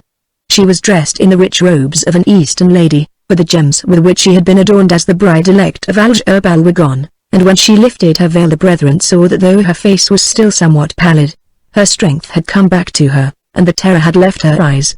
She greeted them with sweet and gentle words, thanking first Godwin and then Wealth for all that they had done, and turning to Masauda, who stood by, stately and watchful, thanked her also. Then they sat down, and ate with light hearts and a good appetite. Before their meal was finished, the guard at the door announced that messengers had arrived from the Sultan. They entered, grey-haired men clad in the robes of secretaries, whom Husan hastened to greet. When they were seated and had spoken with him a while, one of them drew forth a letter, which Husan, touching his forehead with it in token of respect, gave to Rosamond. She broke its seal, and, seeing that it was in Arabic, handed it to her cousin, saying, "Do you read it, Godwin, who are more learned than I?" So he read aloud, translating the letter sentence by sentence. This was its purport. Salah-ad-Din, commander of the faithful, the strong to aid, to his niece beloved, Rose of the World, Princess of Baalbek: Our servant, the Emir Husan, has sent us tidings of your rescue from the power of the accursed Lord of the Mountain, Sanaan, and that you are now safe in our city of Emissa, guarded by many thousands of our soldiers, and with you a woman named Masauda, and your kinsman, the 2 Frankish knights, by whose skill in arms and courage you were saved. Now this is to command you to come to our court at Damascus so soon as you may be fit to travel, knowing that here you will be received with love and honor. Also I invite your kinsmen to accompany you, since I knew their father, and would welcome knights who have done such great deeds, and the woman Masauda with them. Or, if they prefer it, all 3 of them may return to their own lands and peoples. Hasten, my niece, Lady Rose of the World, hasten, for my spirit seeks you, and my eyes desire to look upon you. In the name of Allah, greeting. You have heard, said Rosamond, as Godwin finished reading the scroll. Now, my cousins, what will you do? What else but go with you, whom we have come so far to seek? Answered Wealth, and Godwin nodded his head in assent. And you, Masauda? I, lady? Oh, I go also, since were I to return yonder, and she nodded towards the mountains, my greeting would be one that I do not wish. Do you note their words, Prince Hassan? Asked Rosamond. I expected no other, he answered with a bow.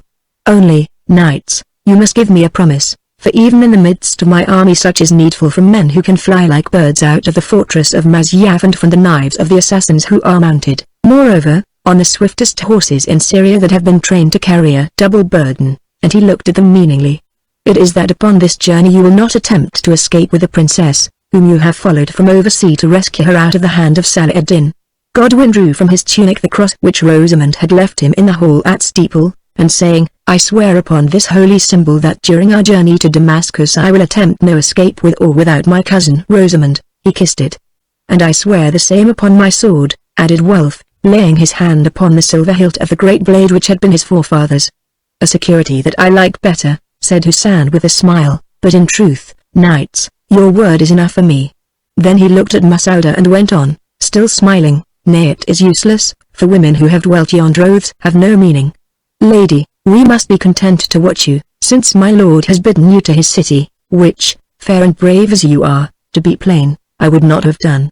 Then he turned to speak to the secretaries, and Godwin, who was noting all, saw Masauda's dark eyes follow him and in them a very strange light. Good, they seemed to say, as you have written, so shall you read. That same afternoon they started for Damascus, a great army of horsemen. In its midst, guarded by 1,000 spears, Rosamond was borne in a litter. In front of her rode Husan, with his yellow-robed bodyguard, at her side, Masauda, and behind for, notwithstanding his hurts, Wealth would not be carried their brethren, mounted upon ambling palfreys. After them, led by slaves, came the chargers, Flame and Smoke, recovered now, but still walking somewhat stiffly, and then rank upon rank of turbaned Saracens. Through the open curtains of her litter Rosamond beckoned to the brethren, who pushed alongside of her. Look, she said, pointing with her hand. They looked, and there, bathed in the glory of the sinking sun, saw the mountains crowned far, far away with the impregnable city and fortress of Masyaf, and below it the slopes down which they had ridden for their lives. Nearer to them flashed the river bordered by the town of Emissa. Set at intervals along its walls were spears, looking like filaments against the flaming, sunset sky, and on each of them a black dot, which was the head of an assassin, while from the turrets above, the golden banner of Saladin fluttered in the evening wind. Remembering all that she had undergone in that fearful home of devil worshippers, and the fate from which she had been snatched, Rosamund shuddered. "It burns like a city in hell," she said, staring at Masyaf, environed by that lurid evening light and canopied with black, smoke-like clouds. "Oh, such I think will be its doom." "I trust so," answered Wulf fervently. "At least, in this world and the next we have done with it."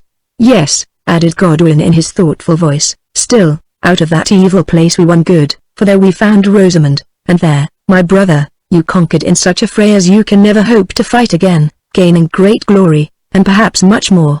Then reining in his horse, Godwin fell back behind the litter, while Wulf wondered, and Rosamund watched him with dreaming eyes.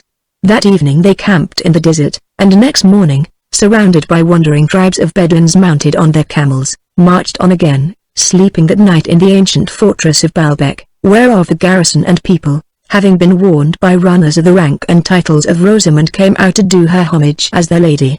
Hearing of it, she left her litter, and mounting a splendid horse which they had sent her as a present, rode to meet them, the brethren, in full armor and once more bestriding flame and smoke, beside her, and a guard of Saladin's own Mamelukes behind.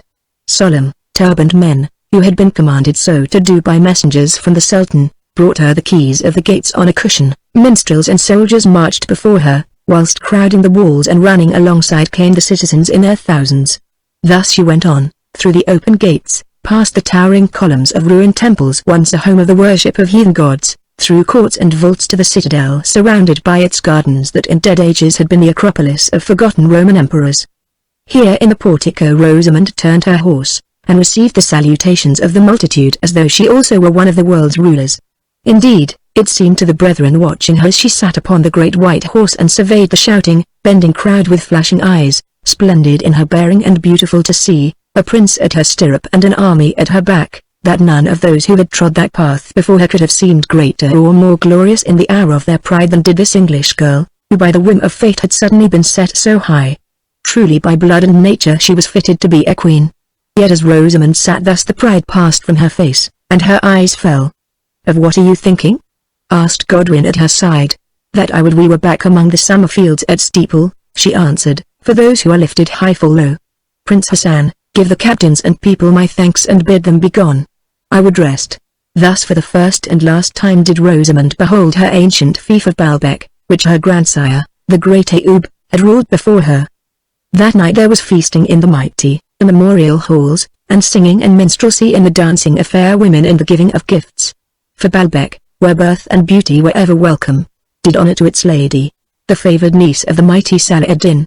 Yet there were some who murmured that she would bring no good fortune to the Sultan or this his city, who was not all of the blood of Ayyub, but half a Frank, and a cross-worshipper, though even these praised her beauty and her royal bearing. The brethren they praised also, although these were unbelievers, and the tale of how Wulf had fought the traitor knight upon the narrow way, and of how they had led their kinswoman from the haunted fortress of Masyaf, was passed from mouth to mouth. At dawn the next day, on orders received from the Sultan, they left Baalbek, escorted by the army and many of the notables of the town. That afternoon they drew rein upon the heights which overlook the city of Damascus, bride of the earth, set amidst its 7 streams and ringed about with gardens, one of the most beautiful and perhaps the most ancient city in the world. Then they rode down to the bounteous plain, and as night fell, having passed the encircling gardens, were escorted through the gates of Damascus, outside of which most of the army halted and encamped. Along the narrow streets, bordered by yellow, flat-roofed houses, they rode slowly, looking now at the motley, many-colored crowds, who watched them with grave interest, and now at the stately buildings, domed mosques and towering minarets, which everywhere stood out against the deep blue of the evening sky. Thus at length they came to an open space planted like a garden, beyond which was seen a huge and fantastic castle that Hassan told them was the palace of Saladin. In its courtyard they were parted, Rosamund being led away by officers of state, whilst the brethren were taken to chambers that had been prepared, where, after they had bathed, they were served with food. Scarcely had they eaten it when Hassan appeared, and bade them follow him. Passing down various passages and across a court they came to some guarded doors, where the soldiers demanded that they should give up their swords and daggers. "It is not needful," said Hassan, and they let them go by. Next came more passages and a curtain, beyond which they found themselves in a small, domed room, lit by hanging silver lamps and paved in tessellated marbles, strewn with rich rugs and furnished with cushioned couches. At a sign from Hassan the brethren stood still in the center of this room, and looked about them wondering. The place was empty and very silent. They felt afraid of what they knew not. Presently curtains upon its further side opened and through them came a man turbaned and wrapped in a dark robe, who stood a while in the shadow, gazing at them beneath the lamps.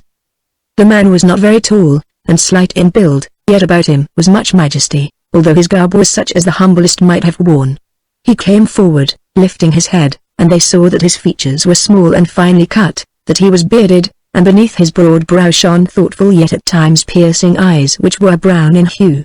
Now the Prince Hassan sank to his knees and touched the marble with his forehead, and, guessing that they were in the presence of the mighty monarch Saladin, the brethren saluted in their Western fashion. Presently the Sultan spoke in a low, even voice to Hassan, to whom he motioned that he should rise, saying, "I can see that you trust these knights, Emir," and he pointed to their great swords. "Sire," was the answer, "I trust them as I trust myself. They are brave and honorable men, although they be infidels." The Sultan stroked his beard. He said, "Infidels. It is a pity, yet doubtless they worship God after their own fashion. Noble to look on also, like their father, whom I remember well, and, if all I hear is true, brave indeed. Sir Knights, do you understand my language?" "Sufficiently to speak it, Lord," answered Godwin, "who have learned it since childhood, yet ill enough." "Good. Then tell me, as soldiers to a soldier, what do you seek from Saladin, our cousin, the Lady Rosamond, who, by your command, Lord, was stolen from our home in England?" "Knights, she is your cousin, that I know, as surely as I know that she is my niece. Tell me now, is she aught more to you?" And he searched them with those piercing eyes. Godwin looked at Wulf, who said in English, "Speak the whole truth, brother.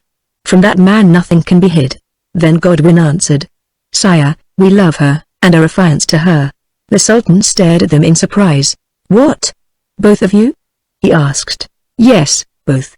"And does she love you both?" "Yes," replied Godwin, "both, or so she says." Saladin stroked his beard and considered them, while Hassan smiled a little. "Then, knights," he said presently, "tell me, which of you does she love best?" "That, sire, is known to her alone. When the time comes, she will say, and not before." "I perceive," said Saladin, "that behind this riddle hides a story. If it is your good pleasure, be seated, and set it out to me." So they sat down on the divan and obeyed, keeping nothing back from the beginning to the end, nor, although the tale was long, did the Sultan weary of listening. "A great story, truly," he said, when at length they had finished, "and one in which I seem to see the hand of Allah. Sir Knights, you will think that I have wronged you, and your uncle, Sir Andrew, who was once my friend, although an older man than I, and who, by stealing away my sister, laid the foundations of this house of love and war and woe, and perchance of happiness unforeseen. Now listen. The tale that those two Frankish knaves, the priest and the false knight Losel, told to you was true. As I wrote to your uncle in my letter, I dreamed a dream. Thrice I dreamed it, that this niece of mine lived, and that if I could bring her here to dwell at my side she should save the shedding of much blood by some noble deed of hers, of the blood of tens of thousands, and in that dream I saw her face. Therefore I stretched out my arm and took her from far away. And now, through you, yes, through you she has been snatched from the power of the great assassin, and is safe in my court, and therefore henceforth I am your friend." "Sire, have you seen her?" asked Godwin. "Knights, I have seen her, and the face is the face of my dreams, and therefore I know full surely that in those dreams God spoke. Listen, Sir Godwin and Sir Wulf," Saladin went on in a changed voice, a stern, commanding voice. "Ask of me what you will, and, Franks though you are, it shall be given you for your services' sake, wealth, lands, titles, all that men desire and I can grant, but ask not of me my niece, Rose of the World, Princess of Baalbek, whom Allah has brought to me for his own purposes. No, moreover, that if you strive to steal her away you shall certainly die, and that if she escapes from me and I recapture her, then she shall die.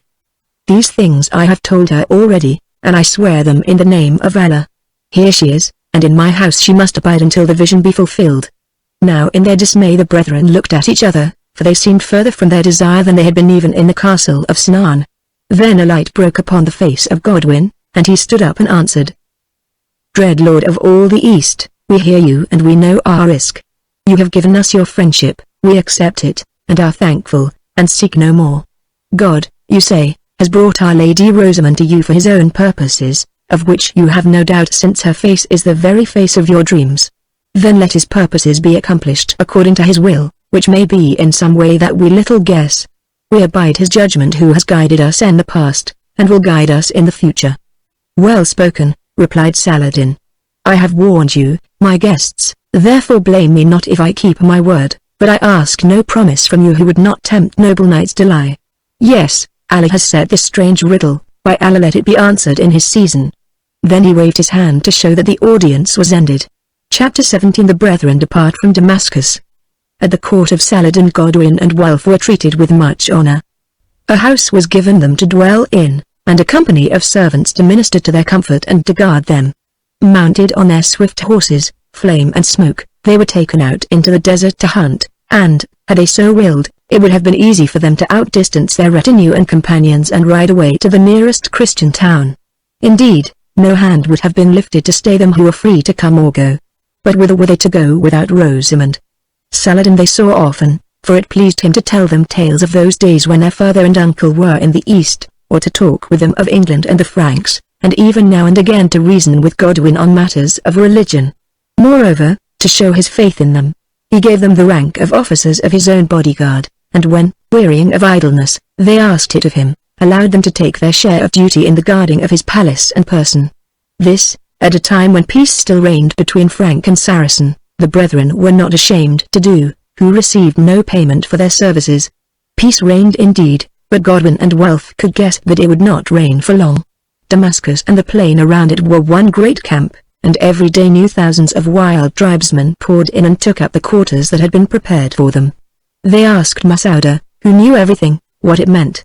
She answered, "It means the jihad, the holy war, which is being preached in every mosque throughout the East.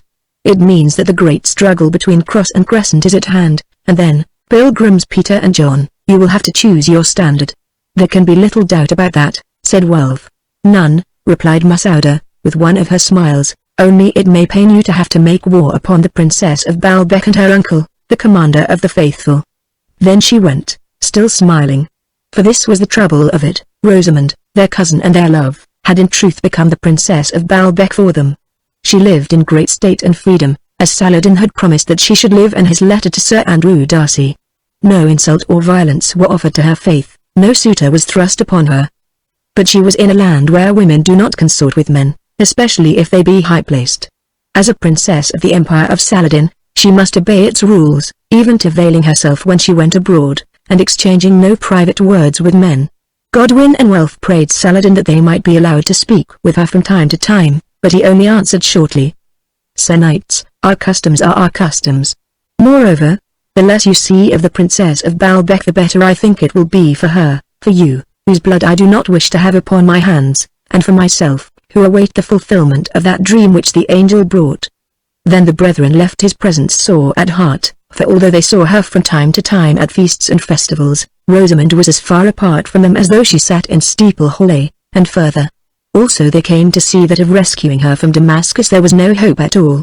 She dwelt in her own palace, whereof the walls were guarded night and day by a company of the Sultan's Mamelukes, who knew that they were answerable for her with their lives.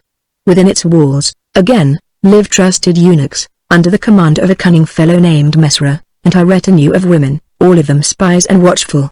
How could two men hope to snatch her from the heart of such a host and to spirit her out of Damascus and through its encircling armies? One comfort, however, was left to them. When she reached the court, Rosamond had prayed of the Sultan that Masouda should not be separated from her, and this because of the part she had played in his niece's rescue from the power of Sinan, he had granted, though doubtfully. Moreover, Masouda, being a person of no account except for her beauty, and a heretic, was allowed to go where she would and to speak with whom she wished. So, as she wished to speak often with Godwin, they did not lack for tidings of Rosamond. Greater than from her they learned that in a fashion the princess was happy enough he would not be that had just escaped from Al-Jabal yet weary of the strange Eastern life, of the restraints upon her, and of her aimless days, vexed also that she might not mix with the brethren. Day by day she sent them her greetings, and with them warnings to attempt nothing, not even to see her, since there was no hope that they would succeed. So much afraid of them was the Sultan, Rosamond said, that both she and they were watched day and night, and of any folly their lives would pay the price. When they heard all this the brethren began to despair, and their spirits sank so low that they cared not what should happen to them. Then it was that a chance came to them of which the issue was to make them still more admired by Saladin and to lift Masouda to honor. One hot morning they were seated in the courtyard of their house beside the fountain, staring at the passers-by through the bars of the bronze gates and at the sentries who marched to and fro before them. This house was in one of the principal thoroughfares of Damascus, and in front of it flowed continually an unending, many-colored stream of folk.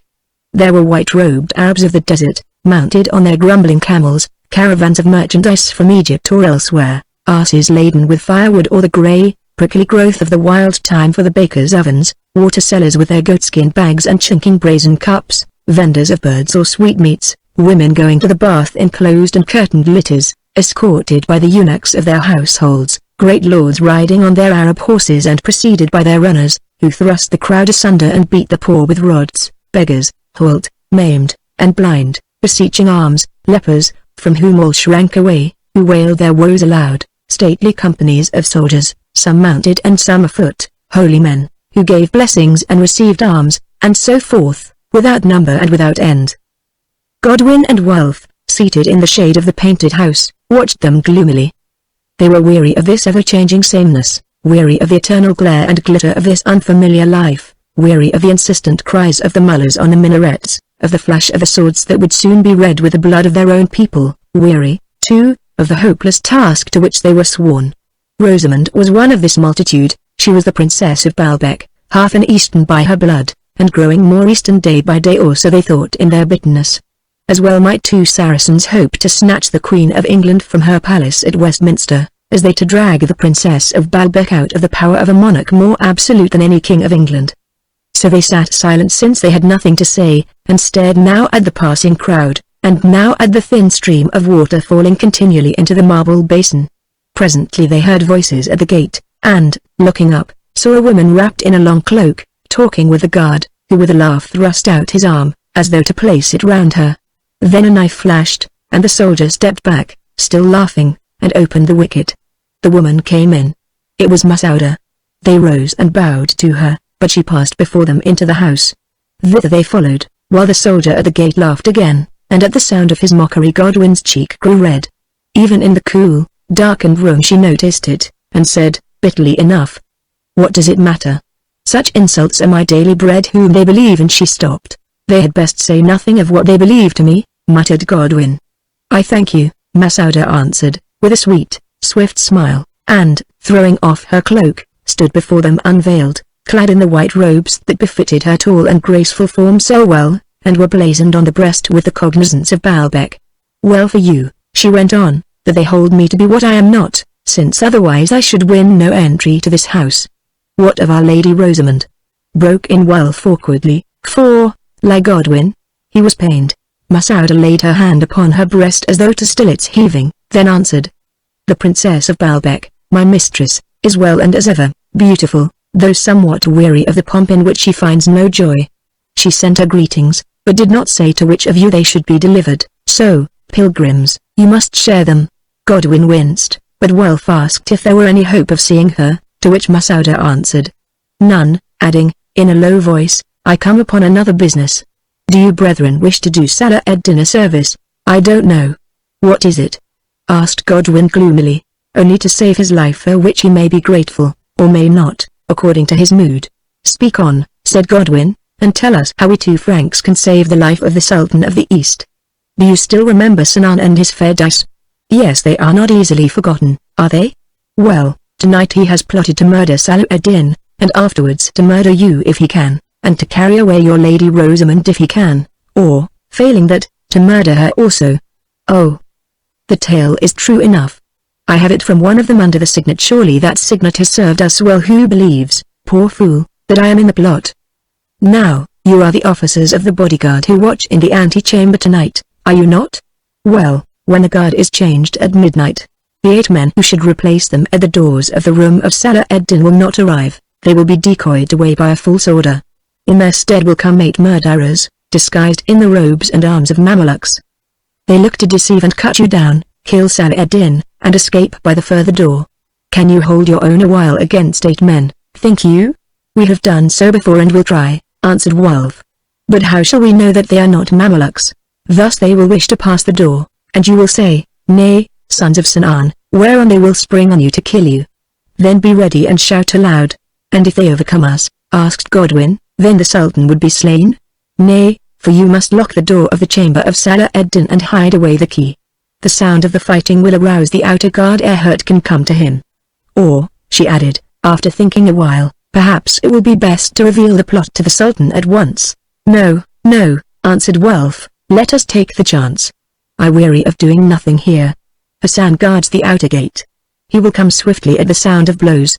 "Good," said Masouda, "I will see that he is there and awake. Now farewell, and pray that we may meet again. I say nothing of this story to the Princess Rosamond until it is done with." Then throwing her cloak about her shoulders, she turned and went. "Is that true, think you?" asked Wolf of Godwin. "We have never found Masouda to be a liar," was his answer. "Come, let us see to our armor, for the knives of those Fedi are sharp." It was near midnight, and the brethren stood in the small, domed antechamber, from which a door opened into the sleeping rooms of Saladin. The guard of 8 Mamelukes had left them, to be met by their relief in the courtyard, according to custom, but no relief had as yet appeared in the antechamber. "It would seem that Masouda's tale is true," said Godwin, and going to the door he locked it, and hid the key beneath a cushion. Then they took their stand in front of the locked door, before which hung curtains, standing in the shadow with the light from the hanging silver lamps pouring down in front of them. Here they waited a while in silence, till at length they heard the tramp of men, and 8 Mamelukes, clad in yellow above their mail, marched in and saluted. "Stand," said Godwin, and they stood a minute, then began to edge forward. "Stand," said both the brethren again, but still they edged forward. "Stand, sons of Sinan," they said a third time, drawing their swords. Then with a hiss of disappointed rage the Fedi came at them. "A Darcy! A Darcy! Help for the Sultan!" shouted the brethren, and the fray began. 6 of the men attacked them, and while they were engaged with these the other 2 slipped round and tried the door, only to find it fast. Then they also turned upon the brethren, thinking to take the key from off their bodies. At the first rush 2 of the Fedi went down beneath the sweep of the long swords, but after that the murderers would not come close, and while some engaged them in front, others strove to pass and stab them from behind. Indeed, a blow from one of their long knives fell upon Godwin's shoulder, but the good male turned it. "Give way," he cried to Wolf, "or they will best us." So suddenly they gave way before them till their backs were against the door, and there they stood, shouting for help and sweeping round them with their swords into reach of which the Fedi dare not come. Now from without the chamber rose a cry and tumult, and the sound of heavy blows falling upon the gates that the murderers had barred behind them, while upon the further side of the door, which he could not open, was heard the voice of the Sultan demanding to know what passed. The Fedi heard these sounds also, and read in them their doom. Forgetting caution in their despair and rage, they hurled themselves upon the brethren, for they thought that if they could get them down they might still break through the door and slay Salah ed-Din before they themselves were slain. But for a while the brethren stopped their rush with point and buckler, wounding 2 of them sorely, and when at length they closed in upon them, the gates were burst, and Hassan and the outer guard were at hand. A minute later and, but little hurt, Godwin and Wolf were leaning on their swords, and the Fedi, some of them dead or wounded and some of them captive, lay before them on the marble floor. Moreover, the door had been opened, and through it came the Sultan in his night gear. "What has chanced?" he asked, looking at them doubtfully. "Only this, Lord," answered Godwin. "These men came to kill you and we held them off till help arrived." "Kill me? My own guard kill me? They are not your guard, they are Fedi, disguised as your guard, and sent by Al-Jabal, as he promised." Now Salah ed-Din turned pale, for he who feared nothing else was all his life afraid of the assassins and their lord, who thrice had striven to murder him. "Strip the armor from those men," went on Godwin, "and I think that you will find truth in my words, or, if not, question such of them as still live." They obeyed, and there upon the breast of one of them, burnt into his skin, was the symbol of the blood-red dagger. Now Saladin saw, and beckoned the brethren aside. "How knew you of this?" he asked, searching them with his piercing eyes.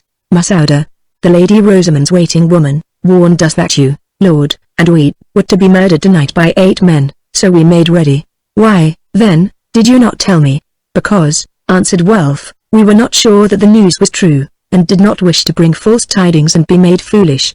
Because, also, my brother and I thought that we could hold our own a while against 8 of Sinan's rats disguised as soldiers of Saladin. You have done it well, though yours was a mad counsel, answered the Sultan. Then he gave his hand first to one and next to the other, and said, simply, Sir Knights, Salah-ed-Din owes his life to you. Should it ever come about that you owe your lives to Salah-ed-Din, he will remember this. Thus this business ended. On the morrow those of the Fedi who remained alive were questioned, and confessing freely that they had been sent to murder Salah-ed-Din who had robbed their master of his bride. The 2 Franks who had carried her off, and the woman Masouda who had guided them, they were put to death cruelly enough. Also many others in the city were seized and killed on suspicion, so that for a while there was no more fear from the assassins. Now from that day forward Saladin held the brethren in great friendship, and pressed gifts upon them and offered them honors. But they refused them all, saying that they needed but one thing of him. And he knew what it was, an answer at which his face sank. One morning he sent for them, and, except for the presence of Prince Hassan, the most favorite of his emirs, and a famous imam, or priest of his religion, received them alone. Listen, he said briefly, addressing Godwin. I understand that my niece, the Princess of Baalbek, is beloved by you. Good. Subscribe the Quran, and I give her to you in marriage, for thus also she may be led to the true faith, whom I have sworn not to force thereto, and I gain a great warrior and paradise, a brave soul. The imam here will instruct you in the truth. Thus he spoke, but Godwin only stared at him with eyes set wide in wonderment, and answered, Sire, I thank you, but I cannot change my faith to win a woman, however dearly I may love her. So I thought, said Saladin with a sigh, though indeed it is sad that superstition should thus blind so brave and good a man. Now, Sir Wulf, it is your turn. What say you to my offer? Will you take the princess and her dominions with my love thrown in as a marriage portion? Wulf thought a moment, and as he thought there arose in his mind a vision of an autumn afternoon that seemed years and years ago, when they two and Rosamond had stood by the shrine of St. Chad on the shores of Essex, and jested of this very matter of a change of faith. Then he answered, with one of his great laughs, Sire, but on my own terms, not on yours, for if I took these I think that my marriage would lack blessings. Nor, indeed, would Rosamond wish to wed a servant of your prophet, who if it pleased him might take other wives. Saladin leant his head upon his hand, and looked at them with disappointed eyes, yet not unkindly. The Knight Losel was a cross worshipper, he said, but you two are very different from the Knight Losel, who accepted the faith when it was offered to him. To win your trade, said Godwin, bitterly. I know not, answered Saladin, though it is true the man seems to have been a Christian among the Franks, who here was a follower of the prophet. At least, he is dead at your hands, and though he sinned against me and betrayed my niece to Sinan, peace be with his soul. Now I have one more thing to say to you. That Frank, Prince Arnott of Carrack, whom you call Reginald de Chatillon, accursed be his name ! And he spat upon the ground, has once more broken the peace between me and the King of Jerusalem, slaughtering my merchants, and stealing my goods. I will suffer this shame no more, and very shortly I unfurl my standards, which shall not be folded up again until they float upon the Mosque of Omar and from every tower top in Palestine. Your people are doomed. I, Yusuf Salah-ed-Din, and he rose as he said the words, his very beard bristling with wrath, declare the holy war, and will sweep them to the sea. Choose now, you brethren. Do you fight for me or against me? Or will you give up your swords and bide here as my prisoners? We are the servants of the cross, answered Godwin, and cannot lift steel against it and thereby lose our souls. Then he spoke with Wulf, and added, as to your second question, whether we should bide here in chains. It is one that our Lady Rosamond must answer, for we are sworn to her service. We demand to see the Princess of Baalbek. Send for her, Emir, said Saladin to the Prince Hassan, who bowed and departed. A while later Rosamond came, looking beautiful but, as they saw when she threw back her veil, very white and weary. She bowed to Saladin, and the brethren, who were not allowed to touch her hand, bowed to her, devouring her face with eager eyes. Greeting, my uncle, she said to the Sultan, and to you, my cousins, greeting also. What is your pleasure with me? Saladin motioned to her to be seated and bade Godwin set out the case, which he did very clearly, ending. Is it your wish, Rosamond, that we stay in this court as prisoners, or go forth to fight with the Franks in the great war that is to be? Rosamond looked at him a while, then answered. To whom were you sworn the first? Was it to the service of our Lord, or to the service of a woman? I have said. Such words as we expected from you, being what you are, exclaimed Godwin, while Wulf nodded his head in assent. and added, "Sultan, we ask your safe conduct to Jerusalem, and leave this lady in your charge, relying on your plighted word to do no violence to her faith and to protect her person." "My safe conduct you have," replied Saladin, "and my friendship also. Nor, indeed, should I have thought well of you had you decided otherwise. Now, henceforth we are enemies in the eyes of all men, and I shall strive to slay you as you will strive to slay me. But as regards this lady, have no fear. What I have promised shall be fulfilled. Bid her farewell, whom you will see no more." "Who taught your lips to say such words, O Sultan?" asked Godwin. "Is it given to you to read the future and the decrees of God?" "I should have said," answered Saladin, "whom you will see no more if I am able to keep you apart. Can you complain who, both of you, have refused to take her as a wife?" Here Rosamund looked up wondering, and Wulf broke in. "Tell her the price. Tell her that she was asked to wed either of us who would bow the knee to Muhammad, and to be the head of his harem, and I think that she will not blame us." "Never would I have spoken again to him who answered otherwise," exclaimed Rosamund, and Saladin frowned at the words. "Oh, my uncle," she went on, "you have been kind to me and raised me high, but I do not seek this greatness, nor are your ways my ways, who am of a faith that you call accursed. Let me go, I beseech you, in care of these my kinsmen." "And your lovers," said Saladin bitterly. "Niece, it cannot be. I love you well, but did I know even that your life must pay the price of your sojourn here you still should stay, since, as my dream told me, on you hang the lives of thousands, and I believe that dream. What, then, is your life, or the lives of these knights, or even my life, that any or all of them should turn the scale against those of thousands? Oh, everything that my empire can give is at your feet, but here you stay until the dream be accomplished, and," he added, looking at the brethren, "death shall be the portion of any who would steal you from my hand." "Until the dream be accomplished?" said Rosamund, catching at the words. "Then, when it is accomplished, shall I be free?" Answered the Sultan, "free to come or to go, unless you attempt escape, for then you know your certain doom. It is a decree. Take note, my cousins, it is a decree. And you, Prince Hassan, remember it also. Oh, I pray with all my soul, I pray, that it was no lying spirit who brought you that dream, my uncle, though how I shall bring peace, who hitherto have brought nothing except war and bloodshed, I know not. Now go, my cousins, but, if you will, leave me Masouda, who has no other friends. Go, and take my love and blessing with you, and the blessing of Jesu and his saints which shall protect you in the hour of battle, and bring us together again." So spoke Rosamund and threw her veil before her face that she might hide her tears. Then Godwin and Wulf stepped to where she stood by the throne of Saladin, bent the knee before her, and, taking her hand, kissed it in farewell, nor did the Sultan say them nay. But when she was gone and the brethren were gone, he turned to the Emir Hassan and to the great Imam who had sat silent all this while, and said, "Now tell me, you who are old and wise, which of those men does the lady love?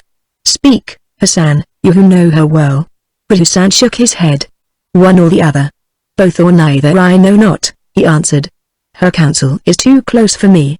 Then Saladin turned to the Imam, a cunning, silent man. "When both the infidels are about to die before her face, as I still hope to see them do, we may learn the answer. But unless she wills it, never before," he replied, and the Sultan noted his saying. Next morning, having been warned that they would pass the by Masouda, Rosamund, watching through the lattice of one of her palace windows, saw the brethren go by.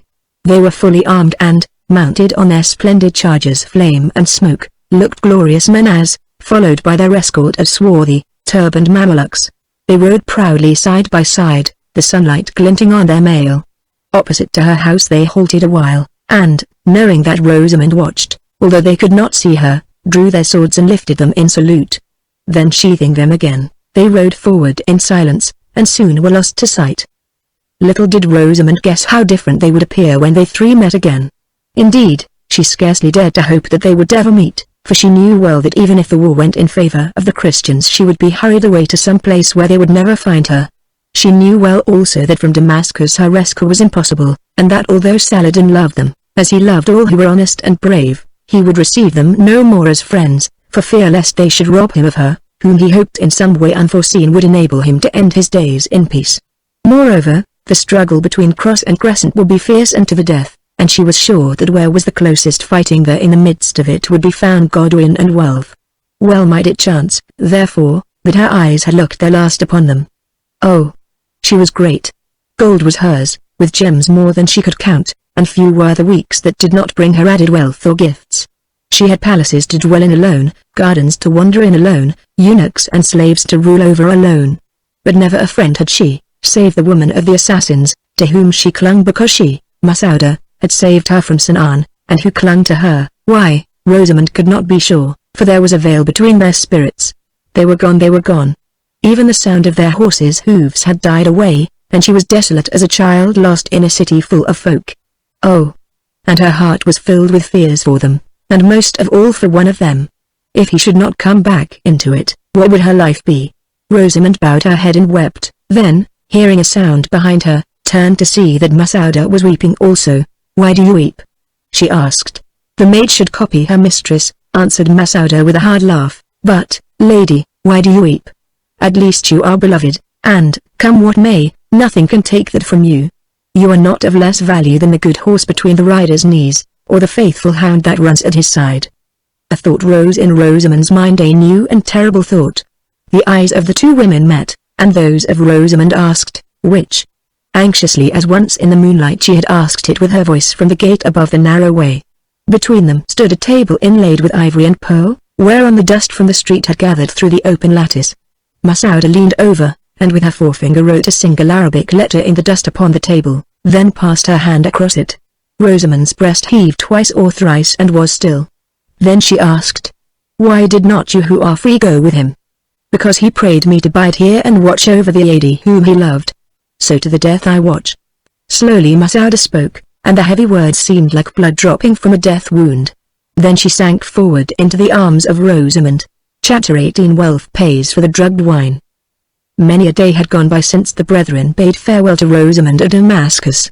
Now, one burning July night, they sat upon their horses, the moonlight gleaming on their mail.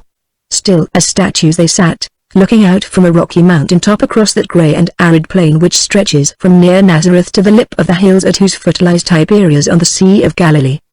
Beneath them, camped around the fountain of Sephiria, were spread the hosts of the Franks to which they did sentinel, 1,300 knights, 20,000 foot, and hordes of Turcopoles, that is, natives of the country, armed after the fashion of the Saracens. 2 miles away to the southeast glimmered the white houses of Nazareth, set in the lap of the mountains. Nazareth, the holy city, where for 30 years lived and toiled the Saviour of the world. Doubtless, thought Godwin, his feet had often trod that mountain whereon they stood, and in the watered vales below his hands had sped the plough or reaped the corn. Long, long had his voice been silent, yet to Godwin's ears it still seemed to speak in the murmur of the vast camp, and to echo from the slopes of the Galilean hills, and the words it said were, "I bring not peace, but a sword." Tomorrow they were to advance, so rumour said, across yonder desert plain and give battle to Saladin, who lay with all his power by Hattin, above Tiberias. Godwin and his brother thought that it was a madness, for they had seen the might of the Saracens and ridden across that thirsty plain beneath the summer sun. But who were they, two wandering, unattended knights, that they should dare to lift up their voices against those of the lords of the land, skilled from their birth in desert warfare? Yet Godwin's heart was troubled and fear took hold of him, not for himself, but for all the countless army that lay asleep yonder, and for the cause of Christendom, which staked its last throw upon this battle. "I go to watch yonder. Bide you here," he said to Wulf, and, turning the head of flame, rode some 60 yards over a shoulder of the rock to the further edge of the mountain which looked towards the north. Here he could see neither the camp, nor Wulf, nor any living thing, but indeed was utterly alone. Dismounting, and bidding the horse stand, which it would do like a dog, he walked forward a few steps to where there was a rock, and, kneeling down, began to pray with all the strength of his pure, warrior heart. "O Lord," he prayed, "who once wast man and a dweller in these mountains, and knowest what is in man, hear me. I am afraid for all the thousands who sleep round Nazareth, not for myself, who care nothing for my life, but for all those, thy servants and my brethren. Yes, and for the cross upon which thou didst hang, and for the faith itself throughout the East. Oh, give me light. Oh, let me hear and see, that I may warn them, unless my fears are vain." So he murmured to heaven above and beat his hands against his brow, praying, ever praying, as he had never prayed before, that wisdom and vision might be given to his soul. It seemed to Godwin that a sleep fell on him at least. His mind grew clouded and confused. Then it cleared again, slowly, as stirred water clears, till it was bright and still. Yet another mind to that which was his servant day by day, which never could see or hear those things he saw and heard in that strange hour. Lo! He heard the spirits pass, whispering as they went, whispering, and, as it seemed to him, weeping also for some great woe which was to be, weeping yonder over Nazareth. Then like curtains the veils were lifted from his eyes, and as they swung aside he saw further, and yet further. He saw the king of the Franks in his tent beneath, and about him the council of his captains, among them the fierce-eyed master of the Templars, and a man whom he had seen in Jerusalem where they had been dwelling, and knew for Count Raymond of Tripoli, the lord of Tiberias.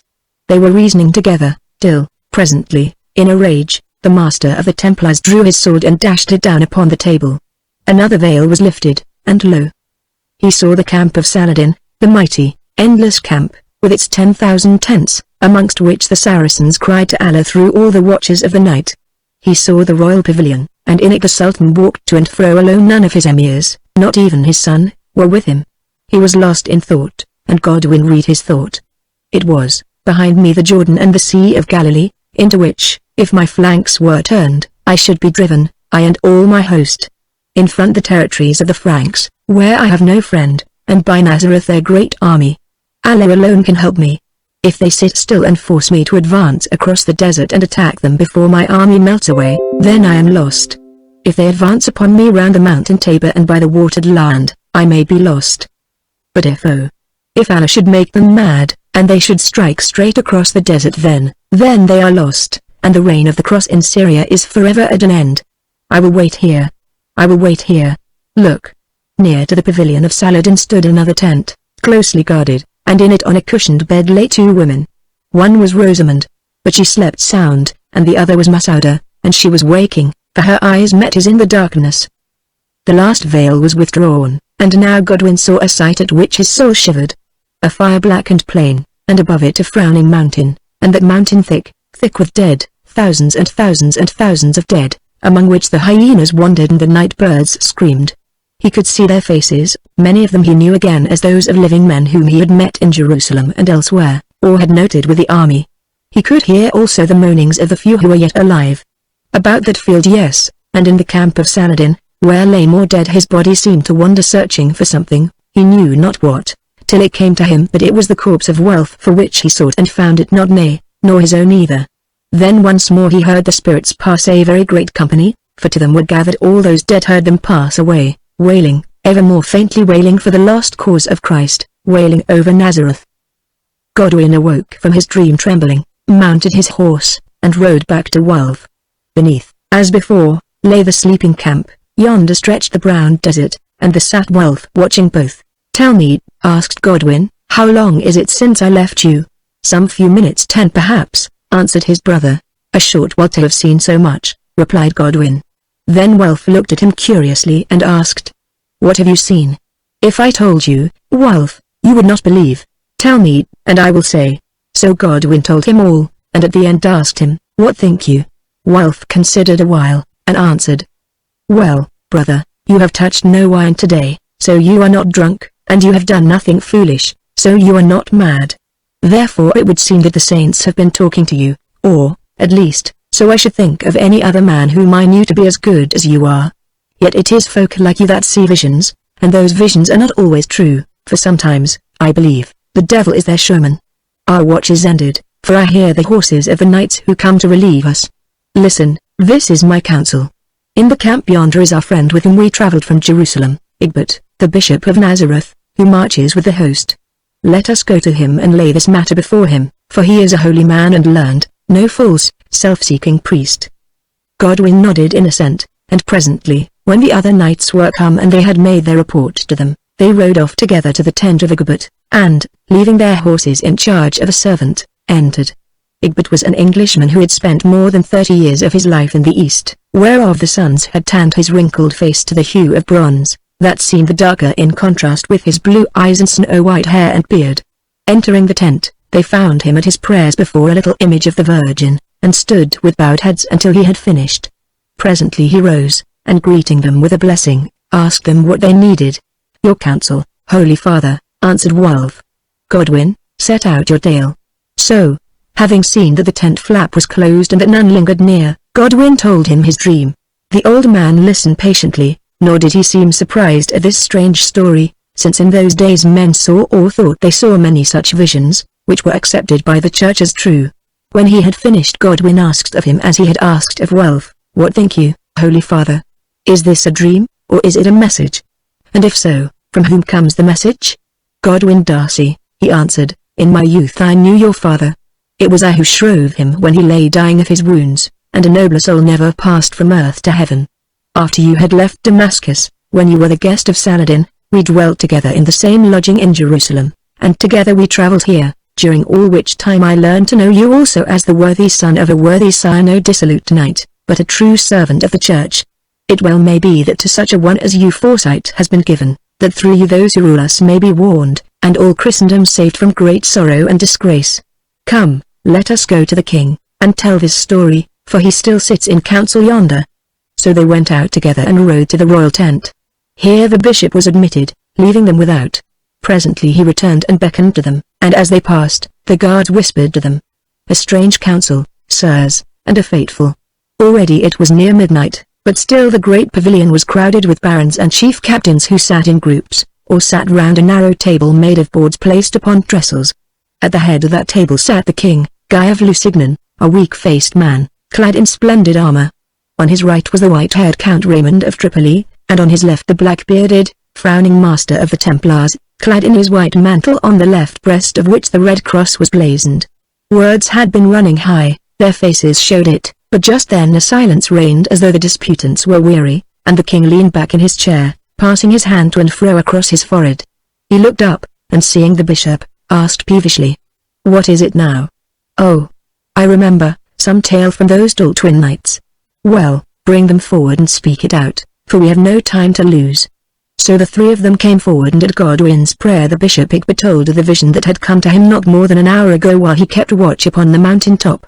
At first one or two of the barons seemed disposed to laugh, but when they looked at Godwin's high and spiritual face, their laughter died away, for it did not seem wonderful to them that such a man should see visions. Indeed, as the tale of the rocky hill and the dead who were stretched upon it went on, they grew white with fear, and whitest of them all was the king, Guy of Lusignan. "Is all this true, Sir Godwin?" he asked, when the bishop had finished. "It is true, my lord king," answered Godwin. "His word is not enough," broke in the master of the Templars. "Let him swear to it on the holy rood, knowing that if he lies it will blast his soul to all eternity." And the council muttered, Let him swear." Now there was an annex to the tent, rudely furnished as a chapel, and at the end of this annex a tall, veiled object. Rufinus, the bishop of Acre, who was clad in the armor of a knight, went to the object, and drawing the veil, revealed a broken, blackened cross, set around with jewels, that stood about the height of a man above the ground, for all the lower part was gone. At the sight of it Godwin and every man present there fell upon his knees, for since St. Helena found it, over 7 centuries before, this had been accounted the most precious relic in all Christendom, the very wood upon which the Saviour suffered, as, indeed, it may have been. Millions had worshipped it, tens of thousands had died for it, and now, in the hour of this great struggle between Christ and the false prophet, it was brought from its shrine that the host which escorted it might prove invincible in battle. Soldiers who fought around the very cross could not be defeated, they said, for, if need were, legions of angels would come to aid them. Godwin and Wulf stared at the relic with wonder, fear, and adoration. There were the nail marks, there was the place where the scroll of Pilate had been affixed above the holy head. Almost could they seem to see that form divine and dying. "Now," broke in the voice of the master of the Templars, "let Sir Godwin Darcy swear to the truth of his tale upon this rood." Rising from his knees Godwin advanced to the cross, and laying his hand upon the wood, said, "Upon the very rood I swear that not much more than an hour ago I saw the vision which has been told to the King's Highness and to all, that I believe this vision was sent to me in answer to my prayer to preserve our host and the holy city from the power of the Saracen, and that it is a true foreshadowing of what will come about should we advance upon the Sultan. I can say no more. I swear, knowing that if I lie eternal damnation is my doom." The bishop drew back the covering over the cross, and in silence the council took their seats again about the table. Now the king was very pale, and fearful. Indeed a gloom lay upon all of them. "It would seem," he said, "that here a messenger has been sent to us from heaven. Dare we disobey his message?" The Grand Templar lifted his rugged, frowning face. "A messenger from heaven, said you, king? To me he seems more like a messenger from Saladin. Tell us, Sir Godwin, were not you and your brother once the Sultan's guests at Damascus? That is so, my Lord Templar. We left before the war was declared. And, went on the master, were you not officers of the Sultan's bodyguard? Now all looked intently at Godwin, who hesitated a little, foreseeing how his answer would be read, whereon Wulf spoke in his loud voice. We acted as such for a while, and doubtless you have heard the story saved Saladin's life when he was attacked by the assassins. Oh, said the Templar with bitter sarcasm, you saved Saladin's life, did you? I can well believe it. You, being Christians, who above everything should desire the death of Saladin, saved his life. Now, Sir Knights, answer me one more question. Sir Templar, with my tongue or with my sword? Broke in Wulf, but the king held up his hand and bade him be silent. A truce to your tavern raffling, young sir, and answer, went on the Templar. Or, rather, do you answer, Sir Godwin? Is your cousin, Rosamond, the daughter of Sir Andrew Darcy, a niece of Saladin, and has she been created by him Princess of Baalbek, and is she at this moment in his city of Damascus? She is his niece, answered Godwin quietly, she is a Princess of Baalbek, but at this moment she is not in Damascus. How do you know that, Sir Godwin? I know it because in the vision of which you have been told I saw her sleeping in a tent in the camp of Saladin. Now the council began to laugh, but Godwin, with a set, white face, went on. My Lord Templar, and near that very blazoned tent I saw scores of the Templars and of the hospiters lying dead.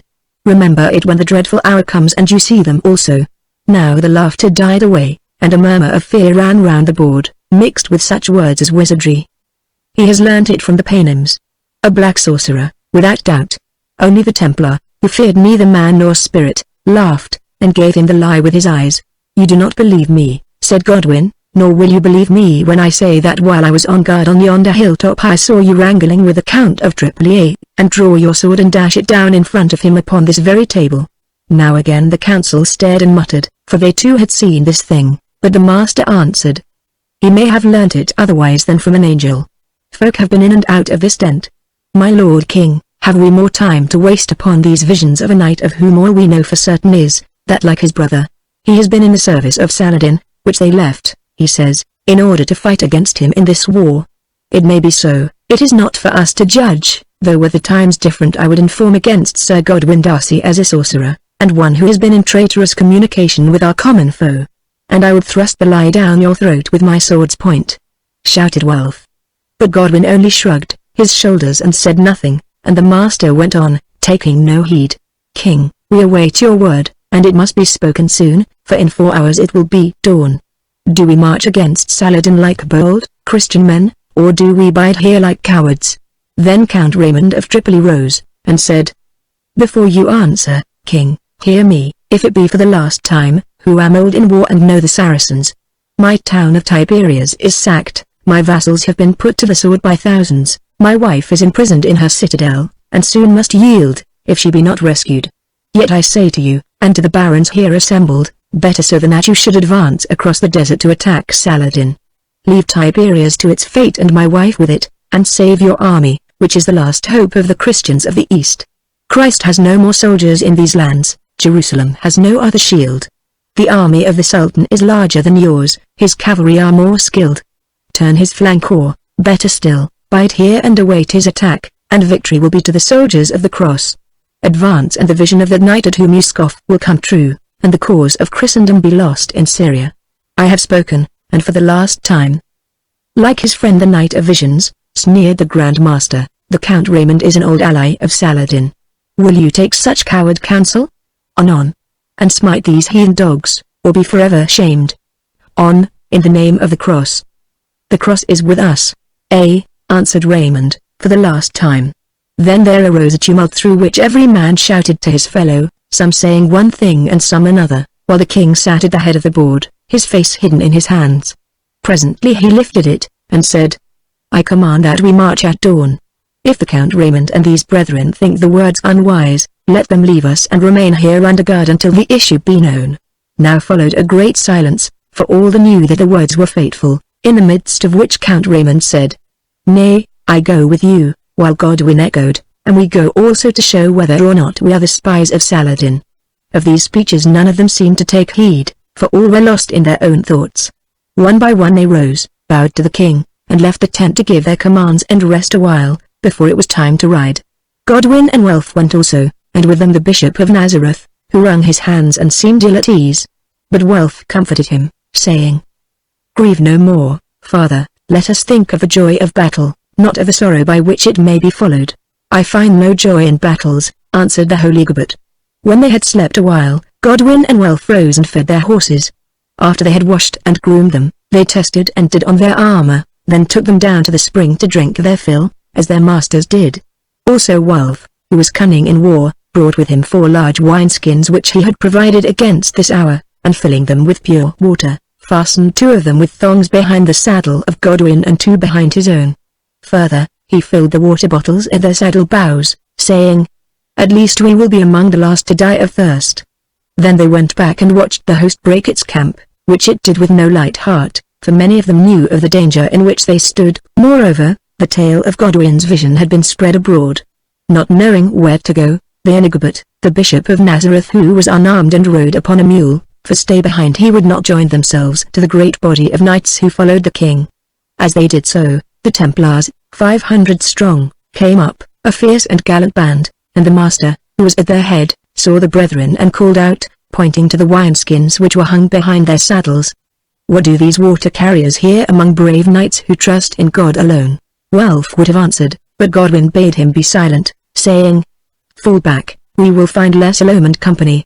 So they stood on one side and bowed themselves as the cross went by, guarded by the mailed Bishop of Acre.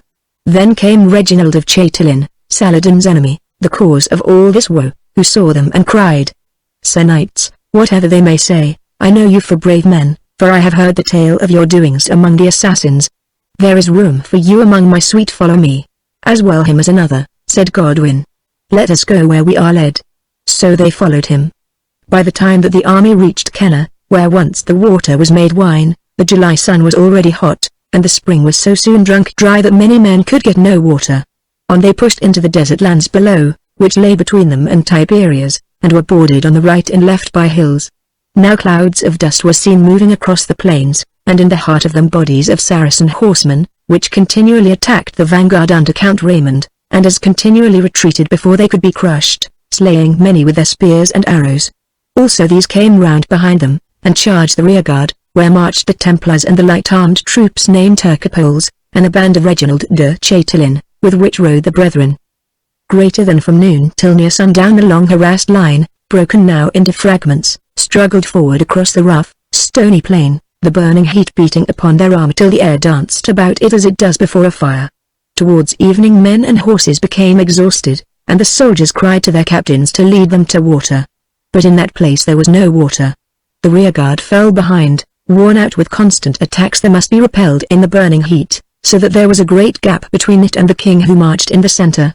Messages reached them to push on, but they could not, and at length camp was pitched in the desert near a place called Mescalcia, and upon this camp Raymond and his vanguard were forced back.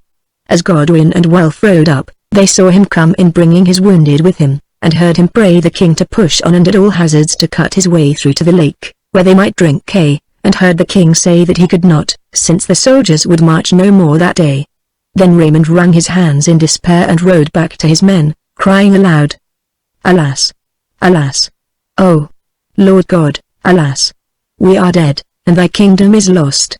That night none slept, for all were athirst, and who can sleep with a burning throat? Now also Godwin and Welf were no longer laughed at because of the water skins they carried on their horses. Rather did great nobles come to them, and almost on their knees crave for the boon of a single cup. Having watered their horses sparingly from a bowl, they gave what they could, till at length only 2 skins remained, and one of these was spilt by a thief, who crept up and slashed it with his knife that he might drink while the water ran to waste. After this the brethren drew their swords and watched, swearing that they would kill any man who so much as touched the skin which was left. All that long night through there arose a confused clamor from the camp, of which the burden seemed to be, "Water! Give us water!" While from without came the shouts of the Saracens calling upon Allah. Here, too, the hot ground was covered with scrub dried to tinder by the summer drought, and to this the Saracens set fire so that the smoke rolled down on the Christian host and choked them, and the place became a hell. Day dawned at last, and the army was formed up in order of battle, its two wings being thrown forward. Thus they struggled on, those of them that were not too weak to stir, who were slaughtered as they lay. Nor as yet did the Saracens attack them, since they knew that the sun was stronger than all their spears. On they labored towards the northern wells, till about midday the battle began with a flight of arrows so thick that for a while it hid the heavens. After this came charge and countercharge, attack and repulse, and always above the noise of war that dreadful cry for water. What chance Godwin and Wulf never knew, for the smoke and dust blinded them so that they could see but a little way. At length there was a last furious charge, and the knights with whom they were clove the dense mass of Saracens like a serpent of steel, leaving a broad trail of dead behind them. When they pulled rein and wiped the sweat from their eyes, it was to find themselves with thousands of others upon the top of a steep hill, of which the sides were thick with dry grass and bush that already was being fired. "The Rood! The Rood! Rally round the Rood!" said a voice, and looking behind them they saw the black and jewelled fragment of the true cross set upon a rock, and by it the Bishop of Acre. Then the smoke of the burning grass rose up and hid it from their sight. Now began one of the most hideous fights that is told of in the history of the world. Again and again the Saracens attacked in thousands, and again they were driven back by the desperate valor of the Franks, who fought on, their jaws agape with thirst. A black-bearded man stumbled up to the brethren, his tongue protruding from his lips, and they knew him for the master of the Templars. "For the love of Christ, give me to drink," he said, recognizing them as the knights at whom he had mocked as water-carriers. They gave him of the little they had left, and while they and their horses drank the rest themselves, saw him rush down the hill refreshed, shaking his red sword. Then came a pause, and they heard the voice of the Bishop of Nazareth, who had clung to them all this while, saying, as though to himself. And here it was that the Saviour preached the Sermon on the Mount. Yes, he preached the words of peace upon this very spot. Oh! It cannot be that he will desert us, it cannot be. While the Saracens held off, the soldiers began to put up the king's pavilion, and with it other tents, around the rock on which stood the cross. "Do they mean to camp here?" asked Wulf bitterly. "Peace," answered Godwin, "they hope to make a wall about the Rood. But it is of no avail, for this is the place of my dream." Wulf shrugged his shoulders. "At least, let us die well," he said. Then the last attack began. Up the hillside rose dense volumes of smoke, and with the smoke came the Saracens. Thrice they were driven back, thrice they came on. At the fourth onset few of the Franks could fight more, for thirst had conquered them on this waterless hill of Hattin. They lay down upon the dry grass with gaping jaws and protruding tongues, and let themselves be slain or taken prisoners. A great company of Saracen horsemen broke through the ring and rushed at the scarlet tent. It rocked to and fro, then down it fell in a red heap, entangling the king in its folds. At the foot of the cross, Rufinus, the Bishop of Acre, still fought on bravely. Suddenly an arrow struck him in the throat, and throwing his arms wide, he fell to earth. Then the Saracens hurled themselves upon the Rood, tore it from its place, and with mockery and spittings bore it down the hill towards their camp, as ants may be seen carrying a little stick into their nest, while all who were left alive of the Christian army stared upwards, as though they awaited some miracle from heaven. But no angels appeared in the brazen sky, and knowing that God had deserted them, they groaned aloud in their shame and wretchedness. "Come," said Godwin to Wulf in a strange, quiet voice. "We have seen enough. It is time to die. Look. Yonder below us are the Mamelukes, our old regiment, and amongst them Saladin, for I see his banner. Having had water, we and our horses are still fresh and strong. Now, let us make an end of which they will tell in Essex yonder. Charge for the flag of Saladin." Wulf nodded, and side by side they sped down the hill. Scimitars flashed at them, arrows struck upon their mail and the shields blazoned with the Death's Head Darcy crest. Through it all they went unscathed, and while the army of the Saracens stared, at the foot of the Horn of Hattin turned their horses' heads straight for the royal standard of Saladin. On they struggled, felling or riding down a foe at every stride. On, still on, although flame and smoke bled from a score of wounds. They were among the Mamelukes, where their line was thin, by heaven. They were through them, and riding straight at the well-known figure of the Sultan, mounted on his white horse with his young son and his emir, the Prince Hassan, at his side. "Saladin for you, Hassan for me," shouted Wulf. Then they met, and all the host of Islam cried out in dismay as they saw the commander of the faithful and his horse borne to the earth before the last despairing charge of these mad Christian knights. Another instant, and the Sultan was on his feet again, and a score of scimitars were striking at Godwin. His horse Flame sank down dying, but he sprang from the saddle, swinging the long sword. Now Saladin recognized the crest upon his buckler, and cried out, "Yield you, Sir Godwin.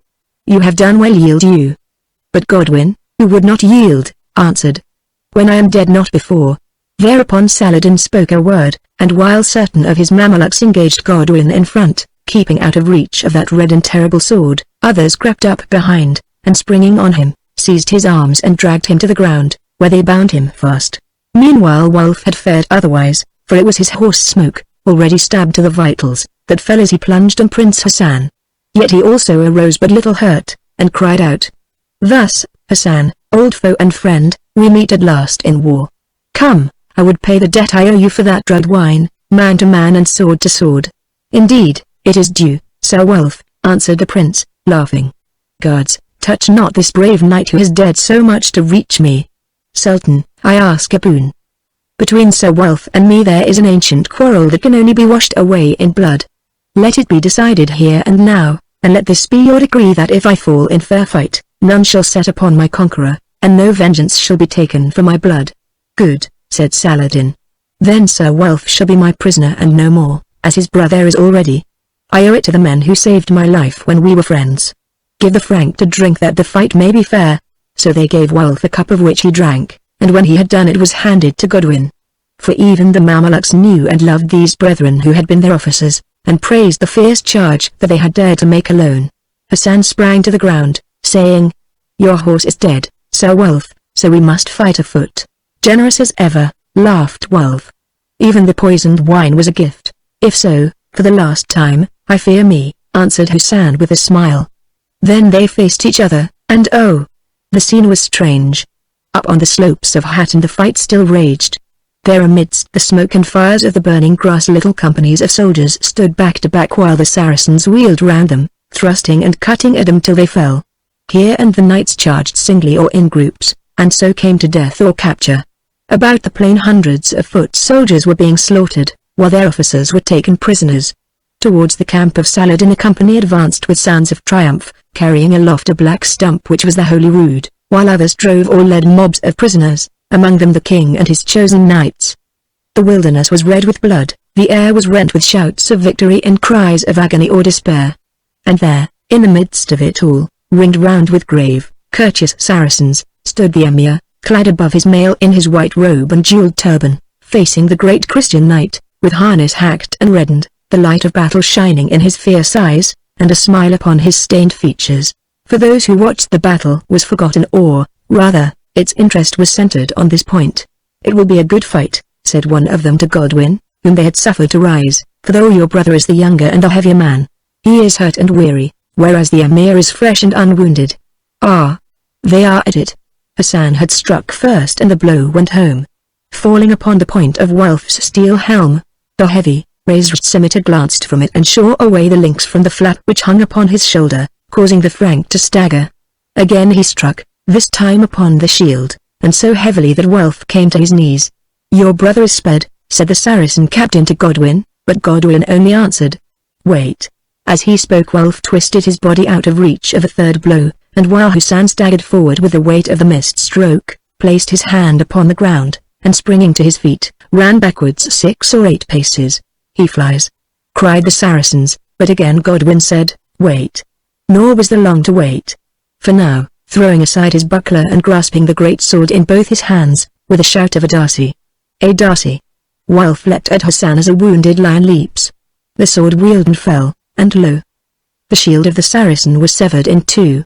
Again it fell, and his turbaned helm was cloven. A third time, and the right arm and shoulder with the scimitar that grasped it seemed to spring from his body, and Hassan sank dying to the ground. Wulf stood and looked at him, while a murmur of grief went up from those who watched, for they loved this Emir. Hassan beckoned to the victor with his left hand, and throwing down his sword to show that he feared no treachery, Wulf came to him and knelt beside him. "A good stroke," Hassan said faintly, "that could shear the double links of Damascus steel as though it were silk. Well, as I told you long ago, I knew that the hour of our meeting in war would be an ill hour for me, and my debt is paid. Farewell, brave knight. Would I could hope that we should meet in paradise. Take that star jewel, the badge of my house, from my turban and wear it in memory of me. Long, long and happy be your days." Then, while Wulf held him in his arms, Saladin came up and spoke to him till he fell back and was dead. Thus died Husayn, and thus ended the Battle of Hattin, which broke the power of the Christians in the east. Chapter 19. Before the walls of Ascalon. When Husayn was dead, at a sign from Saladin, a captain of the Mamelukes named Abdullah unfastened the jewel from the emir's turban and handed it to Wulf. It was a glorious star-shaped thing, made of great emeralds set round with diamonds, and the captain Abdullah, who like all Easterns loved such ornaments, looked at it greedily, and muttered, "Alas! That an unbeliever should wear the enchanted star, the ancient luck of the house of Husayn." A saying that Wulf remembered. He took the jewel, then turned to Saladin and said, pointing to the dead body of Husayn, "Have I your peace, Sultan, after such a deed? Did I not give you and your brother to drink?" asked Saladin with meaning. "Whoever dies, you are safe. There is but one sin which I will not pardon you. You know what it is," and he looked at them. "As for Husayn, he was my beloved friend and servant. But you slew him in fair fight, and his soul is now in paradise. None in my army will raise a blood feud against you on that score." Then dismissing the matter with a wave of his hand, he turned to receive a great body of Christian prisoners that, panting and stumbling like overdriven sheep, were being thrust on towards the camp with curses, blows and mockery by the victorious Saracens.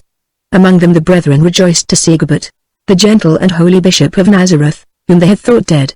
Also, wounded in many places, his hacked harness hanging about him like a beggar's rags, there was the black-browed master of the Templars, who even now could be fierce and insolent.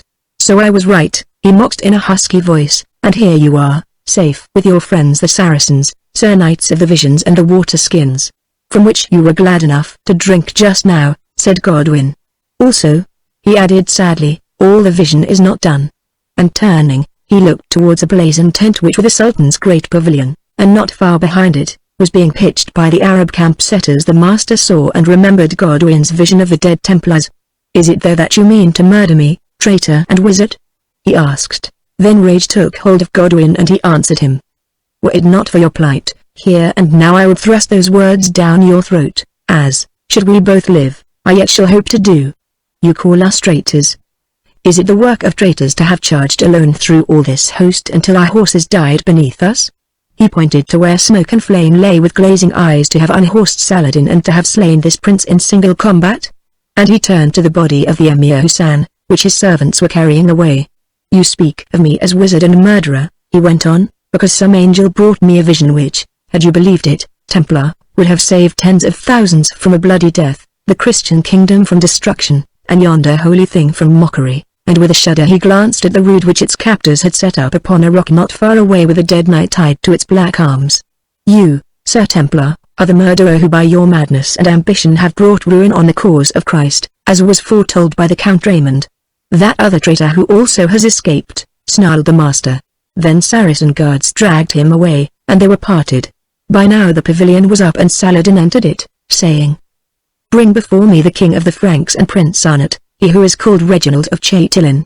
Then a thought struck him, and he called to Godwin and Wulf, saying, "Sir Knights, you know our tongue, give up your swords to the officer, they shall be returned to you, and come, be my interpreters." So the brethren followed him into the tent, where presently were brought the wretched king and the grey-haired Reginald de Chatillon, and with them a few other great knights who, even in the midst of their misery, stared at Godwin and Wulf in wonderment. Saladin read the look, and explained lest their presence should be misunderstood. "King and nobles, be not mistaken. These knights are my prisoners, as you are, and none have shown themselves braver today, or done me and mine more damage.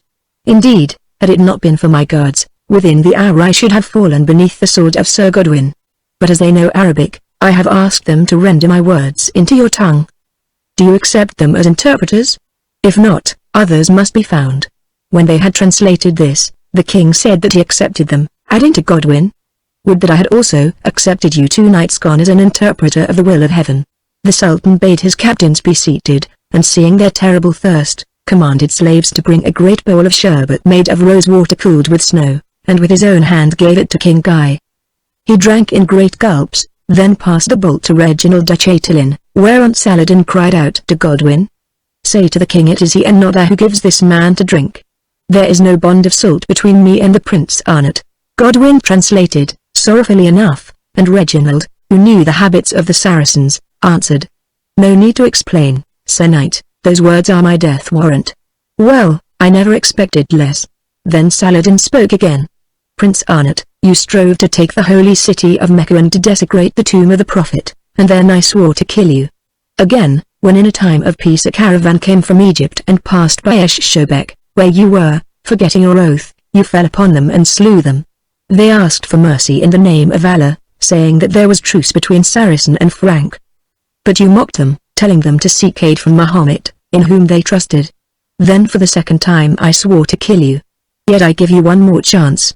Will you subscribe the Quran and embrace the faith of Islam? Or will you die? Now the lips of Reginald turned pale, and for a moment he swayed upon his seat. Then his courage came back to him, and he answered in a strong voice. Sultan, I will have none of your mercy at such a price, nor do I bow the knee to your dog of a false prophet, who perish in the faith of Christ, and, being weary of the world, am content to go to him. Saladin sprang to his feet, his very beard bristling with wrath, and drawing his saber, shouted aloud. You scorn Muhammad. Behold! I avenge Muhammad upon you. Take him away. And he struck him with the flat of his scimitar. Then Mamelukes leapt upon the prince. Dragging him to the entrance of the tent, they forced him to his knees and they beheaded him in sight of the soldiers and of the other prisoners. Thus, bravely enough, died Reginald de Chatillon, whom the Saracens called Prince Arnott. In the hush that followed this terrible deed King Guy said to Godwin, Ask the Sultan if it is my turn next. Nay, answered Saladin, kings do not kill kings, but that truce breaker has met with no more than his deserts. Then came a scene still more dreadful. Saladin went to the door of his tent, and standing over the body of Reginald, bade them parade the captive Templars and hospiters before him. They were brought to the number of over 200, for it was easy to distinguish them by the red and white crosses on their breasts. These also are faith breakers, he shouted, and of their unclean tribes will I rid the world. Ho! My emirs and doctors of the law, and he turned to the great crowd of his captains about him, take each of you one of them and kill him. Now the emirs hung back, for though fanatics they were brave, and loved not this slaughter of defenseless men, and even the Mamelukes murmured aloud. But Saladin cried again, They are worthy of death, and he who disobeys my command shall himself be slain. Sultan, said Godwin, we cannot witness such a crime, we ask that we may die with them. Nay, he answered, you have eaten of my salt, and to kill you would be murder. Get you to the tent of the Princess of Baalbek yonder, for there you will see nothing of the death of these Franks, your fellow worshippers. So the brethren turned, and led by a Mameluke, fled aghast for the first time in their lives, past the long lines of Templars and hospiters, who in the last red light of the dying day knelt upon the sand and prayed, while the emirs came up to kill them. They entered the tent, none forbidding them, and at the end of it saw two women crouched together on some cushions, who rose, clinging to each other. Then the women saw also and sprang forward with a cry of joy, saying, So you live. Rosamond, answered Godwin, to see this shame would God that we did not whilst others die. They murder the knights of the holy orders. To your knees and pray for their passing souls. So they knelt down and prayed till the tumult died away, and they knew that all was done. Oh, my cousins, said Rosamond, as she staggered to her feet at length, what a hell of wickedness and bloodshed is this in which we dwell. Save me from it if you love me, I beseech you, save me. We will do our best, they answered, but let us talk no more of these things which are the decree of God, lest we should go mad. Tell us your story. But Rosamond had little to tell, except that she had been well treated, and always kept by the person of the Sultan, marching to and fro with his army, for he awaited the fulfillment of his dream concerning her. Then they told her all that had chanced to them, also of the vision of Godwin and its dreadful accomplishment, and of the death of Husan beneath the sword of Wulf. At that story Rosamond wept and shrank from him a little, for though it was this prince who had stolen her from her home, she loved Husan. Yet when Wulf said humbly, The fault is not mine, it was so fated. Would that I had died instead of this Saracen. Rosamond answered, No, I am proud that you should have conquered. But Wulf shook his head, and said, I am not proud. Although weary with that awful battle, I was still the younger and stronger man, though at first he well nigh mastered me by his skill and quickness. At least we parted friends.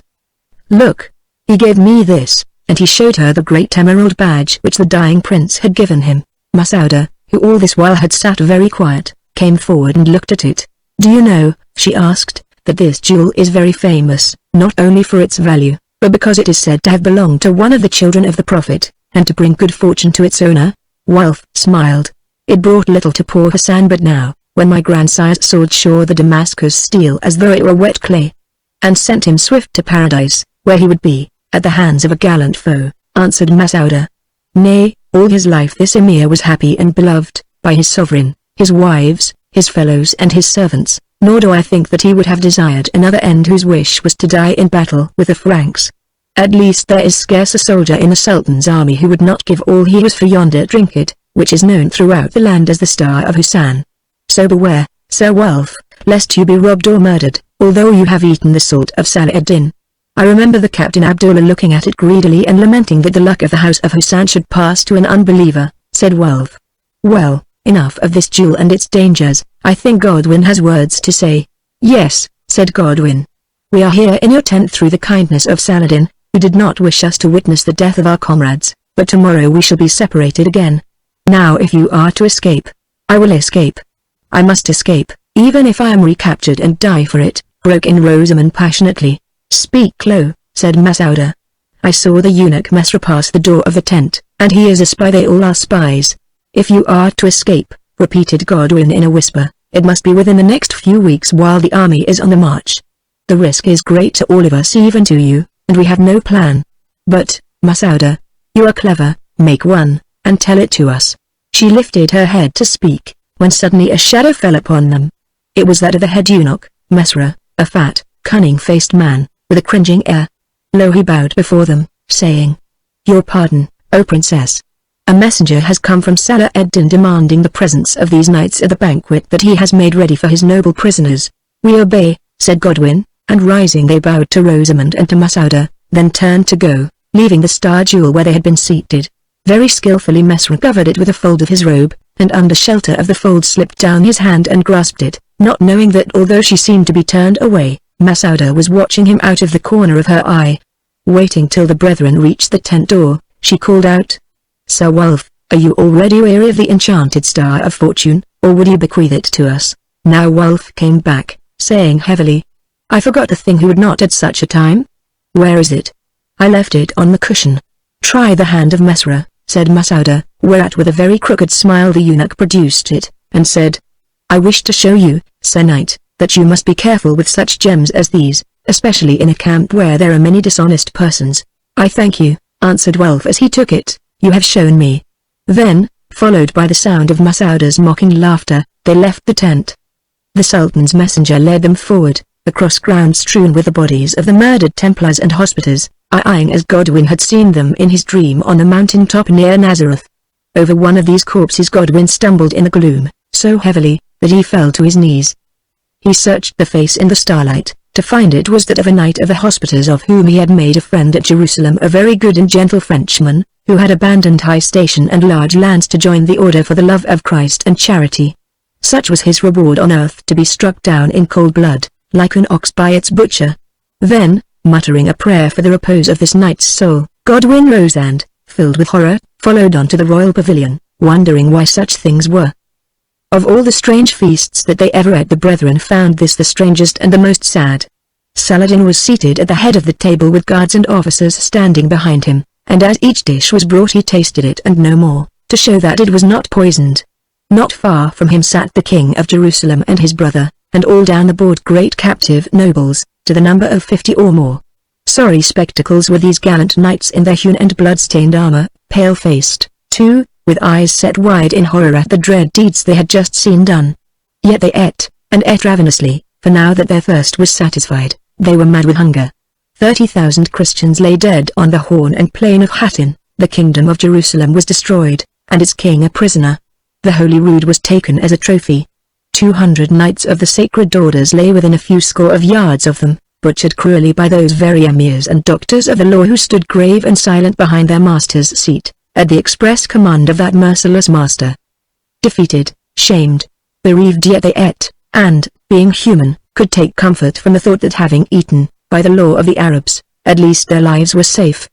Saladin called Godwin and Wulf to him that they might interpret for him, and gave them food, and they also ate who were compelled to it by hunger. Have you seen your cousin, the princess? He asked, and how found you her? He asked presently. Then, remembering over what he had fallen outside her tent, and looking at those miserable feasters, anger took hold of Godwin, and he answered boldly, "Sire, we found her sick with the sights and sounds of war and murder, shame to know also that her uncle, the conquering sovereign of the East, had slaughtered 200 unarmed men." Wulf trembled at his words, but Saladin listened and showed no anger. "Doubtless," he answered, "she thinks me cruel, and you also think me cruel, a despot who delights in the death of his enemies. Yet it is not so, for I desire peace and to save life, not to destroy it. It is you Christians who for hard upon 100 years have drenched these sands with blood, because you say that you wish to possess the land where your prophet lived and died more than 11 centuries ago. How many Saracens have you slain? Hundreds of thousands of them. Moreover, with you peace is no peace. Those orders that I destroyed tonight have broken it a score of times. Well, I will bear no more.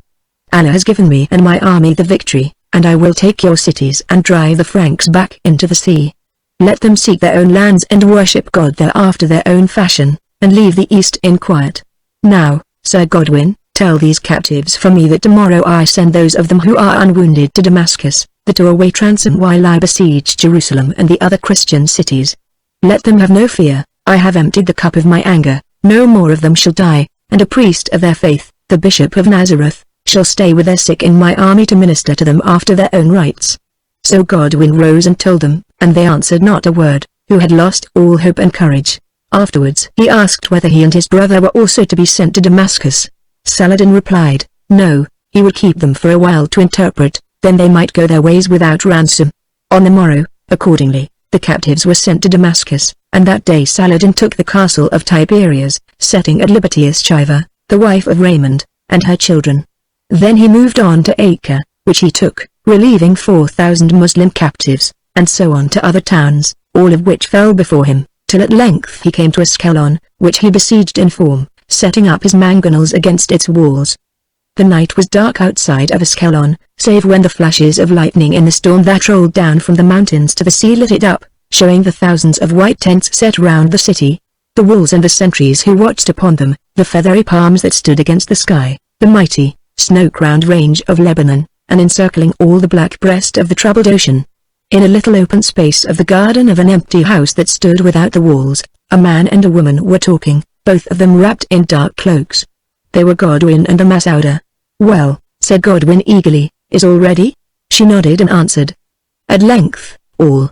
Tomorrow afternoon an assault will be made upon Ascalon, but even if it is taken the camp will not be moved that night. There will be great confusion, and Abdullah, who is somewhat sick, will be the captain of the guard over the princess's tent. He will allow the soldiers to slip away to assist in the sack of a city, nor will they betray him. At sunset but one eunuch will be on watch Mesra, and I will find means to put him to sleep. Abdullah will bring the princess to this garden disguised as his young son, and you two and I shall meet them." "What then?" asked Godwin. "Do you remember the old Arab who brought you the horses Flame and Smoke, and took no payment for them? He who was named Son of the Sand? Well, as you know, he is my uncle, and he has more horses of that breed. I have seen him, and he is well pleased at the tale of Flame and Smoke and the knights who rode them, and more particularly at the way in which they came to their end, which he says has brought credit to their ancient blood. At the foot of this garden is a cave, which was once a sepulchre. We shall find the horses, 4 of them, and with them my uncle, Son of the Sand, and by the morning light we will be 100 miles away and lie hid with his tribe until we can slip to the coast and board a Christian ship. Does it please you?" "Very well, but what is Abdullah's price?" "One only, the enchanted star, the luck of the house of Hussein, for nothing else will he take such risks." "Will Sir Wulf give it?" "Surely," answered Godwin with a laugh. "Good. Then it must be done tonight. When I return I will send Abdullah to your tent. Fear not, if he takes the jewel he will give the price, since otherwise he thinks it will bring him ill fortune." "Does the Lady Rosamond know?" asked Godwin again. She shook her head. "Nay, she is mad to escape. She thinks of little else all day long. But what is the use of telling her till the time comes? The fewer in such a plot the better, and if anything goes wrong, it is well that she should be innocent, for then death, and farewell to all things," said Godwin, "nor indeed should I grieve to say them goodbye. But, Masouda, you run great peril. Tell me now, honestly, why do you do this?" As he spoke the lightning flashed and showed her face as she stood there against a background of green leaves and red lily flowers. There was a strange look upon it, a look that made Godwin feel afraid, he knew not of what. Why did I take you into my inn yonder in Beirut when you were the pilgrims Peter and John? Why did I find you the best horses in Syria and guide you to the Al-Jabal? Why did I often dare death by torment for you there? Why did I save the three of you? And why, for all this weary while, have I who, after all, am nobly born become the mock of soldiers and the tirewoman of the Princess of Baalbek? Shall I answer? She went on, laughing. Doubtless in the beginning because I was the agent of Sinan, charged to betray such knights as you are into his hands, and afterwards because my heart was filled with pity and love for the Lady Rosamond. Again the lightning flashed, and this time that strange look had spread from Masouda's face to the face of Godwin. Masouda, he said in a whisper, oh, think me no vain fool. But since it is best perhaps that both should know full surely, tell me, is it as I have sometimes feared? Broke in Masouda with her little mocking laugh. Sir Godwin, it is so. What does your faith teach? The faith in which I was bred, and lost, but that now is mine again because it is yours. That men and women are free, or so some read it. Well, it or they are wrong. We are not free. Was I free when first I saw your eyes in Beirut, the eyes for which I had been watching all my life, and something came from you to me, and I the cast-off plaything of Sinan loved you to my own doom? Yes, and rejoiced that it was so, and still rejoice that it is so, and would choose no other fate, because in that love I learned that there is a meaning in this life, and that there is an answer to it in lives to be, otherwhere if not here. Nay, speak not. I know your oath, nor would I tempt you to its breaking. But, Sir Godwin, a woman such as the Lady Rosamond cannot love two men, and as she spoke Masouda strove to search his face while the shaft went home. But Godwin showed neither surprise nor pain. So you know what I have known for long, he said, so long that my sorrow is lost in the hope of my brother's joy. Moreover, it is well that she should have chosen the better knight. Sometimes, said Masouda reflectively, sometimes I have watched the Lady Rosamond, and said to myself, what do you lack? You are beautiful, you are high-born, you are learned, you are brave, and you are good. Then I have answered, you lack wisdom and true sight, else you would not have chosen Wulf when you might have taken Godwin. Or perchance your eyes are blinded also. Speak not thus of one who is my better in all things, I pray you, said Godwin in a vexed voice. By which you mean, whose arm is perhaps a little stronger, and who at a pinch could cut down a few more Saracens. Well, it takes more than strength to make a man, you must add spirit. Masouda, went on Godwin, taking no note of her words, although we may guess her mind, Our Lady has said nothing yet. Also Wulf may fall, and then I fill his place as best I can. I am no free man, Masouda. The lovesick are never free, she answered. I have no right to love the woman who loves my brother, to her are due my friendship and my reverence no more. She has not declared that she loves your brother, we may guess wrongly in this matter. They are your words not mine, and we may guess rightly. What then? Then, answered Masouda, there are many knightly orders, or monasteries, for those who desire such places as you do in your heart. Nay, talk no more of all these things that may or may not be. Back to your tent, Sir Godwin, where I will send Abdullah to you to receive the jewel. So, farewell, farewell. He took her outstretched hand, hesitated a moment, then lifted it to his lips, and went. It was cold as that of a corpse, and fell against her side again like the hand of a corpse. Masouda shrank back among the flowers of the garden as though to hide herself from him and all the world. When he had gone a few paces, 8 or 10 perhaps, Godwin turned and glanced behind him, and at that moment there came a great blaze of lightning. In its fierce and fiery glare he saw Masouda standing with outstretched arms, pale, upturned face, closed eyes, and parted lips. Illumined by the ghastly sheen of the leaven, her face looked like that of one new dead, and the tall red lilies which climbed up her dark, pall-like robe to her throat, yes, they looked like streams of fresh shed blood. Godwin shuddered a little and went his way, but as she slid thence into the black, embracing night, Masouda said to herself, had I played a little more upon his gentleness and pity, I think that he would have offered me his heart after Rosamond had done with it and in payment for my services. Nay, not his heart, for he has none on earth, but his hand and loyalty. And, being honorable, he would have kept his promise, and I, who have passed through the harem of Al-Jabal, might yet have become the Lady Darcy, and so lived out my life and nursed his babes. Nay, Sir Godwin, when you loved me not before, and you will never love me until I am dead. Snatching a bloom of the lilies into her hand, the hand that he had kissed, Masouda pressed it convulsively against her breast, till the red juice ran from the crushed flower and stained her like a wound. Then she glided away, and was lost in the storm and the darkness. Chapter 20 The Luck of the Star of Hussein. An hour later the Captain Abdullah might have been seen walking carelessly towards the tent where the brethren slept. Also, had there been any who cared to watch, something else might have been seen in that low moonlight, for now the storm and the heavy rain which followed it had passed. Namely, the fat shape of the eunuch Mesra, slipping after him wrapped in a dark camel hair cloak, such as was commonly worn by camp followers, and taking shelter cunningly behind every rock and shrub and rise of the ground. Hidden among some picketed dromedaries, he saw Abdullah enter the tent of the brethren. Then, waiting till a cloud crossed the moon, Mesra ran to it unseen, and throwing himself down on its shadowed side, lay there like a drunken man, and listened with all his ears. But the thick canvas was heavy with wet, nor would the ropes and the trench that was dug around permit him, who did not love to lie in the water, to place his head against it. Also, those within spoke low, and he could only hear single words, such as garden, the star, princess. So important did these seem to him, however, that at length Mesra crept under the cords, and although he shuddered at its cold, drew his body into the trench of water, and with the sharp point of his knife cut a little slit in the taut canvas. To this he set his eye, only to find that it served him nothing, for there was no light in the tent. Still, men were there who talked in the darkness. "Good," said a voice. It was that of one of the brethren, but which he could not tell, for even to those who knew them best they seemed to be the same. "Good, then it is settled. Tomorrow, at the hour arranged, you bring the princess to the place agreed upon, disguised as you have said.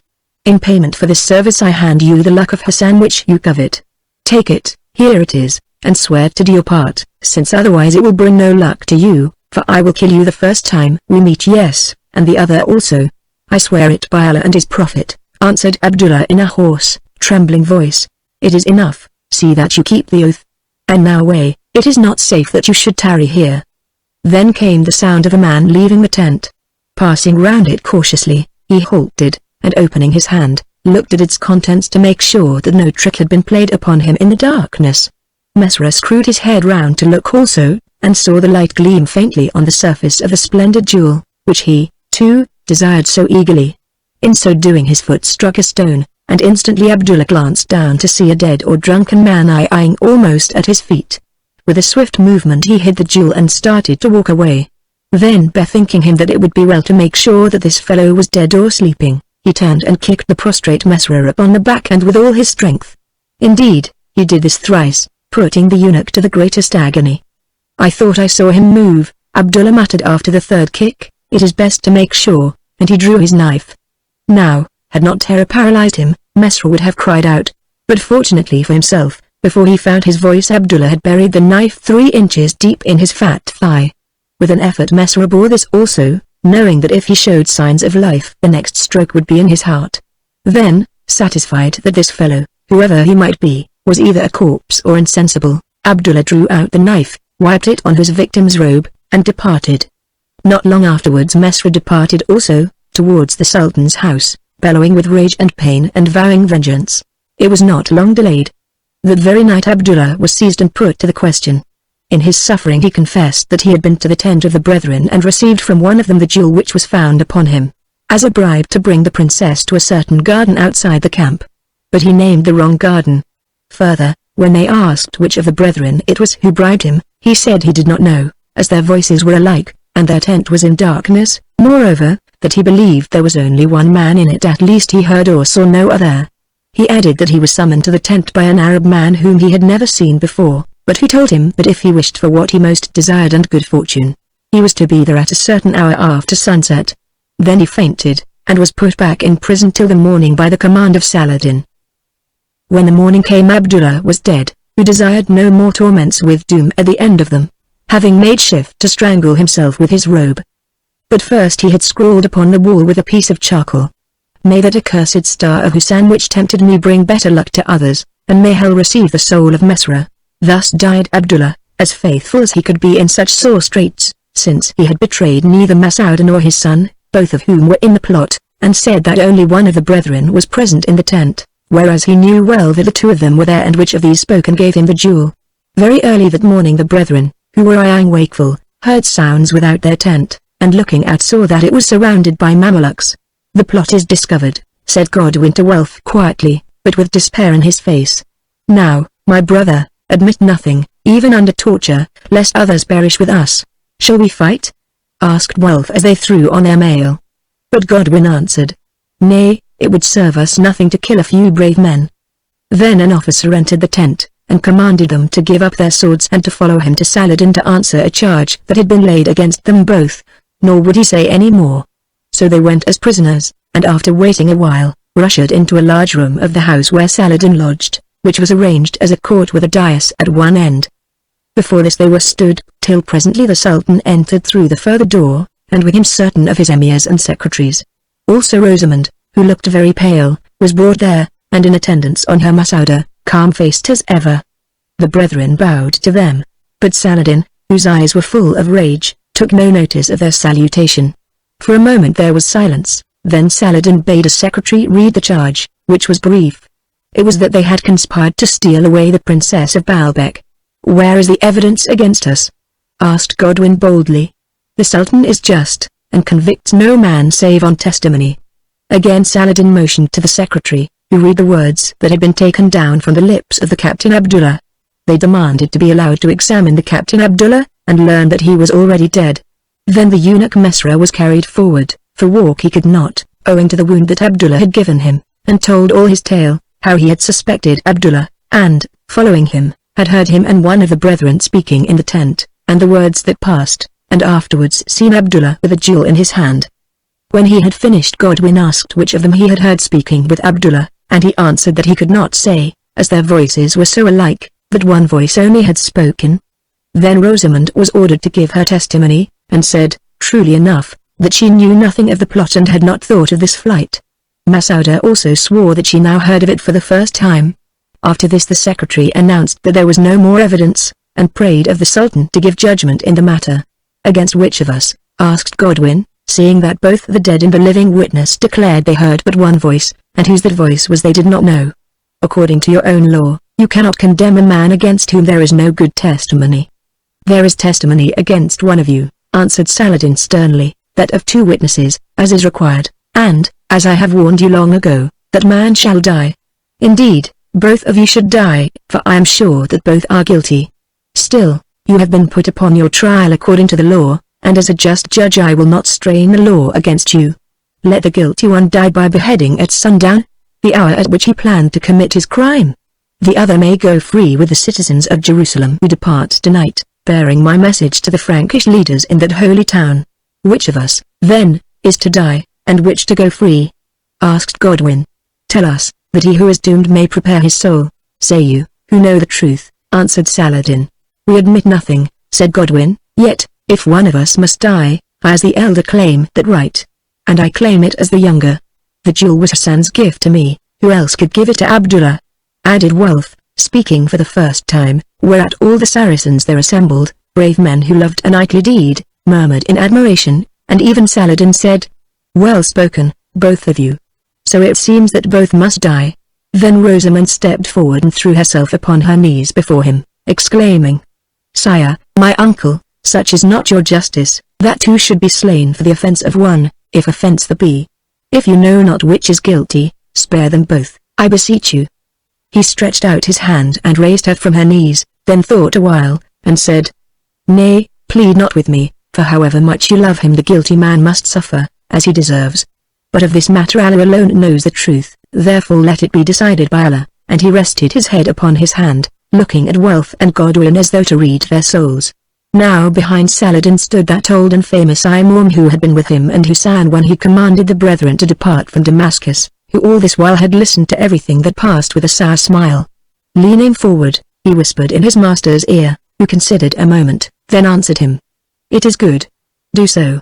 So the Imam left the court, and returned presently carrying 2 small boxes of sandalwood tied with silk and sealed, so like each other that none could tell them apart, which boxes he passed continually from his right hand to his left and from his left hand to his right, then gave them to Saladin.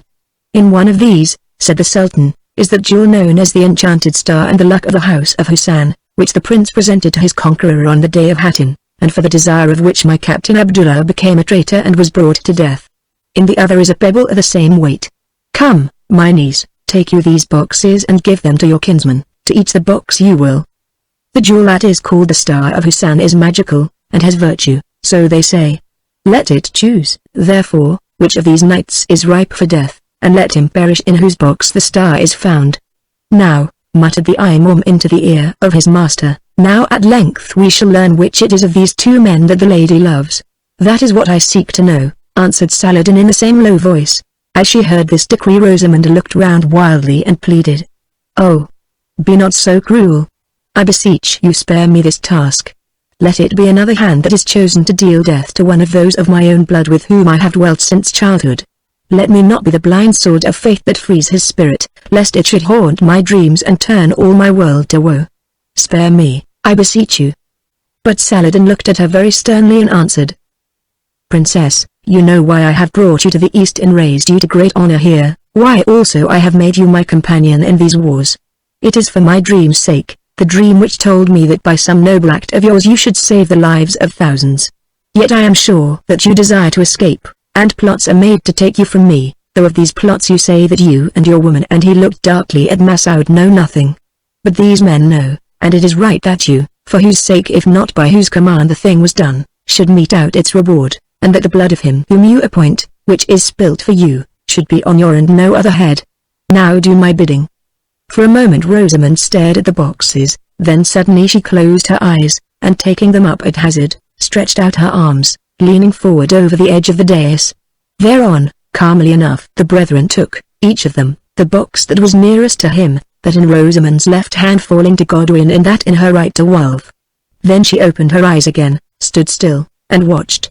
Cousin, said Godwin, before we break this cord that is our chain of doom, know well that, whatever chances, we blame you not at all. It is God who acts through you, and you are as innocent of the death of either of us as of that plot whereof we stand accused.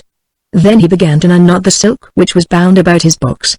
Wulf, knowing that it would tell all the tale, did not trouble himself as yet, but looked around the room, thinking that, whether he lived or died, never would he see a stranger sight. Every eye in it was fixed upon the box in Godwin's hand, even Saladin stared as though it held his own destiny. No, not everyone, for those of the old Imam were fixed upon the face of Rosamund, which was piteous to see, for all its beauty had left it, and even her parted lips were ashy. Masouda alone still stood upright and unmoved, as though she watched some play, but he noted that her rich-hued cheek grew pale and that beneath her robe her hand was pressed upon her heart. The silence also was intense, and broken only by the little grating noise of Godwin's nails as, having no knife to cut it, he patiently untied the silk. Trouble enough about one man's life in a land where lives are cheap, exclaimed Wulf, thinking aloud, and at the sound of his voice all men started, as though it had thundered suddenly in a summer sky. Then with a laugh he tore the silk about his box asunder with his strong fingers, and breaking the seal, shook out its contents. Lo! There on the floor before him, gleaming green and white with emerald and diamond, lay the enchanted star of Husan. Masouda saw, and the color crept back to her cheek. Rosamund saw also, and nature was too strong for her, for in one bitter cry the truth broke from her lips at last. Not Wulf! Not Wulf! She wailed, and sank back senseless into Masouda's arms. Now, sire, said the old Imam with a chuckle, you know which of those two the lady loves. Being a woman, as usual she chooses badly, for the other has the finer spirit. Yes, I know now, said Saladin, and I am glad to know, for the matter has vexed me much. But Wulf, who had paled for a moment, flushed with joy as the truth came home to him, and he understood the end of all their doubts. This star is well named the Luck, he said, as bending down he took it from the floor and fastened it to his cloak above his heart, nor do I hold it dearly earned. Then he turned to his brother, who stood by him white and still, saying, Forgive me, Godwin, but such is the fortune of love and war. Grudge it not to me, for when I am sped tonight this luck and all that hangs to it will be yours. So that strange scene ended. The afternoon drew towards evening, and Godwin stood before Saladin in his private chamber. What seek you now? Said the Sultan sternly. A boon, answered Godwin. My brother is doomed to die before nightfall. I ask to die instead of him. Why, Sir Godwin? For 2 reasons, sire. As you learn today, at length the riddle is answered. It is Wulf who is beloved of the Lady Rosamund, and therefore to kill him would be a crime. Further, it is I and not he whom the eunuch heard bargaining with the Captain Abdullah in the tent. I swear it. Take your vengeance upon me, and let him go to fulfill his fate. Saladin pulled at his beard, then answered. If this is to be so, time is short, Sir Godwin. What farewells have you to make? You say that you would speak with my niece Rosamond? Nay, the princess you shall not see, and indeed cannot, for she lies swooning in her chamber. Do you desire to meet your brother for the last time? No, sire, for then he might learn the truth and refuse this sacrifice, Sir Godwin, which perchance will be scarcely to his liking. I wish to say goodbye to Masouda, she who is waiting woman to the princess. That you cannot do, for, no, I mistrust this Masouda, and believe that she was at the bottom of your plot. I have dismissed her from the person of the princess and from my camp, which she is to leave if she has not already left with some Arabs who are her kin. Had it not been for her services in the land of the assassins and afterwards, I should have put her to death. Then, said Godwin with a sigh, I desire only to see Egbert the bishop, that he may shrive me according to our faith and make note of my last wishes. Good, he shall be sent to you. I accept your statement that you are the guilty man and not Sir Wulf, and take your life for his. Leave me now, who have greater matters on my mind. The guard will seek you at the appointed time. Godwin bowed and walked away with a steady step while Saladin, looking after him, muttered, the world could ill spare so brave and good a man. 2 hours later guard summoned Godwin from the place where he was prisoned, and, accompanied by the old bishop who had shriven him, he passed its door with a happy countenance, such as a bridegroom might have worn. In a fashion, indeed. He was happy, whose troubles were done with, who had few sins to mourn, whose faith was the faith of a child, and who laid down his life for his friend and brother. They took him to a vault of the great house where Saladin was lodged, a large, rough place, lit with torches, in which waited the headsman and his assistants. Presently Saladin entered, and, looking at him curiously, said, Are you still of the same mind, Sir Godwin? I am. Good, yet I have changed mine. You shall say farewell to your cousin, as you desired. Let the Princess of Baalbek be brought hither, sick or well, that she may see her work. Let her come alone. Sire, pleaded Godwin, spare her such a sight. But he pleaded in vain, for Saladin answered only, I have said. A while passed, and Godwin, hearing the sweep of robes, looked up, and saw the tall shape of a veiled woman standing in the corner of the vault where the shadow was so deep that the torchlight only glimmered faintly upon her royal ornaments. They told me that you were sick, princess, sick with sorrow, as well you may be, because the man you loved was about to die for you, said Saladin in a slow voice. Now I have had pity on your grief, and his life has been bought with another life, that of the knight who stands yonder. The veiled form started wildly, then sank back against the wall.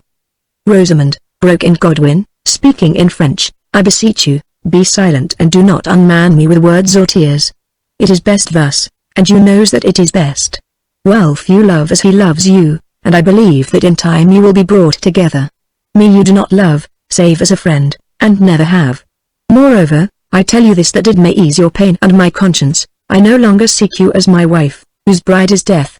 I pray you, give to Wulf my love and blessing, and to Masouda, that truest and the most sweet woman, say, all right, that I offer her the homage of my heart, that I thought of her in my last moments, and that my prayer is we may meet again where all crooked paths are straightened.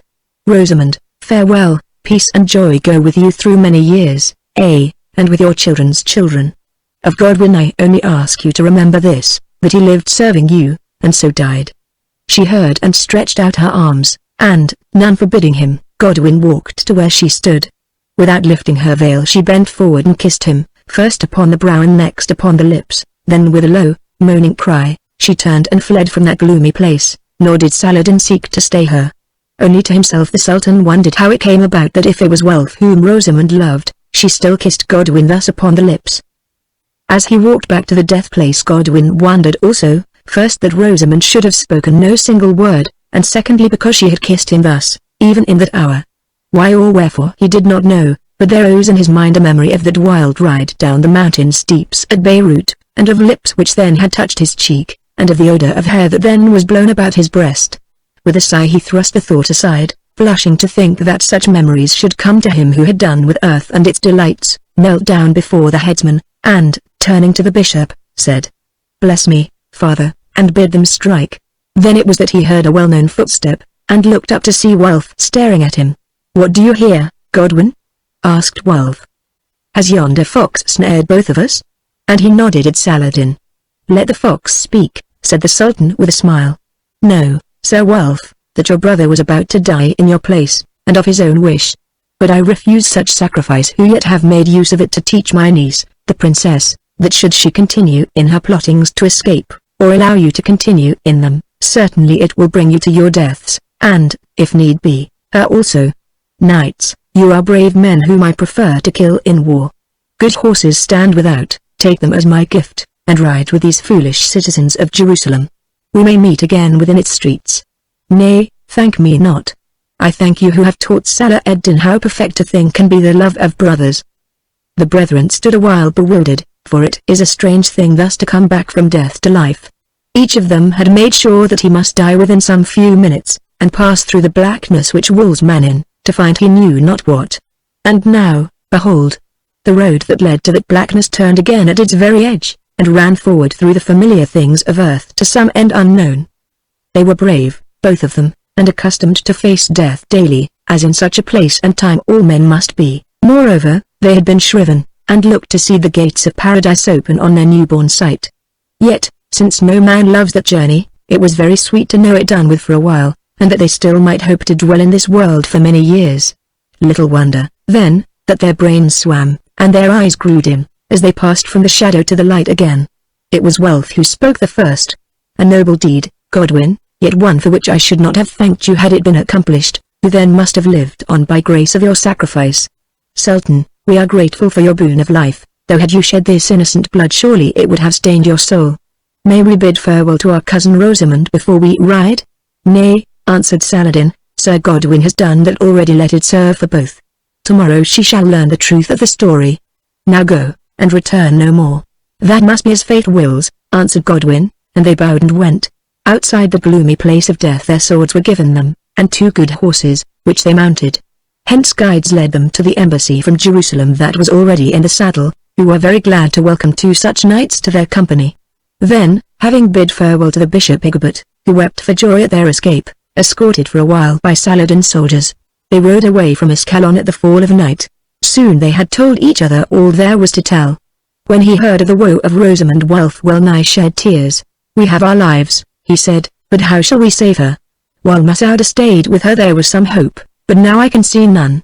There is none, except in God, answered Godwin, who can do all things, even free Rosamond and make her your wife. Also, if Masouda is at liberty, we shall hear from her ere long, so let us keep a good heart. But though he spoke thus, the soul of Godwin was oppressed with a fear which he could not understand. It seemed as though some great terror came very close to him, or to one who was near and dear. Deeper and deeper he sank into that pit of dread of he knew not what, until at length he could have cried aloud, and his brow was bathed with the sweat of anguish. Wealth saw his face in the moonlight, and asked, What ails you, Godwin? Have you some secret wound? Yes, brother, he answered. A wound in my spirit. 3 fortune threatens us, great ill fortune. That is no new thing, said Wealth, in this land of blood and sorrows. Let us meet it as we have met the rest. Alas! Brother, exclaimed Godwin, I fear that Rosamond is in sore danger. Rosamond or another. Then, answered Wealth, turning pale, since we cannot, let us pray that some angel may deliver her. Said Godwin, and as they rode through the desert sands beneath the silent stars, they prayed to the Blessed Mother, and to their saints, Saint Peter and Saint Chad prayed with all their strength. Yet the prayer availed not. Sharper and sharper grew Godwin's agony, till, as the slow hours went by, his very soul reeled beneath this spiritual pain, and the death which he had escaped seemed a thing desirable. The dawn was breaking, and at its first sign the escort of Saladin's soldiers had turned and left them, saying that now they were safe in their own country. All night they had ridden fast and far. The plain was behind them, and their road ran among hills. Suddenly it turned, and in the flaming lights of the newborn day showed them a sight so beautiful that for a moment all that little company drew rein to gaze. For yonder before them, though far away as yet, throned upon her hills, stood the holy city of Jerusalem. There were her walls and towers, and there, stained red as though with the blood of its worshippers, soared the great cross upon the mosque of Omar, that cross which was so soon to fall. Yes, yonder was the city for which throughout the ages men had died by tens and hundreds of thousands, and still must die until the doom was done. Saladin had offered to spare her citizens if they consented to surrender, but they would not. This embassy had told him that they had sworn to perish with the holy places, and now, looking at it in its splendor, they knew that the hour was near, and groaned aloud. Godwin groaned also, but not for Jerusalem. Oh! Now the last terror was upon him. Blackness surged round him, and in the blackness swords, and a sound as of a woman's voice murmuring his name. Clutching the pommel of his saddle, he swayed to and fro, till suddenly the anguish passed. A strange wind seemed to blow about him and lift his hair. A deep, unearthly peace sank into his spirit. The world seemed far away and heaven very near. "It is over," he said to Wulf. "I fear that Rosamund is dead. If so, we must make haste to follow her," answered Wulf with a sob. Chapter 21 What befell Godwin. At the village of Bitter, some 7 miles from Jerusalem, the embassy dismounted to rest. Then again they pressed forward down the valley in the hope of reaching the Zion gate before the midday heat was upon them. At the end of this valley swelled the shoulder of a hill whence the eye could command its length, and on the crest of that shoulder appeared suddenly a man and a woman, seated on beautiful horses. The company halted, fearing lest these might herald some attack and that the woman was a man disguised to deceive them. While they waited thus irresolute, the pair upon the hill turned their horses' heads, and notwithstanding its steepness, began to gallop towards them very swiftly. Wulf looked at them curiously and said to Godwin, "Now I am put in mind of a certain ride which once we took outside the walls of Beirut. Almost could I think that yonder Arab was he who sat behind my saddle, and yonder woman she who rode with you, and that those 2 horses were Flame and Smoke reborn. Note their whirlwind pace, and strength, and stride." Almost as he finished speaking the strangers pulled up their steeds in front of the company, to whom the man bowed his salutations. Then Godwin saw his face, and knew him at once as the old Arab called Son of the Sand, who had given them the horses Flame and Smoke. "Sir," said the Arab to the leader of the embassy, "I have come to ask a favor of yonder knights who travel with you, which I think that they, who have ridden my horses, will not refuse me. This woman," and he pointed to the closely veiled shape of his companion, "is a relative of mine whom I desire to deliver to friends in Jerusalem, but dare not do so myself because the hill dwellers between here and there are hostile to my tribe. She is of the Christian faith and no spy, but cannot speak your language. Within the south gate she will be met by her relatives. I have spoken. Let the knights settle it," said the commander, shrugging his shoulders impatiently and spurring his horse. "Surely we will take her," said Godwin, "though what we shall do with her if her friends are wanting I do not know. Come, lady, ride between us." She turned her head to the Arab as though in question, and he repeated the words, whereon she fell into the place that was shown to her between and a little behind the brethren. "Perhaps," went on the Arab to Godwin, "by now you have learned more of our tongue than you knew when we met in past days at Beirut, and rode the mountainside on the good horses Flame and Smoke. Still, if so, I pray you of your knightly courtesy disturb not this woman with your words, nor ask her to unveil her face, since such is not the custom of her people. It is but an hour's journey to the city gate during which you will be troubled with her. This is the payment that I ask of you for the 2 good horses which, as I am told, bore you none so ill upon the narrow way and across plain and mountain when you fled from Sanaan, also on the evil day of Hattin when you unhorsed Saladin and slew Husan. It shall be as you wish," said Godwin, "and, Son of the Sand, we thank you for those horses. Good. When you want more, let it be known in the marketplaces that you seek me," and he began to turn his horse's head. "Stay," said Godwin. "What do you know of Masouda, your niece? Is she with you?" "Nay," answered the Arab in a low voice, "but she bade me be in a certain garden of which you have heard, near Askelon, at an appointed hour, to take her away, as she is leaving the camp of Saladin. So thither I go. Farewell." Then with a reverence to the veiled lady, he shook his reins and departed like an arrow by the road along which they had come. Godwin gave a sigh of relief. If Masouda had appointed to meet her uncle the Arab, at least she must be safe. So it was no voice of hers which seemed to whisper his name in the darkness of the night when terror had a hold of him, terror, born perhaps of all that he had endured and the shadow of death through which he had so lately passed. Then he looked up, to find Wulf staring back at the woman behind him, and reproved him, saying that he must keep to the spirit of the bargain as well as to the letter, and that if he might not speak he must not look either. "That is a pity," answered Wulf, "for though she is so tied up, she must be a tall and noble lady by the way she sits her horse. The horse, too, is noble, own cousin or brother to Smoke, I think. Perhaps she will sell it when we get to Jerusalem." Then they rode on, and because they thought their honor in it, neither spoke nor looked more at the companion of this adventure, though, had they known it, she looked hard enough at them. At length they reached the gate of Jerusalem, which was crowded with folk awaiting the return of their ambassadors. They all passed through, and the embassy was escorted thence by the chief people, most of the multitude following them to know if they brought peace or war. Now Godwin and Wulf stared at each other, wondering whither they were to go and where to find the relatives of their veiled companion, of whom they saw nothing. Out of the street opened an archway, and beyond this archway was a garden, which seemed to be deserted. They rode into it to take counsel, and their companion followed, but, as always, a little behind them. "Jerusalem is reached, and we must speak to her now," said Wulf, "if only to ask her whither she wishes to be taken." Godwin nodded, and they wheeled their horses round. "Lady," he said in Arabic, "we have fulfilled our charge. Be pleased to tell us where are those kindred to whom we must lead you." "Here," answered a soft voice. They stared about the deserted garden in which stones and sacks of earth had been stored ready for a siege, and finding no one, said, "We do not see them." Then the lady let slip her cloak, though not her veil, revealing the robe beneath. "By St. Peter," said Godwin, "I know the broidery on that dress. Masouda. Say, is it you, Masouda?" As he spoke the veil fell also, and lo! Before them was a woman like to Masouda and yet not Masouda. The hair was dressed like hers, the ornaments and the necklace made of the claws of the lion which Godwin killed were hers. The skin was of the same rich hue, there even was the tiny mole upon her cheek, but as the head was bent they could not see her eyes. Suddenly, with a little moan she lifted it, and looked at them. "Rosamund. It is Rosamund herself," gasped Wulf. Rosamund disguised as Masouda. And he fell rather than leapt from his saddle and ran to her, murmuring, "God, I thank thee." Now she seemed to faint and slid from her horse into his arms, and lay there a moment, while Godwin turned aside his head. "Yes," said Rosamund, freeing herself, "it is I and no other, yet I rode with you all this way and neither of you knew me. Have we eyes that can pierce veils and woolen garments?" asked Wulf indignantly, but Godwin said in a strange, strained voice, "You are Rosamund disguised as Masouda." "Who, then, was that woman to whom I bade farewell before Saladin while the headsman awaited me, a veiled woman who wore the robes and gems of Rosamund?" "I know not, Godwin," she answered, "unless it were Masouda clad in my garments as I left her.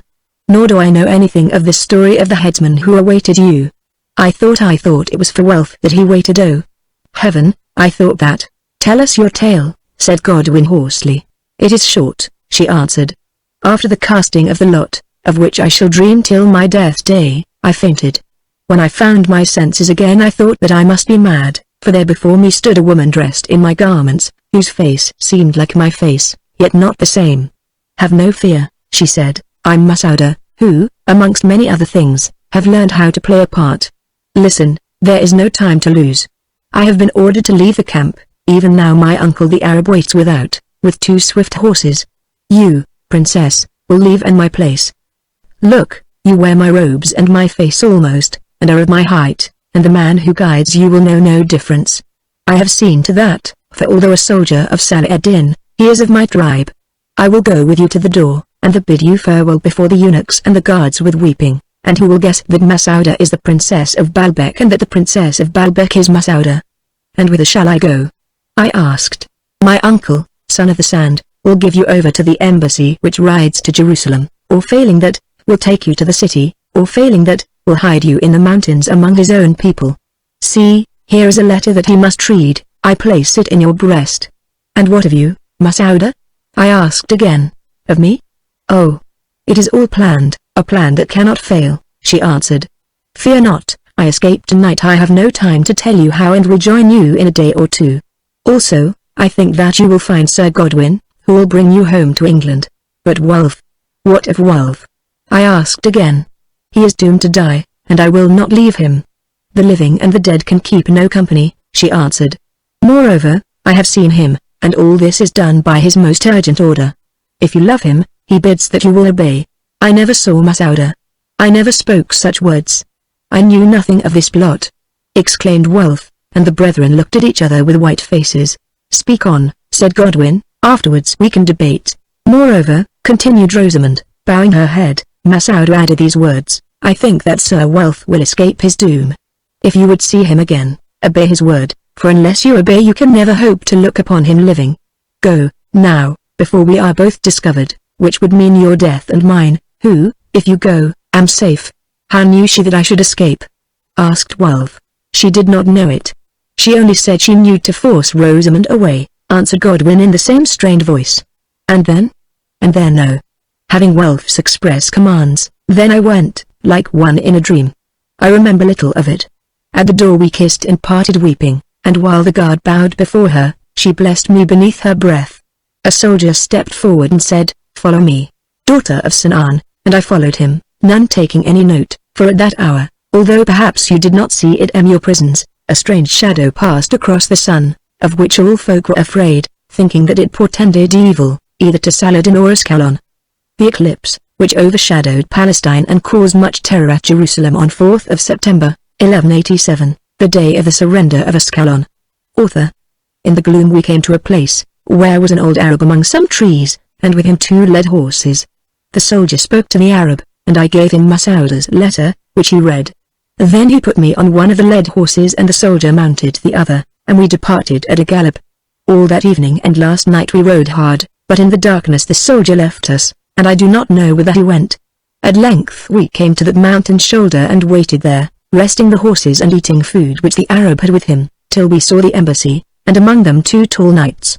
"See," said the old Arab, "yonder come the brethren whom you seek. See and give thanks to Allah and to Mas'uda, who has not lied to you, and to whom I must now return." Oh! My heart wept as though it would burst, and I wept in my joy, wept and blessed God and Mas'uda. But the Arab, son of the sand, told me that for my life's sake I must be silent and keep myself close veiled and disguised even from you until we reached Jerusalem, lest perhaps if they knew me the embassy might refuse escort to the princess of Baalbek and niece of Saladin, or even give me up to him. Then I promised and asked, "What of Mas'uda?" He said that he rode back at speed to save her also, as had been arranged, and that was why he did not take me to Jerusalem himself. But how that was to be done he was not sure as yet, only he was sure that she was hidden away safely, and would find a way of escape when she wished it. And you know the rest, and here, by the grace of God, we 3 are together again. Said Godwin, "but where is Mas'uda, and what will happen to her who has dared to venture such a plot as this?" "Oh! Know you what this woman did? I was condemned to die in place of Welf. How, does not matter, you will learn it afterwards, and the princess of Baalbek was brought to say me farewell.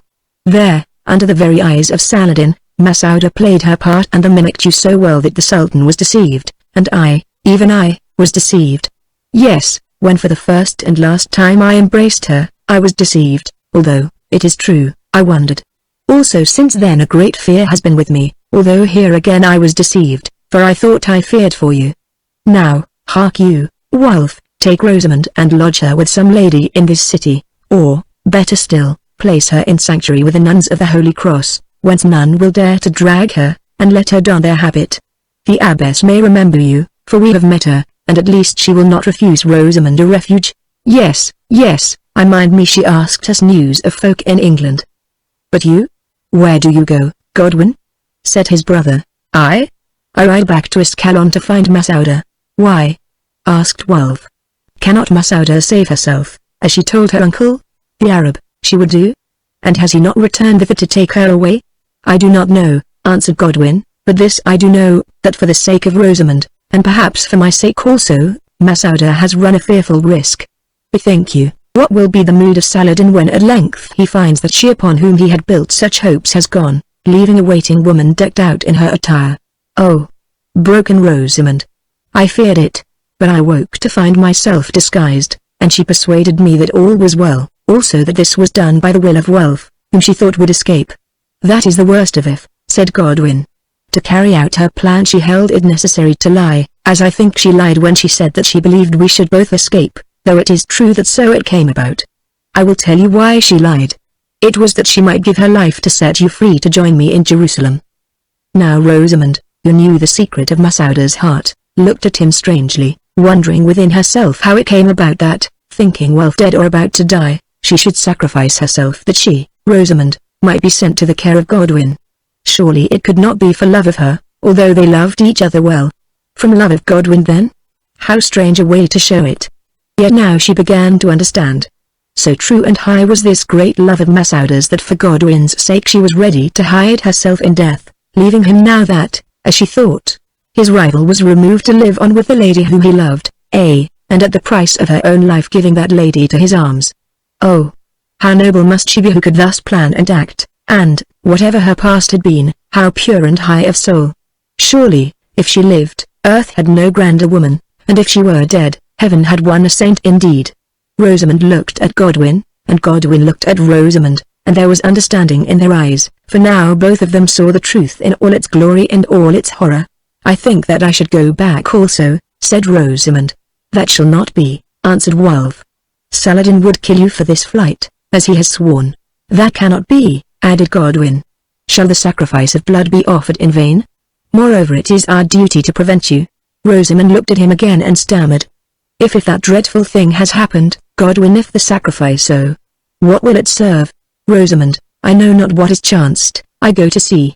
I care not what may chance, I go to meet it. Through life, through death, and if there be need, through all the fires of hell, I ride on till I find Masouda, and kneel to her in homage." "And in love," exclaimed Rosamond, as through the words broke from her lips against her will. "Mayhap," Godwin answered, speaking more to himself than to her. Then seeing the look upon his face, the set mouth and the flashing eyes, neither of them sought to stay him further. "Farewell, my liege lady and cousin Rosamond," Godwin said, "my part is played. Now I leave you in the keeping of God in heaven and of Wulf on earth. Should we meet no more, my counsel is that you two wed here in Jerusalem and travel back to Steeple, but to live in peace, if it may be so. Brother Wulf, fare you well also. We part today for the first time, who from our birth have lived together and loved together and done many a deed together, some of which we can look back upon without shame. Go on your course rejoicing, taking the love and gladness that heaven has given you and living a good and Christian knight, mindful of the end which draws on apace, and of eternity beyond." "Oh, Godwin, speak not thus," said Wulf, "for in truth it breaks my heart to hear such fateful words. Moreover, we do not part thus easily. Our lady here will be safe enough among the nuns, more safe than I can keep her. Give me an hour, and I will set her there and join you. Both of us owe a debt to Masouda, and it is not right that it should be paid by you alone." "Nay," answered Godwin, "look upon Rosamond, and think what is about to befall this city. Can you leave her at such a time?" Then Wulf dropped his head, and trusting himself to speak no more words, Godwin mounted his horse, and, without so much as looking back, rode into the narrow street and out through the gateway, till presently he was lost in the distance and the desert. Wulf and Rosamond watched him go in silence, for they were choked with tears. "Little did I look to part with my brother thus," said Wulf at length in a thick and angry voice. "By God's wounds, I had more gladly died at his side in battle than leave him to meet his doom alone." "And leave me to meet my doom alone," murmured Rosamond, then added, "Oh, I would that I were dead who have lived to bring all this woe upon you both, and upon that great heart, Masouda. I say, Wulf, I would that I were dead." "Like enough the wish will be fulfilled before all is done," answered Wulf wearily, "only then I pray that I may be dead with you, for now, Rosamond, Godwin has gone, forever as I fear, and you alone are left to me. Come, let us cease complaining, since to dwell upon these griefs cannot help us, and be thankful that for a while, at least, we are free. Follow me, Rosamond, and we will ride to this nunnery to find you shelter, if we may." So they rode on through the narrow streets that were crowded with scared people, for now the news was spread that the embassy had rejected the terms of Saladin. He had offered to give the city food and to suffer its inhabitants to fortify the walls, and to hold them till the following Whitsuntide if, should no help reach them, they would swear to surrender then. But they had answered that while they had life they would never abandon the place where their God had died. So now war was before them, war to the end, and who are they that must bear its brunt? Their leaders were slain or captive, their king a prisoner, their soldiers skeletons on the field of Hattin. Only the women and children, the sick, the old, and the wounded remained, perhaps 80,000 souls in all, but few of whom could bear arms. Yet these few must defend Jerusalem against the might of the victorious Saracen.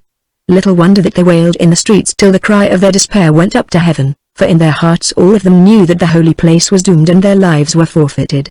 Pushing their path through this sad multitude, who took little note of them, at length they came to the nunnery on the sacred Via Dolorosa, which Wulf had seen when Godwin and he were in Jerusalem after they had been dismissed by Saladin from Damascus. Its door stood in the shadow of that arch where the Roman Pilate had uttered to all generations the words, "Behold the man." Here the porter told him that the nuns were at prayer in their chapel. Wulf replied that he must see the Lady Abbess upon a matter which would not delay, and they were shown into a cool and lofty room. Presently the door opened, and through it came the abbess in her white robes, a tall and stately Englishwoman, of middle age, who looked at them curiously.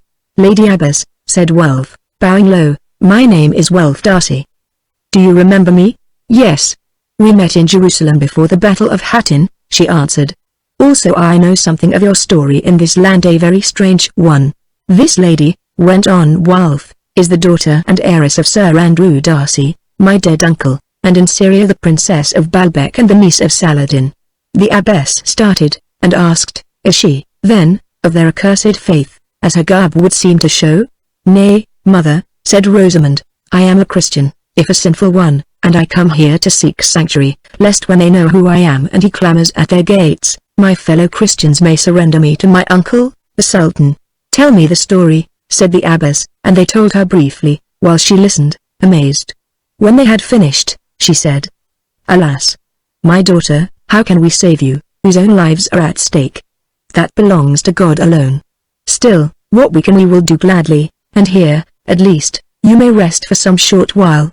At the most holy altar of our chapel you shall be given sanctuary, after which no Christian man dare lay hand upon you, since to do so is a sacrilege that would cost him his soul. Moreover, I counsel that you be enrolled upon our books as a novice, and don our garb. Nay, she added with a smile, noting the look of alarm on the face of Welf. The Lady Rosamond need not wear it always, unless such should be her wish. Not every novice proceeds to the final vows.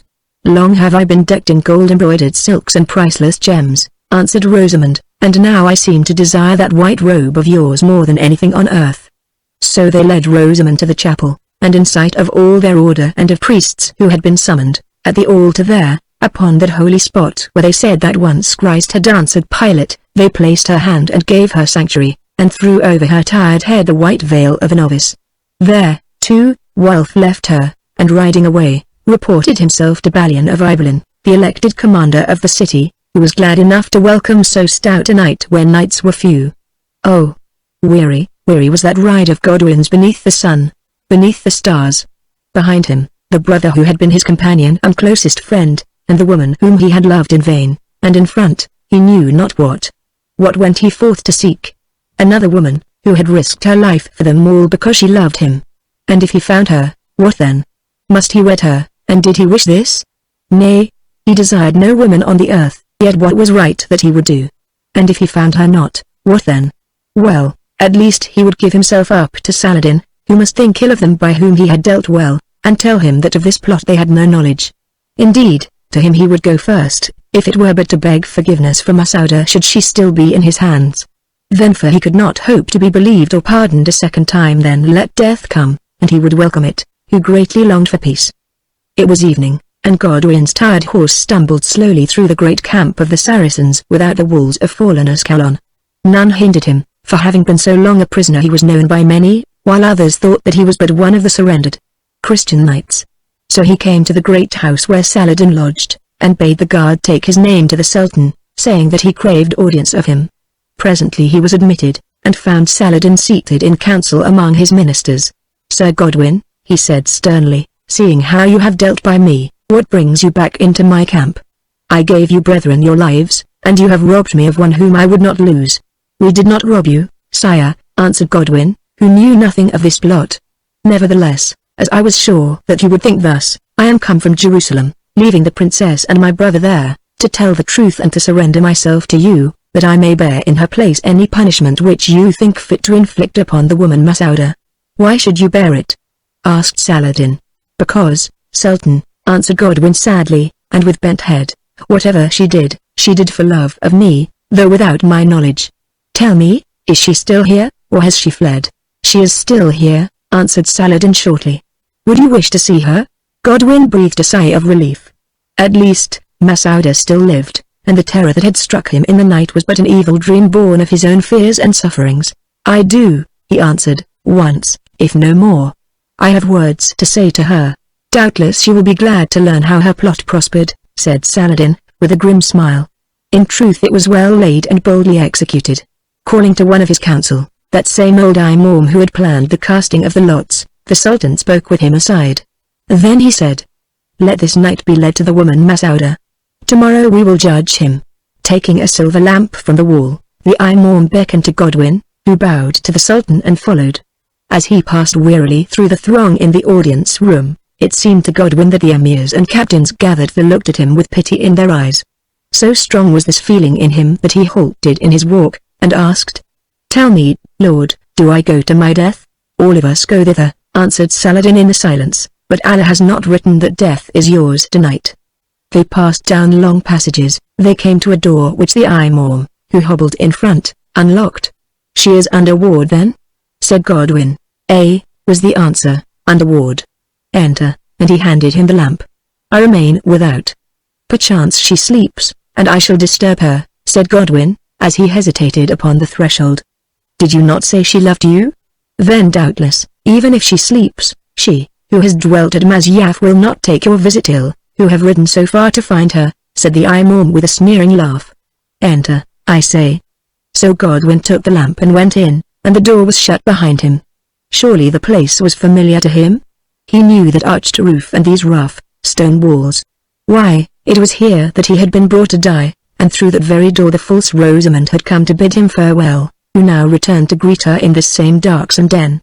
Well, it was empty. Doubtless she would soon come, and he waited, looking at the door. It did not stir. He heard no footsteps. Nothing broke that utter silence. He turned again and stared about him. Something glinted on the ground yonder, towards the end of the vault, just where he had knelt before the executioner. A shape lay there. Doubtless it was Masouda, imprisoned and asleep. "Masouda," he said, and the sounding echoes from the arched walls answered back, "Masouda." He must awaken her. There was no choice. Yes, it was she, asleep, and she still wore the royal robes of Rosamond, and a clasp of Rosamond's still glittered on her breast. How sound Masouda slept! Would she never wake? He knelt down beside her and put out his hand to lift the long hair that hid her face. Now it touched her, and lo! The head fell over. Then, with horror in his heart, Godwin held down the lamp and looked. Oh! Those robes were red, and those lips were ashen. It was Masouda, whose spirit had passed him in the desert, Masouda, slain by the headsman's sword. This was the evil jest that had been played upon him, and thus they met again. Godwin rose to his feet and stood over her still shape as a man stands in a dream, while words broke from his lips and a fountain in his heart was unsealed. "Masouda," he whispered, "I know now that I love you and you only, henceforth and forever, O woman with a royal heart.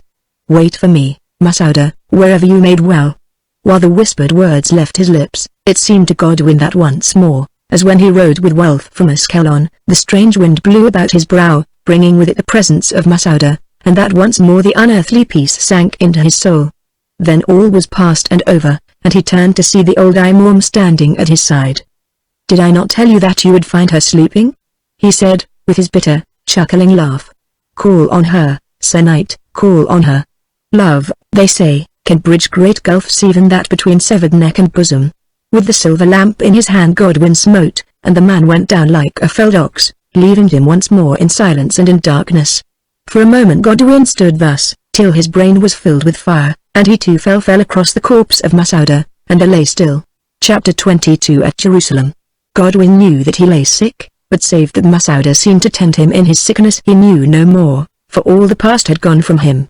There she was always, clad in a white robe, and looking at him with eyes full of ineffable calm and love, and he noted that round her neck ran a thin, red line, and wondered how it came there. He knew also that he travelled while he was ill, for at dawn he would hear the camp break up with a mighty noise, and feel his litter lifted by slaves who bore him along for hours across the burning sand, till at length the evening came, and with a humming sound, like the sound of hiving bees, the great army set its bivouac. Then came the night and the pale moon floating like a boat upon the azure sea above, and everywhere the bright, eternal stars, to which went up the constant cry of Allahu Akbar. Allahu Akbar. God is the greatest, there is none but He. It is a false God, he would say. Tell them to cry upon the Saviour of the world. Then the voice of Masouda would seem to answer, Judge not. No God whom men worship with a pure and single heart is wholly false. Many be the ladders that lead to heaven. Judge not, you Christian knight. At length that journey was done, and there arose new noises as of the roar of battle. Orders were given and men marched out in thousands, then rose that roar, and they marched back again, mourning their dead. At last came a day when, opening his eyes, Godwin turned to rest them on Masouda, and lo! She was gone, and in her accustomed place there sat a man whom he knew well, Haggard, once Bishop of Nazareth, who gave him to drink of sherbet cooled with snow. Yes, The woman had departed and the priest was there. "Where am I?" he asked. "Outside the walls of Jerusalem, my son, a prisoner in the camp of Saladin," was the answer. "And where is Masouda, who has sat by me all these days?" "In heaven, as I trust," came the gentle answer, for she was a brave lady. "It is I who have sat by you." "Nay," said Godwin obstinately, "it was Masouda." "If so," answered the bishop again, "it was her spirit, for I shrove her and have prayed over her open grave, her spirit, which came to visit you from heaven, and has gone back to heaven now that you are of the earth again." Then Godwin remembered the truth, and groaning, fell asleep. Afterwards, as he grew stronger, Egbert told him all the story. He learned that when he was found lying senseless on the body of Masouda, the emirs wished Saladin to kill him, if for no other reason because he had dashed out the eye of the holy imam with a lamp. But the sultan, who had discovered the truth, would not, for he said that it was unworthy of the imam to have mocked his grief, and that Sir Godwin had dealt with him as he deserved. Also, that this Frank was one of the bravest of knights, who had returned to bear the punishment of a sin which he did not commit, and that, although he was a Christian, he loved him as a friend. So the imam lost both his eye and his vengeance. Thus it had come about that the bishop Egbert was ordered to nurse him, and, if possible, to save his life, and when at last they marched upon Jerusalem, soldiers were told off to bear his litter, and a good tent was set apart to cover him. Now the siege of the holy city had begun, and there was much slaughter on both sides. "Will it fall?" asked Godwin. "I fear so, unless the saints help them," answered Egbert. "Alas! I fear so. Will not Saladin be merciful?" He asked again. "Why should he be merciful, my son, since they have refused his terms and defied him?" "Nay, he has sworn that as Godfrey took the place nigh upon 100 years ago and slaughtered the Mussulman who dwelt there by thousands, men, women, and children together, so will he do to the Christians. Oh! Why should he spare them? They must die. They must die." And wringing his hands Egbert left the tent. Godwin lay still, wondering what the answer to this riddle might be. He could think of one, and one only. In Jerusalem was Rosamond, the Sultan's niece, whom he must desire to recapture, above all things, not only because she was of his blood, but since he feared that if he did not do so his vision concerning her would come to nothing. Now what was this vision? That through Rosamond much slaughter should be spared. Well, if Jerusalem were saved, would not tens of thousands of Muslim and Christian lives be saved also? Oh! Surely here was the answer, and some angel had put it into his heart, and now he prayed for strength to plant it in the heart of Saladin, for strength and opportunity. This very day Godwin found the opportunity. As he lay dozing in his tent that evening, being still too weak to rise, a shadow fell upon him, and opening his eyes he saw the Sultan himself standing alone by his bedside. Now he strove to rise to salute him, but in a kind voice. Saladin bade him lie still, and seating himself, began to talk. "Sir Godwin," he said, "I am come to ask your pardon. When I sent you to visit that dead woman, who had suffered justly for her crime, I did an act unworthy of a king. But my heart was bitter against her and you, and the imam, he whom you smote, put into my mind the trick that cost him his eye and almost cost a worn-out and sorrowful man his life. I have spoken. I thank you, sire, who were always noble," answered Godwin. "You say so. Yet I have done things to you and yours that you can scarcely hold as noble," said Saladin. "I stole your cousin from her home, as her mother had been stolen from mine, paying back ill with ill, which is against the law, and in his own hall my servants slew her father and your uncle, who was once my friend. Well, these things I did because a fate drove me on, the fate of a dream, the fate of a dream. Say, Sir Godwin, is that story which they tell in the camps true, that a vision came to you before the battle of Hattin, and that you warned the leaders of the Franks not to advance against me?" "Yes, it is true," answered Godwin, and he told the vision, and of how he had sworn to it on the rood. "And what did they say to you?" "They laughed at me, and hinted that I was a sorcerer, or a traitor in your pay, or both. Blind fools, who would not hear the truth when it was sent to them by the pure mouth of a prophet," muttered Saladin. "Well, they paid the price, and I and my faith are the gainers. Do you wonder, then, Sir Godwin, that I also believe my vision which came to me thrice in the night season, bringing with it the picture of the very face of my niece, the Princess of Baalbek? I do not wonder," answered Godwin. "Do you wonder also that I was mad with rage when I learned that at last yonder brave dead woman had outwitted me and all my spies and guards, and this after I had spared your lives? Do you wonder that I am still so wroth, believing as I do that a great occasion has been taken from me? I do not wonder. But, Sultan, I who have seen a vision speak to you who also have seen a vision, a prophet to a prophet. And I tell you that the occasion has not been taken, it has been brought, yes, to your very door, and that all these things have happened that it might thus be brought. Say on, said Saladin, gazing at him earnestly. See now, Saladin, the Princess Rosamund is in Jerusalem. She has been led to Jerusalem that you may spare it for her sake, and thus make an end of bloodshed and save the lives of folk uncounted. Never, said the Sultan, springing up. They have rejected my mercy, and I have sworn to sweep them away, man, woman, and child, and be avenged upon all their unclean and faithless race. Is Rosamund unclean that you would be avenged upon her? Will her dead body bring you peace? If Jerusalem is put to the sword, she must perish also. I will give orders that she is to be saved, that she may be judged for her crime by me. He added grimly, how can she be saved when the stormers are drunk with slaughter, and she but one disguised woman among 10,000 others? Then, he answered, stamping his foot, she shall be brought or dragged out of Jerusalem before the slaughter begins. That, I think, will not happen while Wulf is there to protect her, said Godwin quietly. Yet I say that it must be so, it shall be so. Then, without more words, Saladin left the tent with a troubled brow. Within Jerusalem all was misery, all was despair. There were crowded thousands and tens of thousands of fugitives, women and children, many of them, whose husbands and fathers had been slain at Hattin or elsewhere. The fighting men who were left had few commanders, and thus it came about that soon Wulf found himself the captain of very many of them.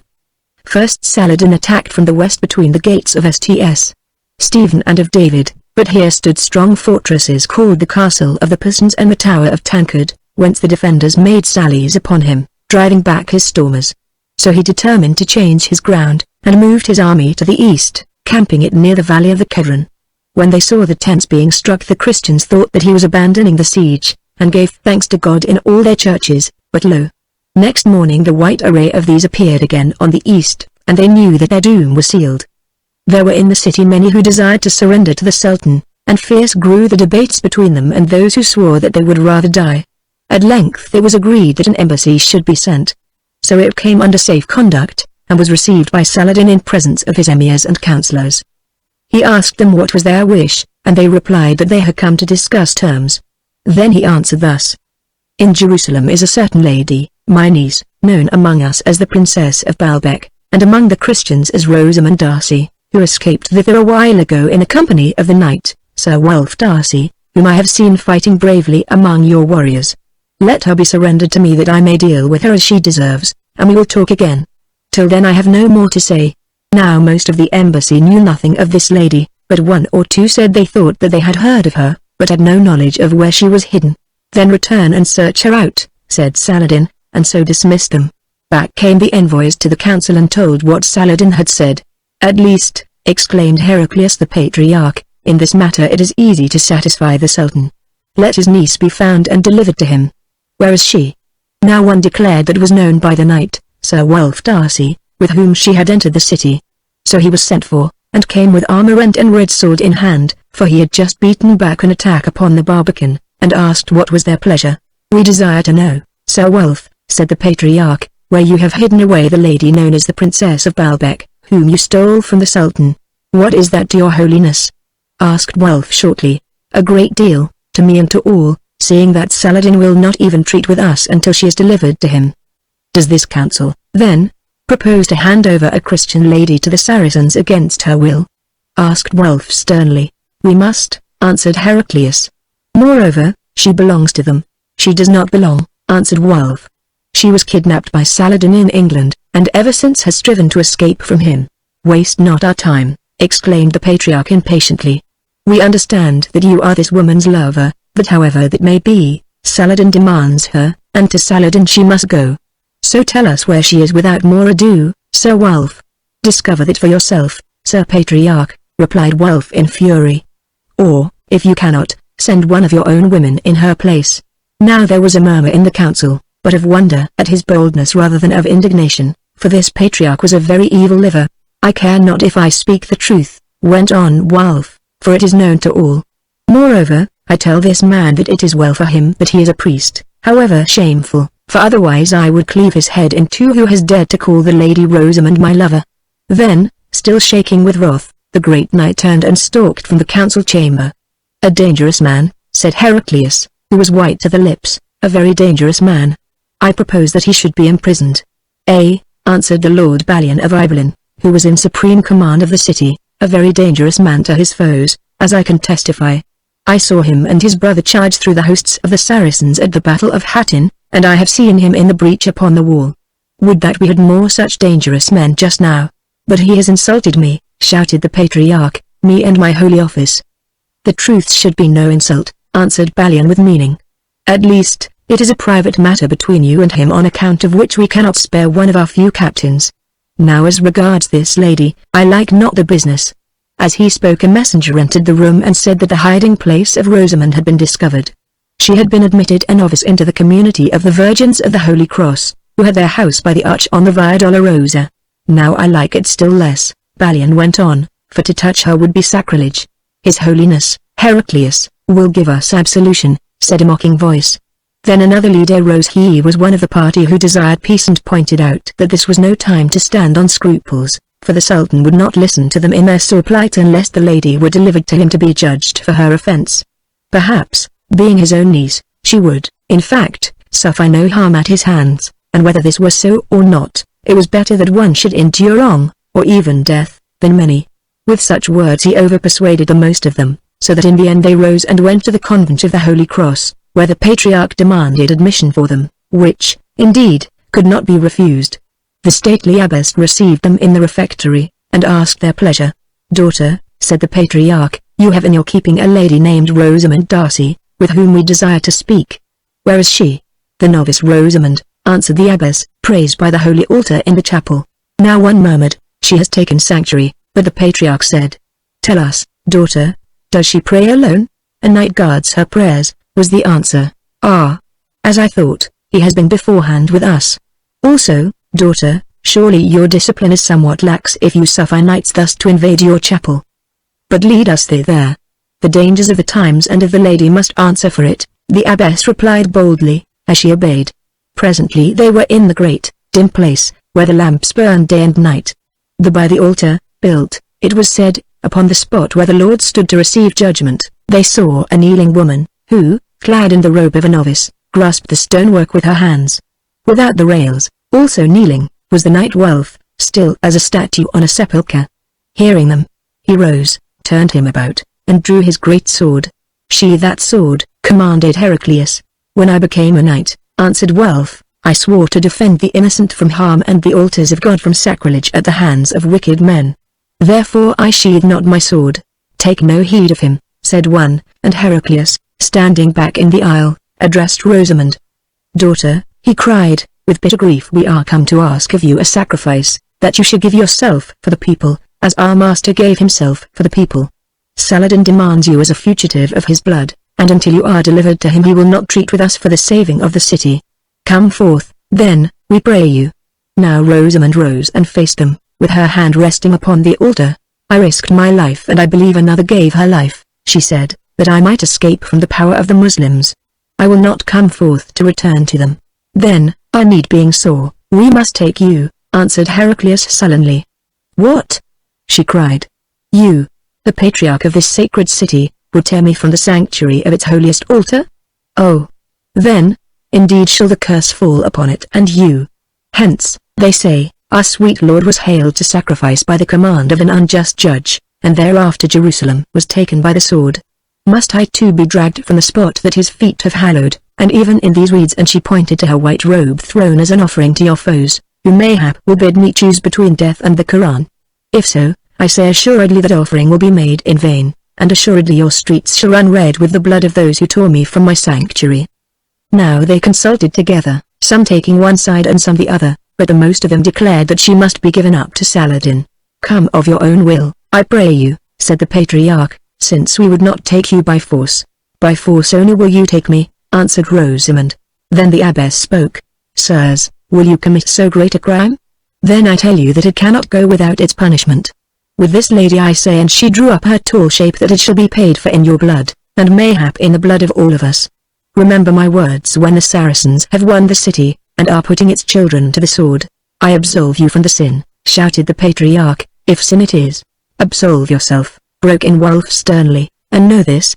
I am but one man, but I have some strength and skill. If you seek but to lay a hand upon the novice Rosamond to hale her away to be slain by Saladin, as he has sworn that he would do should she dare to fly from him, before I die there are those among you who have looked the last upon the light." Then, standing there before the altar rails, he lifted his great blade and settled the skull-blazoned shield upon his arm. Now the patriarch raved and stormed, and one among them cried that they would fetch bows and shoot Wulf down from a distance. And thus, broke in Rosamond, "Add murder to sacrilege. Oh, sirs, bethink what you do, and remember this, that you do it all in vain. Saladin has promised you nothing, except that if you deliver me to him, he will talk with you, and then you may find that you have sinned for nothing. Have pity on me and go your ways, leaving the issue in the hand of God." "That is true," cried some. Saladin made no promises. Now Balian, the guardian of the city, who had followed them to the chapel and standing in the background heard what passed there, stepped forward and said, "My lord patriarch, I pray you let this thing be, since from such a crime no good could come to us or any. That altar is the holiest and most noted place of sanctuary in all Jerusalem. Will you dare to tear a maiden from it whose only sin is that she, a Christian, has escaped the Saracens by whom she was stolen? Do you dare to give her back to them and death, for such will be her doom at the hands of Saladin? Surely that would be the act of cowards, and bring upon us the fate of cowards. Sir Wulf, put up your sword and fear nothing. If there is any safety in Jerusalem, your lady is safe. Abbess, lead her to her cell." "Nay," answered the abbess with fine sarcasm, "it is not fitting that we should leave this place before his holiness." "Then you have not long to wait," shouted the patriarch in fury. "Is this a time for scruples about altars? Is this a time to listen to the prayers of a girl or to threats of a single knight, or the doubts of a superstitious captain? Well, take your way and let your lives pay its cost. Yet I say that if Saladin asked for half the noble maidens in the city, it would be cheap to let him have them in payment for the blood of 80,000 folk," and he stalked towards the door. So they went away, all except Wulf, who stayed to make sure that they were gone, and the abbess, who came to Rosamond and embraced her, saying that for the while the danger was past, and she might rest quiet. "Yes, mother," answered Rosamond with a sob, "but oh, have I done right? Should I not have surrendered myself to the wrath of Saladin if the lives of so many hang upon it? Perhaps, after all, he would forget his oath and spare my life, though at best I should never be suffered to escape again while there is a castle in Baalbek or a guarded harem in Damascus. Moreover, it is hard to bid farewell to all one loves forever," and she glanced towards Wulf, who stood out of hearing. "Yes," answered the abbess, "it is hard, as we nuns know well. But, daughter, that sore choice has not yet been thrust upon you. When Saladin says that he sets you against the lives of all this city full, then you must judge." Repeated Rosamond, "then I must judge." The siege went on, from terror to terror it went on. The mangonels hurled their stones unceasingly, the arrows flew in clouds so that none could stand upon the walls. Thousands of the cavalry of Saladin hovered round St. Stephen's Gate, while the engines poured fire and bolts upon the doomed town, and the Saracen miners worked their way beneath the barbican and the wall. The soldiers within could not sally because of the multitude of the watching horsemen, they could not show themselves, since he who did so was at once destroyed by 1,000 darts, and they could not build up the breaches of the crumbling wall. As day was added to day, the despair grew ever deeper. In every street might be met long processions of monks bearing crosses and chanting penitential psalms and prayers, while in the house doors women wailed to Christ for mercy, and held to their breasts the children which must so soon be given to death, or torn from them to deck some Mussulman harem. The commander Balian called the knights together in council, and showed them that Jerusalem was doomed. "Then," said one of the leaders, "let us sally out and die fighting in the midst of foes. Added Heraclius, "and leave our children and our women to death and dishonor. Then that surrender is better, since there is no hope of succor." "Nay," answered Balian, "we will not surrender. While God lives, there is hope." "He lived on the day of Hattin, and suffered it," said Heraclius, and the council broke up, having decided nothing. That afternoon Balian stood once more before Saladin and implored him to spare the city. Saladin led him to the door of the tent and pointed to his yellow banners floating here and there upon the wall, and to one that at this moment rose upon the breach itself. "Why should I spare what I have already conquered, and what I have sworn to destroy?" he asked. "When I offered you mercy you would have none of it. Why do you ask it now?" Then Balian answered him in those words that will ring through history forever. "For this reason, Sultan. Before God, if die we must, we will first slaughter our women and our little children, leaving you neither male nor female to enslave. We will burn the city and its wealth, we will grind the holy rock to powder and make of the mosque elixir, and the other sacred places, a heap of ruins. We will cut the throats of the 5,000 followers of the Prophet who are in our power, and then, every man of us who can bear arms, we will sally out into the midst of you and fight until we fall. So I think Jerusalem shall cost you dear." The Sultan stared at him and stroked his beard. 80,000 lives, he muttered, 80,000 lives, besides those of my soldiers whom you will slay. A great slaughter and the holy city destroyed forever. Oh! It was of such a massacre as this that once I dreamed. Then Saladin sat still and thought a while, his head bowed upon his breast. Chapter 23 Saint Rosamond. From the day when he saw Saladin, Godwin began to grow strong again, and as his health came back, so he fell to thinking. Rosamond was lost to him and Masouda was dead, and at times he wished that he were dead also. What more had he to do with his life, which had been so full of sorrow, struggle and bloodshed? Go back to England to live there upon his lands, and wait until old age and death overtook him? The prospect could have pleased many, but it did not please Godwin, who felt that his days were not given to him for this purpose, and that while he lived he must also labor. As he sat thinking thus, and was very unhappy, the aged Bishop Haggard, who had nursed him so well, entered his tent, and, noting his face, asked, "What ails you, my son? Would you wish to hear?" Said Godwin. "Am I not your confessor, with a right to hear?" Answered the gentle old man. "Show me your trouble." So Godwin began at the beginning and told it all, how as a lad he had secretly desired to enter the church, how the old prior of the abbey at Stangate counselled him that he was too young to judge, how then the love of Rosamond had entered into his life with his manhood, and he had thought no more of religion. He told him also of the dream that he had dreamed when he lay wounded after the fight on Death Creek, of the vows which he and Wulf had vowed at the time of their knighting, and of how by degrees he had learned that Rosamond's love was not for him. Lastly, he told him of Masouda, but of her Haggard, who had shriven her, knew already. The bishop listened in silence till he had finished. Then he looked up, saying, "And now?" "Now," answered Godwin, "I know not. Yet it seems to me that I hear the sound of my own feet walking upon cloister stones, and of my own voice lifted up in prayer before the altar. You are still young to talk thus, and though Rosamond be lost to you and Masouda dead, there are other women in the world," said Haggard. Godwin shook his head. "Not for me, my father. Then there are the knightly orders, in which you might rise high." Again he shook his head. "The Templars and the Hospiters are crushed. Moreover, I watch them in Jerusalem and the field, and love them not. Should they change their ways, or should I be needed to fight against the infidel, I can join them by dispensation in days to come. But counsel me, what shall I do now?" "Oh, my son," the old bishop said, his face lighting up, "if God calls you, come to God. I will show you the road." "Yes, I will come," Godwin answered quietly. "I will come, and, unless the cross should once more call me to follow it in war, I will strive to spend the time that is left to me in his service and that of men. For I think, my father, that to this end I was born." 3 days later Godwin was ordained a priest, there in the camp of Saladin, by the hand of the Bishop Haggard, while around his tent the servants of Mahomet, triumphant at the approaching downfall of the cross, shouted that God is great and Mahomet his only prophet. Saladin lifted his head and looked at Balian. "Tell me," he said, "what of the Princess of Baalbek, whom you know as the Lady Rosamond Darcy? I told you that I would speak no more with you of the safety of Jerusalem until she was delivered to me for judgment. Yet I see her not." "Sultan," answered Balian, "we found this lady in the convent of the Holy Cross, wearing the robe of a novice of that order. She had taken the sanctuary by the altar which we deem so sacred and inviolable, and refused to come." Saladin laughed. "Cannot all your men-at-arms drag one maiden from an altar stone? Unless, indeed, the great knight Wulf stood before it with sword aloft," he added. "So he stood," answered Balian, "but it was not of him that we thought, though assuredly he would have slain some of us.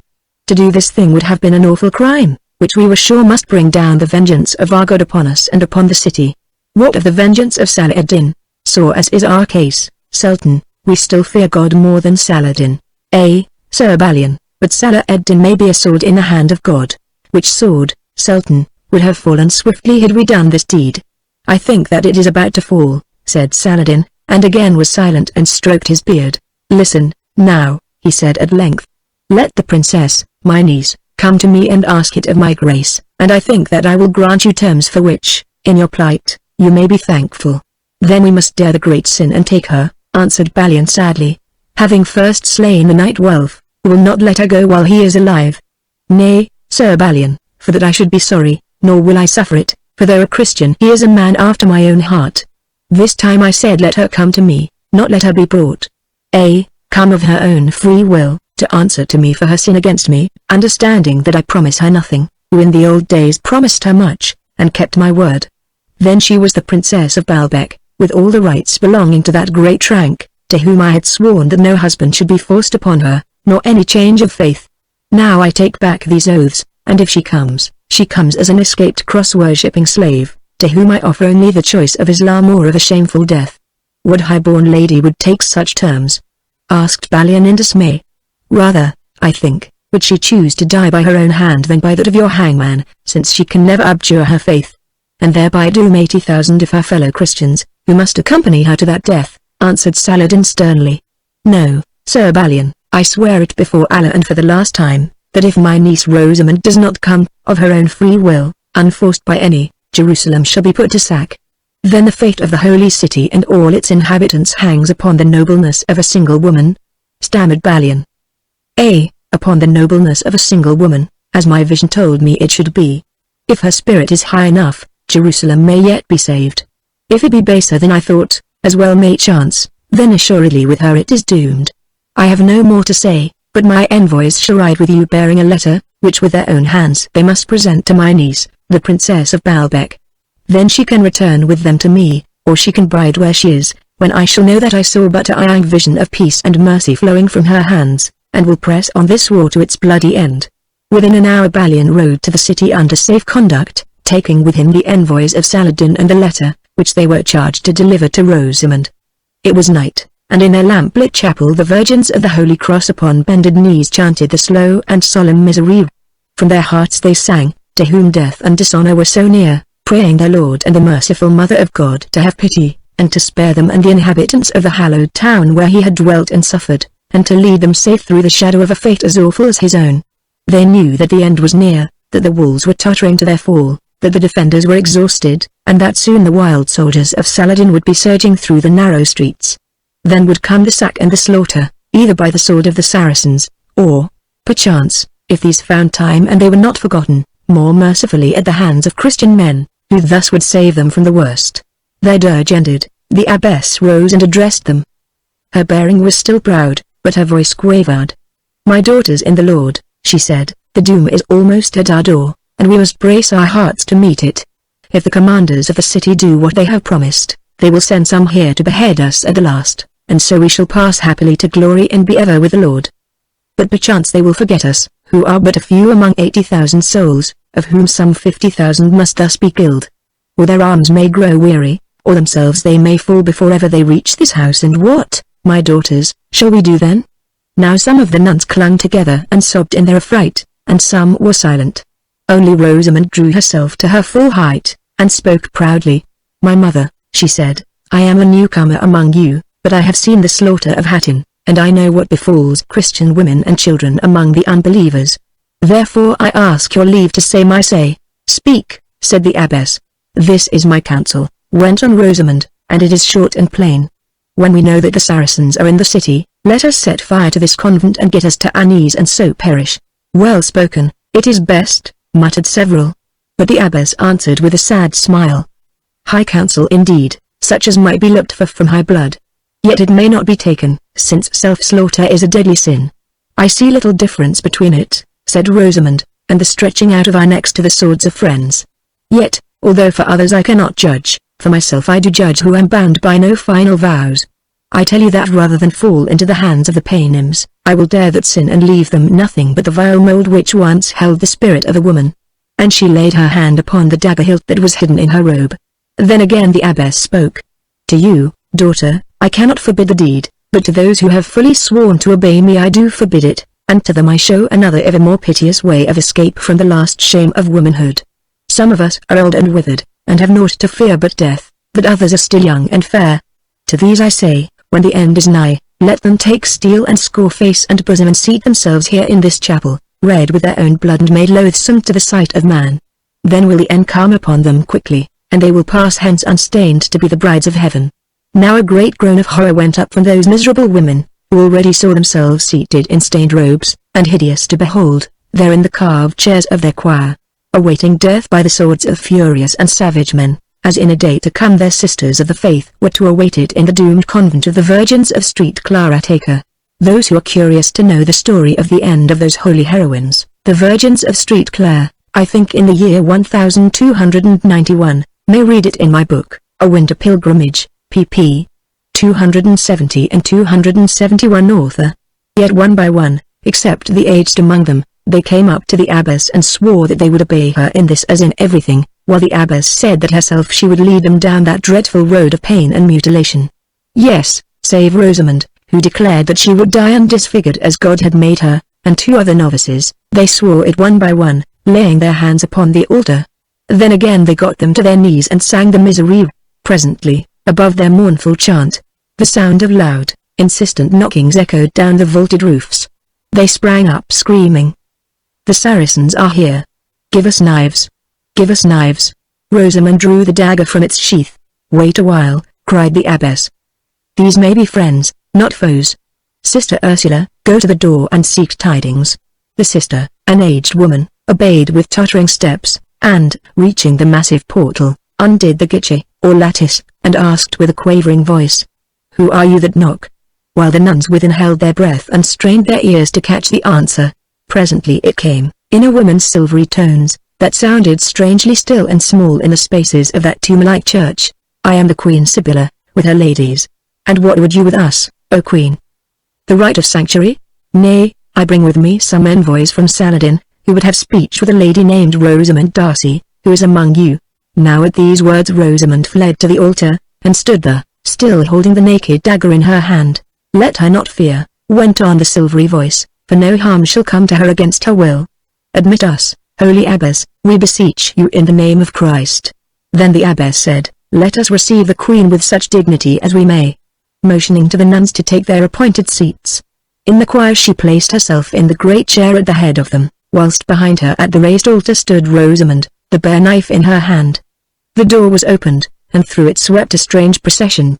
First came the beauteous queen wearing her insignia of royalty, but with a black veil upon her head.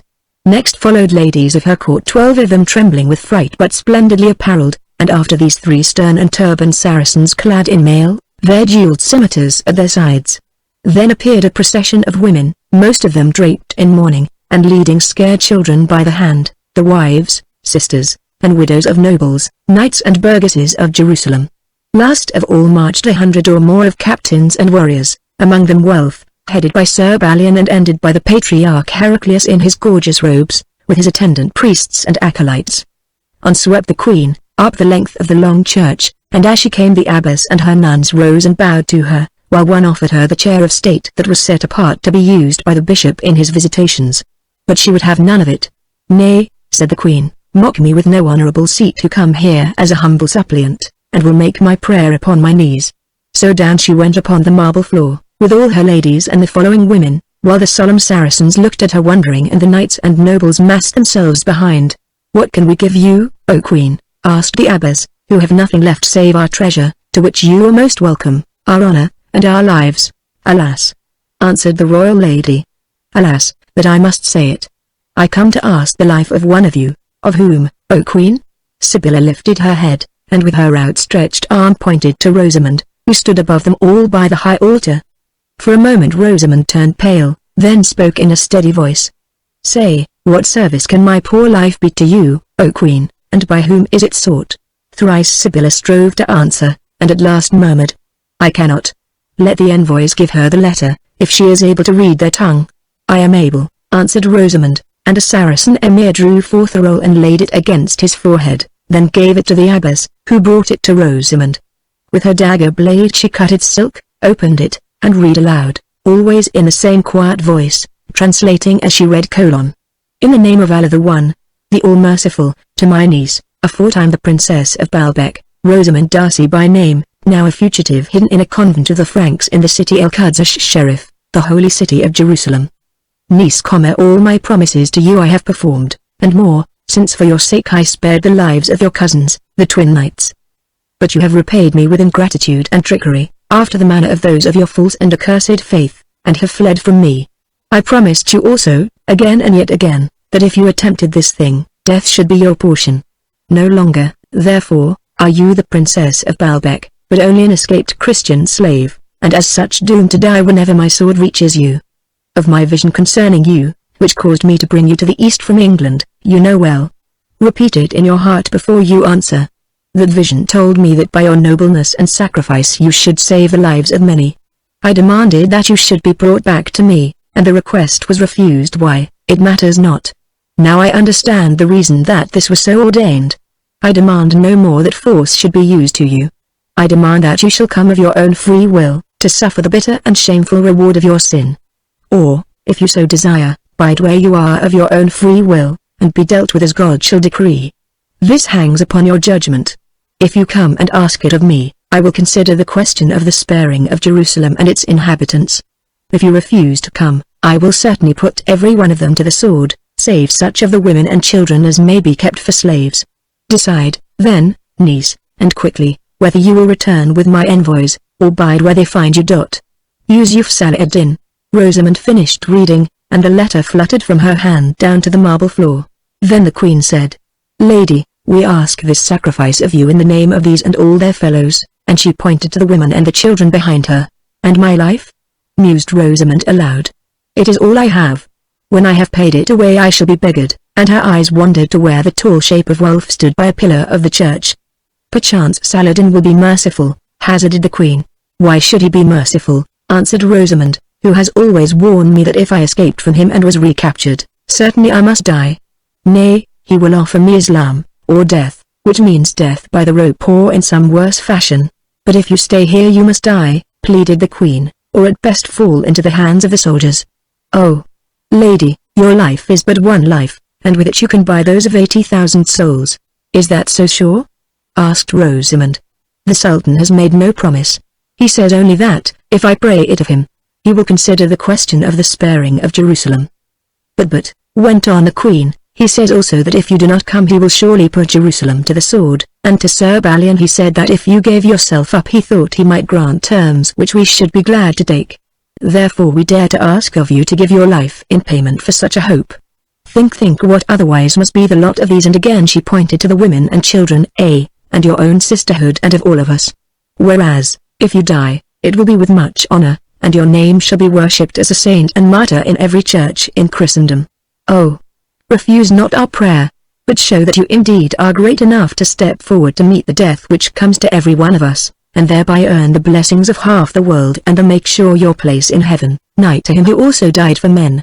Plead with her, my sisters, plead with her. Then the women and the children threw themselves down before her, and with tears and sobbing prayed her that she would give up her life for theirs. Rosamund looked at them and smiled, then said in a clear voice, What say you, my cousin and betrothed, Sir Wulf Darcy?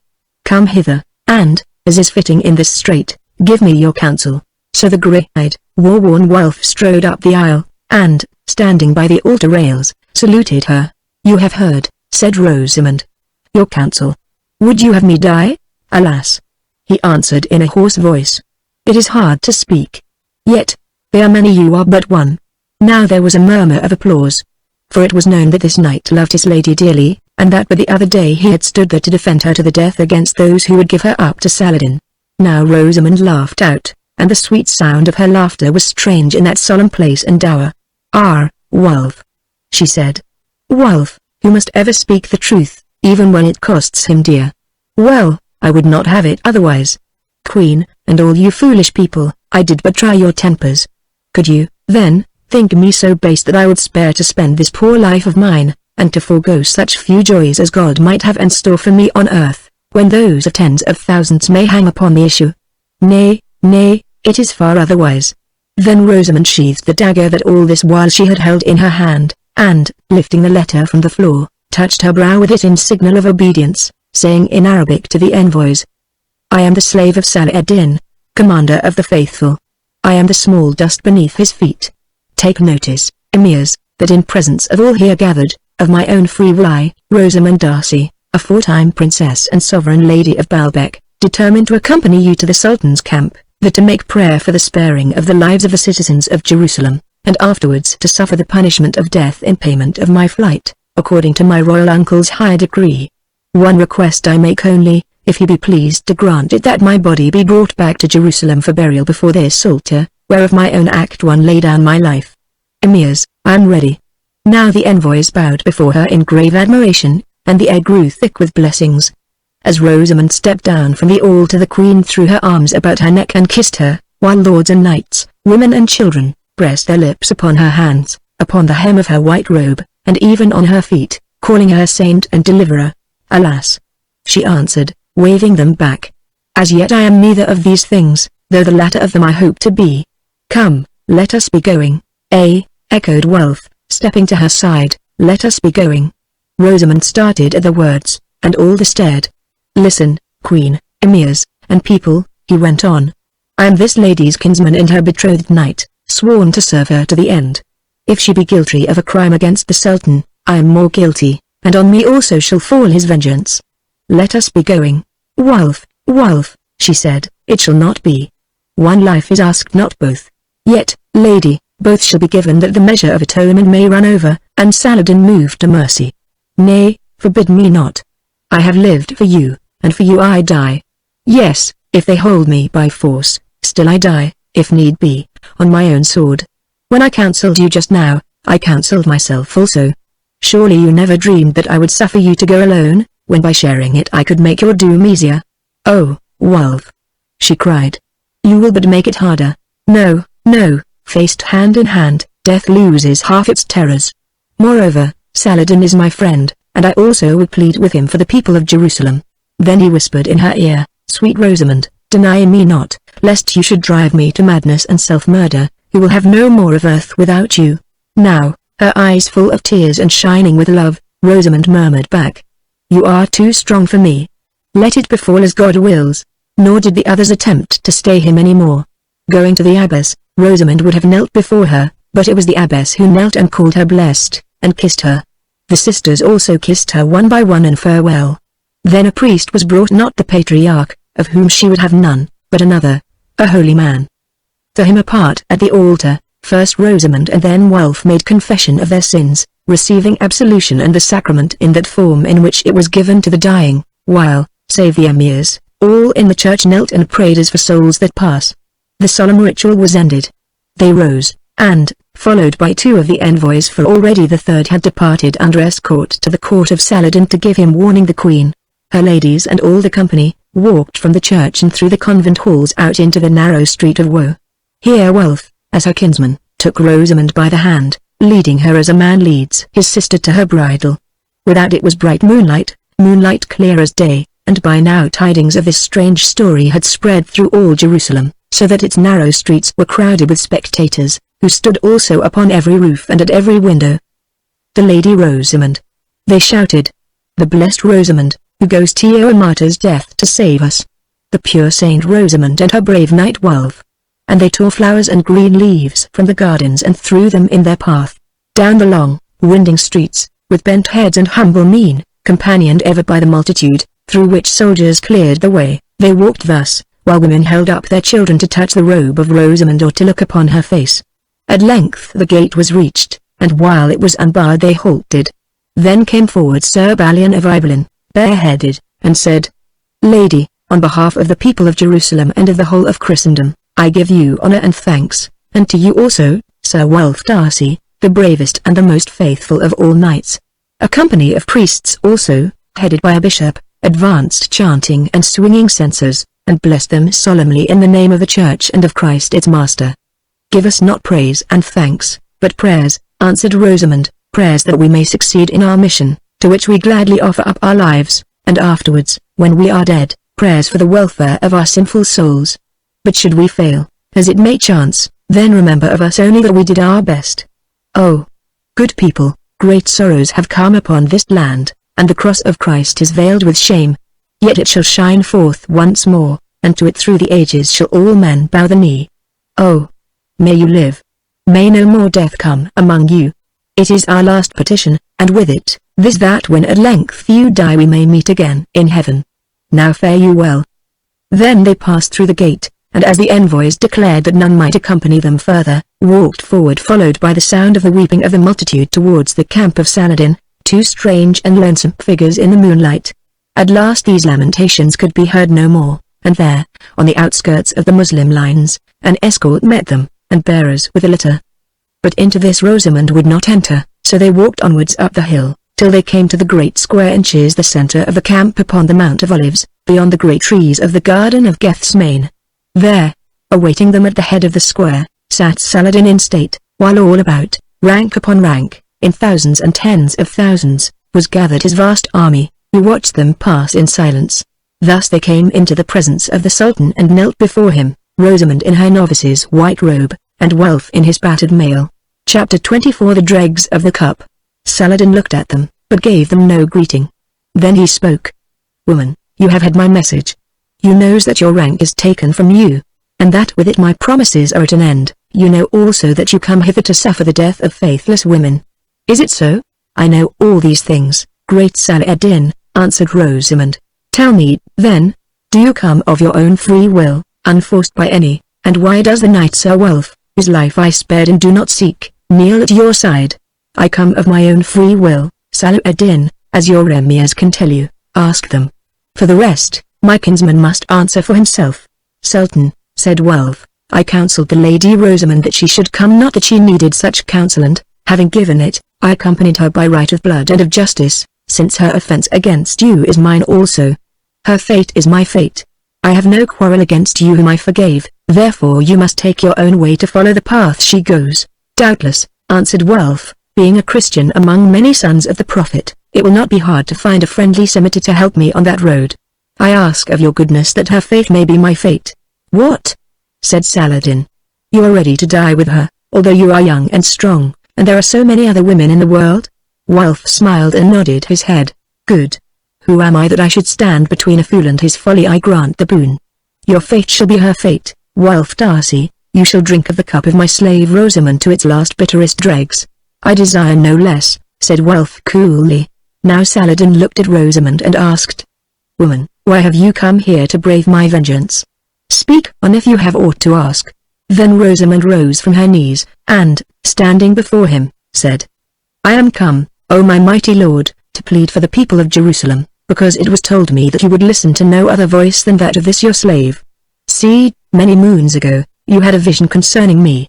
Thrice you dreamed in the night that I, the niece whom you had never seen, by some act of mine should be the means of saving much life and a way of peace. Therefore you tore me from my home and brought my father to a bloody death, as you were about to bring his daughter, and after much suffering and danger I fell into your power, and was treated with great honor. Still I, who am a Christian, and who grew sick with the sight of the daily slaughter and outrage of my kin, strove to escape from you, although you had warned me that the price of this crime was death, and in the end, through the wit and sacrifice of another woman, I did escape. Now I return to pay that price, and behold, your vision is fulfilled, or, at the least, you can fulfill it if God should touch your heart with grace, seeing that of my own will I am come to pray you, Saladin, to spare the city, and for its blood to accept mine as a token and an offering. Oh, my lord, as you are great, be merciful. What will it avail you in the day of your own judgment that you have added another 80,000 to the tally of your slain, and with them many more thousands of your own folk, since the warriors of Jerusalem will not die unavenged? Give them their lives and let them go free, and win thereby the gratitude of mankind and the forgiveness of God above. So Rosamund spoke, and stretching out her arms towards him, was silent. These things I offered to them, and they were refused, answered Saladin. Why should I grant them now that they are conquered? My lord, strong to aid, said Rosamund. Do you, who are so brave, blame yonder knights and soldiers because they fought on against desperate odds? Would you not have called them cowards if they had yielded up the city where their saviour died and struck no blow to save it? Oh, I am outworn. I can say no more, but once again, most humbly and on my knees, I beseech you speak the word of mercy, and let not your triumph be dyed red with the blood of women and of little children. Then casting herself upon her face, Rosamund clasped the hem of his royal robe with her hands, and pressed it to her forehead. So for a while she lay there in the shimmering moonlight, while utter silence fell upon all that vast multitude of armed men as they waited for the decree of fate to be uttered by the conqueror's lips. But Saladin sat still as a statue, gazing at the domes and towers of Jerusalem outlined against the deep blue sky. Rise, he said at length, and know, niece, that you have played your part in a fashion worthy of my race, and that I, Saladin, am proud of you. Know also that I will weigh your prayer as I have weighed that of none other who breathes upon the earth. Now I must take counsel with my own heart, and tomorrow it shall be granted or refused. To you, who are doomed to die, and to the knight who chooses to die with you, according to the ancient law and custom, I offer the choice of Islam, and with it life and honor. We refuse, answered Rosamund and Wulf with one voice. The Sultan bowed his head as though he expected no other answer, and glanced round, as all thought to order the executioners to do their office. But he said only to a captain of his Mamelukes, "Take them, keep them under guard and separate them, till my word of death comes to you. Your life shall answer for their safety. Give them food and drink, and let no harm touch them until I bid you." The Mameluke bowed and advanced with his company of soldiers. As they prepared to go with them, Rosamund asked, "Tell me of your grace, what of Masouda, my friend?" "She died for you, seek her beyond the grave," answered Saladin, whereat Rosamund hid her face with her hands and sighed. "And what of Godwin, my brother?" cried Wulf, but no answer was given him. Now Rosamund turned, stretching out her arms towards Wulf, she fell upon his breast. There, then, in the presence of that countless army, they kissed their kiss of betrothal and farewell. They spoke no word, only as she went Rosamund lifted her hand and pointed upwards to the sky. Then a murmur rose from the multitude, and the sound of it seemed to shape itself into one word, mercy. Still Saladin made no sign, and they were led away to their prisons.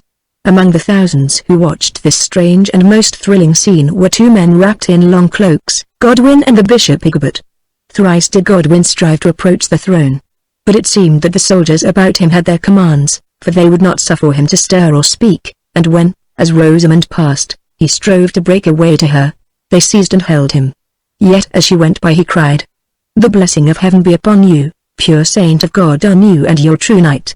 Catching the tones of that voice above the tumult, Rosamund stopped and looked around her, but saw no one, for the guard hemmed her in.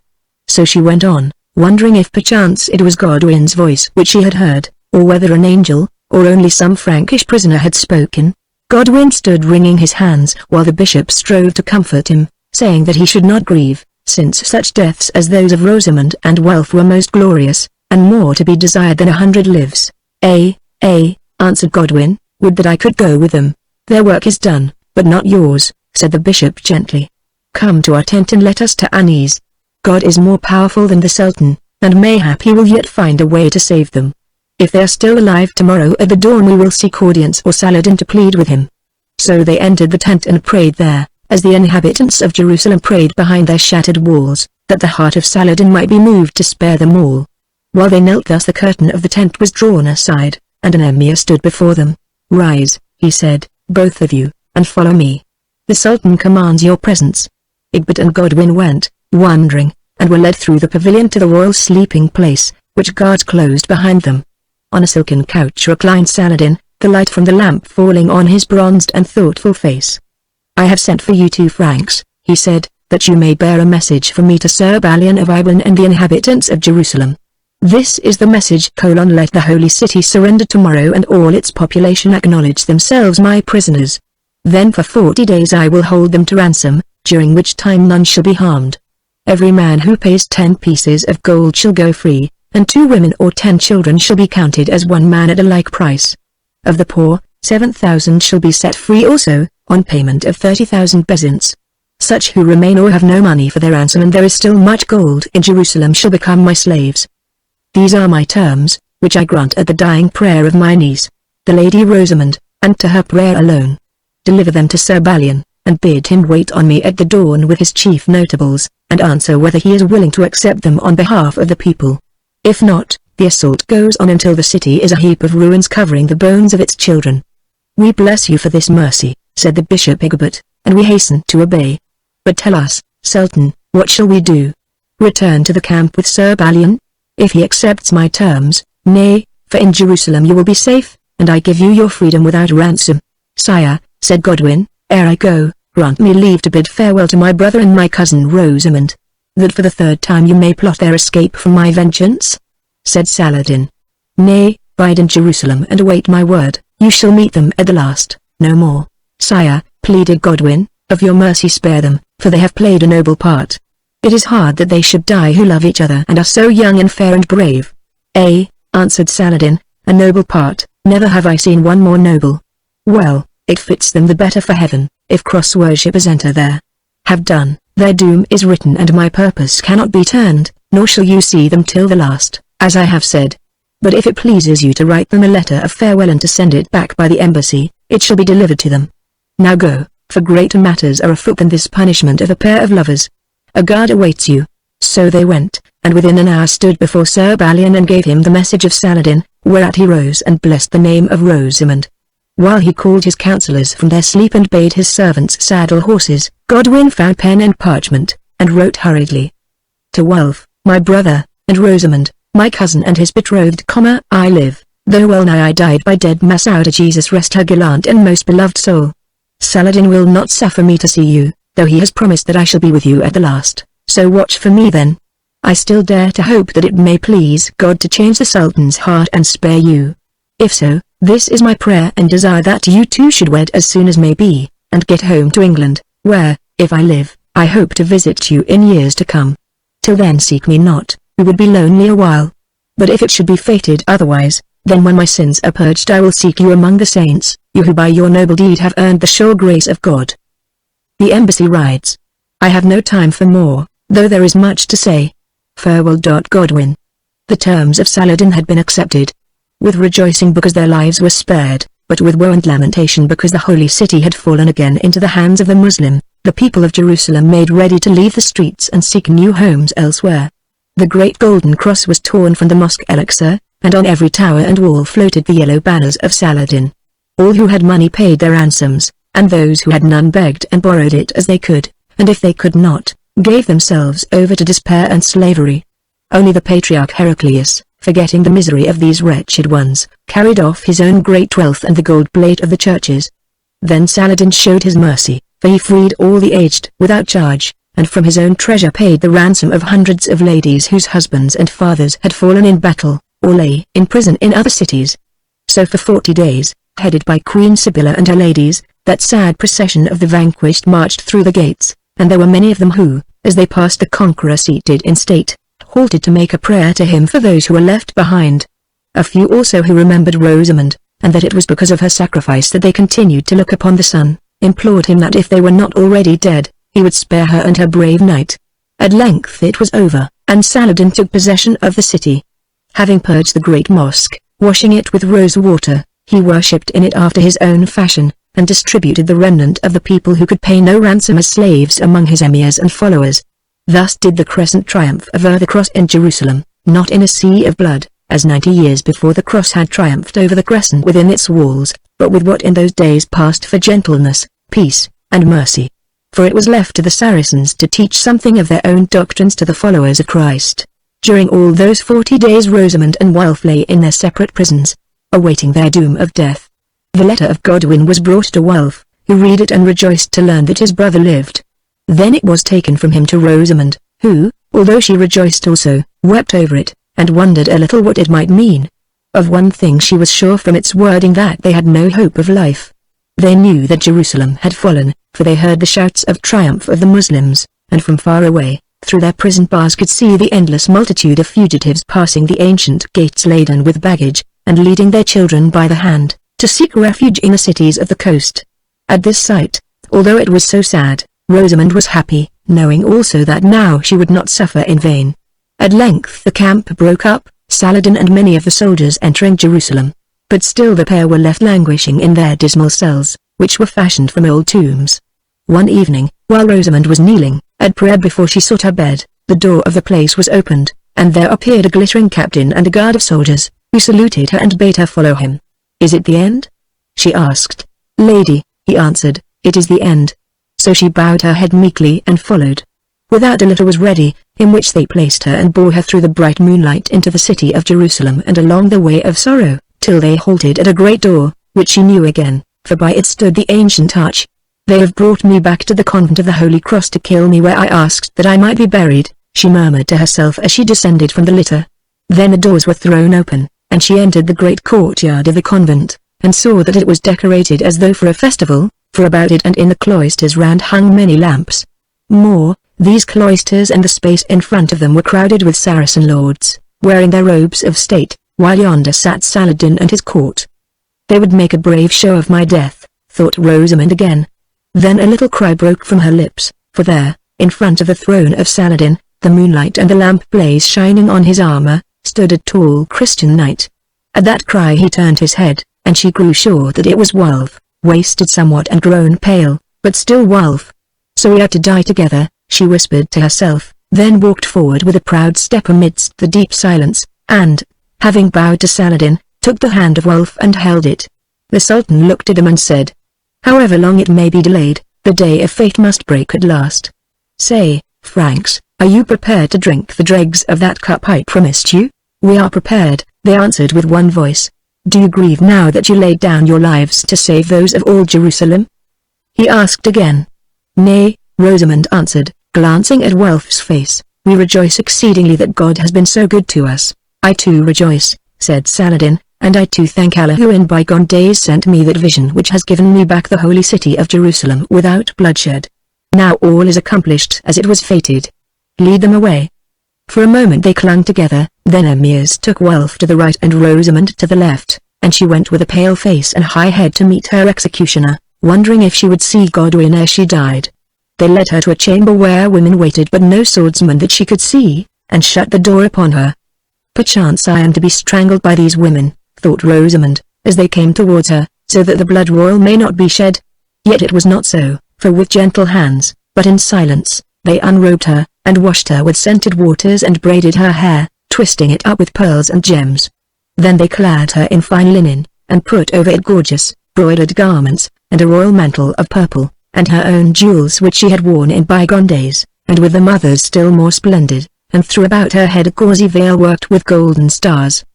It was just such a veil as Wulf's gift which she had worn on the night when Husan dragged her from her home at Steeple. She noted it and smiled at the sad omen, then said, "Ladies, why should I mock my doom with these bright garments? It is the Sultan's will," they answered, "nor shall you rest tonight less happily because of them."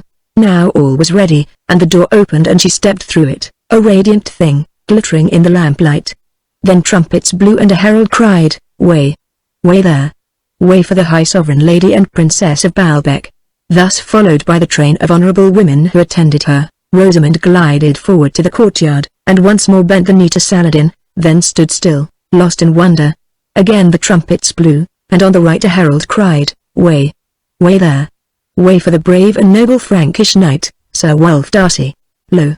Attended by emirs and notables, Wulf came forth, clad in splendid armor inlaid with gold, wearing on his shoulder a mantle set with gems and on his breast the gleaming star of the luck of Husan. To Rosamund he strode and stood by her, his hands resting on the hilt of his long sword. "Princess," said Saladin, "I give you back your rank and titles, because you have shown a noble heart, and you, Sir Wulf, I honor also as best I may, but to my decree I hold. Let them go together to the drinking of the cup of their destiny as to a bridal bed."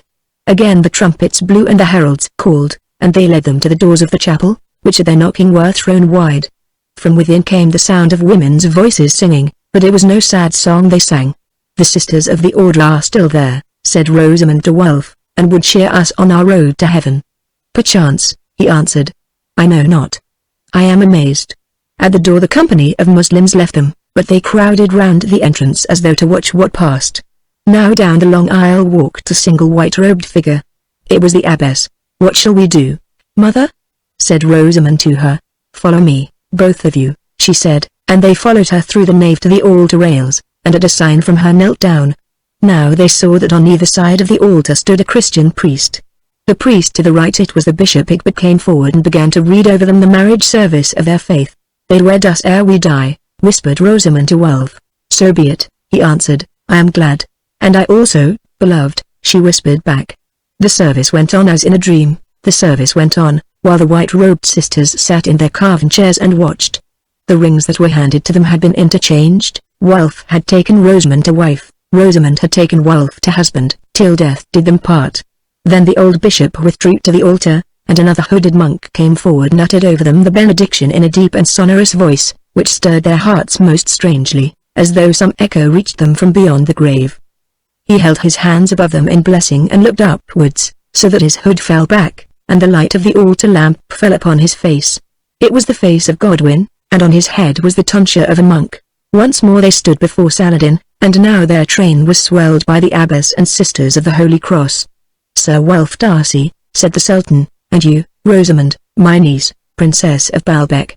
The dregs of your cup, sweet or bitter sweet, are drunk, the doom which I decreed for you is accomplished, and, according to your own rights, you are man and wife till Allah sends upon you that death which I withhold.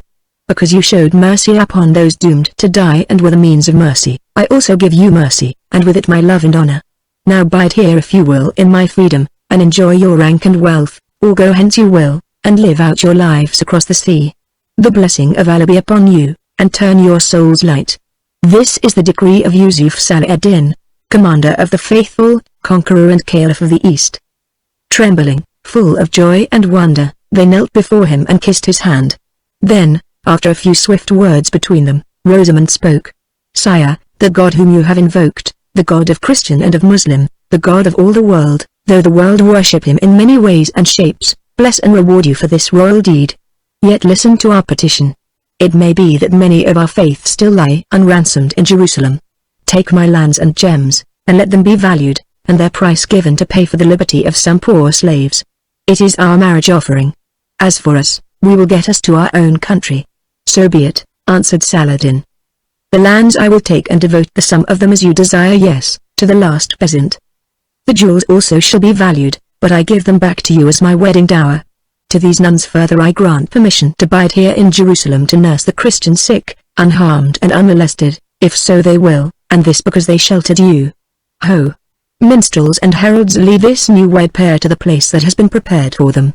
Still trembling and bewildered, they turned to go, when lo!